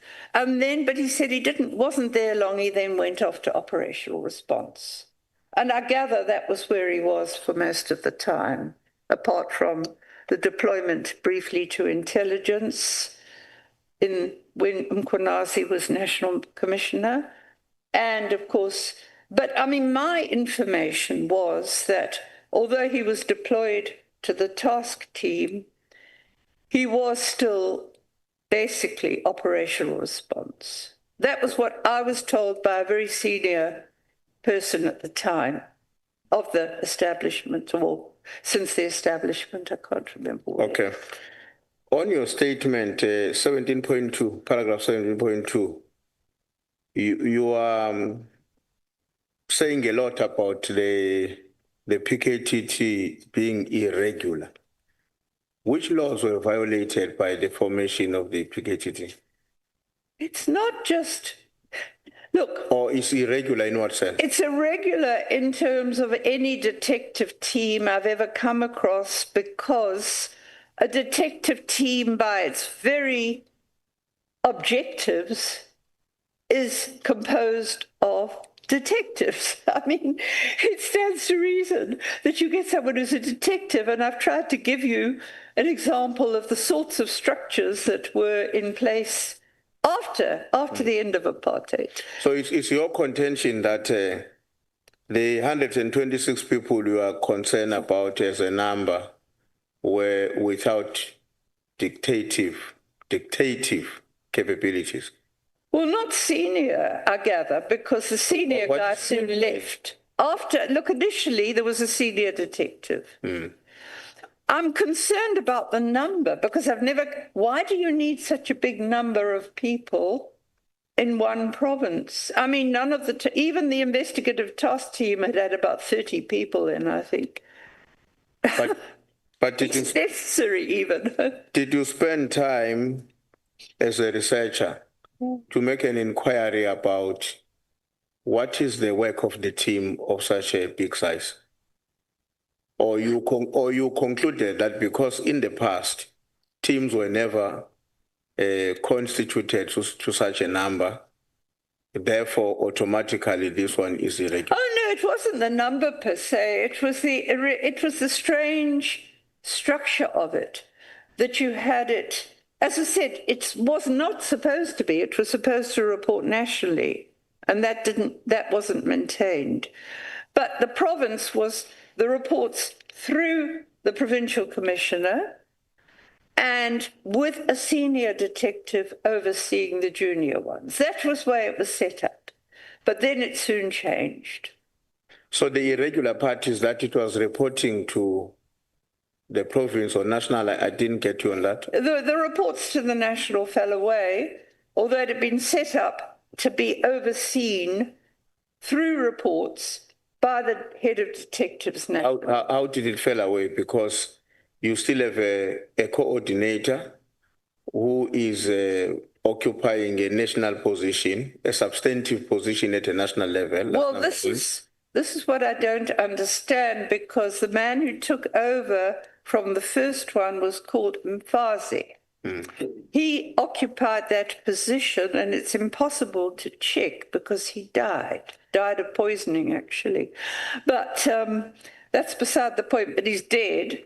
And this can be canvassed about. I was told that the first one was very good and insisted on all the reports, so it's quite possible that he didn't bother to follow up. I don't know. I'm speculating. All I know is that I was told definitely that the reporting line ended with the deputy national. We have been told by various witnesses who came before, especially from the police department, that one of the major value of having members of a task team coming from different parts of the country and at times being changed regularly so that they don't stay too long in one area is to protect them against local influence.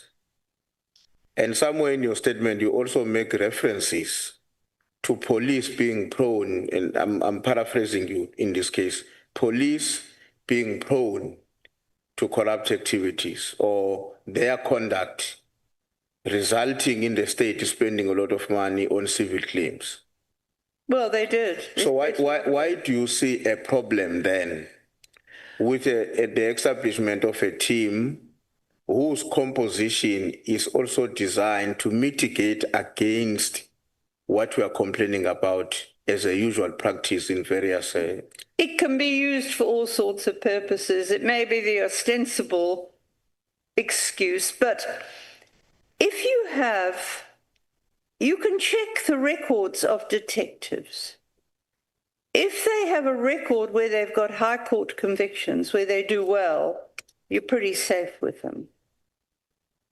And some of those people were deployed initially to the task team and they were removed the minute they started making uncomfortable, when I say uncomfortable, politically uncomfortable arrests, like the mayor of Newcastle, for example. The man who was seconded to that, who is an excellent detective, got out of it because they didn't want him, basically. And the charges were withdrawn against the mayor of Newcastle too, by whoever, prosecutor, whatever. But they were withdrawn and the witness died. Okay, my last question. You are making reference, I think this is paragraph 17.1, when you were arguing that there was a let me just read it verbatim. On sentence number 2, as the task team that was being formed, the provincial team was securing a conviction for the murder of the Ramaphosa supporter whose name was top on the hit list, blah, blah, blah. Have you ever been a member of the ANC? No. Oh, hang on. I joined very briefly, but I didn't stay. And that was in 1990 when one of my colleagues, the whole university was going mad on this. Oh, Mandela's out, and you've been calling, because at one stage we had a petition calling for the release of Mandela in the 80s. How can you not join the ANC? All right, I said, but I didn't keep it up. I didn't renew it. I didn't go to meetings. I mean, got out of all politics. I was still a member of the PFP, so I was a member of both of them, and I withdrew from both of them. It just was not appropriate for me. Okay. And then how do we define a Ramaphosa support? Or how does an external person who's not in the ANC would define a Ramaphosa support? Well, the people that were claiming this were very long-standing ANC people that said there were factions. So, and it was not just me. I mean, it was getting around everywhere. I mean, that there was this fierce competition between, it was about, like most politics, it was about controlling resources, I guess, and for some people, idealism with it. It's a mixture. Politics is like that all over the world. I mean, you want to see a book that's written about British politics, how they broke Britain. I mean, it's not just here, the politics of politics. No, why I'm asking this question is because the way you have frame it on your statement. Oh, right. You are not we are not appropriating All right. Okay. this classification of that conviction to somebody else. You are writing as a first person. Yeah, So that's why I'm asking you, because in the statement you are not saying, I was told, I happen to be made aware, or anything of that sort, that therefore the person who was being convicted was a Ramaphosa supporter. What's I'm asking. his name at top of the hit list? Somebody sent me the hit list that was alleged. So somebody sent you a hit list, and the title of the hit list was Ramaphosa supporters. Yeah, the hit list was circulating. It was even, I think, in the media that there was a hit list circulating. But I mean, his name was top of the list and he got killed, and another one there was an attempt to kill, and then they got rid of the municipal manager who was in the wrong political camp. Yeah. Okay. No, I wanted to understand that, because I was a bit unsure what is meant by that, the way it is written on the statement. Thank you very much, Chair. Thank you, Chief. Honorable Skosan. Thank you, Chair. I just heard the Ms. De Haas saying he was a member of PFP and the ANC. Quite interesting. But I wanted to find out, Mrs. De Haas, you know, because you wrote to the National Commissioner in February, and you were so lucky that you wrote a letter to a minister, and the minister disbanded the PKTT, your first letter. Yeah, I mean, I was astonished. I hadn't expected it. Yeah, hence I don't want you to go there, because remember we went about being decisive, and you remember. Let's not go there. Now, why were you so pushing?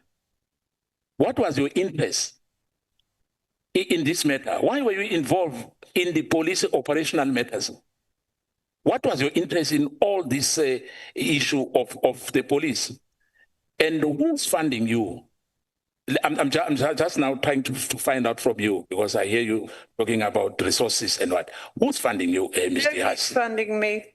Nobody has funded me since 2005, apart from whatever I get for writing academic articles that gets some money put into my research code that can only be used for academic activities. No one has funded me since 2005. That's the first thing. What drives me? Well, I don't know why it sounds so strange. I have a passion for justice, because I deal with people day in, day out. All they want is justice, and they're not getting it. So that's what's driving me, not the money. I'm paying myself for this. I'm risking my life for it. So are you not working with any NGO or any civil society?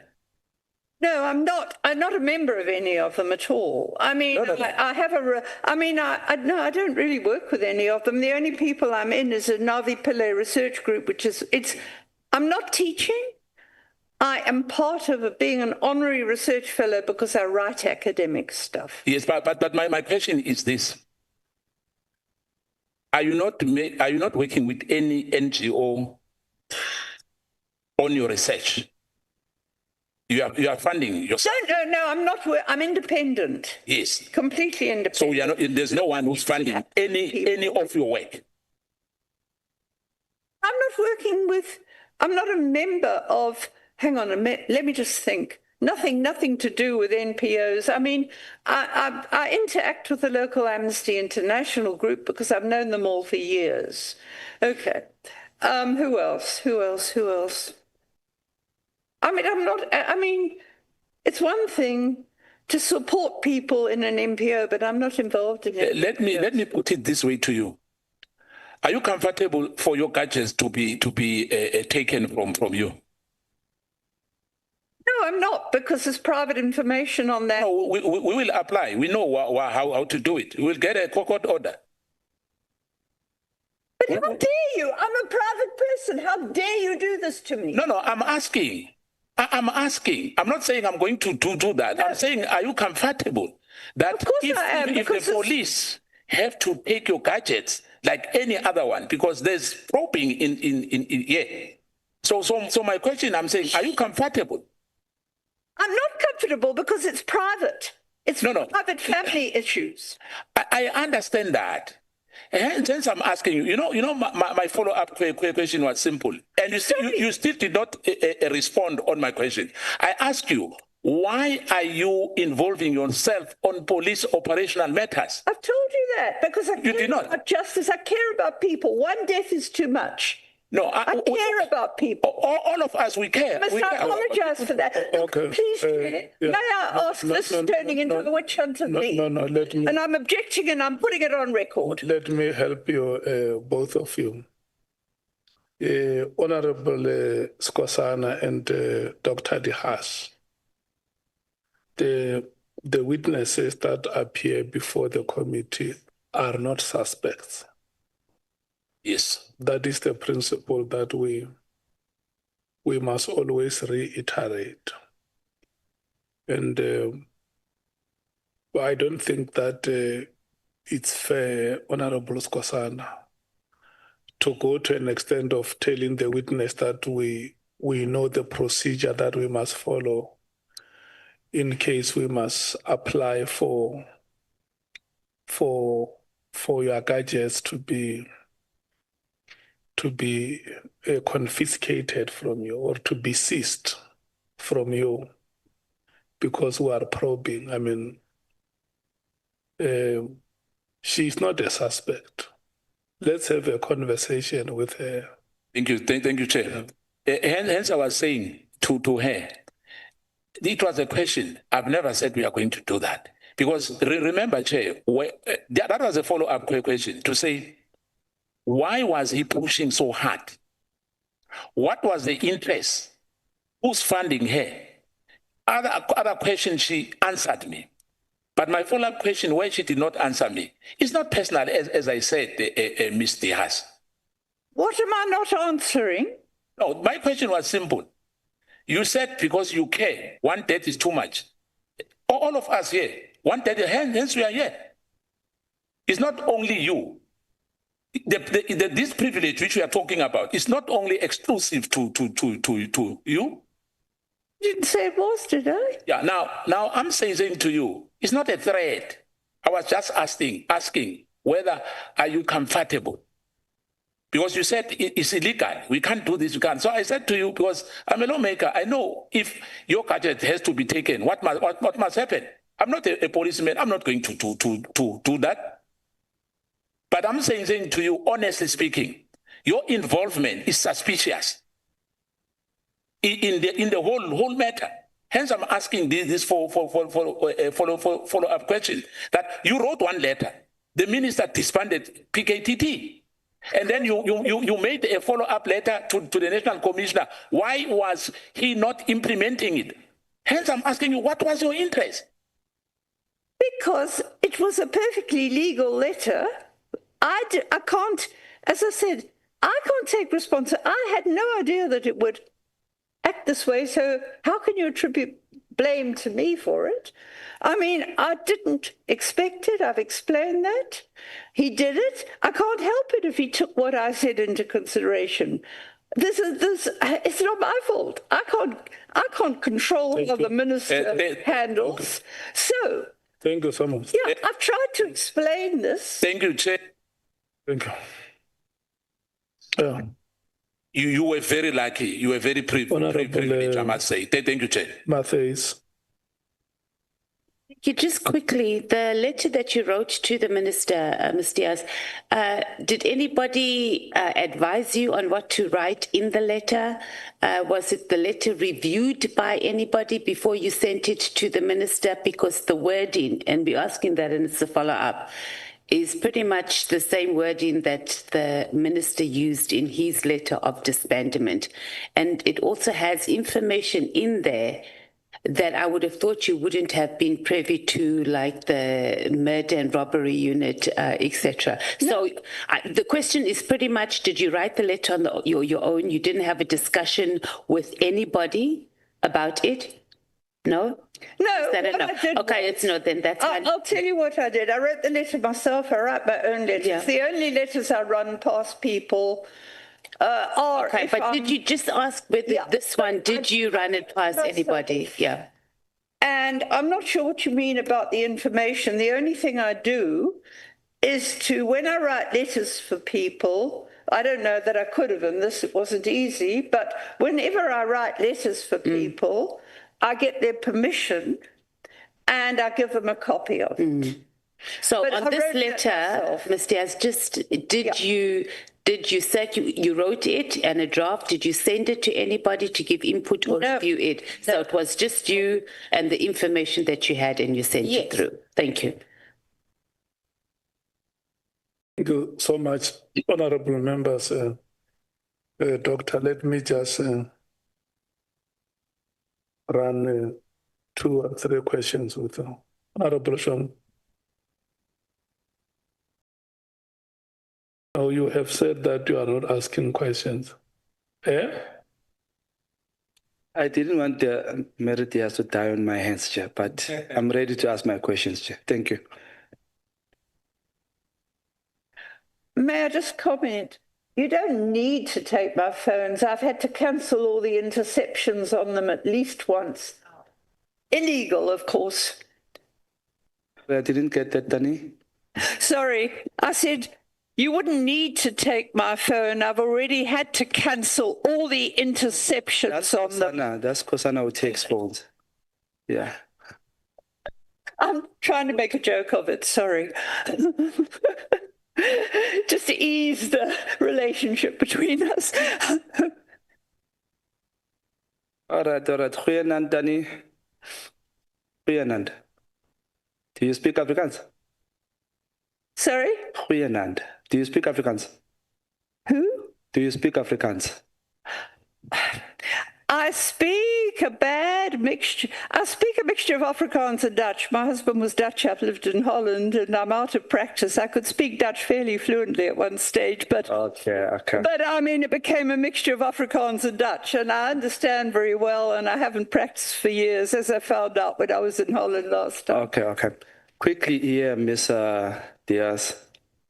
You know, there is money that was budgeted for investigation on Premier Oscar Mabuyankulu. Is Mabuyankulu, ne? He was supposed to be investigated for his qualifications. So I think because the court has decided that we are no longer going to investigate him, would you mind if we take that opportunity, maybe put you in that slot and check your qualifications? Because something is not sitting well with me. Would you mind if we verify your qualifications? You can check my qualifications. I have no problem. Which are? Sorry? Which are? What are your qualifications? Just title. I've got a social work degree. I've got an honours in anthropology, which is the equivalent of the type of course with masters now. I've got a research masters and a whole lot of publications. I've been told I could just take those publications and say, you know, they constitute a PhD. I just haven't bothered because it's not a big issue for me, but maybe I better. Did you study to be a doctor? This doctorate, did you study for it, or it was given? I was registered for a PhD, but I was doing so much. Let me repeat the question, Doc. Sorry for that. You asked me if I... No, I want to know, did you study to be called doctor, or it was you being honored or appreciated? I registered for a PhD that went on for so many years, and then I was awarded an honorary doctorate. Most of the stuff... I got that. Thank you very much. I wanted that on record clearly that you were being appreciated. Now, do you know doctorate? Do you know Paula Sullivan? Vaguely. He contacted me. I've had no dealings with him.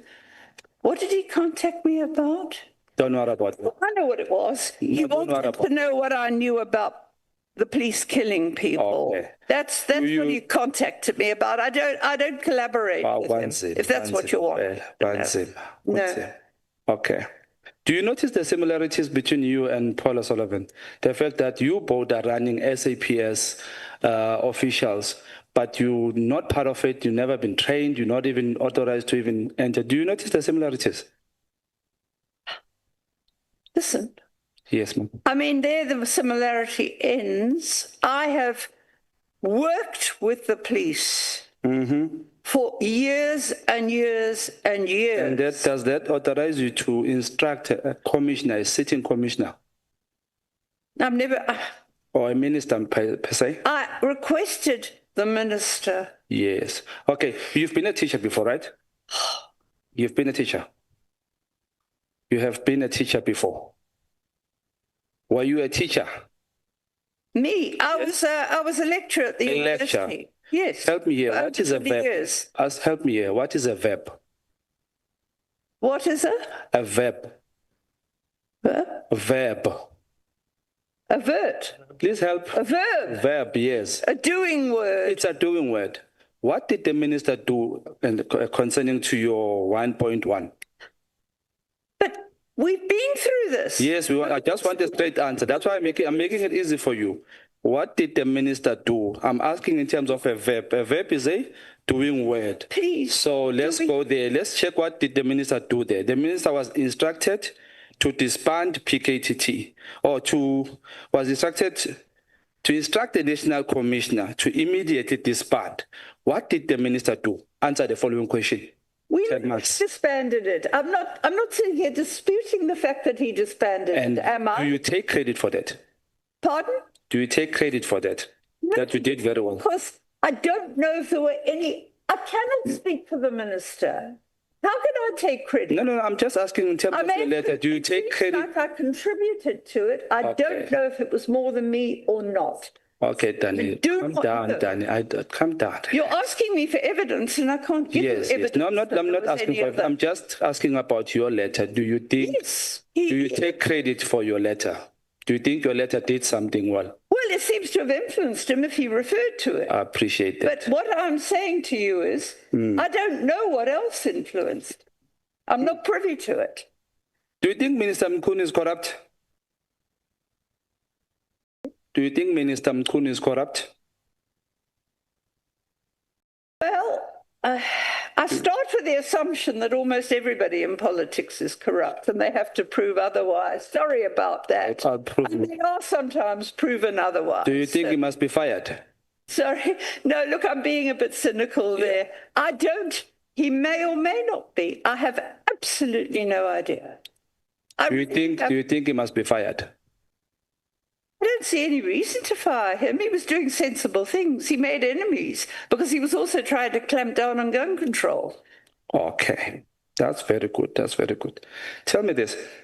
How credible are ANC members? Very varied. Sorry? Very varied. Very credible. Like all the politics in this place. You've got ones and you've got... Let me repeat how credible do you think ANC members are? How can I generalize when they're so... I mean, there's very good, credible ones and there's some that are absolutely corrupt. So... It's like all politicians. You get a whole range of good and bad. There's a range of good and bad. So you're saying in the ANC there's good and bad? Well, I think so. I wouldn't like and to you are a generalization like this. And you are privileged that only the good ANC credible members come to you and give you information about the death of councillors in the KZN areas. No, not only them, because some people, I have no idea where they stand in the ANC. The people who tell me about people who died. I'm asking you this because you said the political killings were based on Zuma. And I struggled to find facts on that because there was a DA councillor that was shot. There was an NFP councillor. There was an IFP councillor. So how is that connected to Zuma? Were this coming from the credible ANC members? Was this info coming from them? What do you mean, the political killings team? Yes. It came from not the team. I'm asking. It came from clearly, and I think he... No, I'm asking the people who died. You said ANC members gave you information. Who died. Sorry? There's the range of people that died. Most parties, NFP, IFP, ANC. So you said they died because Zuma was involved. How did you say that? That was the specific municipal elections I referred to, when the competition was really fierce. Okay. I'm not talking generally, the people of all political parties that are dying. When the NFP broke away from the IFP, there were a lot of killings because between IFP and NFP. The situation varies according to the context of the time. I'm worried, Danny. I want us to finish because I don't want you to die on my hands. I want to go to heaven, serious. Tell me this, Danny. Honorable, sorry for that. I withdraw, Chair. Yeah, you must withdraw that statement. Tell me this, Danny. In your own judgment, General Mkhwanazi and General Sibiya, if I may add, Officer Makhubu, whom you spoke about, who's an honest police officer or who's credible between the three of them, according to you? Makhubu. Without a doubt. And how did you come to that determination? Because I saw how he'd done his work in various cases. So did you go with him to work in many places? No, look, I'm sorry, this is wandering right off. I mean, I have helped Makhubu recently because he's under threat of death. Okay, let me ask you this. And I knew him when he was doing investigations and he showed real care for his witnesses, that they were properly treated, that they were in. So I've worked with him on and off for years, but recently he is in danger of being killed. They broke into his house one night, and it wasn't a break-in, it was a... So ma'am, if I may ask... And threats he's followed. And it's all the me. You're saying to me a police officer with a gun came to you because he fears that his life is in danger and then told you whatever information so that you can take the very same information back to SAPS where he should have taken it. I didn't say Makhubu did it. What did Makhubu do that is so good? What did Makhubu come to you? He's got a record in the Hawks of cash in transit successes. Yes. He came to me initially because he needed help for, I mean... And how did you help him? This has got to do with how did you help him? Okay, let's make it short, ma'am. How did you help Makhubu? He had a witness that he was scared was going to be let out of protection, and that they were about to kill him. How did you help him? I helped him by writing to the Witness Protection Program and saying, will you please be sure that this witness is properly relocated because there are plots to kill him. And what did they do? They did. They did exactly that. Yeah. Per your request. Because that was what was due to her. Would I be wrong if I would say you instructed them to help Makhubu in that way? You requested. Look, please, can we stop? Ask darling.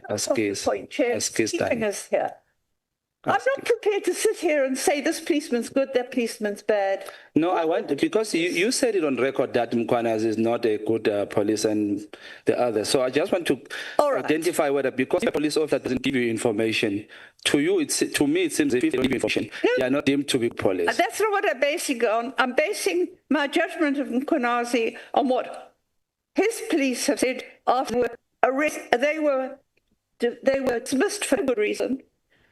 But they actually used towards them, if it was correct. They got their back with arbitration. They did not even get a hearing. It was a legal dismissal, arbitration and he sent them away again. He wasn't allowed to because he wasn't supposed to take it on review. So he doesn't really act in all the interests of subsistence. But, I mean, he's also, and I put this in it, and all I want is somebody to ask him, that he interrupted the arrest of a convicted drug. You know, Danny, let me interject. My worry. Let me take my worry. People who I seem to be associated with Minister Mchunu, all of them, their characters is now questionable, and actually I'm questioning his judgment regarding that he took the advice from you of disbanding PKTT. checking your character. I'm not convinced by your character. Hence, I'm saying even your qualifications, I'm starting to doubt them. That's why I'm going to ask. Qualifications that I'm not a Listen, Dan. What are you doing? Let's With police for 30 years and know what's allowed, what's not. Some of them have been management members. So how come is it difficult for you to answer a simple question? How did you determine that Officer Mkhwanazi is good compared to Mkhwanazi? Because I haven't heard any reports. I've heard about him not being, I mean, he may be for all I know, but I do know he's won cases. I do know that there's some that... But we do agree that both of us, we now are maybe confused by the judgment of Minister Mchunu that he relied on your letter. He also relied on General Sbiya, now Ngabinde as well, if I may say. What does that say about Minister Mchunu? No, if he has. I don't know the whole story. All I've heard is parts of the story. How do we know? I'm not prejudging this. I'm staying right out of it as far as I can. And I'm sorry that my... Let me ask you this question so that we can finish. You said on the Senzo Makaka, you said there was info leaked to the media, right? And yeah, there was, in the press. Okay. And you said you know this because it was not leaked by you. Now, does that mean you can separate between what was leaked by you versus what was not leaked by you? I keep stuff confidential if people tell me. Okay, I'm talking about leaking of information, police information, if I may say. I mean, look, I respond, I will say, look, police are alleging this, can you maybe ask questions? You know, they're saying they can't pay their informants. In fact, I didn't go to the media about that. There was an article about this very thing in the media. I think it was, I've forgotten who it was, but where the whole thing is in the media, and it wasn't me. Can you leak stuff to the media if I wanted, and I haven't. Have you leaked anything to the media? No. I mean, look, what have I done? You're not sure, eh? When was the last time you leaked something? Okay, when was the last time you leaked something to the media? I don't talk about confidential.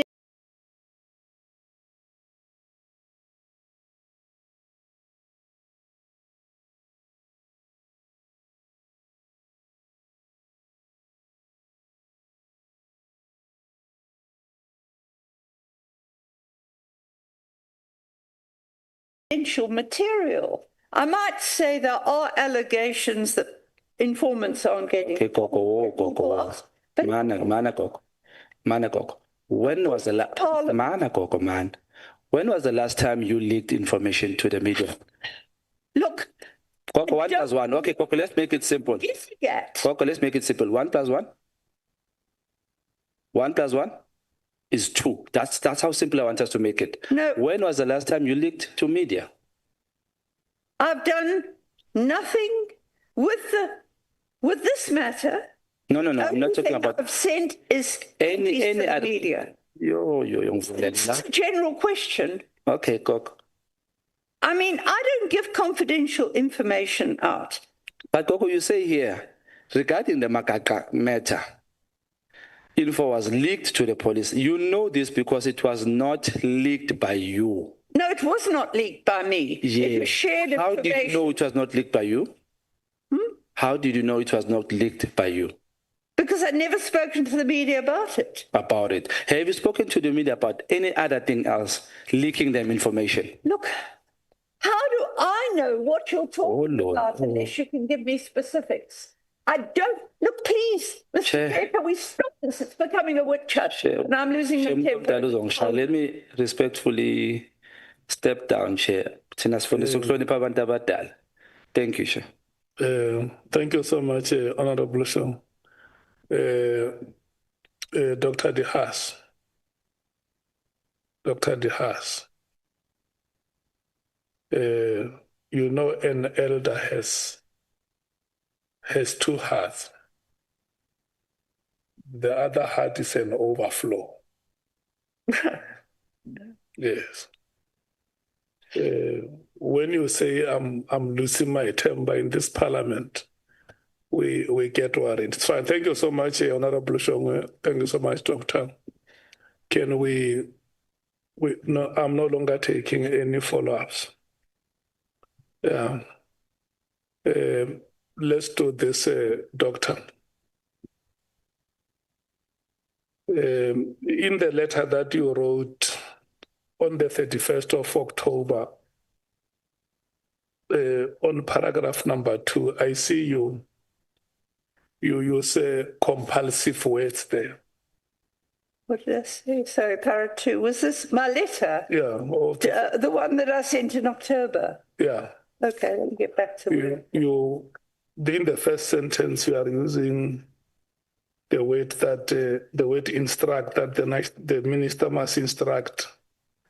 That I wrote. The National Commissioner, SAPS, to immediately disband the irregularly constituted, unnecessary, and wasteful political killing task team. And then in the second sentence, you say, the National Commissioner must immediately stop the deployment of General Khumalo, who heads crime intelligence services, to this task team, which he did not have the qualifications and experience to command in the first place. Do you know General Khumalo, Dr. De Haas? General Dumisani Khumalo? I know he was operational response and not detectives.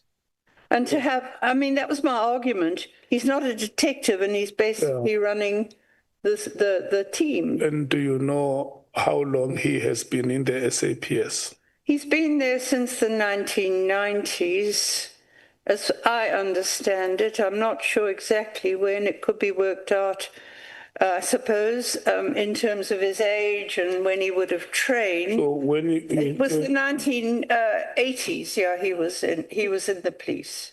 So when you say 1980s, do you want to mean early 80s or late 80s?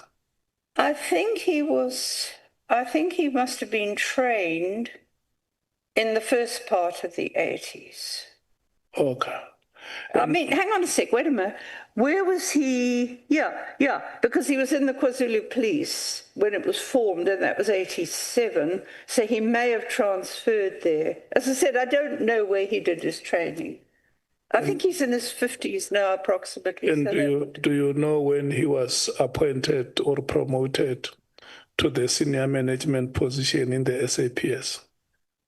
I don't know. He was a brigadier before he was promoted to general. He was a brigadier when he first went to be a project manager. And he was about that time, I think he was promoted to general. But I don't know. When was it that he was promoted to the senior manager? It was around the time the task team was set up, which would have been around 2018. That was the time he became a brigadier? No, he became a general. He was a brigadier then. When did he become a brigadier? Was that not in Mkhwanazi's evidence? Because he spoke of... No. I'm asking you questions. I'm not sure when he became a brigadier. I think he might have been around the time he went to crime intelligence. When was he appointed a brigadier, to the rank of a brigadier? I don't have the you don't know. No, but I think he was a brigadier. Look, it may be in the records I've got.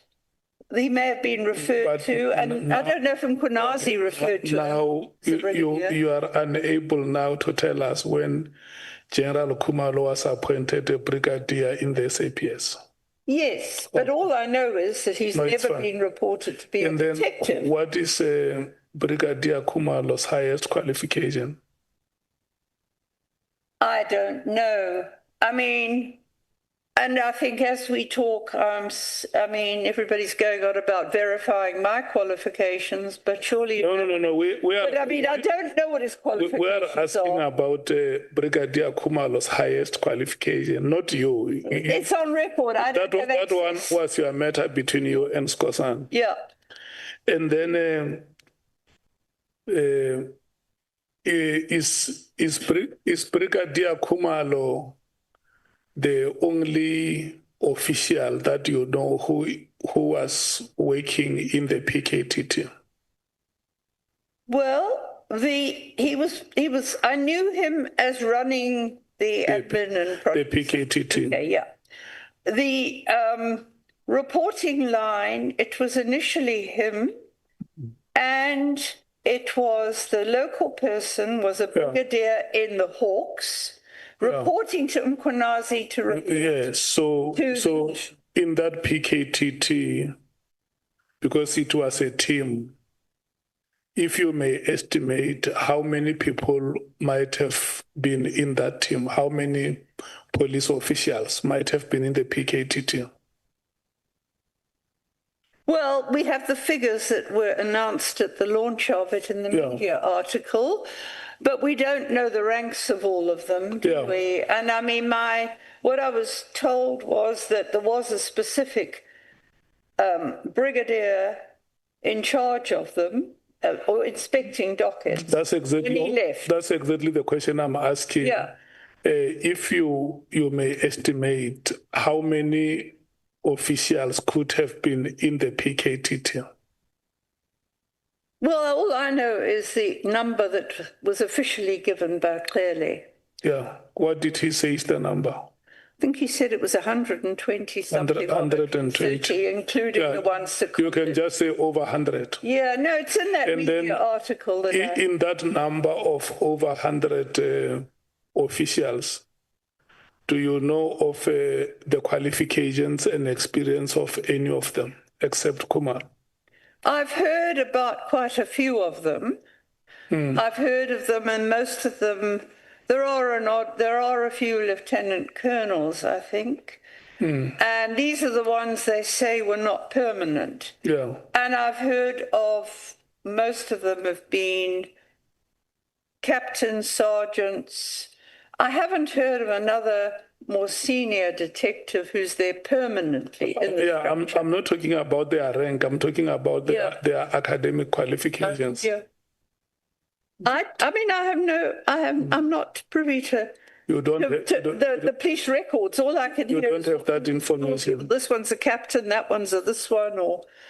Yeah. So when you wrote this sentence that General Khumalo did not have the qualifications and experience, without you having checked on the rest of the over 100 officials who formed part of the PKTT. Because I had never... Do you think that you are fair in such an assertion? Well, I tried to find out about a senior detective, and I did not after the brigadier left. What I'm saying, and I couldn't find anyone. You as a senior citizen. Yeah. Remember when we started here, I said to you that you are our Friesland or our Jesse. That is where we must tap wisdom. You are a repository. According to my understanding, a person of your advanced age. There is a team here of over 100 police officials. And then you just single out Khumalo and say, this person is not suitably qualified, does not have the requisite experience. What about the many other officers who are in that team? Did you check their suitability? I checked some of them. Some of them? Yeah. I mean, how could I? I didn't know who they all were. They were there 1 minute and they'd gone. So there was no permanent structure, it seemed to me. And the only people whose names were mentioned as giving instructions were Khumalo. So if we were to look at this objectively,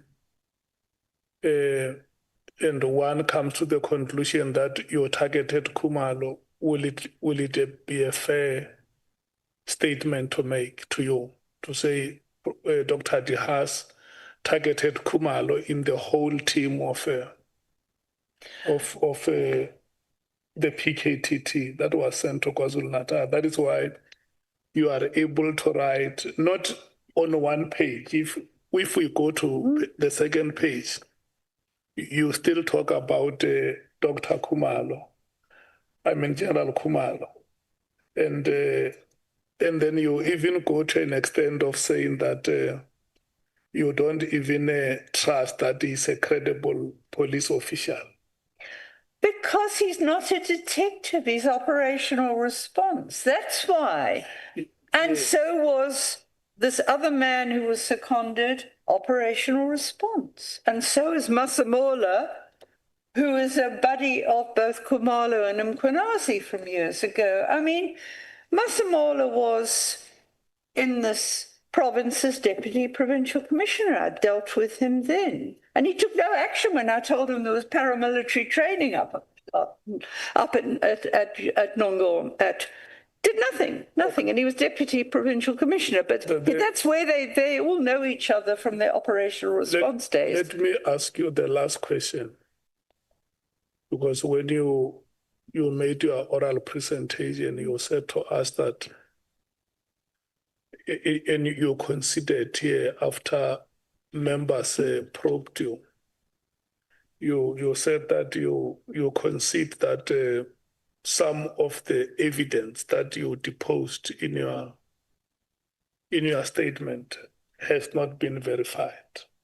I've agreed to that. And when you sent it to the authorities, you wanted them to verify and maybe even come back and report to say the things that you raised with us, this is how we process them, correct? Sorry, the things... I tried to put together my explanation for doing it. I had spoken to people. I'd got their description of what happened to their cases. That was all on record. Yeah. And I was... What happened then was, after I said that I was really concerned because of, as I said, all I was getting, no mention, and this was my problem all along when they started, and I tried to get a sense of exactly who was running it. It was almost impossible, but that's not the way it should be. That's exactly what I'm saying, that having gathered this information that could be inconclusive or incomplete or unverified, why, when you wrote to the minister, you did not say to him, or when you wrote to Parliament, you did not say to them, I request, instead of saying, I request that you instruct the police commissioner to immediately disband? Why didn't you say, I request that we further investigate these allegations because I do not have conclusive evidence? Well, I could have done that, but I think that it was the sheer horror of what I was hearing. We further investigate these allegations, determine their veracity, and then where appropriate action is necessary, the authorities can see how they deal with this. I didn't do that because it had been going on for 6 years with very little results that were verified in terms of media. Well, we've got these successes. They'd been going when I wrote that letter for 6 years. And in terms of the number of people who died in the province, there was very little to show for it. So I thought enough is enough. I'm hearing horror stories about fabricated evidence, all people independently saying the same thing. The illegal actions, why have we got this team? I'm hearing about all the expenses, the NIU running away with them. So you did not request that those allegations be investigated? Because I did say an inquiry into them, I think, as well. I wanted an inquiry into them. So I said disband and inquire. What's my heading here? You said of the disband. body to investigate the task team and cases related matters. Yeah, yeah, I wanted it disbanded and an investigation. Immediate disbandment. Yeah. It's not investigation. But why keep a team like this when it's not when it's just such a, I mean, it's a team that is just so opaque, if you want to say that. There's no clear structure. It's been going for 6 years. Okay. It's obvious they're spending a lot of money. We had provincial teams that were good. Okay. Why are we keeping it? It makes no sense to me. When you say the deployment of of General Khumalo must be stopped, is that an established practice in the public service that you can just act willy-nilly the way you say it without following procedure? Stop it immediately. Is that how? Well, if the team is disbanded, he had no role there if his role was project manager. Because at this stage... That's exactly what I'm saying. Is that how rash decisions are taken in the public service? Well, the public service, there's all sorts of strange decisions taken, and people are suspended for years without anything happening on full pay. Okay. You have not answered to the question. Oh, sorry, why did I not? You say, why did I not? Is that the practice in the public service that a head, a political head or an administrative head can just be instructed to act like that? Well, he'd been deployed, but he wasn't. What I was told, and the Honourable James says otherwise, I was told that it was a deployment from another fixed position. So you weren't moving him out of his position, you were just moving the deployment to project manager, the task team. You're not moving him, shuffling him around in the police itself. If the information I'd been given that he was still based in ORS was correct, you're just saying that he must move if the task team. If I'm asking you to expand. Dr. De Haas has said that stop this deployment, and the minister must do it and go to a committee of parliament and say, the reason why General Khumalo was stopped was because I was instructed by Dr. De Haas to do it. I'm asking you. Yeah. Listen, we are investigating. No. We are investigating interference. Yeah. Well, it was a request. Most of my requests ignored. You are using the word must. You are not requesting. Oh, I must. Yes, he must. Because if the task team was disbanded, then he should go anyway, shouldn't he? I don't know. Okay. More or less, anyway. I mean, the last is what Honorable Ngola referred you to, that there is a principle that when you hear a story on one side, you must also verify it on the other. Audi alteram partem principle in law. Yeah, no, I understand that. So there are families that have lost their loved ones. Yes. When you talk about these political killings, you talk about human beings who have lost their lives. Absolutely. And their families have not closed these chapters. And I want to know, because you say you are a researcher, in your research work, have you ever chosen some of these families as participants for observation? I'm in touch with them. I haven't. Look, let me just explain. It's not a formal research project. It's a human rights intervention. I deal with a lot of families who want closure. Yes, I want to know, did you check with any of those families to hear how they feel about the letter you were about to write? Well, the letter I was writing referred specifically to cases that I had. The PKTT is investigating cases that involve families that have lost their children. Well, and then you write a letter to say this task team must be disbanded without those families having got relief that is sought in law. But the detectives are still I want to check with you whether you were able to check with these families, how do they feel about the performance of the PKTT? Well, I've heard from them. One of the reasons that money was raised was for the Magaka family because they're fed up with sitting there for nothing happening with the political killings team taking over when there was a sign of hope initially. And that was why the money was raised to pay a lawyer to get the hitman to tell the story for the family, and the family were very grateful. I wasn't to say they weren't to investigate, they were just to go to proper detective units.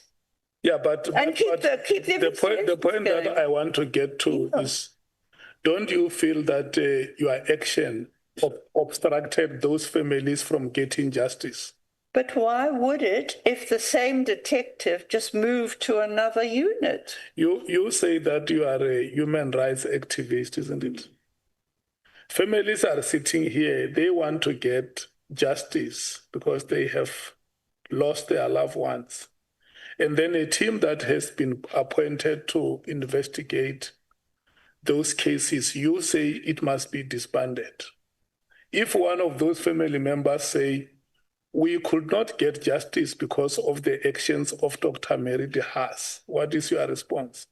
I would want to say what was the basis on which they said it if the very same cases are still being investigated and if they've got to the stage they're in court.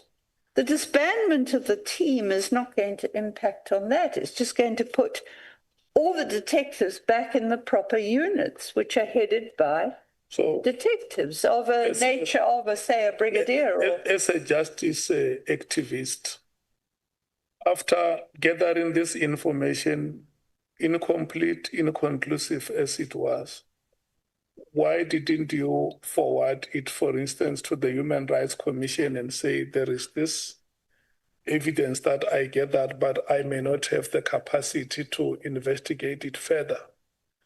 And I don't want to create a wrong impression to government that the PKTT is unnecessary, is wasteful, is unable to live up to its mandate. Why didn't you go to the Human Rights Commission and say, investigate these matters further? Well, I'm sorry to say this. I've had really bad experience of the Human Rights Commission not doing anything.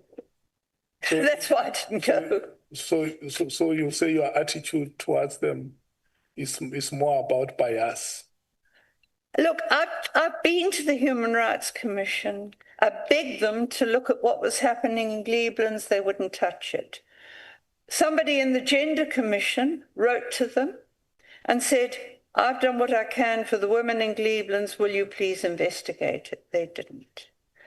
I've sent them reports. I gave them a report on torture. They asked me to give it to them, and they did nothing about it. So I thought it would probably sit there. I mean, in one case, when I asked them to do something, it became, well, what do you expect us to do? I said, I've asked you to do this. It's about illegal land invasions, and here are all the court papers. What more can I do? And that was the end of it. I mean, I'm sorry, but it didn't even occur to me because I've had no joy at all out of the Human Rights Commission. The many withdrawals that you have made from your statement today and your oral presentation, are you not worried that might have been damaging to your reputation, especially amongst your peers?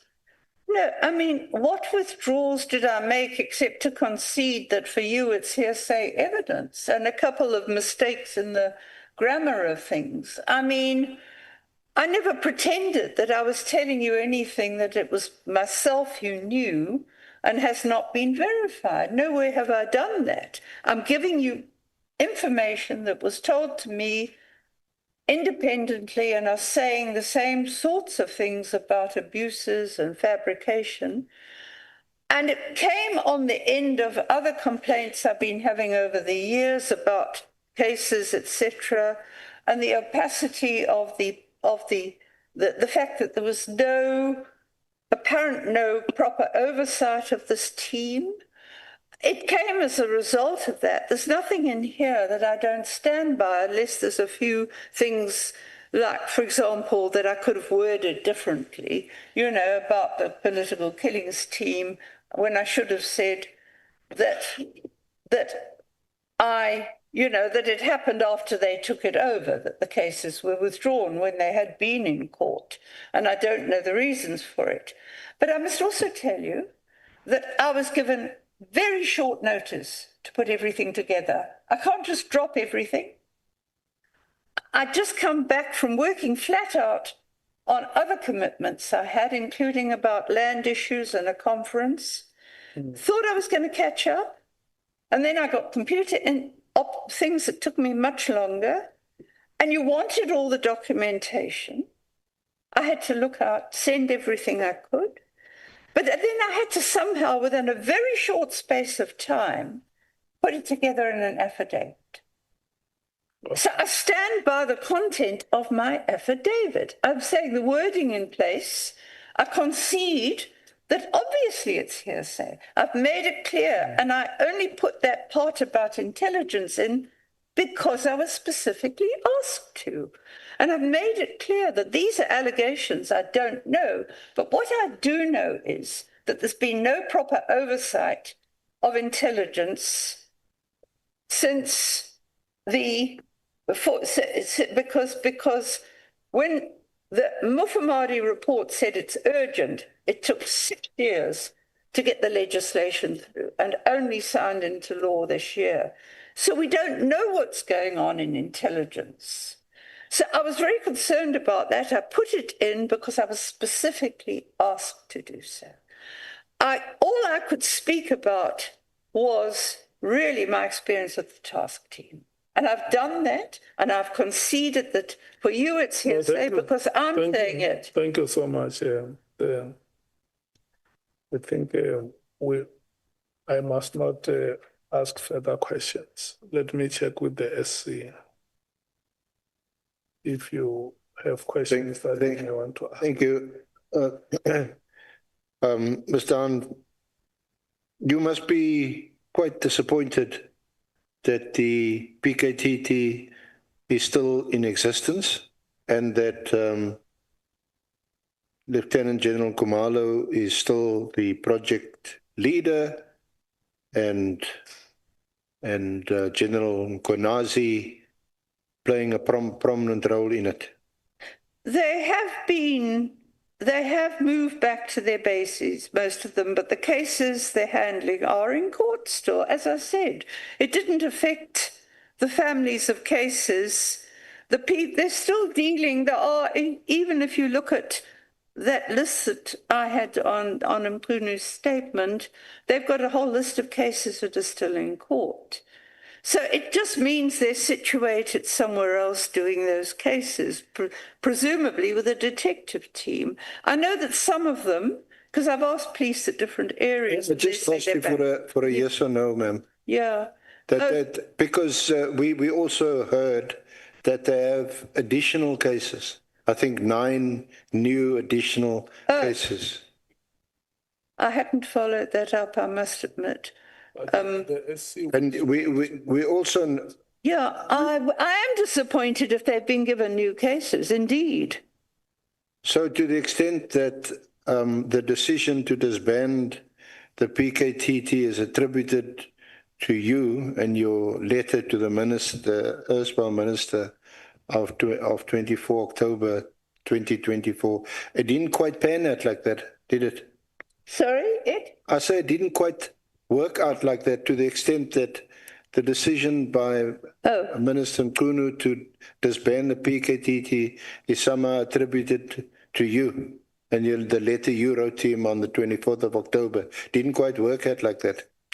Well, I mean, I had no indication whatsoever that I would take the blame for it. I mean, but at the same time, I mean, I think initially there were excuses found to delay it, and that was agreed they could handle cases. But certainly, if they were new cases, I don't know why. But I mean, the other serious thing, and I've written to the new minister about it, is that, and I think I put it in, I may have added it, that at the moment there are serious allegations that there's an attempt to move the current Deputy Provincial Commissioner for Detectives, to force him out, to put in charge another man who's operational response, in charge of detectives. But I can't deal with that. I'm just passing the information on to the new minister to ask Masemola about it. The acting minister did appear before this honourable committee just last week, I think, a short while ago, and certainly was not opposed to the existence of the PKTT and continuing their good work. Yeah. I'm sorry, I didn't follow that last week. I'm just so busy with other things that I don't have time to sit and listen to everything, so I've missed a lot of it. Yeah. Did you also miss the fact that despite your complaints, which I catalogued certainly from your affidavit from October 2021, when you wrote to General Mkhwanazi about General Khumalo, and then subsequently in your affidavit before us today, and in letters, the letter to Minister Mchunu on the 31st of October, your follow-up letter of the 13th of November 2024, it seems to be all about Khumalo. But the fact of the matter is, he's still in charge of the PKTT. Is there something wrong with him or something wrong with you? I don't know why a man who's an operational response man should be in charge of the political killings team. I don't understand it. Well, and I mean, that's all I can say, basically. You are also here today to assist us. Yeah, I'm trying. But with your expertise in this field, you've been in this field for 40 years. Now, we hear, and it's surprising that there's no reference by you to the appearance before the senior police management, together with Minister Mchunu at the time on the 5th of March. They appeared before the Portfolio Committee on Police. I saw reference, I have seen reference to There was a subsequent meeting on the 27th of March. There were submissions made by General Masemola to extend the team and for an additional budget. There was also a counter submission by General Sabia, and yet the team remains in place. Lieutenant General Khumalo actually made the presentation for the PKTT before the Portfolio Committee on the 5th of March. So clearly, our National Commissioner doesn't have any problems with someone you say is an operational person and who's not a detective being the head of this team. It wasn't General Mkhwanazi, it was General Masemola. Yeah, but they're old working relationship. They're very close, the three of them. They went off and did rhino poaching duties together, and so they're old colleagues, and of course they'll support each other. That's the way it works. So why that's called teamwork? What's wrong with, is it something sinister about these three working together? Well, if they're doing detective work, I think it is. Yeah. Okay.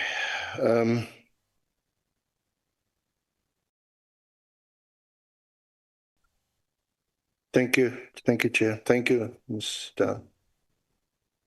Thank you so much, honorable members, Dr. De Haas and the staff. Point of order, Chair. You can't continue calling Ms. De Haas doctor. We agreed and she agreed. Thank you, Chair. Okay, no. I didn't buy my doctorate anyway. And I can tell you some people do. They have it ghost written for them. Dr. De Haas.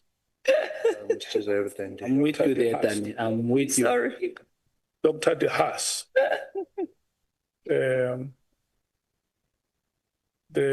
The University of Rhodes has recognized you with an honorary Yes, you doctorate. can. Yes, I can confirm that. Okay. You can have a copy of the letter if you wish. In terms of practice, you are called a doctor when you are within the premises of the university that has conferred that doctorate to you. And when you come out of the premises, it's not compulsory to be addressed as a doctor. No. But it does not mean that you may not be addressed as a doctor. Yeah, but it's not compulsory. It's not like a person who has done a PhD. You better. So we want to thank you so much for the time that you spent with us today, especially a citizen of advanced age like yourself. The last session has been longer than normal because we went for about 4 hours without a break, but nevertheless, we want to thank you so much. Honorable members, we have approved a timetable last week, and then the legal team called me and requested that there should be some amendments. And then I agreed to them. I said, we will bring those amendments to the committee for ratification because they had to do work and schedule witnesses. So in terms of the schedule for this week, tomorrow, Mr. Cedric Nkabinde will come back. The proceedings are at Good Hope Chambers. And then the head of procurement at the SAPS, Lieutenant General Dimpane, Fannie, will be coming on Thursday. So there was also another proposal that General Musikidi must come on Friday.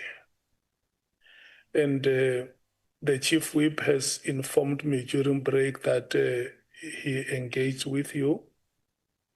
And then the general feeling amongst yourselves is that because the statement is only less than 10 pages, we will do Lieutenant General Musikidi and Lieutenant General Dimpane on Tuesday in Pretoria next week. And then the following day on Wednesday will be Mr. Matala, Wednesday and Thursday and probably Friday, depending on whether we are unable to finish on those days. Can I check if honorable members ratify this proposal? Honorable Nomvalo. No, Chair, on behalf of the MK Party, we just want to confirm that indeed the chief whip of the ANC engaged us during lunch, and we agreed to his proposal. We think that But our proposition, Chair, was that we take witnesses for Friday back to Thursday. We combine them on Thursday, both of them, because their statements are not are not big. They are very small, so we can do them on one day. But if we do the other on Tuesday, we don't have a problem. For as long as we're not going to schedule for one day each witness with a very small testimony, we don't have a problem. So we agree, Chair. But also, we said that we would like to put it to you, Chair, or to request rather, that we must consider not closing with everybody. We must push at least to the first or second week of December. So we must persuade staff members to bear with us, because we don't want a situation where this committee dies, or its significance rather, dies a natural death because of unjustifiable delays and requests for extensions. So if we can push, because we did make an undertaking when we were starting here, that we are ready to even work on weekends. I can see that now people are making all sorts of excuses. But we are ready as the MK party, and we are persuading members. And if there are arrangements that must be made for staff members, they must be made now. Arrangements of, I don't know, with HR. But that is a kind plea that we want to put to the committee. Thank you very much. Let me just understand the witnesses of Friday, because we are now left with 2 days. It will be, tomorrow is Wednesday. It will be Mr. Nkabinde tomorrow. And then Thursday is the head of procurement is General Fannie. So General Musikiri was supposed to be coming on Friday. So in terms of the proposal is that because General Dimpane is coming next week, Tuesday, and their statements are smaller, like you say, both of them would be done on Tuesday next week before the appearance of Mr. Matlala. So it means Friday, there is not going to be any activity in terms of the proposal that the Chief Whip is making. No, we don't have a problem, Chair. Okay. Any other comment?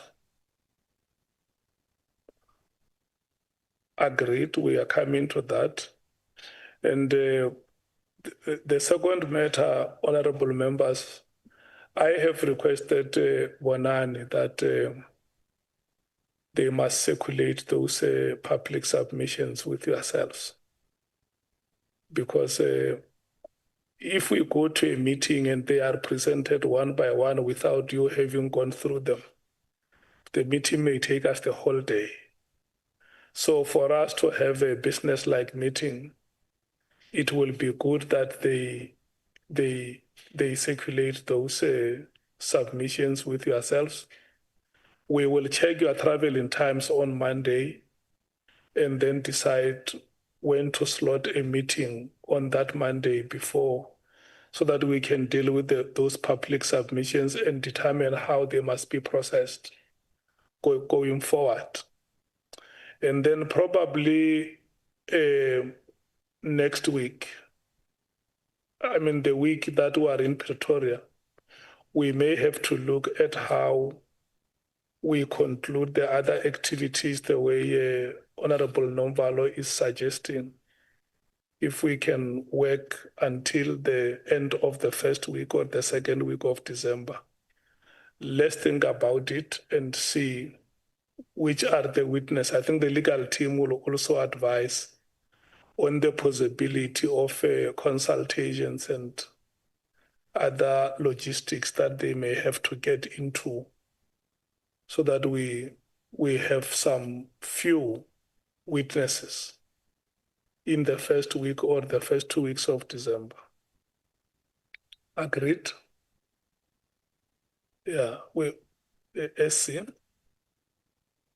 Chair, for tomorrow for Ngabinde, can I just request through you that the honorable members bring the original Ngabinde statement?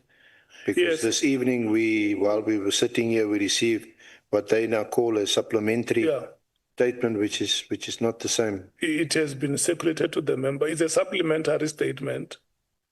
And we also expect you tomorrow when we start, because I'm going to announce that we start at 11 o'clock. We also expect from you that you don't start afresh. You continue from where we left off. No. Remember that the part of the mistakes we agreed on it that we don't recognize it. So tomorrow, when we resume, it's just a continuation. And then, so that we don't spend a lot of time on evidence. And SC, I'm not saying that you must half-bake your processes, but the general feeling amongst members now is that we are halfway in our process, and most of the information that appears before the committee is now a repetition. But that does not mean that when you lead evidence, you must just rush very quickly to conclude. But the members' request is that you must be mindful that having listened to key witnesses that appeared before us, except those others that may have to come, maybe Mr. Julius Mkhwanazi, General Dumisani, Kumalo, Brown Mohozi, who else? Olo Sullivan. Those that have come before us already, it has been a merry-go-round. Just mind the pun when I say merry-go-round. Yeah, I think that is the plea that the members are making. So tomorrow when we start at 11, the expectation should be that somewhere around 13 hours or 1 hour when we come back from the break, we should conclude the evidence so that members can start asking questions. Does it make sense, SC? Do you agree with that? Okay. Thank you so much. Honorable members, I want to thank you so much. Tomorrow, we are starting at